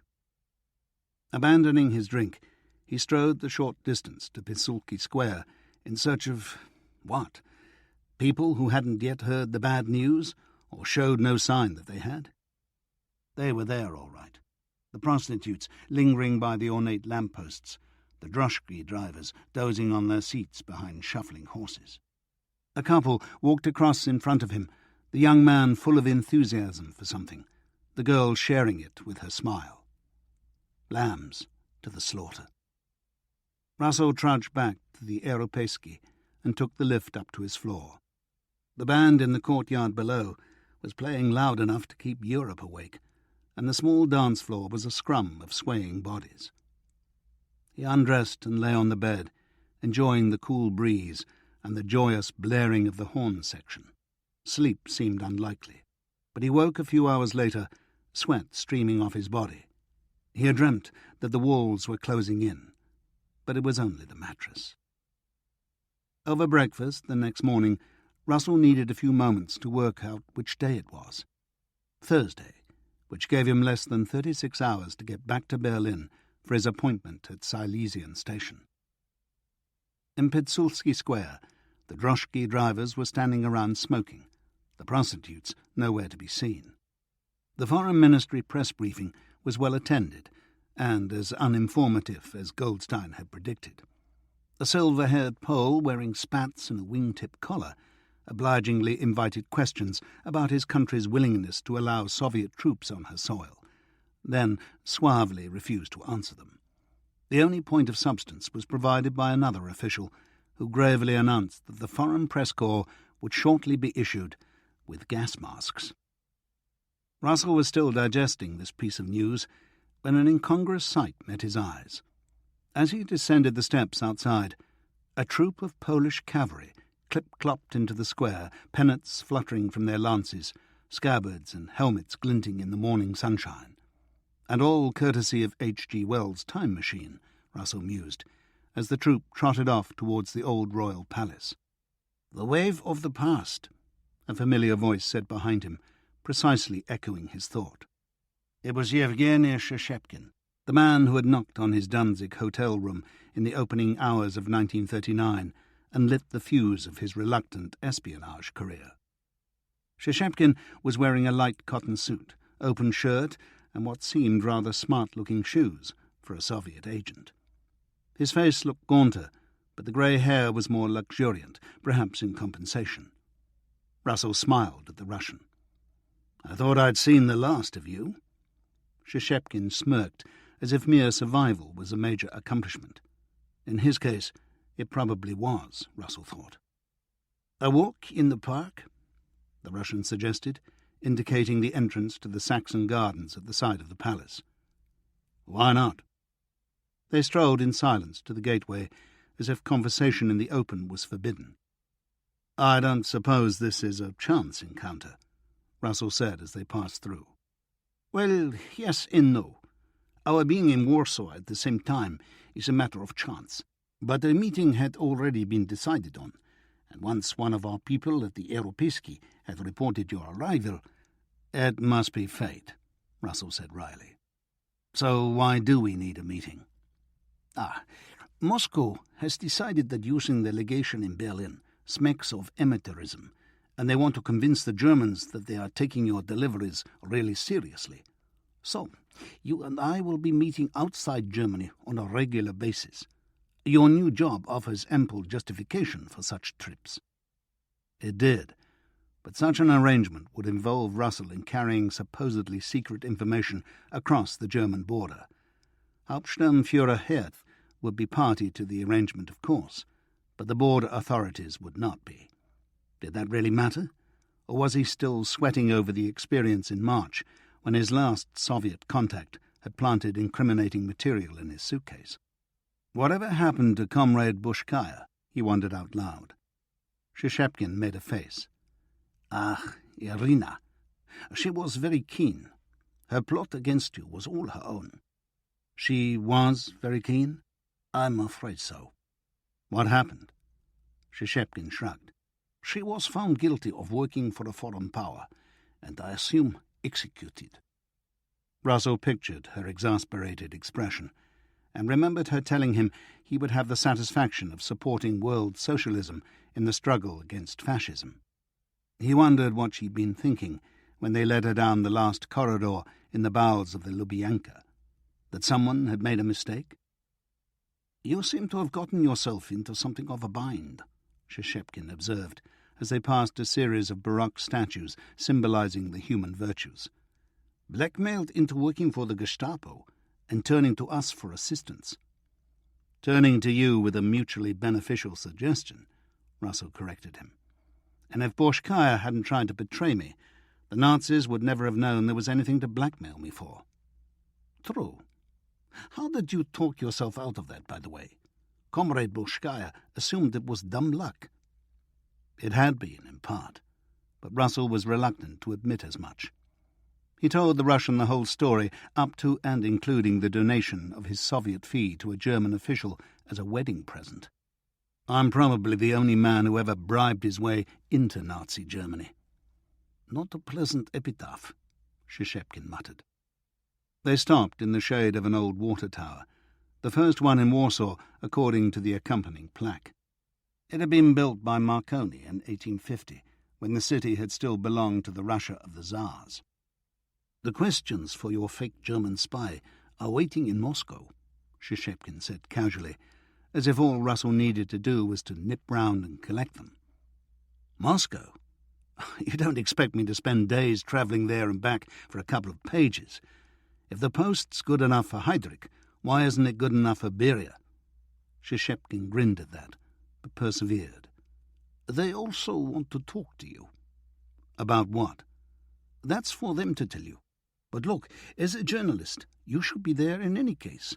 That is where the decisions are being taken, he went on, unconsciously repeating Connie Goldstein's line. A deal's coming? In the next few days?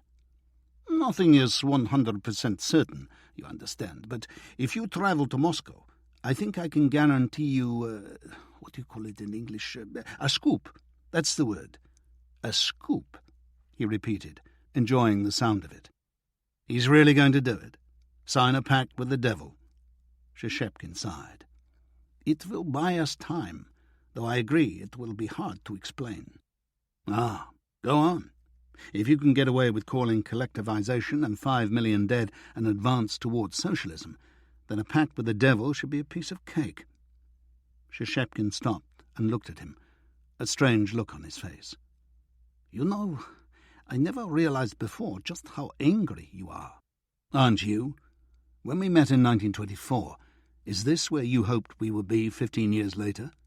No, of course not. But this is where we are. A dream that hasn't come true is not necessarily dead, and there are many comrades still willing to die for ours. Yes, but you remember Fitzlore, the sailor you met in Kiel? I never knew his name. He died without telling them yours. He jumped out of a third-floor window at the Gestapo headquarters in Hamburg. Russell was shocked. At the sudden intrusion of death, at the horrible realization that his own life had been hanging by a torturer's thread, and he hadn't even known it.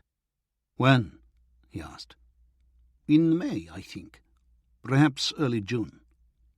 Russell could see the man's face, his utter belief in what he was fighting for, and his companion, the prostitute Gailey, with her dark-ringed eyes and cynical smile. What had happened to her? And this woman in Berlin, Shishepkin continued relentlessly, Sarah Grosstein, she seems willing to risk her life for the cause. She is, Russell agreed, almost too willing. What is she like? Clever, determined, resourceful, and she feels she has nothing to lose. An ideal agent. And you like her? Shishepkin said. It was not a question, but Russell answered it anyway. Yes, I do. They had reached the side of a small lake. A tall fountain was spraying water into the air, crafting rainbows. Let me speak as a friend, Shishepkin said. I understand why you find it hard to trust us, but hear me anyway. When we talked in Danzig and Krakow, I asked if you planned to take sides in the coming war. Do you remember your answer? Russell did. I said not if I could help it. Exactly. But you have changed in the last 8 months, and maybe your answer has too. Russell smiled at him and gestured him to a nearby seat. Perhaps it has, he admitted. There's a man in Breslau, he continued after they'd both sat down. His name is Josef Mullmann, and he's the Reichsbahn Deputy Director of Operations for southeastern Germany. I don't know his home address, but it shouldn't be difficult to find out. He was an SPD member, and he thinks it was a mistake to fight the communists rather than the Nazis. He's recently lost his wife.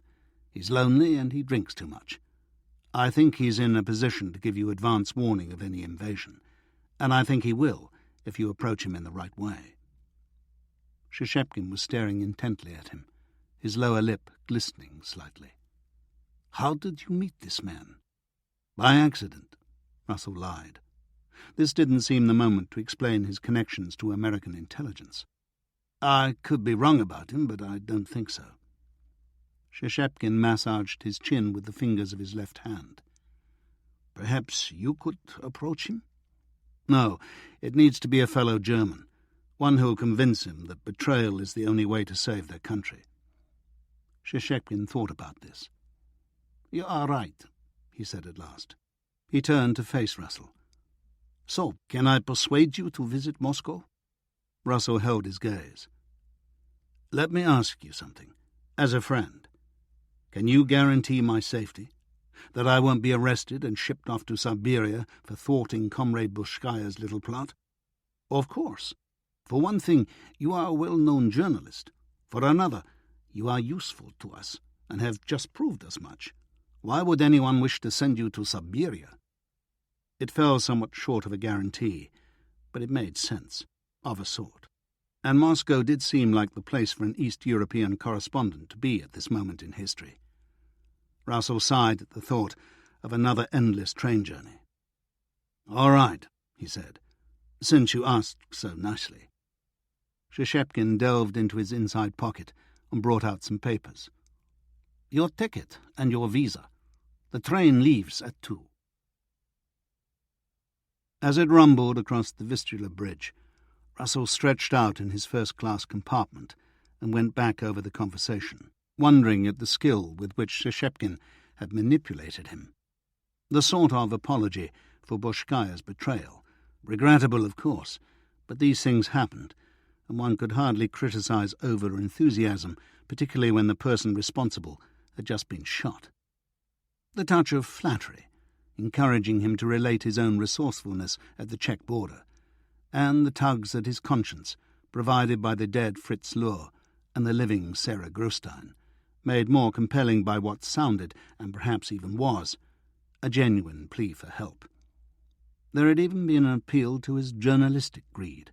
The scoop in Moscow dangled in front of him like a big fresh carrot. And Russell realized there had been no hint of a threat, which, contrarily, felt much more threatening. Shishepkin was a master, no doubt about it. The train made good time across the plains and low hills of eastern Poland. Here, too, the fields were bursting with grain, but there were no signs of urgency in the harvesting, no gangs of students or soldiers helping the farmers. Reckoning the food would be better on this side of the border, Russell ate an early dinner and was just sipping the last of his coffee when the train emerged from a stretch of forest and eased past a huge sign bearing the slogan, "Workers of the World, Unite." Behind it a wide swathe of cleared land stretched towards a barbed wire barrier lined with watchtowers. Beyond that, the Soviet border authorities at Nigorovich were waiting to check each visitor's credentials. Russell's passport and visa were given the most cursory of glances. Almost, he joked to himself, as if they were expecting him. A first-class sleeper compartment was waiting for him in the Soviet train, complete with beautifully starched sheets and a bar of Parisian soap, the sort of accoutrements that any member of the Romanov family would have taken for granted. Russell hoped there was no one he knew on the train. Darkness fell as his fellow passengers queued to enter the workers' state, and it was almost 9 by the time the train got under way. This was usual, his coach attendant assured him. They would only be the usual 2 hours late reaching Moscow. Russell considered a drink in the restaurant car, but decided his body was in more need of sleep. The bed was surprisingly comfortable, but anxieties over Effi kept him awake. Once he realized he wouldn't be back by Friday, he'd been afraid she would try something on her own. Another attempt at following eyebrows, perhaps, or something more dangerous, which he hadn't even thought of. Before leaving Warsaw, he had tried to wire her, but all communications with Berlin had been cut, and he'd been forced to send a message via his London agent, Solly Bernstein. The man had never taken a holiday as long as Russell knew him, but there was always a first time. Please, Effi, he murmured. Be sensible. It was almost 10 in the morning when the train rolled into Moscow's Byeloruskaya station, and Russell emerged into the stifling heat of the Soviet capital.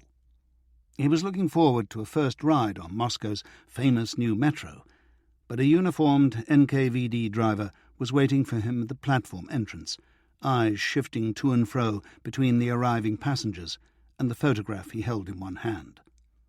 "Citizen Russell?" he asked politely, using the non-party form of address. "Yes. Come with me, please," he said, with the precision of someone who'd learnt the phrase in the last hour or so.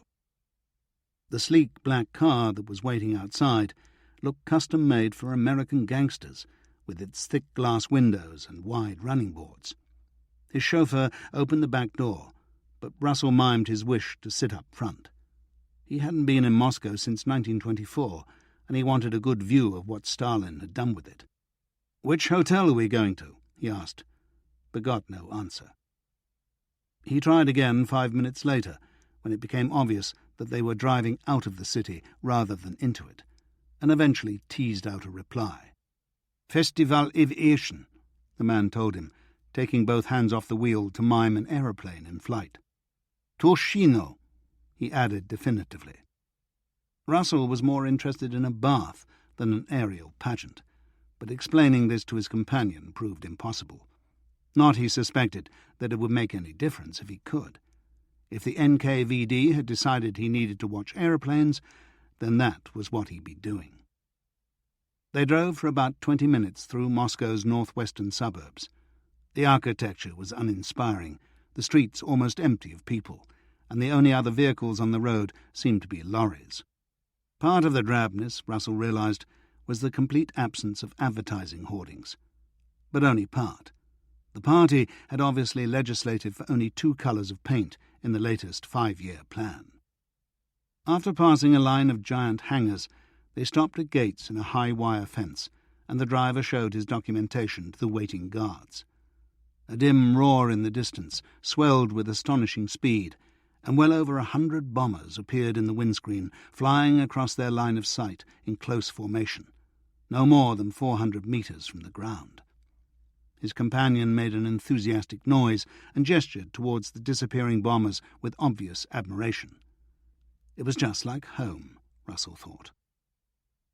The aerodrome building was flanked with what looked like temporary grandstands. The driver drew up behind the one on the right and said, "Come with me, please," again, and led Russell around to the front. "Foreign press," his guide said, pointing to a particular section of seats.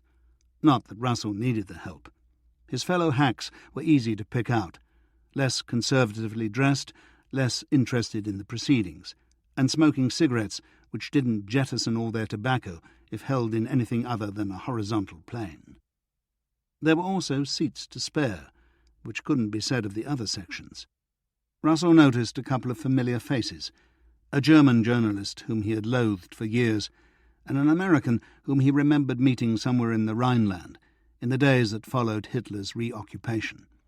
He raised a hand to the latter and received a wry smile in reply. The bombers had gone wherever bombers went to, and a succession of fighter pilots were now showing their skills, twisting and turning and inverting their speeding planes at alarming proximity to the ground. Binoculars had been provided for the journalists, and Russell pointed his at the terrace of the aerodrome building. As he adjusted the focus, Stalin swam into view, dressed in a lightweight suit, smiling broadly at the acrobatics on display. Molotov, by contrast, looked like he'd just swallowed something particularly nasty. That, or he'd just found out that Ribbentrop was on his way. It was scary, Russell thought, how much damage a few deranged bastards could do. The demonstration of potency went on. An autogyro was wheeled out in front of them, lifted off by its rotors, and driven out of sight by its engine. A fleet of gliders hove silently into view and landed in almost perfect harmony across the wide field. And that, as Russell saw from his programme, concluded the morning session. Luncheon, gratis, came next. As he left the grandstand in search of the promised repast, a thin man in a very shiny suit fell into step beside him. "You will attend a meeting tomorrow morning," the man said in near-perfect English. "That is August 19, he added for good measure. "You will be collected from your hotel at 10 a.m. "Okay," Russell agreed. "Do you know which hotel I'm staying at?" "Metropole," the man said with a surprised look. "Yes, if you say so." "The press bus will take you," the man said, just to be sure. "And this is for your expenses," he added, handing Russell an envelope. An address in Russian had been crossed out, most of a stamp torn off. The man disappeared as abruptly as he had materialized. Russell ripped open the envelope, transferred the small wad of brand-new notes to his back pocket, and walked on to the VIP refreshment tent.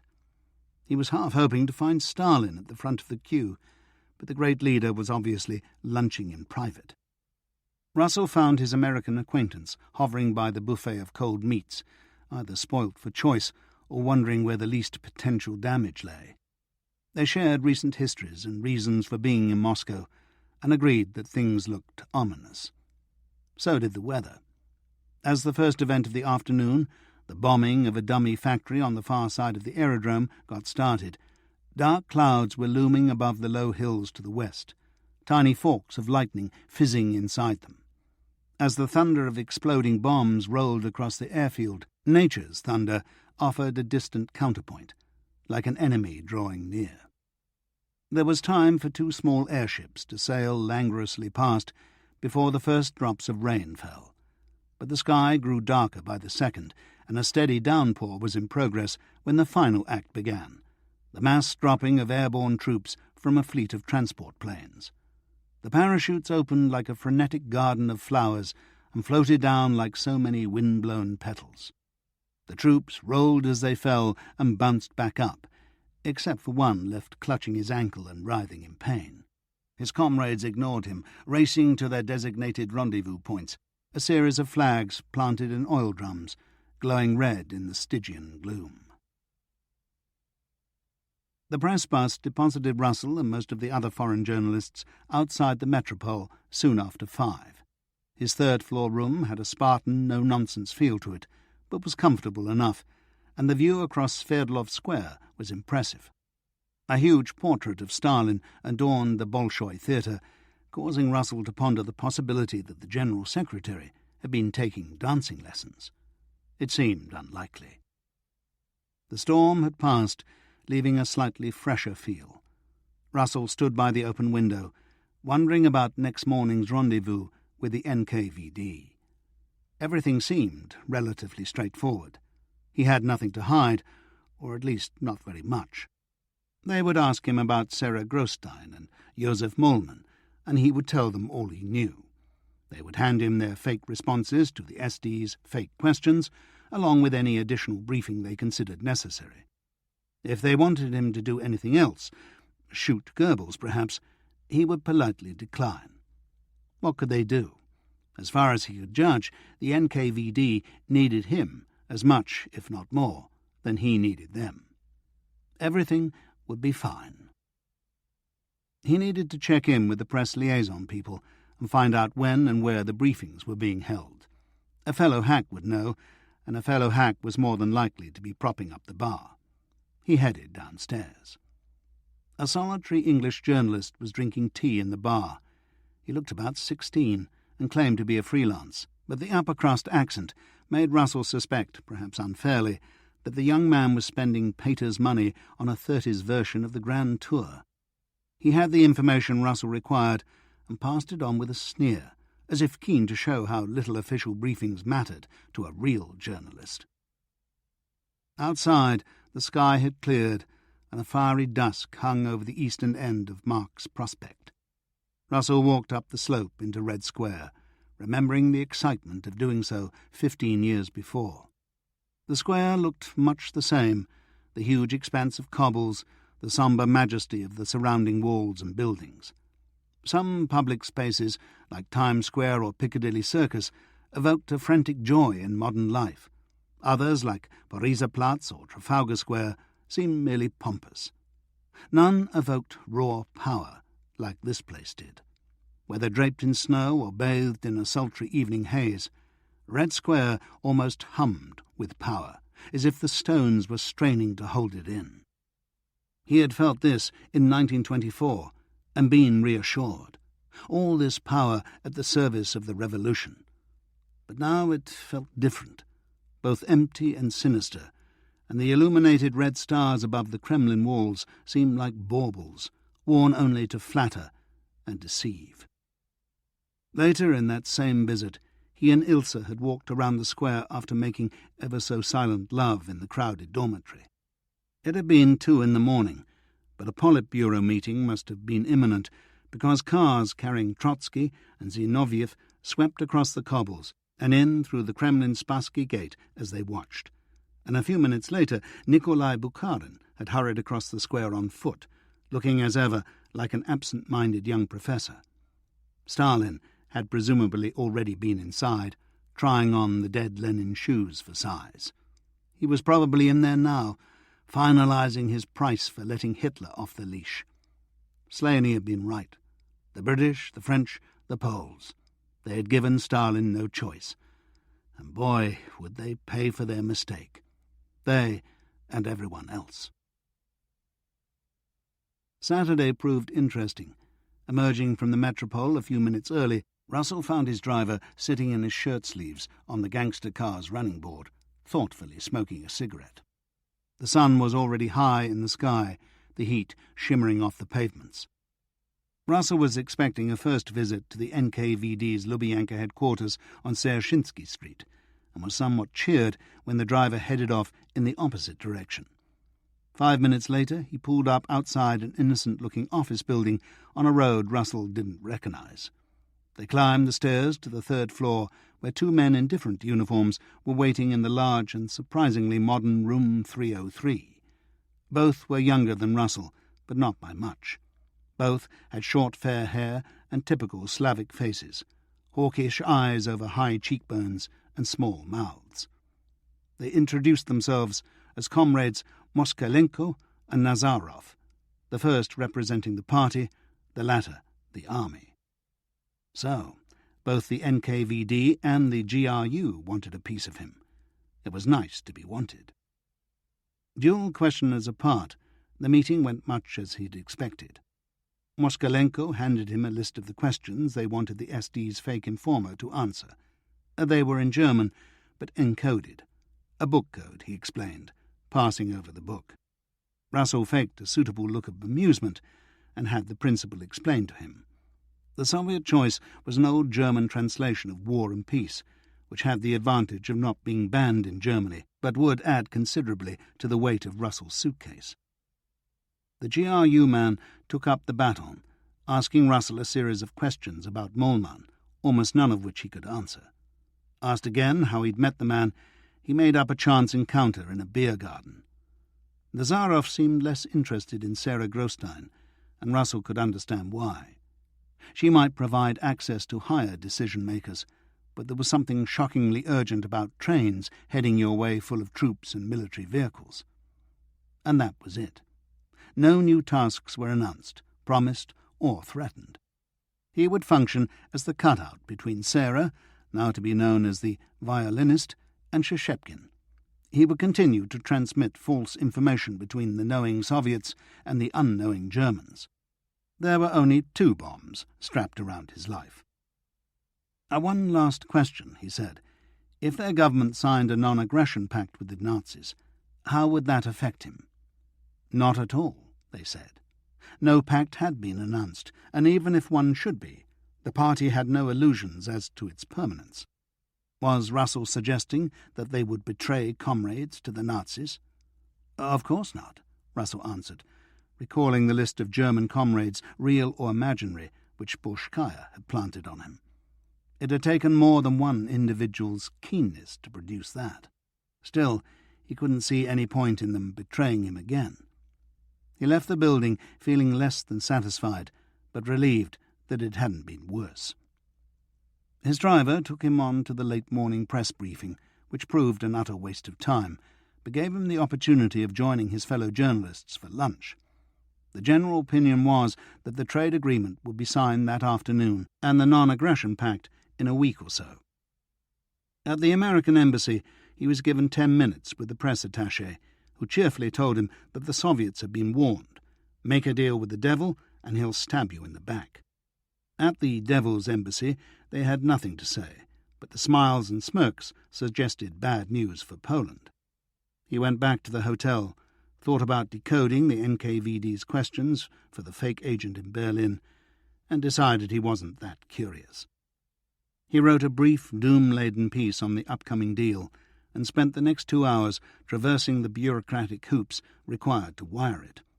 Another lonely dinner, another stroll in Red Square, and he returned to find a woman in his bed. A naked one, as became apparent when she pulled back the sheet. A present from the chaps in room 303, he thought. And beautiful, too.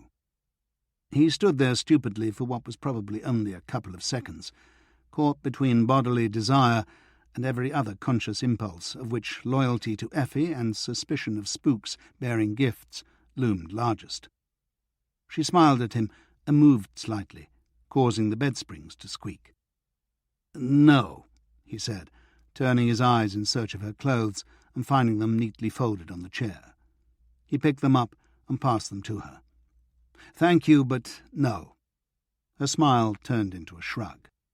2 minutes later, she was gone. Russell gazed out at the empty square, reliving the movement of her body in his mind's eye. "You would have hated yourself in the morning," he muttered to himself. Sunday morning's press briefing was as short as the name implied. The Soviet spokesman announced the signing of an economic treaty with Germany on the previous evening, but refused to divulge any details or take questions on whether the economic agreement was the forerunner of a political pact. The assembled foreign press corps grumbled its way back out to the heat. Russell decided that now was a good time to explore the new metro. Descending into the depths of the Comintern station, he rode out to the far end of the original line, inspecting the stations as he went. On the way back, he alighted at a couple and spent the time between trains exploring the avant-garde architecture. It was very impressive. He emerged at Pushinskaya station and sought out a shaded bench in the square. A few people were out for a Sunday morning stroll, but the city seemed quiet, lost in its summer torpor. Stalin's revolution, Russell thought, was like the dog that didn't bark in the Sherlock Holmes story. What mattered was what wasn't there. There were no church bells on a Sunday morning, no advertising on trams and hoardings, no conspicuous wealth, all of which could be considered as signs of success, at the least as proof of survival. But something else was also missing, something that could only mean failure. There was no popular enthusiasm. Where had it all gone? In 1924, this city had overflowed with young idealists from around the world, all drawn to the worker state by its international sponsorship of justice and equality. 15 years on, and it was full of homegrown cynics. Somewhere along the way, the hopes of something better had become the dread of something worse. News of the forthcoming pact seeped out over the next 48 hours, like blood from a heavily bandaged wound. Monday morning's Pravda was full of praise for the already announced economic agreement and hinted at a future extension into the political realm. The Soviet spokesman at the morning's briefing refused to confirm any such intentions, but his tone said otherwise. And as the day progressed, the foreign press corps slowly gathered in the Metropole bar, rather in the manner of steamboat passengers waiting for the order to abandon ship. Mid-evening, one intrepid hack bearded a gloomy-looking member of the British negotiating team in a hotel toilet, and was told that a member of the Russian team had confirmed an imminent visit from Ribbentrop. In the early hours of the morning, a shortwave listener at the American embassy heard German radio make the official announcement, and quickly tipped off one of the American journalists. The Metropole bar greeted the news with a cynical cheer, but the silence thereafter was more telling. The journalists began drifting off to their rooms, most of them looking every bit as depressed as Russell felt. The official Soviet news agency TASS removed any lingering doubts on the following morning. Foreign Minister Ribbentrop would be arriving in the next few days to sign a non-aggression pact. Russell and a fellow American journalist ran 2 members of the British negotiating team to ground in their hotel lift and were blithely informed that the Anglo-French negotiations with the Soviets were still ongoing. Wishful thinking or blind idiocy, the 2 journalists asked each other in the foyer, before realizing it didn't matter. So why stay in Moscow? Russell asked himself. It was bad enough sharing the same continent with Ribbentrop, let alone the same city. All the agencies would carry the official details of the signing. He'd be better off in Warsaw, seeing how the Poles reacted, nearer to Berlin and home as well. He wrote and sent off his story and took the metro up to Byeloruskaya station to reserve a sleeper on the afternoon train. Back at the Metropole, he noticed Connie Goldstein in a secluded corner of the bar. "You made it," Goldstein said. "I've been here since Friday, and now I'm heading back to Warsaw. The phrase, 'all over but the shouting,' seems applicable." "Yes, I suppose it is." Goldstein capped his pen, closed the notebook he'd been writing in, and smiled up at him. "Have you got an hour or so? I'd like to show you something." "Sure. What is it?" "Wait and see." Goldstein led him outside and hailed one of the waiting taxis. "Kodenka Airfield," he told the NKVD driver in Russian. Russell half expected an argument. The taxis were usually reluctant to take foreign journalists beyond the invisible boundaries of the government district, but the driver made no objection. As they sped up an eerily empty Gorky Street, Goldstein chatted happily about returning to the States and a new grandchild born earlier that year. The trip to Kodinka only took 20 minutes, and Russell was astonished by what greeted them. The buildings of the small airfield, along with all available poles and stretches of fencing, were hung or emblazoned with swastikas. Either the Nazi flag had figured in the last 5-year plan, or every seamstress in Moscow had been up all night stitching the damn things together. "He's arriving tomorrow," Goldstein said. Russell didn't reply. He was dumbstruck by the sea of swastikas. Playing for time was one thing. Communists the world over had come to accept the Bolsheviks' insistence that some degree of real politic was necessary to the survival of the workers' state. But this went way beyond any judicious trimming of sails. This felt more like self-abasement, more like gratuitous overcompensation, like Judas turning up at the crucifixion and insisting on having his picture taken. Ribbentrop's ego would probably explode. "This is where Nicholas II's coronation was held in 1884, Goldstein observed. "They didn't make enough souvenir mugs, and 1,400 people were trampled to death in the stampede." "Wonderful," Russell muttered. "Just wonderful." The journey back to Warsaw was slower than the journey out. The train clanked to halt after halt, occasionally at a barely lit platform, most times in the middle of a seemingly endless plain. When dawn broke, they were still on the Soviet side of the border, and the only breakfast came courtesy of a few enterprising peasant women who approached the train at one of its interminable stops with scraps of bread and a few raw carrots. It was almost 10 in the morning when the train rolled out of the Soviet Union through the gap in the barbed wire, and almost noon before their Polish train left the border station. It was faster than its Russian equivalent, but not by much, and the sun was low on the western horizon by the time it reached Warsaw. Russell made sure that trains were still running into Germany, checked into a cheap hotel opposite the station, and took a taxi to the Europejski. Finding no fellow journalists, he moved on to the Bristol, where several foreign correspondents were lined up at the bar. There had been no official announcement of a pact, he was told, but Ribbentrop had arrived in Moscow that morning, and everyone knew that an agreement was about to be signed. There was one Pole in the party, an English-speaking journalist with one of the local dailies. He had obviously been drinking for a while, which both explained his belligerent attitude and facilitated its expression. "The sooner the better," he said, thumping his palm on the polished bar. while we still have allies," he added pointedly, marching an accusative gaze down the row of English faces. Out on the street, Russell saw other Polish faces brimming with a similar bravado, the facial equivalent of the cavalry he had seen in Podolsky Square. But there were also eyes dulled by resignation, or seemingly stunned that the moment had finally arrived. The Poles he spoke to in English had only one question: would England and France live up to their obligations? Yes, Russell told them, though part of him hoped the answer was no. If sacrificing Poland would keep his son out of a European war, he'd do it in a heartbeat. The trouble was, it wouldn't. His hotel was quieter than expected, his bed more comfortable, but he still slept badly, hovering most of the night between waking and dreaming, fragments of his own war flickering harmlessly out of reach like a silent movie through a curtain of gauze. He woke with the smell of the trenches in his nostrils, and the old familiar feeling that this was the day he would die.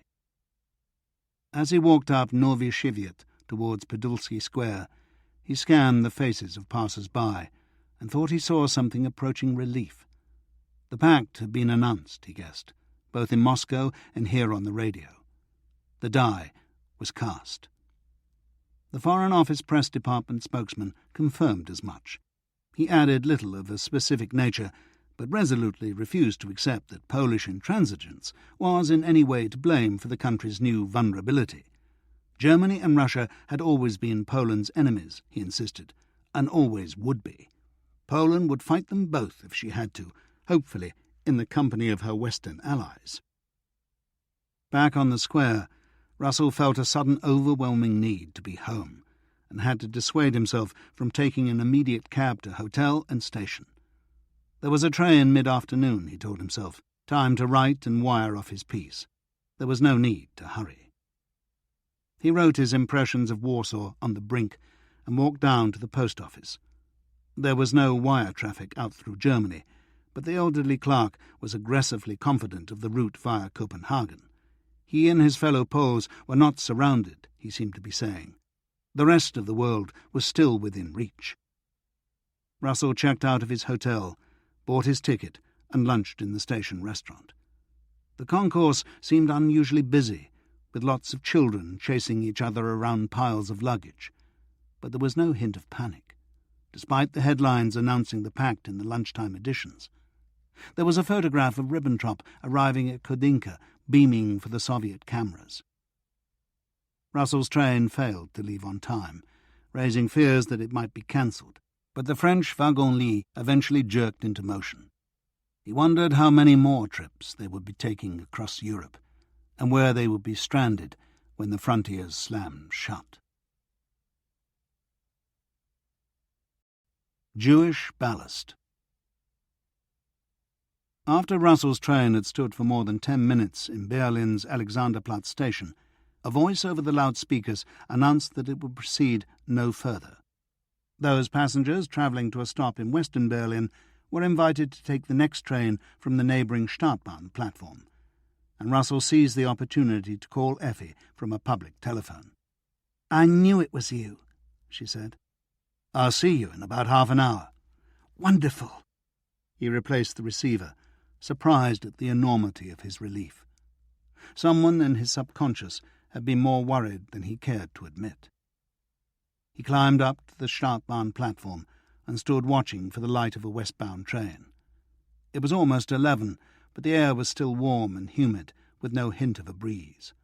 The sky through the canopy opening was black and starless. The train was almost empty, and Russell picked up an abandoned evening newspaper from one of the seats.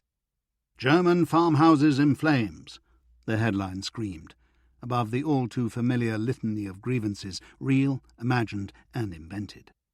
He looked at the names of the villages and wondered whether their inhabitants knew of their newfound status as victims of the Polish arch-madness. "It looks serious this time," a man sitting opposite said, with a nod in the direction of the newspaper. "Yes," Russell agreed. "But at least the Führer is back in Berlin," the man added hopefully. Whoopee, Russell thought to himself. The streets between Zoo Station and Effi's flat were empty, her porch mercifully devoid of loitering SD agents. She met him at the door with a sort of sweet, soft embrace that made going away worthwhile, and pulled him into the living room. "Thank God you're back," she said. "Well, because it has to be tomorrow." Russell sunk into the sofa. "What does?" "Eyebrows, of course. There's going to be a war, isn't there?" "Well, so this could be our last chance. Things will change once the war begins." "True, but he may not come tomorrow." "He did last Friday." "What have you—" "I went to see. I didn't do anything. I got your message from Solly Bernstein, but I just had to see. Don't worry, I was in disguise. I'm getting really good at the makeup. All he'd have seen was a 50-year-old spinster, but he didn't even look at me." "He didn't pick anyone up?" "I don't know. I only stayed a few minutes because I was afraid I might do something stupid if he did. I should have stayed." "I'm glad you didn't." "I'm glad you're glad. But you do agree, tomorrow could be our last chance?" "Yes, of course, but he may not pick anyone up tomorrow." "Oh, yes, he will." "Me?" "No, absolutely not. I knew you'd think of this eventually, but it won't work. Believe me, I've thought about it too. But follow it through. If you offer yourself as bait and let him drive you off in his car, what happens then? I can follow, but if I get too close, he'll spot me, and if I don't, I might lose you. And if we're incredibly lucky, and neither one of those things happens, we're still left with a problem when we get wherever it is we're going. I could probably deal with eyebrows, assuming he doesn't pull a gun, that is, but the chances are there'll be others. I can't see any way of making it work." She smiled at him. "I can." Next morning, he took the NKVD papers from his suitcase, kissed a half-awake Effi goodbye, and walked down to Zoo Station. He'd half expected a thorough search at the Polish border and the need for another emergency phone call to Hauptsturmführer Herth, but his suitcase hadn't even been opened. The border authorities had been far too busy strip-searching a large family of Poles returning to their German home. He called the SD number from the station, and rather to his surprise was put straight through to the Hauptsturmführer. When Russell suggested a lunchtime treff in the Tiergarten, an exasperated Herth told him to leave the papers in reception at 102 Wilhelmstrasse, and hung up. Russell replaced the receiver, wondering what had happened. Had the Nazi-Soviet pact rendered his supposed intelligence irrelevant, or had Herth & Co. drawn the conclusion that caution was no longer necessary? Did he care? Chances were he would find out eventually, and probably wish he hadn't. The garden in front of the SD building was full of roses in bloom, all much too fragrant for their owners. Russell presented his Russian envelope to the usual blonde receptionist, feeling more like a postman than an agent. She put it to one side and went back to her reading as if he'd already gone. Out on Wilhelmstrasse, he became aware of activity on the roofs, soldiers for the most part. A coup? He asked himself, without any real conviction. War, more likely. Thin gun barrels were also silhouetted against the blue sky. For all the much-trumpeted prowess of the Luftwaffe, the regime obviously shared Frau Heidegger's fear of air attacks. The street was full of people, hurrying to and fro almost feverishly, it seemed, and the Wertheim at the intersection with Leipzigerstrasse was unusually crowded, the faces of emerging women full of grim satisfaction at a job accomplished. The German Hausfrau was stocking up. He walked on up the long canyon of grey blocks, past Goering's Air Ministry, the Reichsbahn building, Hitler's appalling new chancellery. According to the man on the train, he should be in there now, making the world a safer place for Germans. Of course, if the rumours of a nocturnal lifestyle were true, he was probably still in bed. Russell wondered what his dreams were like, whether his sleeping face was younger, more innocent, the stuff you never found in history books, the important stuff. The Adlon bar presented a stark contrast to the bustle outside. Slaney was sitting at his usual table, picking pastry crumbs off his tie, but the only other visible journalists were two of Mussolini's pet scribes. "They're gone," Slaney announced in response to Russell's bemused look. "The Brits and French, that is. They all took trains to Denmark last night."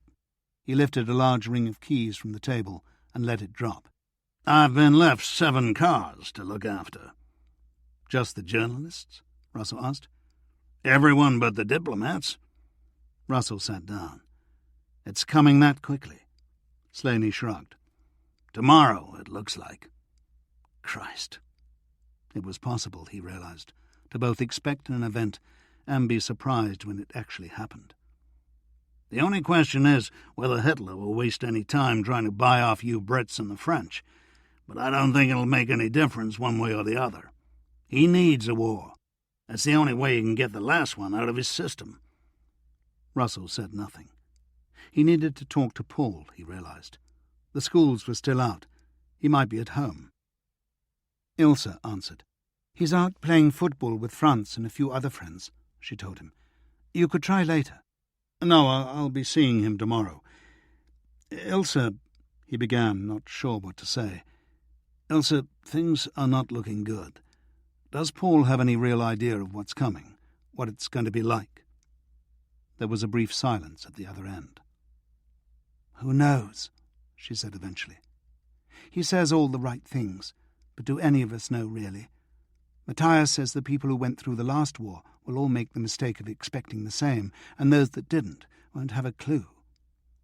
It always galled him to admit it, but Matthias was probably right. He said so. "Why don't you ask Paul tomorrow?" Ilse suggested. "I will. We may be at war by then." He hung up, took his leave of Slaney, and took a tram south to Hallischer's Tor. The Hanomag was still in the courtyard, its roof devoid of obvious footmarks, and an anxious Frau Heidegger was at her usual post. She greeted him with a big smile, which made him feel good. He hadn't expected that she would hold his British ancestry against him, but you never knew. She was, however, keen to learn the prospective enemy's intentions. "It all seemed so clear yesterday," she said, reaching for the dreaded coffee pot. "Everyone thought the pact would sort everything out. The English and the French would realize that they couldn't help the Poles, and the Poles would have to come to their senses, and there'd be no need for a war. But nothing seems to have changed," she lamented. "The English and French won't give up their guarantee. I don't suppose they can now. It was so stupid of them to give one in the first place." Russell took a sip of coffee and wished he hadn't. "When it comes down to it," Frau Heidegger went on, "does it really matter who owns Danzig or the corridor? It's been 20 years, and this is the first we've heard about Germans being killed in the corridor. If they are, then I suppose we have to do something about it, but it doesn't seem worth another war. Let's hope another conference can sort it out. Oh, by the way, don't forget there's another air raid rehearsal next Wednesday. Beiersdorfer will want to know if you'll be here." It was a timely visit from another Portier Frau that set Russell free. He picked up a few clothes from his apartment — his entire wardrobe was moving across town piece by piece — and headed back to the city centre in the Hanomag. He and Slaney had only just finished lunch when 2 pieces of news filtered through to the waiting journalists in the Adlon bar. The British ambassador, Sir Neville Henderson, had gone to see the Führer, and rather more significantly, all telephone and telegraphic contacts between Germany and the outside world had been cut. As one wag put it, if Henderson and Hitler emerged naked onto the Wilhelmstrasse and danced a waltz together, there was no way of telling the world. Russell hung around, keen to know how the meeting turned out, but the embassy refused to release a statement, let alone answer questions, and the pointlessness of remaining became increasingly obvious. That and the danger of drinking too much ahead of their appointment with eyebrows. He arrived home to a transformed Effi. He had to look at her twice to make sure it was her.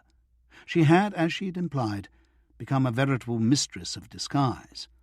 The basics had not been changed. She was still a slim, dark-haired, reasonably young and attractive woman, but everything else had been subtly shifted. Her hair seemed thicker, her eyes darker, her nose slightly larger. She looked more like a stereotypical Jewess, he thought, which was presumably the intention. She was dressed differently too, neatly but austerely. Everything about her wardrobe was slightly old-fashioned, as if the world had ended in 1933, as indeed it had in so many ways for Germany's Jews. And when she got up and walked around, there was an awkward defensiveness in the way she moved that bore no relation to Effi's natural grace. It was uncanny.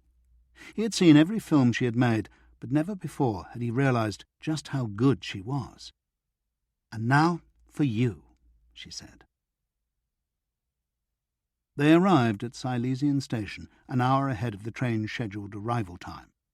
There was no sign of Dressen's Mercedes in its usual spot, and no sign of the man himself on the concourse. Effi took the suitcase and hurried up the steps to the platform, leaving Russell to check that the train was running and on time. It was. He bought a newspaper and took up position opposite the taxi rank, leaning up against the stone wall of the station. The human traffic slowly thinned as the rush hour drew to a close, the majority of faces more drawn and anxious than a Friday evening usually warranted. Most Berliners, he guessed, were going home to turn on their radios, hoping not to hear martial music and warnings of an important announcement. 50 minutes went by, with no sign of the Mercedes. Time was running out. Russell walked back into the concourse, and there the man was, standing in the middle of the open space, facing the steps to the platform. Where the hell had he parked his car? Russell hurried back out. It wasn't on the station forecourt, so where? He strode briskly down the side of the station to Koppenstrasse, which ran under the elevated tracks at the western end. Nothing. He hesitated, looked at his watch. He only had 5 minutes. A train rumbled across in the right direction, steam bellowing into the early evening sky. Too early for the Breslau train, he told himself. Another headed the same way as he walked under the bridges, this one with the reassuring hum of a Stadtbahn electric. Turning the corner, he saw a short line of cars parked alongside the far side of the station. The last was a Mercedes cabriolet, but it carried the wrong number. Russell started running. The station side seemed to stretch forever, and he had a painful stitch in his side by the time he reached its end. Turning into Fruchtstrasse, which ran eastwards under the tracks, he saw the car. It was parked on the far corner, in, as Russell ruefully realized, the very next place that Dressen would have tried, if his usual spot had been occupied. He was out of time, and a train was steaming into the station above him, thundering over the bridge. As he reached the car, a couple of girls, prostitutes probably, walked across the end of the street, the click of their heels amplified by the iron ceiling. He stopped for a second, as if searching his pockets for cigarettes, and caught sight of a man with a moustache and slicked-back hair in the black window of a defunct shop. It was himself. The girls gone, he took another look round, crouched down, and stabbed the driver's side front tyre with the awl Effi had purchased that morning. There was a commendably violent hiss, and the tyre began deflating. From his other pocket he drew a small package of newspaper, gingerly removed the sharp piece of bottle glass it contained, and placed it just behind the wounded tyre. The temptation to disable the spare tyre as well and make absolutely sure was almost overwhelming, but he knew that would look too suspicious. He ran down the southern side of the station, paused outside the entrance to regain his breath, and slipped back into the covered concourse through the stream of exiting passengers. Dressen was standing in the same spot, his eyes now fixed on Effi. She was standing beside her suitcase, some 30 metres away, a few paces from the bottom of the steps, anxiously scanning the concourse for her imaginary welcomer. She looked both lost and slightly angry, as if she was about to burst into tears. Dressen moved towards her almost apologetically, a hawk turning into a friendly owl. As she caught sight of him, a hint of hope crossed Effi's face. He let her speak first, and knowing what she intended to say, Russell had no trouble reading her lips. "Have you come from my uncle?" Dressen smiled like an uncle's friend would, said a few words, and reached almost tentatively for the suitcase. She hesitated for a second, then smiled gratefully back. He gestured towards the exit. Russell followed them out. As they headed down the side of the station towards Fruchtstrasse, he crossed the busy road beyond the taxi rank and headed along the opposite pavement, looking for any sort of concealed vantage point. He found one of the ubiquitous Der Stürmer display cabinets standing almost opposite Fruchtstrasse, and stood there pretending to enjoy the usual cartoons about Jewish bakers draining the blood from Christian children to make their matzo. Drayson and Effi had reached the Mercedes, which she seemed to be admiring. He had opened the back door, but Effi, as they had agreed, was insisting on sitting up front. Drayson shrugged, put the suitcase on the back seat, and opened the front door for her. She got in. He walked round to the driver's side and was reaching for the door handle when he saw the flat tire. He got down on his haunches, picked up and examined the piece of glass, and dropped it again. He squatted there for a moment, presumably considering his options. Would he go for the spare? He opened the driver's door and leaned in, talking to Effi. Was he suggesting a taxi? If not, then she would be. The exchange seemed to last a long time, but eventually he straightened his back, closed the door, and went to retrieve the suitcase from the back seat. Effi got back out, and Russell found himself sighing with relief. She and Drayson walked back toward the taxi rank in the station forecourt, Russell keeping pace on the opposite pavement. The queue for taxis had evaporated, and 3 were waiting in line. The driver of the leading cab took the suitcase from Drayson and opened the rear door for Effi. Drayson said something to him and got in on the other side. Russell was around 30 metres ahead, close to the western throat of the forecourt. As the taxi pulled out, he rushed diagonally across the road towards it, waving frantically. The driver slammed on his brakes, swerved to the right, and ground to a halt inches from the curb. Effi erupted from the taxi. "Uncle Fritz!" she cried happily. "Magda!" he said. "I'm so sorry. I was held up." She explained the situation to the driver and apologized profusely for losing him his spot at the head of the line. Drayson climbed slowly out of the back, seemingly unsure what to do, and exchanged glances with Russell. Making up his mind, he touched his cap to Effi and walked back into the station without another word. It was as they had expected. After all, what else could he do? But the coolness with which he did it was breathtaking. Russell took the suitcase, and they began walking the short distance to Breslauer Strasse, where he'd left the Hanomag. Putting an arm round Effi's shoulder, he realized she was shaking. He stopped, put the suitcase down, and enfolded her in a hug. She took a huge, deep breath. "All right?" he asked after a while. "Yes," she said. "What a creepy man, and so convincing." "Did it work?" Russell interrupted her. "Oh, yes, it did. He told the cabbie Eisenacher Strasse, and my heart sank, but the cabbie, God bless him, asked what number. It's 403. We were lucky, really. If it hadn't been such a long street, he'd never have asked." "You did wonderfully." "You too." She reached up to kiss him. "But the sooner we can dispense with the moustache, the better." "First things first," he said, picking up the suitcase. "We can take a look at 403 Eisenacher Strasse while Drayson's getting his tire changed." He wanted me to wait while he changed it, and he didn't like the idea of a taxi. I had to get quite hysterical before he agreed.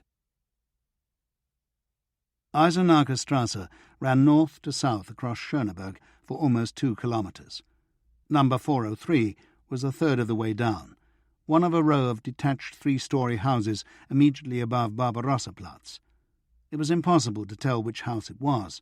The sun had set, and all was silhouetted against a deep red sky. On the other side of the road, bathed in reddish light, were a typing college and a small bookbinding factory. This part of Schöneberg had seen better days, but it still represented a considerable step up from Neukölln or Wedding.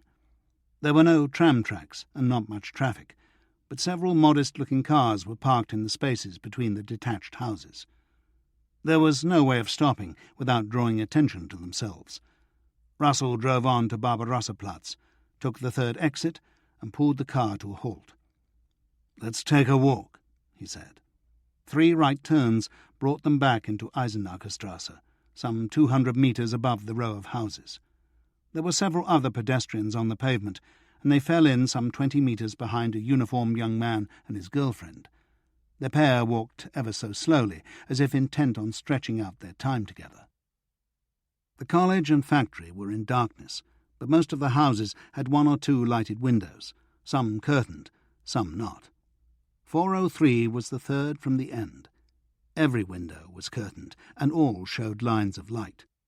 In the parking space alongside, 2 vehicles were drawn up, and there were 2 uniformed men talking in the front seats of the one nearer to the road. As they walked past, one looked up, caught Russell's eye, and seemed to move them on with an almost involuntary twitch of the head. "How," Effie asked when they'd walked another few paces, "are we going to find out what's inside?" "God knows." "One more look," Effie suggested as they reached the Hanomag. "Why not? It's dark enough." Their persistence was rewarded. As the Hanomag drew level with the house, the front door swung inwards, spilling yellow light down the steps to the street, and framing 2 uniformed men.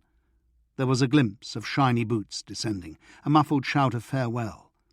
Effie twisted round in her seat to catch them under the streetlight and identified the black uniforms. "SS," she said, turning the consonants into a hiss. "What a surprise," Russell murmured, "and emerging, unless I'm very much mistaken, from a brothel." "Oh, no." "It could be a lot worse. If it is a brothel, then there's a good chance that Miriam is still alive." Russell woke early on Saturday morning, shut the door on the still sleeping Effie, and waited heart in mouth as her people's radio warmed up. When the strains of one of Beethoven's lighter sonatas emerged, he clicked off the set with a sigh of relief. No war had begun. He went down to the Adlon to find out why. According to the small coterie of American journalists already gathered in the bar, the answer was far from obvious. There were rumours that Mussolini had abandoned his buddy, rumours that Hitler had offered to guarantee the British Empire in return for a free hand in Eastern Europe. If the latter rumours were true, the Führer had already had his answer. The previous afternoon, the Brits and Poles had finally formalised the British guarantee as a pact of mutual assistance. All in all, it looked as though Hitler had pulled back from the brink. The British ambassador had travelled to London, presumably with something new to communicate, and the telephone and telegraph connections with the outside world had been restored in the early hours of the morning. Berlin's Foreign Press Corps could again tell the world that they hadn't a clue what was going on. There were no Foreign Office briefings to help them out, no press releases to interpret. Russell telephoned several contacts, all of whom proved less than communicative. His colleagues had much the same experience. German officials, it seemed, were loath to confirm or deny the dates of their own birthdays. Russell wrote out his version of what was happening and wired it off, aware that it would be overtaken by events long before it reached the newspaper bins around San Francisco's Union Square. He had lunch with Slaney, who, for the first time since Russell had met him, seemed subdued by the weight of events, and headed out to Grunwald for his Saturday afternoon with Paul. The boy was waiting by the gate, dressed for once, in normal clothes. "No Jungvolk meeting?" Russell asked as his son got into the car. "Yes, there was, but it ended early. I had time to change." He'd had time before and hadn't changed, but Russell decided not to probe. "What shall we do?" "Can we just go for a drive? Out of the city, I mean. Take a walk in the woods or something." "All right." Russell thought for a moment. "How about the Brauhausberg?" he asked. They could take the Avus Speedway most of the way and take one of the southbound exits before Potsdam. "That would be good," Paul agreed, though without a great deal of enthusiasm. "If America comes into the war, will you be arrested?" he asked abruptly. Russell waited at a crossroads while a line of troop lorries drove past. "No, I'd just have to leave Germany, like the British and French journalists have done." "They've left already?" Paul blurted out, obviously surprised. "On Thursday, most of them. The rest yesterday. But they may be back. And in any case, there's no chance of America coming into the war. You really don't need to worry about me." "Joachim's already gone," Paul said. "When?" "A few days ago." "Where?" "They won't tell the families that," Paul said, sounding surprised at his father's stupidity. No, of course not." He wondered how Thomas and Hannah were coping with their son's call-up. He should have phoned them. They were on the speedway now, and Russell was surprised by the volume of traffic. Cars full of families heading out for a day in the sunshine, anywhere beyond the reach of their radios and the city's loudspeakers. If they didn't get the dreadful news until evening, then that was one more day of peace they'd grabbed from their government. "Do you think England will really go to war for Danzig?"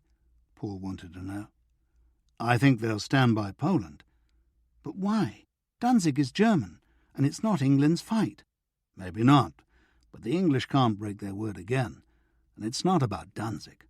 Not really." He expected Paul to ask what it really was about, but he didn't. He already knew.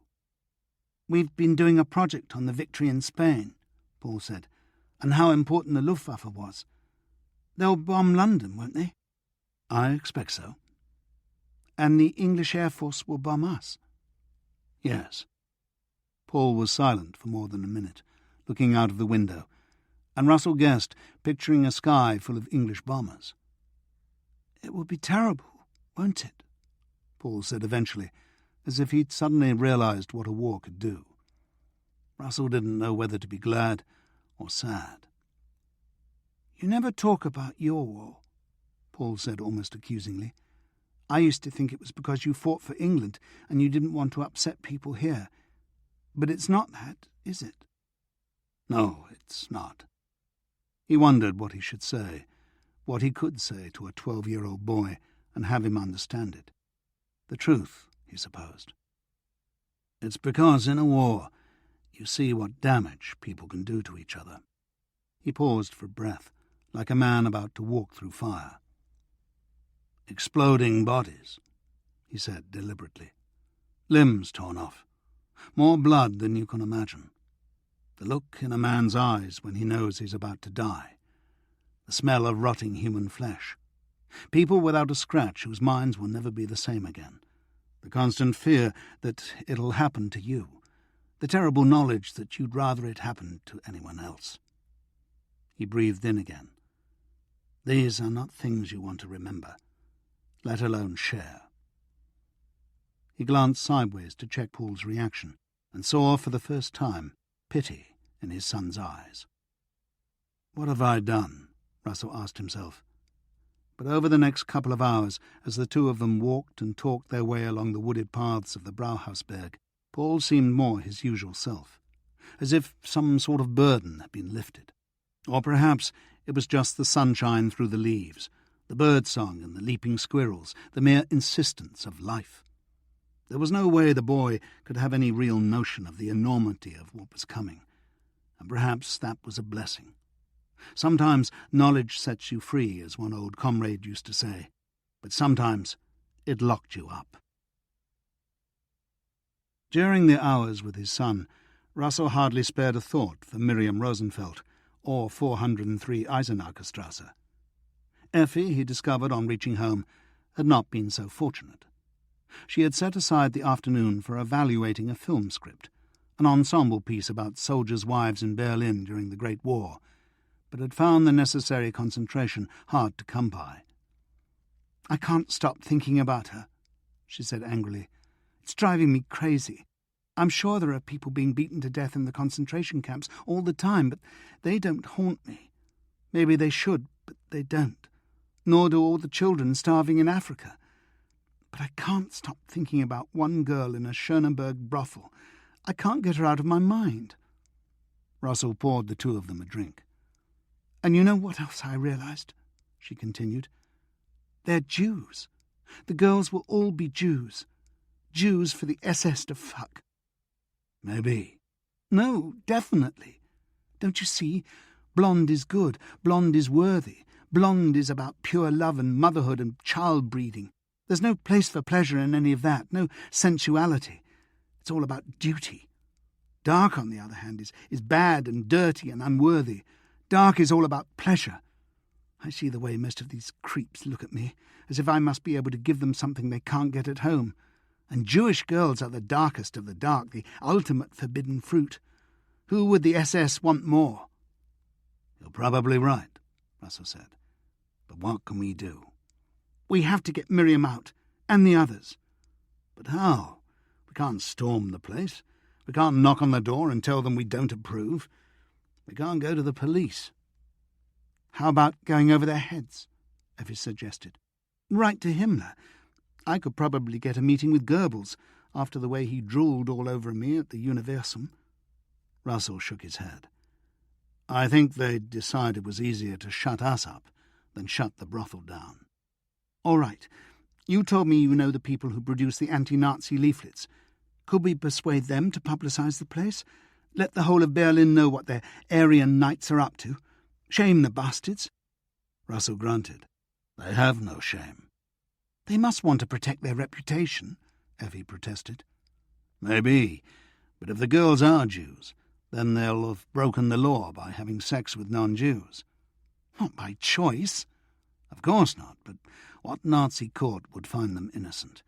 They might convict a couple of SS officers for form's sake, but their punishment would be a slap on the wrist. The girls would go to Ravensbrück. It sounds a terrible thing to say, but they'd be better off staying where they are. Oh, John. I know. But, look, I'll tell Thomas the whole story tomorrow. Maybe he'll have an idea. They went out to eat on the Kurdamm, then drove across town to the dance hall they'd found a few weeks earlier. But it wasn't the same. Effi insisted on their driving down Eisenacher Strasse one more time, but there was nothing new to see. What can we do? She murmured to herself several times, putting different emphases on the 4 words, but neither she nor he could think of an answer. It was after 1 a.m. when Russell had the first glimmering of an idea, one good enough to wake her. Effi was excited by his plan in the dead of night, but more subdued than usual when morning came. It seemed to Russell that there were 2 new Effis he had to get used to, the one who seemed to take their new situation far too lightly, as if it were a game with no real consequences, and the one sitting beside him now in the sunlit Tiergarten, who took it all far more seriously than he had ever imagined. Both Effis, he realized, had been there all the time, but the latter in particular still needed getting used to. It was, he admitted, hard to sustain an acute sense of peril when housemaids wheeled their prams through hopping squirrels, and hard to take the world seriously when the front page of the Beobachter was almost all headline. Whole of Poland in war fever, 1,500,000 men mobilized, uninterrupted troop transport towards the frontier, chaos in Upper Silesia. Skimming through the editorial, Russell noted an escalation of demands, not just Danzig and the corridor, but all the territories that Germany had lost in 1918. Around 11 o'clock, Effi set off for Wilmersdorf and a long-arranged family lunch. Russell had also intended to go, but work and the matter of Miriam's rescue seemed a lot more pressing. He arrived at the Adlon bar to find it buzzing with an unconfirmed rumour that some German units had actually advanced into Poland on the previous Friday morning. An invasion had apparently been scheduled, and news of its cancellation had not reached the units in question. More significantly, as the journalists discovered at the Economics Ministry press briefing that morning, food rationing was starting the following day. The cards had been sent out a couple of weeks earlier, but Russell suspected that their activation would still come as a salutary shock to most Germans. Frau Heidegger hadn't heard the news when he reached Neuenberger Strasse, and he wasn't about to spoil her morning. He did accept her offer of coffee with more inner enthusiasm than usual, because he was keen to confirm that her set of apartment keys was still hanging in its usual place by the door. She only had one item of mail for him, a formal letter from the U.S. Embassy advising all Americans whose presence was not absolutely necessary to leave Germany. He wasn't expecting anything from the SD or NKVD, and he assumed Sarah Grostein would make contact when she had something for him. On the way up to his room, he knocked on Beiersdorfer's door and told the block warden he didn't yet know whether he'd be home for the ARP exercise on Thursday. He would let him know on Tuesday. Beiersdorfer sighed and reminded Russell that the weekly party meeting was on Tuesday evenings, causing him to be out between 7 and 9. He had phoned Thomas from the Adlon and been invited to lunch.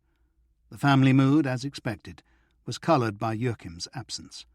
Thomas looked drained, his wife Hannah seemed withdrawn, and their 15-year-old daughter Lottie was trying rather too hard to cheer them up. They ate in the sunny garden, but it felt all too different from the last such gathering on the eve of Russell's trip to Prague. The first member of their extended family was gone. How many others would follow? Afterwards, in the cool of Thomas's study, he told his friend about 403 Eisenacherstrasse and his plan for freeing its inmates. Thomas was shocked and surprised that he was. "Are you sure you've got it right?" he asked. "One missing girl, a man who approached her and others at Silesian station.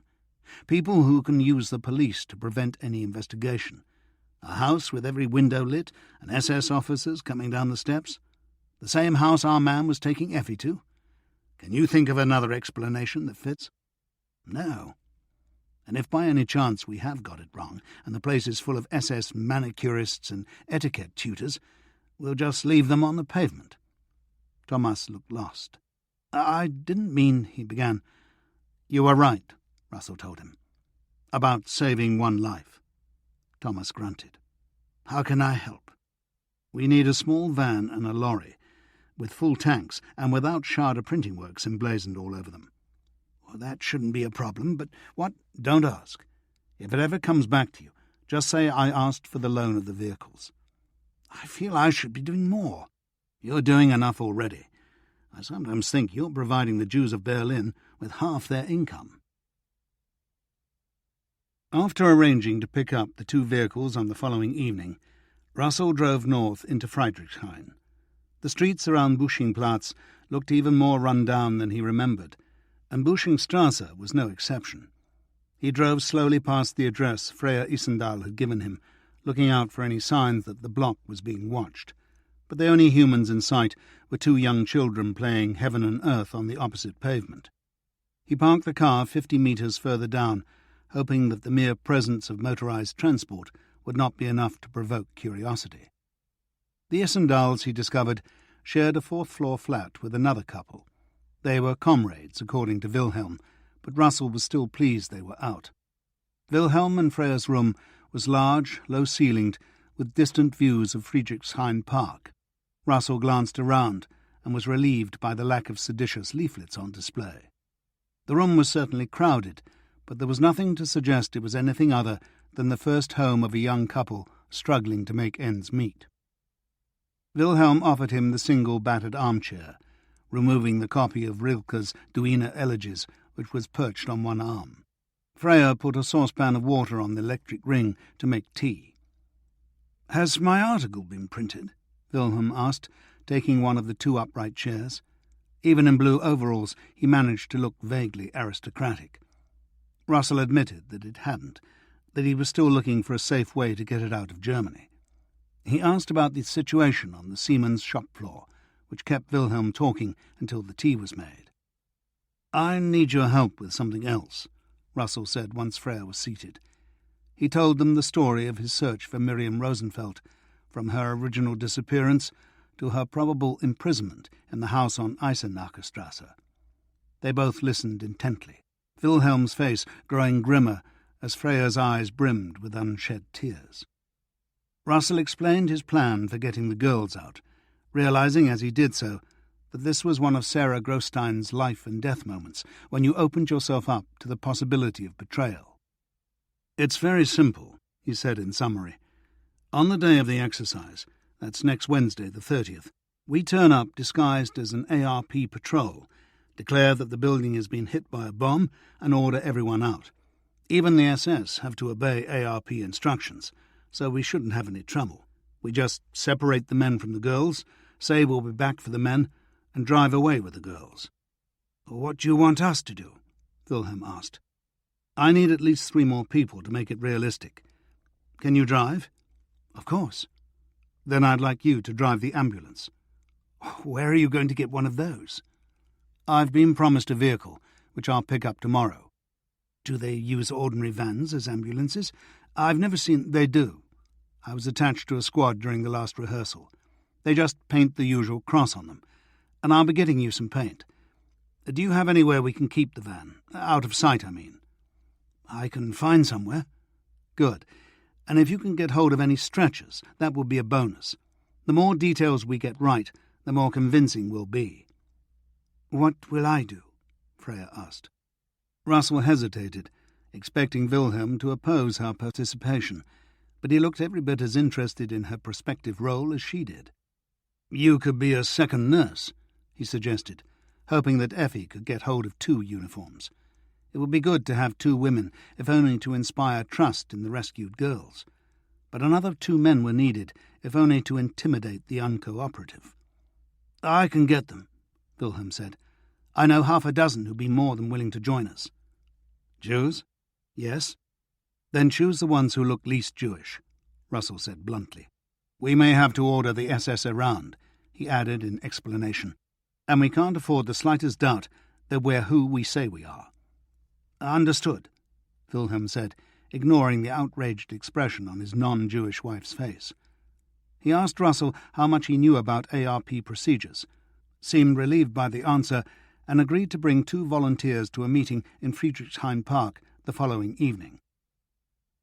Russell drove back across the city, feeling more confident than he'd expected. Wilhelm Eastendahl was an impressive young man. He felt a little guilty at luring Freya into danger. This was hardly what her parents had in mind when they asked him to make contact with their daughter. But she was no longer a child, and they were a long way away. He felt a surge of wholly unreasonable anger towards them, safe in their Brooklyn brownstone on the other side of an ocean. He arrived home to find Effie taping black paper across the windows ahead of Monday's trial blackout. It seemed like a bad week to get arrested, she explained. The next few days were busy. Doing his job and keeping abreast of all the rumours circulating Berlin's corridors of power and influence left precious few hours for organising what seemed, in his less optimistic moments, like a particularly bizarre method of committing suicide. On Monday afternoon, he drove up to Hunter's garage in Wedding, bought a full tank of petrol for the Hanomag, and hired a parking space for Thomas's lorry. Hunter raised one oil-streaked eyebrow at the latter request, but didn't ask any questions. Russell found himself wondering whether Hunter was a secret comrade like his cousin Zemsky, and hoping if he was, that it wouldn't prove relevant. He drove back across the city to Neukölln, beating the rush hour but leaving himself an hour to wait before the Schade printing works emptied out. Thomas showed him the vehicles and handed over the keys, refraining from expressing the anxieties all too obvious in his eyes. Russell drove the lorry north to Hunter's, slowly getting used to its size and controls. After leaving it in the designated spot, he walked to Lehrter station for the convoluted train journey back. It would have been easier to get Wilhelm to collect the van, but Russell didn't want anyone else knowing of Thomas's part in the operation. It was almost 7 by the time he got back to the printing works, but it only took him 15 minutes to reach the large hospital on Palisadenstrasse in the van. He parked across from the emergency department entrance and drew a rough copy of the ambulance cross in his notebook. It was one of those symbols that everyone recognised, Effie had said, but that everyone found hard to replicate from memory. The Friedrichshain Park was only a few minutes away. He left the van close to the gates and walked up to the agreed rendezvous point. Wilhelm was waiting with 2 young men, whom he introduced as Max and Erich. Neither looked particularly Jewish, and both had an undoubted physical presence. The 4 of them sat on a bench, discussing meeting times, clothes, and, something that Russell realised with a shock he had barely considered, what they would do with the rescued women. "We can find Jewish families who take them in for a few days," Wilhelm announced, "and after that we can see about getting them back to wherever they came from." When they'd finished, and the new recruits had headed off towards a different gate, Russell handed Wilhelm the key of the van. "There are cans of red and white paint in the back," he said, handing over the sketch he had drawn. Wilhelm looked amused, but placed it in his pocket.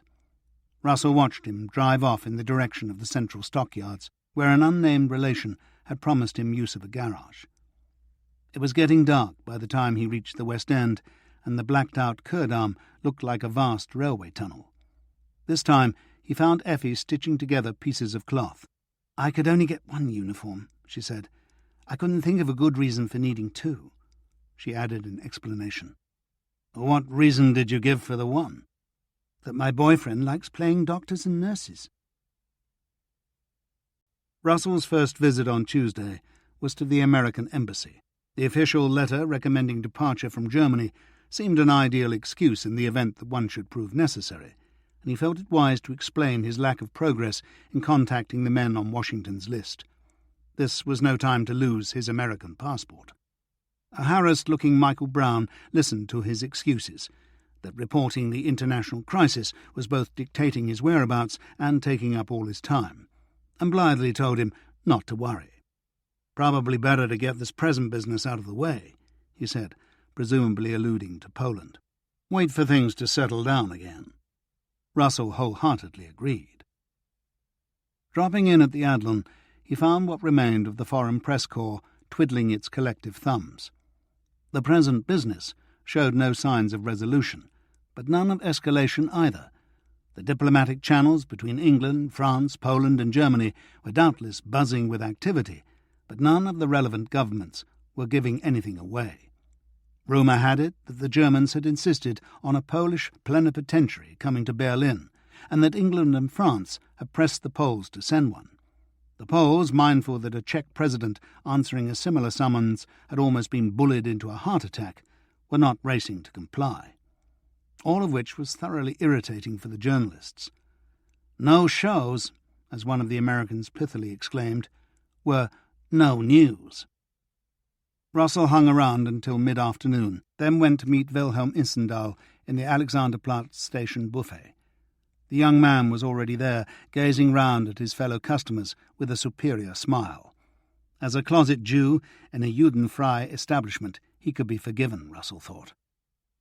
They brought each other up to date with their respective preparations. Everything was going smoothly, which seemed far too good to be true. Wilhelm went off with Effi's paper-wrapped needlework clasped under one arm, and Russell sat with a second cup of coffee, running another mental dress rehearsal in search of potential flaws. He found none, and wondered why that didn't seem more reassuring. Driving south to Halleschertor, he ate an early supper at his usual bar, listening to the U-Bahn trains clattering their way in and out of the station above. At around 8, he drew up in the Neuenberger Strasse courtyard and cut the engine. The sound of several women, all seemingly talking and laughing at once, filled the silence. Frau Heidegger's weekly scat night with her fellow Portierfrauen was well under way.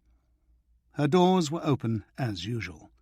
He walked through, causing all 4 women to look up. Frau Heidegger's smile of welcome was not echoed by her scat partners, who offered expressions ranging from irritation to outright hostility. He had, he guessed, committed 2 major sins. He had interrupted their game and been born English. "Don't get up," he reassured a struggling Frau Heidegger. "I just wanted to leave a message for Beiersdorfer. I won't be here on Wednesday." "I'll tell him, Herr Russell." "Please, go on with your game," Russell told the assembled company with a wide smile. He watched for a moment, waited until they were concentrating on their cards, and slowly backed away. As he passed through Frau Heidegger's open front door, he slipped the ring of keys off its hook. He walked up to his own apartment, found an old sweater to wrap Beiersdorfer's ARP helmet in, and came back down to the first-floor landing. He stood outside the door for a few seconds, hearing nothing within. Should he knock to make absolutely sure the man was out? No, he decided. It was better to take a slight risk than make a telling noise. The keys were neatly labelled with their apartment numbers, and there was no sound of anyone on the stairs. He let himself in. The apartment was in utter darkness. Beiersdorfer had rigged up blackout curtains that Dracula would have found comforting. Russell found the light switch and began looking for the man's helmet and armband. He tried the bedroom first, seduced by the idea of Beiersdorfer trying them on at his dressing-table mirror, but eventually found them in a less fanciful place, in the box seat by the front door. He had just removed the items when footsteps sounded on the stairs. He reached for the light, then realized that turning it off would look more suspicious than leaving it on. It sounded like two people, which probably meant Dagmar and Siggy, or Dagmar and whoever the other one was. Her familiar giggle came from almost outside the door, confirming his guess. The sound of feet receded upwards. Russell wrapped the helmet in the sweater and stood there, ear pressed against the wood, until he heard the reassuring click of Dagmar's latch. He relocked the door, took his booty out to the car, and went back in to return the keys. A sudden peal of laughter from inside Frau Heidegger's flat made him jump, but the scat players were far too absorbed in their entertainment to notice his hand reach across the necessary inches and replace the borrowed ring on its hook. Back in the car, giving his heart time to slow down, he realized he should have risked taking the keys without advertising his presence to Frau Heidegger, because what would Beiersdorfer do when he found his stuff was missing? Russell groaned as he realized he had made a second mistake. By locking the door when he'd left, he'd as much as signalled that it was an inside job. He should have broken the lock somehow. Beiersdorfer would go straight to Frau Heidegger, the only other source of a key. Would she put two and two together? Perhaps. And if she did, would she say anything? She did loathe the man. Should he go back in, or would that be a third mistake? He decided it might. With any luck, Beiersdorfer wouldn't realize his stuff was missing until the ARP exercise started, and then he'd be too busy to make trouble for the rest of the evening and night. And by mid-morning, his precious things would be at the bottom of a canal. He could huff and puff all he wanted.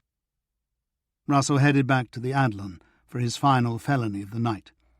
Leaving the Hanomag on the Unter den Linden, he slipped round the side of the hotel and into the dimly lit parking lot at its rear.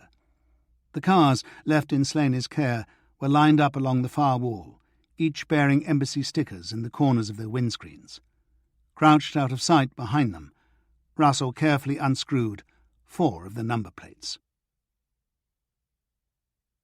Wednesday passed slowly for both Russell and the Führer.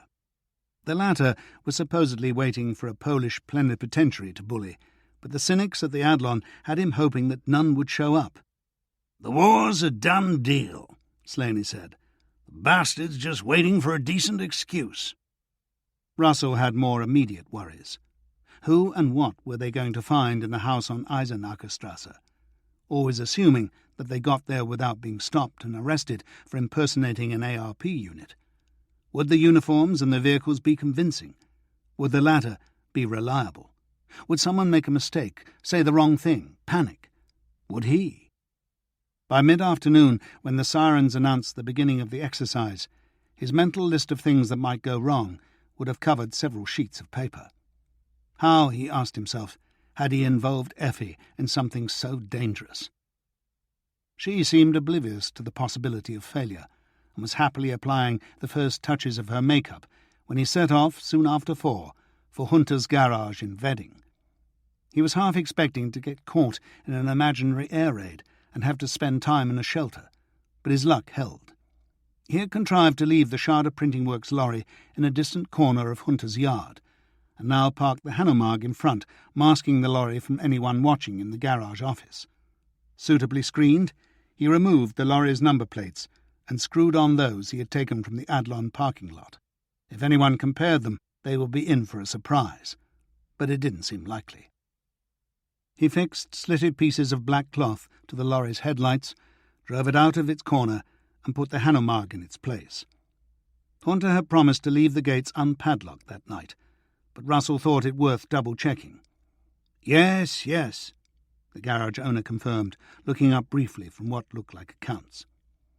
Russell drove the lorry back towards the Kurdamm, leaving it outside one of the old Jewish workshops near the Samniplatz Startbahn station. The business had been Aryanized in 1938, and there was a fair chance that passers-by would assume the lorry was there on official business. As he walked the few hundred metres to Effi's flat, the sirens began to sound.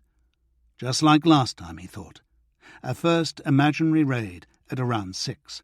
With any luck, the second would also follow the previous pattern and begin a couple of hours after dark.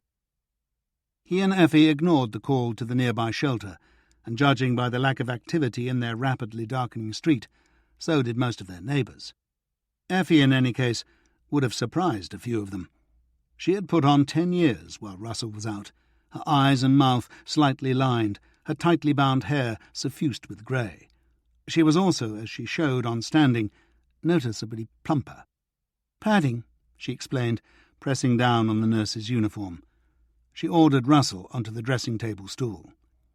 It took her half an hour to recreate Uncle Fritz, this time with a slightly more military moustache.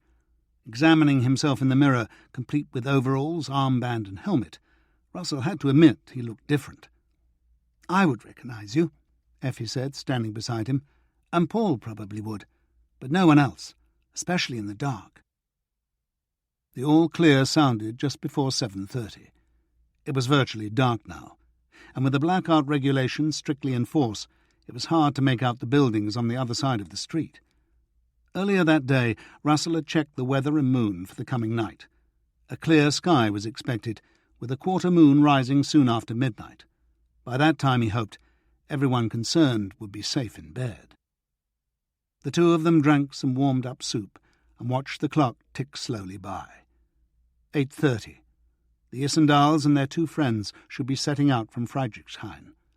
8:45, and it was time for them to leave. Effi put on a summer coat over the nurse's uniform, and Russell packed his helmet and armband in an old carpet bag. They walked downstairs and out into the night. It really was dark. Much darker, Russell thought, than during the previous exercise, and by the time they found the lorry, he was beginning to wonder if they would ever find anything else. But the white-painted curbs and the slitted beams of light did make a difference, and once they reached the Kurdam, it became clear that visibility was better on the bigger streets. All those cracks of light added up, Russell guessed. He could think of no other reason. It took them about 10 minutes to reach their destination, a stretch of road by the Landswehr Canal close to the Liechtenstein Bridge, which connected the zoo and the Tiergarten. Russell drove slowly past the vehicle that was already parked there and made out the cross on its side. He U-turned the lorry at the intersection with Rauchstrasse and pulled up behind the fake ambulance. As he climbed down, there was a loud screech from inside the zoo. "The animals don't like the darkness," Wilhelm said, materializing out of it. He had managed to get himself an armband, and so, Russell discovered, had Max and Eric. And in this light, Freya's uniform looked very convincing. After introducing Effi to the others as Magda, Russell said as much. "We fooled one policeman already," Wilhelm said. "He came past about 10 minutes ago and wanted to know what we were doing here. I told him we were waiting for our commander, that he brought his son on the first call-out and was dropping him off at home between air raids. He believed me, thank God. I didn't want to shoot him." "You have a gun?" "Of course." Russell didn't know what to say. He could hardly blame the man, but "only in the last resort," he insisted. "Of course." Russell handed him the 2 spare number plates and a screwdriver, and held the torch as Wilhelm swapped them with the ones on the van. Once that was done, he addressed the assembled company, feeling like a gang leader in a bad Hollywood film. "All right, so we know what we're doing. We set off when the next raid begins, or at 11 if it still hasn't started. Max and Eric will come with me. Magda will travel in the ambulance with Wilhelm and Freya. No second names. The less we know about each other, the better." They had less time to wait than Russell expected. Shortly before 10 o'clock, the roar of aeroplane engines brought forth the sirens, and these in their turn triggered a cacophony of screams, mewls and roars from the occupants of the neighbouring zoo. Seconds later, the flash of anti-aircraft fire from a nearby roof caused even more consternation, and Russell was convinced he heard the trumpeting of an elephant. As another volley of skybound blanks threw spasms of light across the road and canal, they moved off in convoy, the lorry leading the way. It was little more than a kilometre to the top end of Eisenacherstrasse, but the lack of lighting restricted their pace to a near crawl, and Russell had to circle Lutzowplatz twice before he found the right exit. Once on Eisenacherstrasse, it was a matter of judging distance and trying to recognise familiar landmarks. Russell was beginning to worry that he had come too far when he spotted the sawtooth roof of the bookbinding factory. He pulled up alongside the row of houses opposite and climbed down, just as a flight of planes flew noisily over. In the silence that followed, faint voices and music were audible, and as his eyes grew more accustomed to the darkness, he saw cracks of light where windows must be. The slitted beam of his torch revealed the number of the building in front of him. It was 403. There was no noise from within, which seemed like good news. He walked round the corner of the building and found an empty space where the cars had stood. That was good news. The others had gathered on the pavement, and the combined light of their muted torches created a pocket of half-light. A collective halo, Russell thought. How fitting. He walked up the steps to the front door and used the brass door knocker, loud enough, or so he hoped, to bring a reaction without rousing the curiosity of the whole street. No one answered. He banged again, louder this time. Beside him, Effi looked anxious. This time there was a response. Footsteps inside, the click of a bolt being drawn back, a spillage of light as the door edged open. Russell shoved his way through, causing a cry of consternation from within. Effi and Wilhelm followed. "Air raid protection," Russell barked at the man who was struggling back to his feet. "This house has been bombed. I want everybody out, now." "That is not possible," the man said, but there was a welcome lack of certainty in his tone.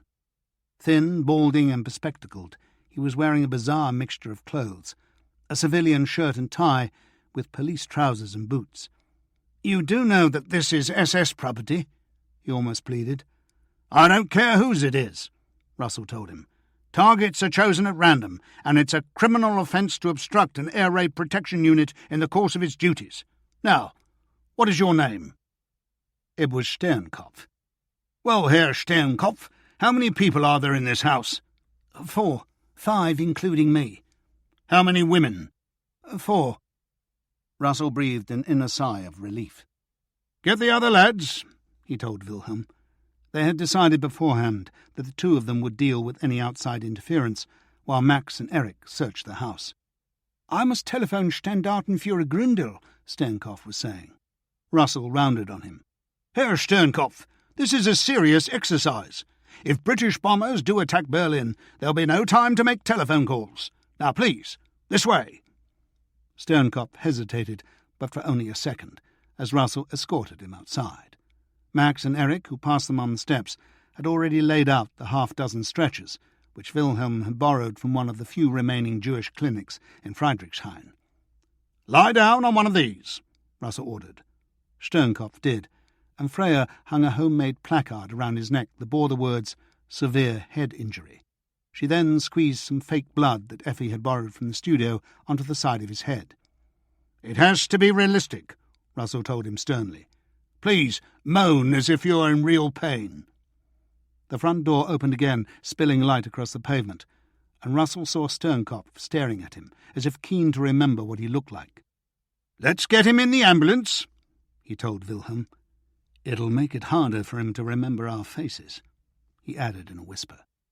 They lifted him in, reminded him to moan, and shut the ambulance door. On the pavement, 2 young women were being told to lie down on stretchers. As far as Russell could make out in the gloom, both were young, dark, and quite probably Jewish, but neither matched his picture of Miriam Rosenfeld. Both were wide-eyed with fright, and Effi was kneeling beside them, asking their names and quietly explaining that they were involved in an ARP exercise. She and Freya had insisted that telling the girls what was really happening would be more likely to panic than reassure them. The street remained empty, the darkness occasionally breached by the distant flash of anti-aircraft batteries. Wilhelm's friends reappeared with another dark-haired girl. This one looked about 15. She clung to Eric with one hand and held the neckline of her nightdress up against her throat with the other. "This is Rachel," Max said. "We can't find anyone else."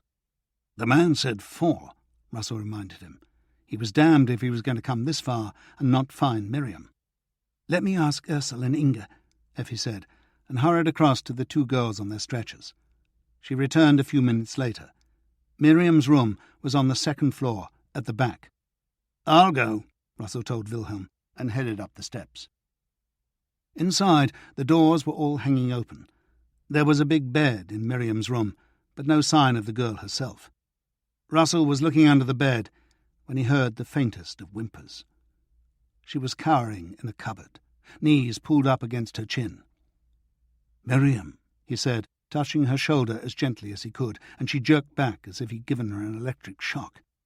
"Miriam, I'm here to take you away from this place. I've come from your mother and father. From Varta. They're worried about you." She lifted her head and examined his face with a small child's eyes. "Come," Russell said gently. "We must go." She wouldn't allow him to help her out of the cupboard, pushing his hand away with a sharp intake of breath. She extricated herself and stood looking at him, dressed in a long white nightgown, which accentuated her black hair and olive skin. He took a robe and handed it to her. "You'll need this outside." She put it on and looked at him again, as if awaiting another instruction. "Let's go downstairs," he said, and after only a slight hesitation, she accepted his invitation to walk down ahead of him. Outside, she shied away from Wilhelm's helpful arm, but meekly laid down on one of the remaining stretchers. "It's Miriam, isn't it?" Effie said, squatting down beside her. The girl just looked up at her. "Let's get Sternkopf out of the ambulance," Russell said, but the sudden sound of an approaching vehicle stopped him in his tracks. 2 thin headlights were coming toward them. "Keep going," he murmured, but the vehicle was slowing down. As it inched past the ambulance and turned into 403's parking space, Russell caught an unwelcome glimpse of silver runes on a black collar. The car door slammed, and a bright torch beam leapt out of the darkness, illuminating the pavement in front of the house. "What is this?" a voice asked. Russell turned his weaker beam on the intruder. "This is an ARP exercise, and your torch should be masked," he said sharply, noticing with a sinking heart the uniform of a Waffen-SS Standartenführer, the holstered gun. He turned to the others. "Let's get the wounded into the ambulance." "Not that one," the Standartenführer said. He was shining his torch at the 15-year-old. "Rachel and I have a date." "You must postpone it," Russell insisted. "We can't leave her behind." "You can and you will," the Standartenführer told him, his tone hardening. "This time tomorrow I shall be with my unit, and I have no intention of letting an imaginary air raid spoil a very real pleasure."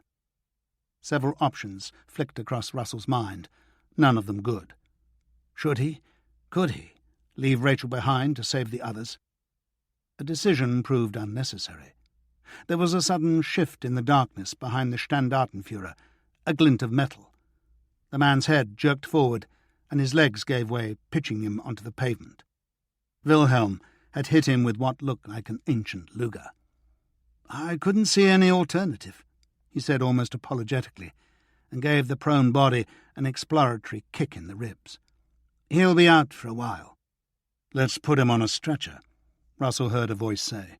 His own. "No need for fake blood," Wilhelm said cheerfully as they carried him across. He was right. The back of the man's skull was bleeding most convincingly. "Sternkopf next," Russell decided. As they carried the caretaker back to the pavement, he gave no sign of having overheard the confrontation, but he did recognize the body on the stretcher. "Standartenführer Geisler," Sternkopf muttered to himself.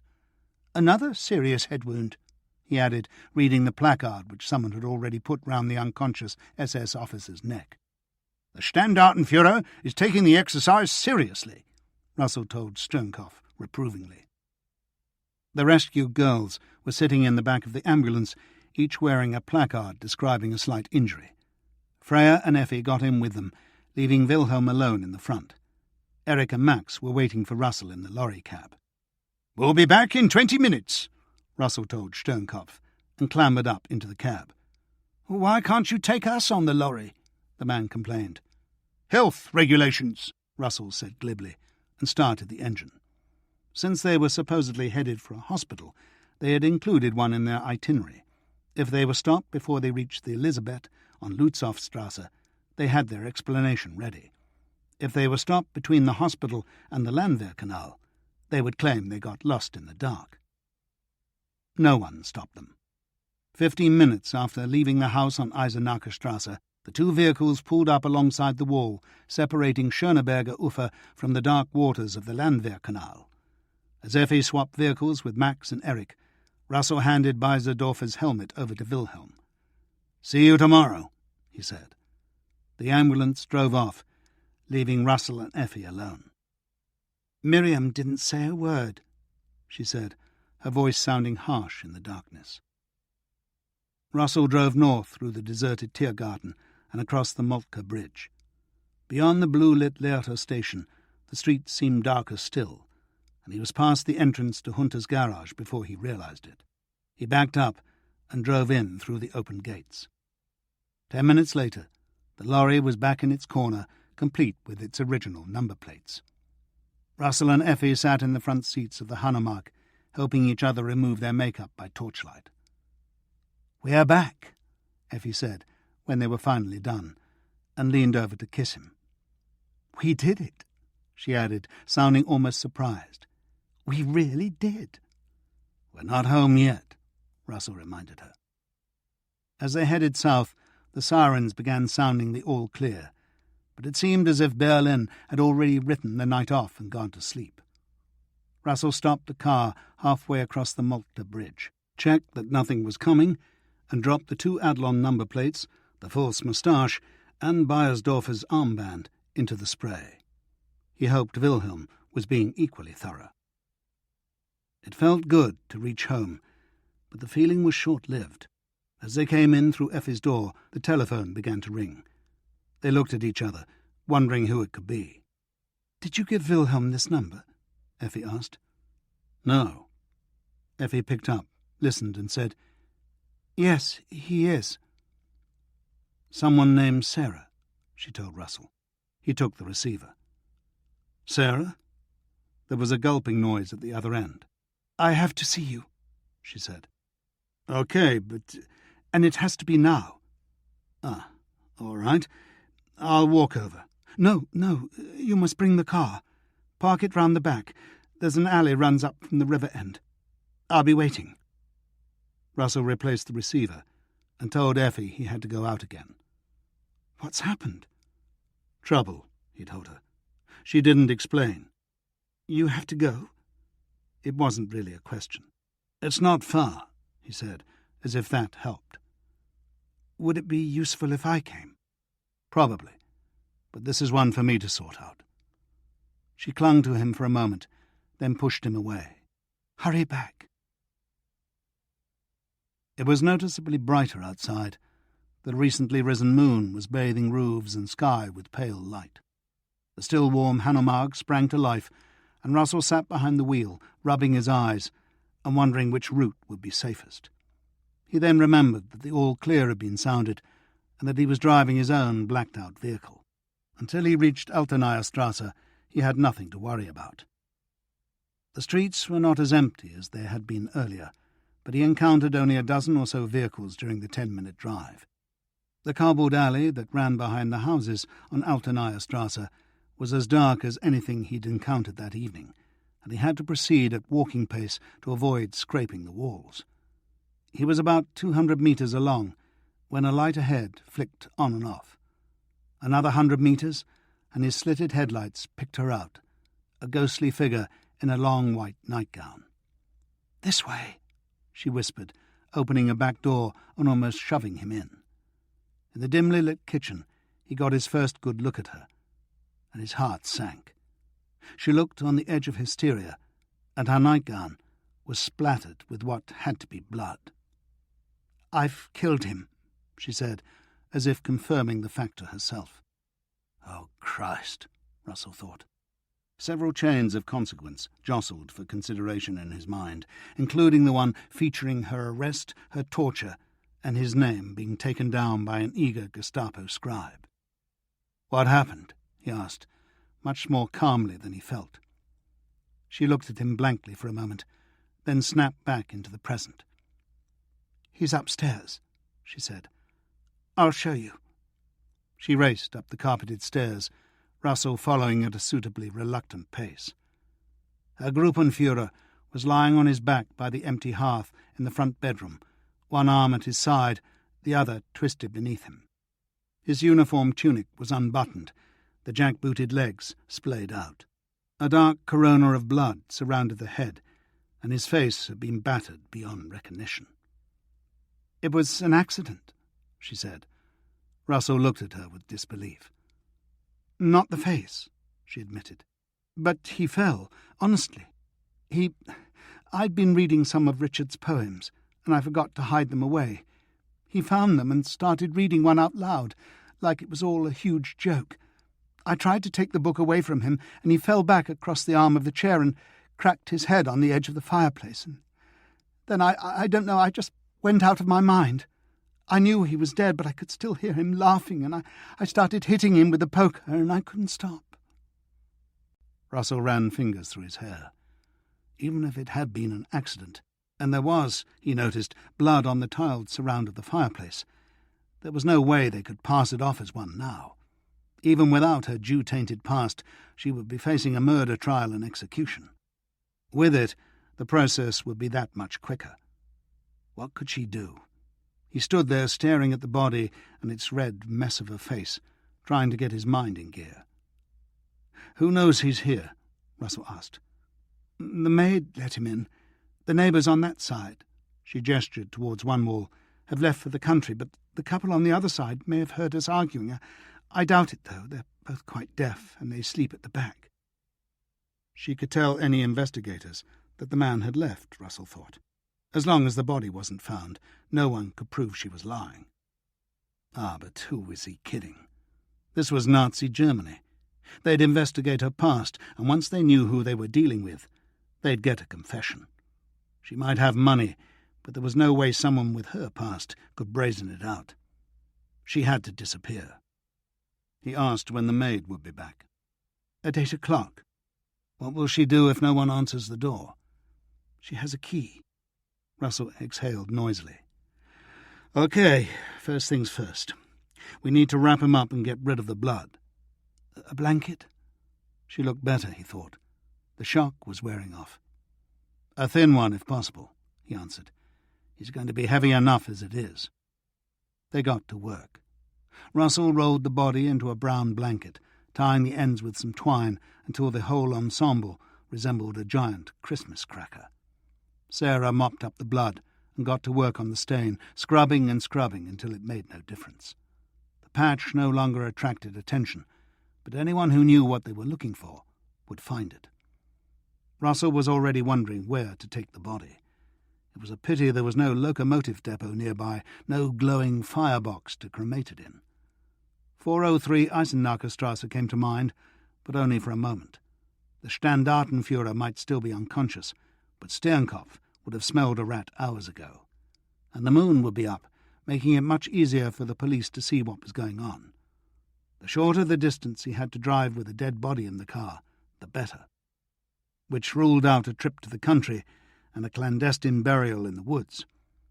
It had to be the Spree or the Landwehr Canal, he told himself. The simple option. The canal, he decided. The river bridges were too exposed. The spot where they'd said goodbye to the ambulance earlier that evening. "Time you got dressed," he told her. "And you can't come back here, so pack yourself a suitcase. Nothing too big. Just a few changes of clothes and whatever else you want to keep." She didn't argue. As she began gathering things together, Russell slid the wrapped body down the stairs and into the kitchen. Slipping out through the back door, he found the sky had lightened, but the alley was still cloaked in darkness. There were no signs of life in any of the neighbouring houses. He opened the passenger's side door, tipped the seat forward, and went back for the body, dragging it as quietly as he could across the stone, ears alert for the sound of any curious onlooker opening a window. He propped the legs up in the opening, walked around, pushed the driver's seat forward, and laboriously levered the whole bundle into the back seat. By the time he'd finished, His breathing seemed loud enough to wake half the neighbourhood. Back indoors, he stood in the hall, thinking about the maid. "You should leave a letter on this table," he told Sarah when she came downstairs. "Tell her you've gone away for a while, and leave her a couple of weeks' wages. With any luck, she'll just take it and go." Sarah did as he suggested, taking the required Reichsmarks from a healthy-looking bundle. "I was afraid this day would come," she said, leaving Russell to wonder whether her expectation had included these particular circumstances. She took a last wistful look around and turned off the light. Russell squeezed her suitcase into the boot and got him behind the wheel. "Can we get out this way?" he asked. "No, but there's space at the end for turning." He started the engine, which sounded deafening. He told himself it didn't matter if people saw and heard them, as long as no one stopped them. He drove slowly forward, the dark wall of the Stadtbahn viaduct looming to meet them, and turned the car in the circular space beneath it. The drive back down the pitch-black alley felt like an epic voyage, and Russell's shirt was slick with sweat when they reached the street beside the Spree. Everything seemed quiet, and dropping the body off the nearest bridge seemed for a few moments a more tempting prospect than driving round Berlin with a high-ranking corpse in the back seat. He told himself to be sensible. The quarter moon had risen above the buildings to the west, greatly increasing visibility, and while a body dumped in the Spree would float and be found within hours, it might take days to arrange Sarah's escape from Berlin.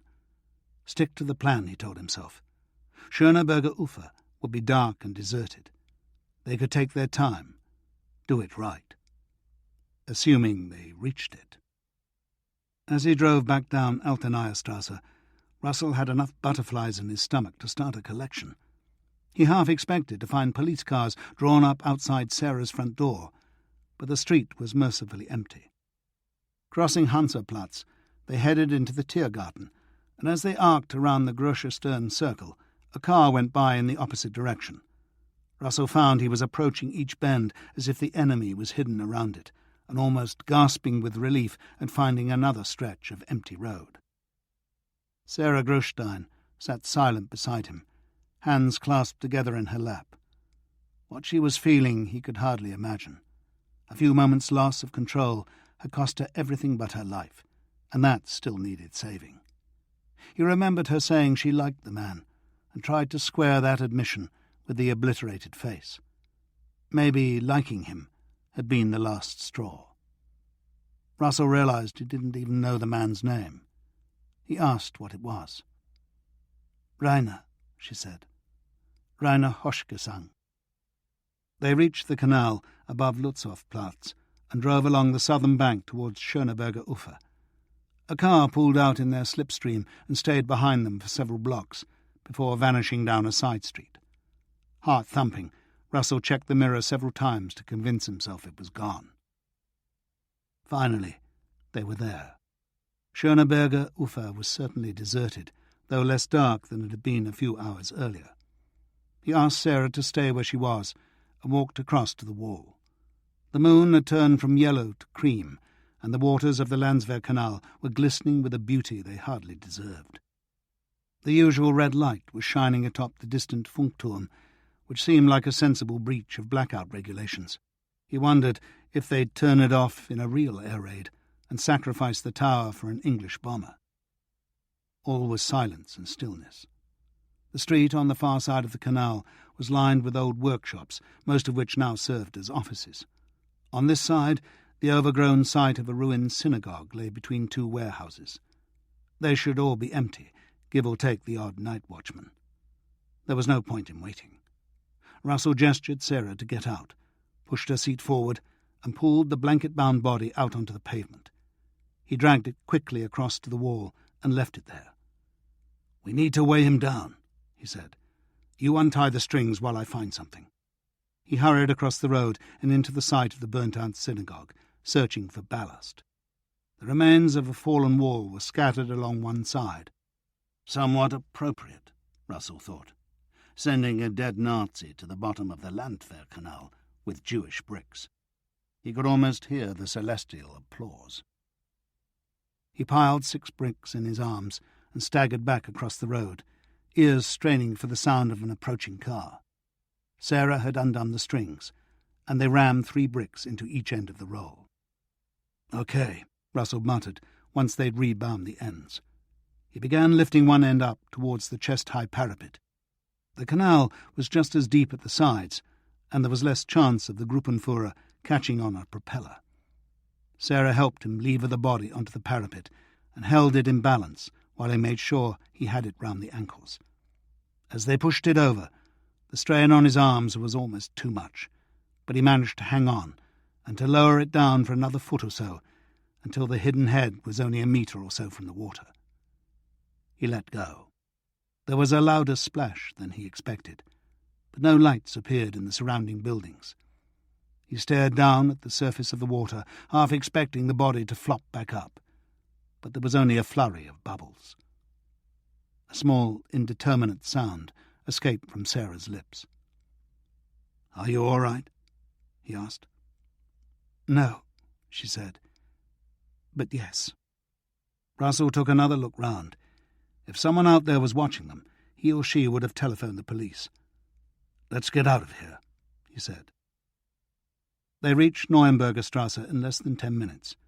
He took her up to his apartment and showed her where everything was. "I'll bring you some food tomorrow," he told her, "and I'll contact our people about getting you out. The tenant below has been called up, so you don't have to worry about moving around, but the bathroom's 1 floor down. If you do run into anyone, just say you're an old friend from... Where do you know well?" "I grew up in Hamburg." "Then say you're an old friend from Hamburg, just visiting for a few days. Nothing else." She looked utterly lost, and he felt guilty leaving her. But Effie would be worried sick. He could telephone her from downstairs, but... "I'll be all right," she said, and tried to look as if she would. He took the offered release.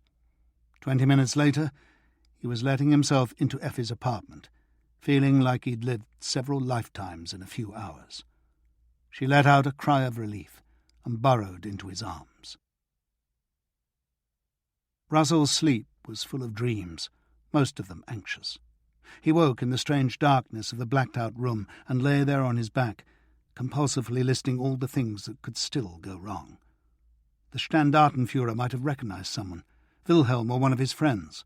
Steenkopf could be down at Prince Elbeckstrasse leafing through photographs of the state's enemies. Wilhelm and the others could have been stopped on the way back to Friedrichshain and taken to the cellars for interrogation. Sarah Grostein's maid might have found the bloodstain, or the body might have jettisoned its Semitic ballast and floated to the surface, making sense of what someone had seen in the middle of the night. In fact, 2 separate police units could be out on the porch right now, arguing over which had precedence. "Jesus," Russell murmured. He might as well turn himself in and be done with it. Effie stirred beside him. "We're still here," she said sleepily. Russell found himself smiling. "We are, aren't we?" Over coffee, they discussed the day ahead. During his drive home 6 hours earlier, Russell had decided to tell Effie about Sarah Grostein. The latter could hardly be compromised any more than she already was, and calling on the comrades to get her out was a decision he thought Effie should share. No one had told him that his and Effie's exit voucher was a one-time offer, but he couldn't help thinking that Moscow was unlikely to sanction unlimited escapes. If Sarah went, their chances of a similar exit were probably reduced. Effie, of course, saw no dilemma. "If they get her, they'll torture her," she told Russell. "Probably." "And yours will be one of the names she has to give," Effie added, reinforcing her instinctive generosity with that cold calculation which still surprised him. They went their separate ways, she to a meeting at the studio offices, he to the Adlon. After calling Thomas on the hotel phone with news of Miriam's rescue, he walked across to the bar. Work was low on the list of his priorities, but abandoning it completely would be foolishly suspicious. As it was, there was nothing new to report. No prominent Pole had arrived, and none was expected. One of the correspondents had been out walking the streets and riding the trams. Berliners, he said, were unanimous twice over. All of them expected the war that none of them wanted. Russell dedicated the rest of the day to his own survival. He withdrew a large sum of cash from his bank, used his ration card to buy groceries at the Wertheim food hall, and drove down to Neuenberger Strasse with them. Frau Heidegger intercepted him, and the usual cup of undrinkable coffee was accompanied by a litany of complaints. Her knees were bad, the rations inadequate, and to top it all, Beiserdorfer had threatened her with the police. "The fool says someone stole his helmet," she said, "and as I'm the only other person with the key, it must have been me. What an idiot! I mean, what would I want with his stupid helmet?" Russell made his escape, grateful that Sarah's presence had so far gone unnoticed. She seemed unnaturally listless when he arrived, but made a visible effort to perk up as he explained what he intended doing. She had only made one trip to the bathroom, she said, and that in the middle of the night. He promised to drop in again on the following day. From Neuenberger Strasse he drove east towards Neukölln. He had considered following instructions and calling Zemski on the telephone, but why risk a Gestapo listener? Privacy was easier to ensure in person. The photographic studio on Berliner Strasse was open but empty. The river of parents bringing sons in uniform for a farewell portrait had presumably dried up, now that the boys in question were all leaning over the Polish frontier. The fat Silesian emerged from his small office and smiled when he saw who it was. "Herr Russell, long time no see." "It's good to see you too," Russell said, offering his hand. "Do you need your picture taken again?" Zemski asked. Russell had last visited the studio to pick up a fake passport which the photographer had created for him. "I was given your number by mutual friends," he said softly. "They said to ask for Martin." Zemski looked surprised, but only for a second. "You need to get out?" he asked, glancing over Russell's shoulder as if fearing to find the Gestapo in close pursuit. "Not me. A woman. Tell them it's the violinist. They'll know who she is. Tell them she has to get out now. There's a body involved. And tell them she's bringing them some useful information," he added, hoping it was true. The door opened behind them. A middle-aged couple. "I'll only be a moment," the Silesian told them, and turned back to Russell. "Your photographs should be ready tomorrow," he said. "If you call in the afternoon, I'll let you know." Russell left the studio and walked down Berliner Strasse in search of lunch. Most of his fellow Berliners were wearing resigned expressions that morning, but then they usually did. He ordered a bowl of potato soup and sausages at the first bar he came to, washed it down with a beer, and stepped reluctantly back into the summer sunshine. He spent a few minutes in the Hanomag working out logistics, and then headed north towards the Schade printing works. Leaving the car in a street nearby, he took one tram to Alexanderplatz and another out to Friedrichshain, arriving at the park almost half an hour early for his meeting with Wilhelm Issendahl. He sat on the agreed bench and reflected that while Wilhelm had performed brilliantly the previous evening, nothing would persuade him to work with the man again. Wilhelm was too damn sure of himself already, and each dart he planted in the neck of the Nazi bull would make him more so. He would come to feel invincible, and then the bull would get him. Watching the young man walk up the path towards him, Russell hoped he was wrong. Wilhelm was his usual calm, efficient self. The van was parked opposite the gate, he said, complete with original number plates. The others were in the spray. The 4 young women were staying with 2 different families. It had seemed better to keep them in pairs so each girl had someone who understood what they'd been through. The one Russell had brought out, Miriam, had still not spoken and spent most of her time staring into space. Ursel, Inga and Rachel were in better shape, though all seemed prone to sudden fits of weeping. Russell had been right. The captors had told the girls that if any of them tried to escape, they would all be sent to concentration camps for having sexual relations with Aryans. "There's some money in the Beobachter," Russell said, indicating the newspaper beside him, "for the families who are looking after them." It had been Effi's idea. He almost gave her the credit for it, but remembered in time that Wilhelm didn't know her name. They agreed to meet in a week's time. Russell walked out of the gate, and stood for a while scanning the road for possible watchers. Satisfied, he strode towards the vehicle, anxiously searching for the telltale signs of a painted-out cross on the side of the vehicle. There were none. He drove the van back across town to the Shada printing works. Thomas was in his office, looking as tired as Russell felt. He came out from behind the desk and embraced his friend, a glint of tears in his eyes. Once outside in the yard, Russell gave him a blow-by-blow account of the rescue. Finding Miriam in her cupboard had Thomas closing his eyes in anguished disbelief. The appearance of the Standartenführer had him opening them wide with alarm. "But wouldn't he recognize you again?" "I don't think so. He only saw us by torchlight, and we were disguised. God, I hope you're right." "You're not the only one." "Where are the girls?" "With families in Friedrichshain. Miriam's in a bad way. She hasn't said a word since we found her. I don't think she'll be going anywhere for quite a while." "We should tell her parents that she's alive, at least." "I will. I'll write to them at the address they gave me."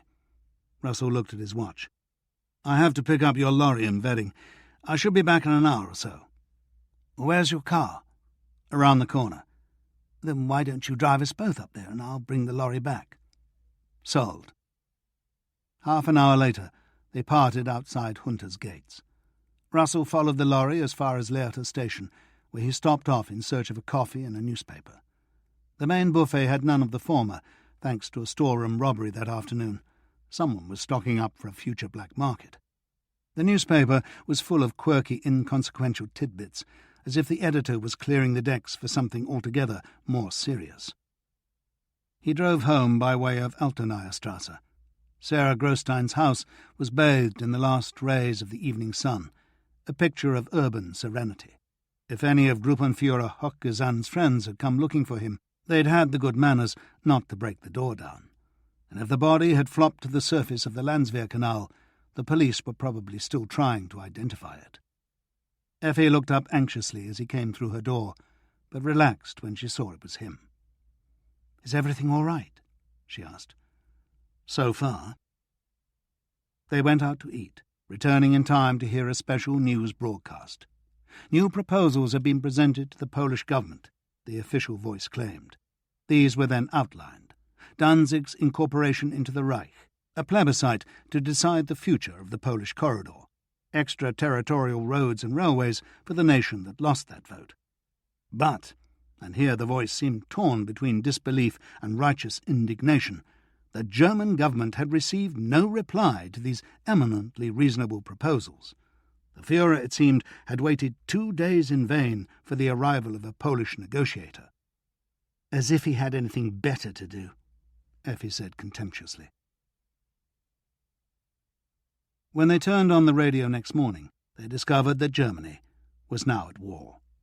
The Polish army had supposedly attacked a radio station in German Silesia, and the Führer had responded with characteristic restraint, invading Poland from north, west and south. He would be explaining his actions to the assembled Reichstag later that morning. 3 hours later, Russell and his fellow American journalists gathered on the pavement outside the Adlon to watch the motorcade go by. September 1st was another bright day, but only a handful of Berliners had ventured forth to cheer their leader. "Where's Gavrilo Princip when you need him?" was Slaney's comment. The loudspeakers were soon crackling, the familiar voice echoing down the wide streets of the old city. The Czechs had turned into Poles, but the plot remained the same. Whoever they were, their behaviour, even their very existence, was intolerable. He had ordered the German armed forces across the border and had himself donned the uniform of a soldier until victory was assured. There were chants of Sieg Heil, but the Reichstag deputies were out of practice. There was none of the rhythmic baying that Sportspalast audiences excelled at.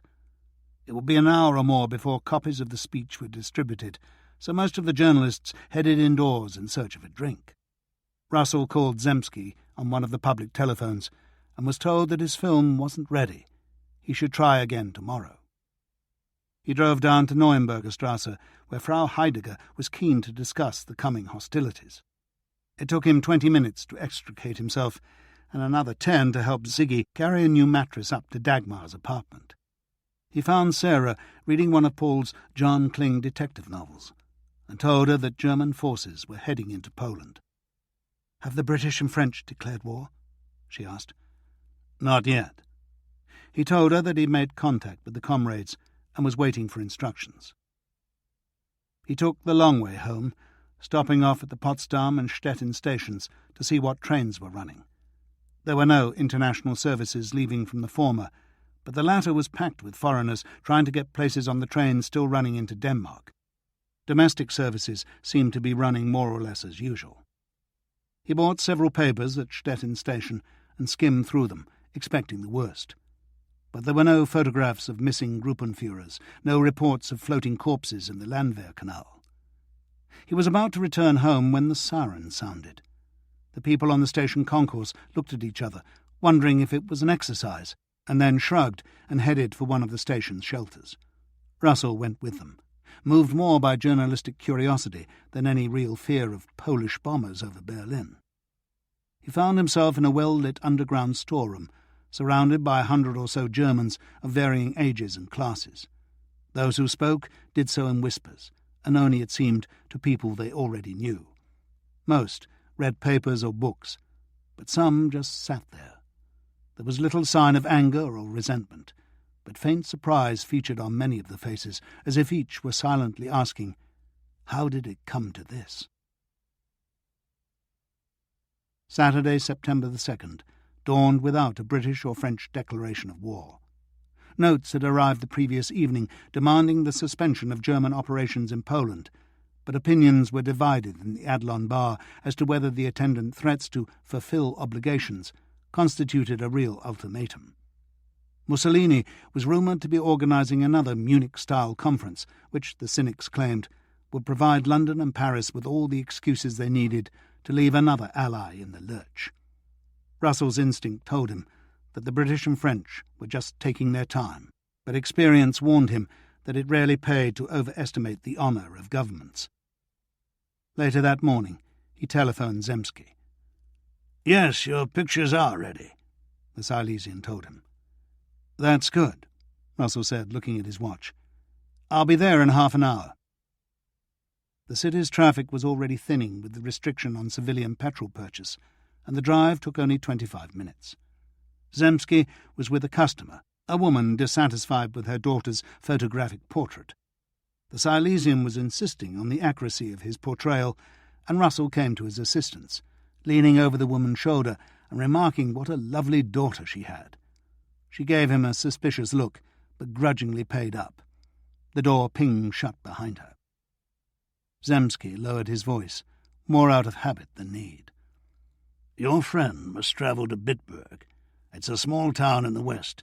She should check into the Hohenzollern Hotel, or one of the others if that's full. There's no time to arrange new papers, so she'll have to register in her real name. It's a risk, but I think the authorities are going to be busy with other matters for a while." "Thank God for war," Russell said dryly. "Indeed," Zemsky agreed. "She must wait to be contacted. It may take several days, perhaps even longer. It's impossible to say." He reached under the counter and came up with an envelope. "Your photographs of the Havelsee," he explained. "Are they any good?" Russell asked. "Of course. I took them myself." Russell decided he had enough time to visit Neuenberger Strasse with the good news, but reckoned without Frau Heidegger. She waylaid him on his way in and took him to task for that woman in your apartment. It was against regulation, she told him, and that idiot Beiersdorfer was already causing her enough trouble. If he found out, there'd be no stopping him. Russell promised his friend would be gone by the next day. "She's just lost her husband," he added, knowing that a fellow widow was guaranteed to enlist Frau Heidegger's sympathy. "She needed a few days of solitude in a place that holds no memories. She's going back to Hamburg in the morning." He was halfway up the stairs before he realized he hadn't been offered coffee. Sarah was boiling water for tea on Russell's electric ring. She took the news calmly, and together they searched Russell's atlas for Bitburg. It was close to the border with Luxembourg, which made sense. A night trek through the hills, and she'd be on a train to Brussels or Antwerp, long a centre of Comintern activities. "I'll check the trains and pick you up tomorrow morning," Russell told her. "I'll be here," she said wryly. He drove across town to Grunewald, arriving only 10 minutes late to pick up Paul. His son was in his young folk uniform, but seemed as subdued as the rest of Berlin by the outbreak of war. Strangely, for a mostly German boy, he seemed more angered than relieved by Britain's hesitation in honouring the guarantee to Poland. "Of course," he added a few minutes later, "if they do declare war on us, then next year's match at Wembley will have to be cancelled." At Paul's request, they went to the fairground at the southern end of Potsdamer Strasse. Russell was afraid they would find it closed, but his son's optimism proved justified. It was not only open, but twice as crowded as usual. A good proportion of Berlin's children seemed to be screaming away their unconscious anxieties on the various rides. Driving back from Grunewald after dropping off his son, Russell found himself wondering how many of those children had seen their fathers for the last time. Paul, at least, was lucky in that respect. Neither of his would be sent to war. He bought a paper when he reached Potsdamer station, but no corpses had been discovered, no war declared. As for the trains, nothing was certain, but a journey to Bitburg was still theoretically possible. Trains were scheduled to depart from Cologne at 9 and 11 on Sunday mornings, and both had connections to Trier and Bitburg. And yes, the clerk replied to Russell's query, both stopped at Potsdam, at 22 minutes past the hour. Russell stopped off at Hunter's garage on the way home, and paid the usual inflated price for a full tank of petrol. Back at the flat, Effi was waiting, in the red dress. "It seemed like a good night to go dancing," she said. They ate on the Kurdamm and headed east. The dance hall under Alexanderplatz station was packed with people drinking too much, dancing too vigorously, laughing too loud. Berlin's adults were also saying farewell to peace, and the popping corks of their sect bottles sounded like an ironic echo of the war unfolding in Poland. Russell and Effi danced themselves to near exhaustion, then drove up to the Kreuzberg. The moon was yet to rise, the sky bursting with stars, and they sat on a wooden bench for a long time, looking out across the war-darkened city. Russell arrived at Neuenberger Strasse soon after 7 the following morning. He expected to find Sarah asleep, but she was emerging from the bathroom as he came up the stairs. 15 minutes later, they were motoring south towards the Avus Speedway.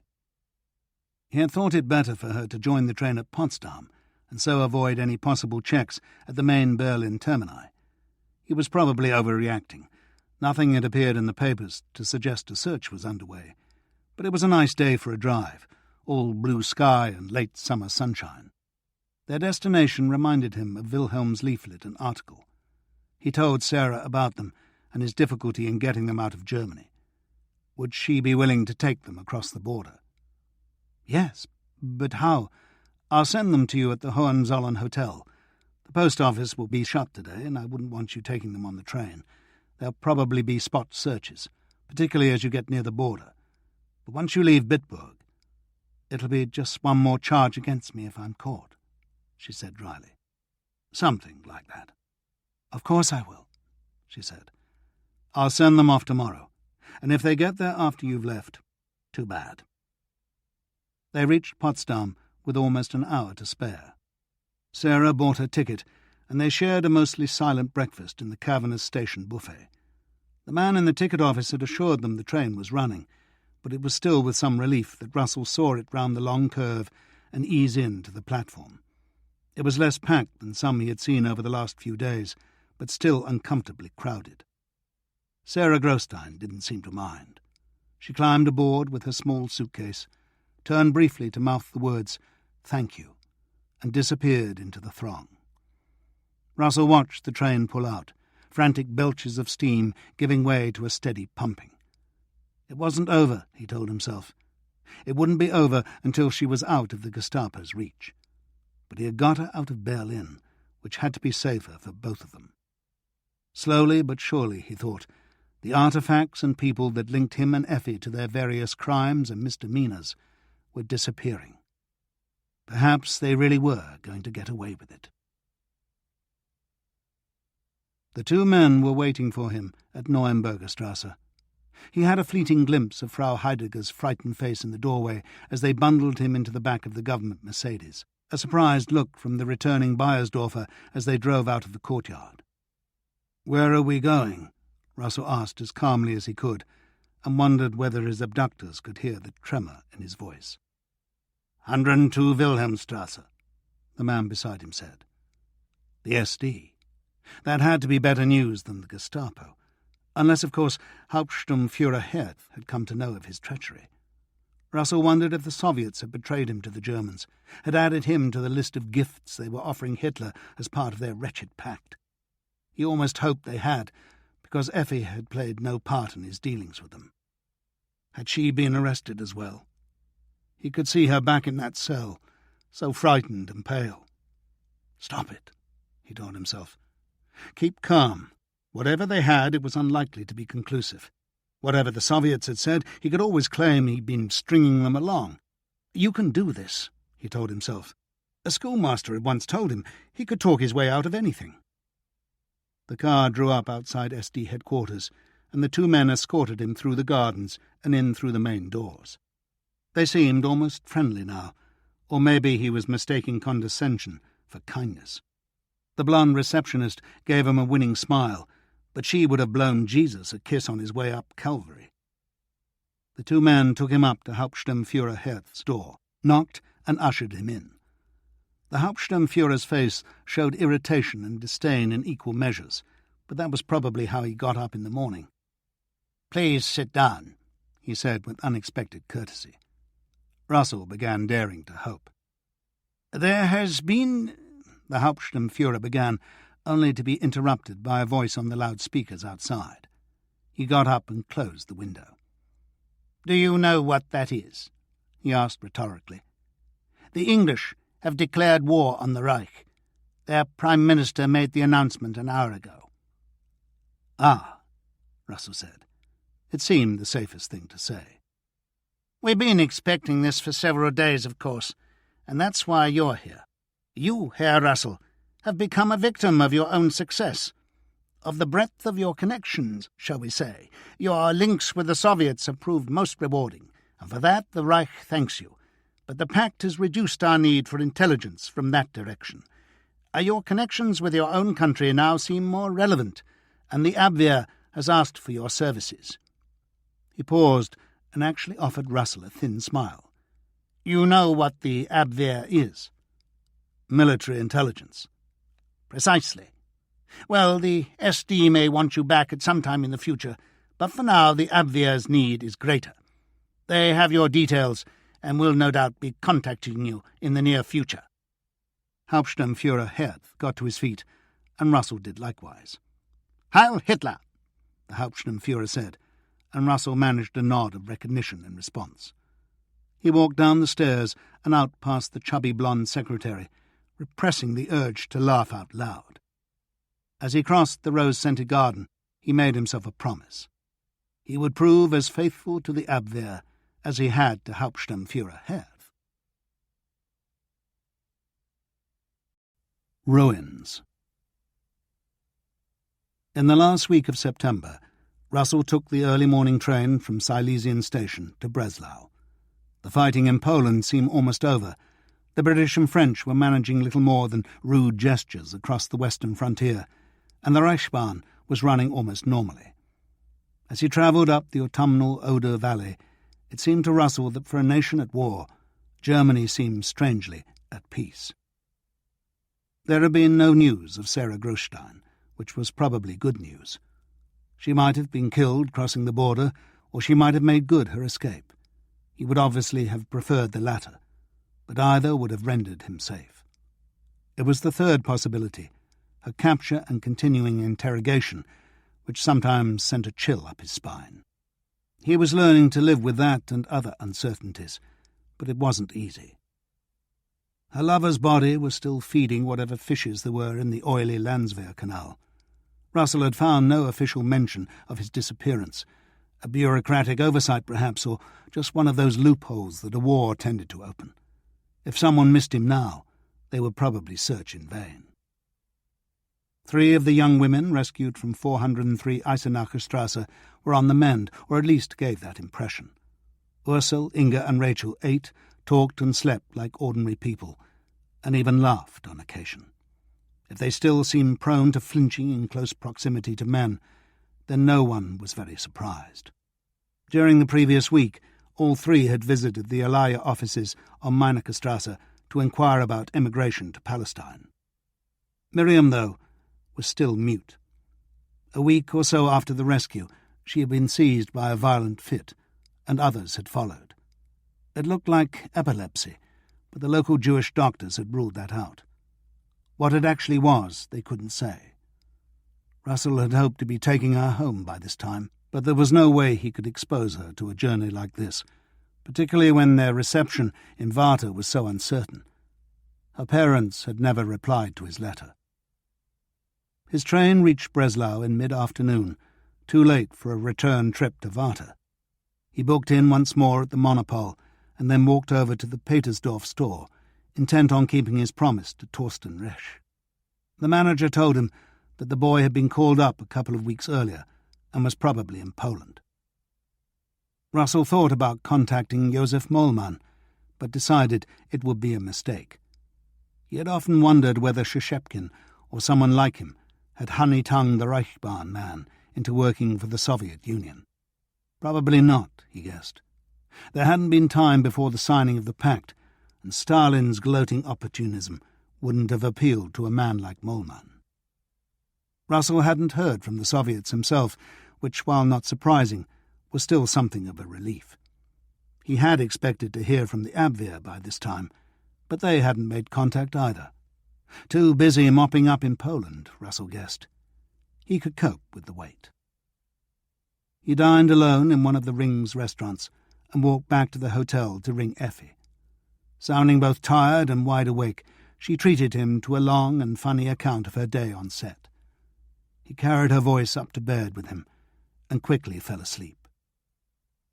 The sky was overcast on the following morning, and a long hospital train rumbled through the station as he waited for the Glatz local. He imagined Thomas's son, Joachim, laid out on a pallet in one of the rattling boxcars, and wondered how Thomas and all the other parents, German and Polish, were getting through each day. His own train finally departed, steaming south under a steadily darkening sky. There was no transport for hire in Varta's station yard, and again he set out on foot. The countryside seemed emptier than before, and as he turned up the dirt lane which led to the Rosenfeld farm, a thin rain began to fall, blurring the line of the distant mountains. There was smoke drifting up from the chimney of the neighbouring Resch farm, but no other sign of life. He walked on, rehearsing what he meant to say about Miriam, and was nearing the final bend in the lane when he realised that the field on his left was a sea of rotting crops, and that no column of smoke was rising above the screen of trees. He quickened his pace, hoping against hope. The stone walls and chimney were still standing, but that was all. The glass was gone from the windows, and a few blackened stumps were all that remained of the roof. The barn beyond had been burnt to the ground. He walked to the open doorway and looked in. Scorched tiles lay half-buried in a slough of cinders and ashes. Everything was black. It had happened a while ago, several weeks by the look of it. There were no bodies in the house. He walked across to where the barn had stood and examined the blackened ground. He circled the ruins and found no signs of digging in the overgrown kitchen garden or the copse of trees. He suddenly remembered the horse and cow, stolen no doubt. But where were Leon and Esther Rosenfeld? Perhaps they'd been arrested, dragged away to some unknown destination while the local thugs looted and burnt their home. Or perhaps their blacksmith friend had warned them, and they had headed up into the mountains that Leon's grandfather had provided for such an eventuality. Russell stood in the lightly falling rain, gazing at the faint line of crests which marked the old border with Czechoslovakia. There were Nazis on both sides now. Wherever they were, they wouldn't be back. Ruins and more ruins, he thought, of a farm and a family, of the country he had known and once loved.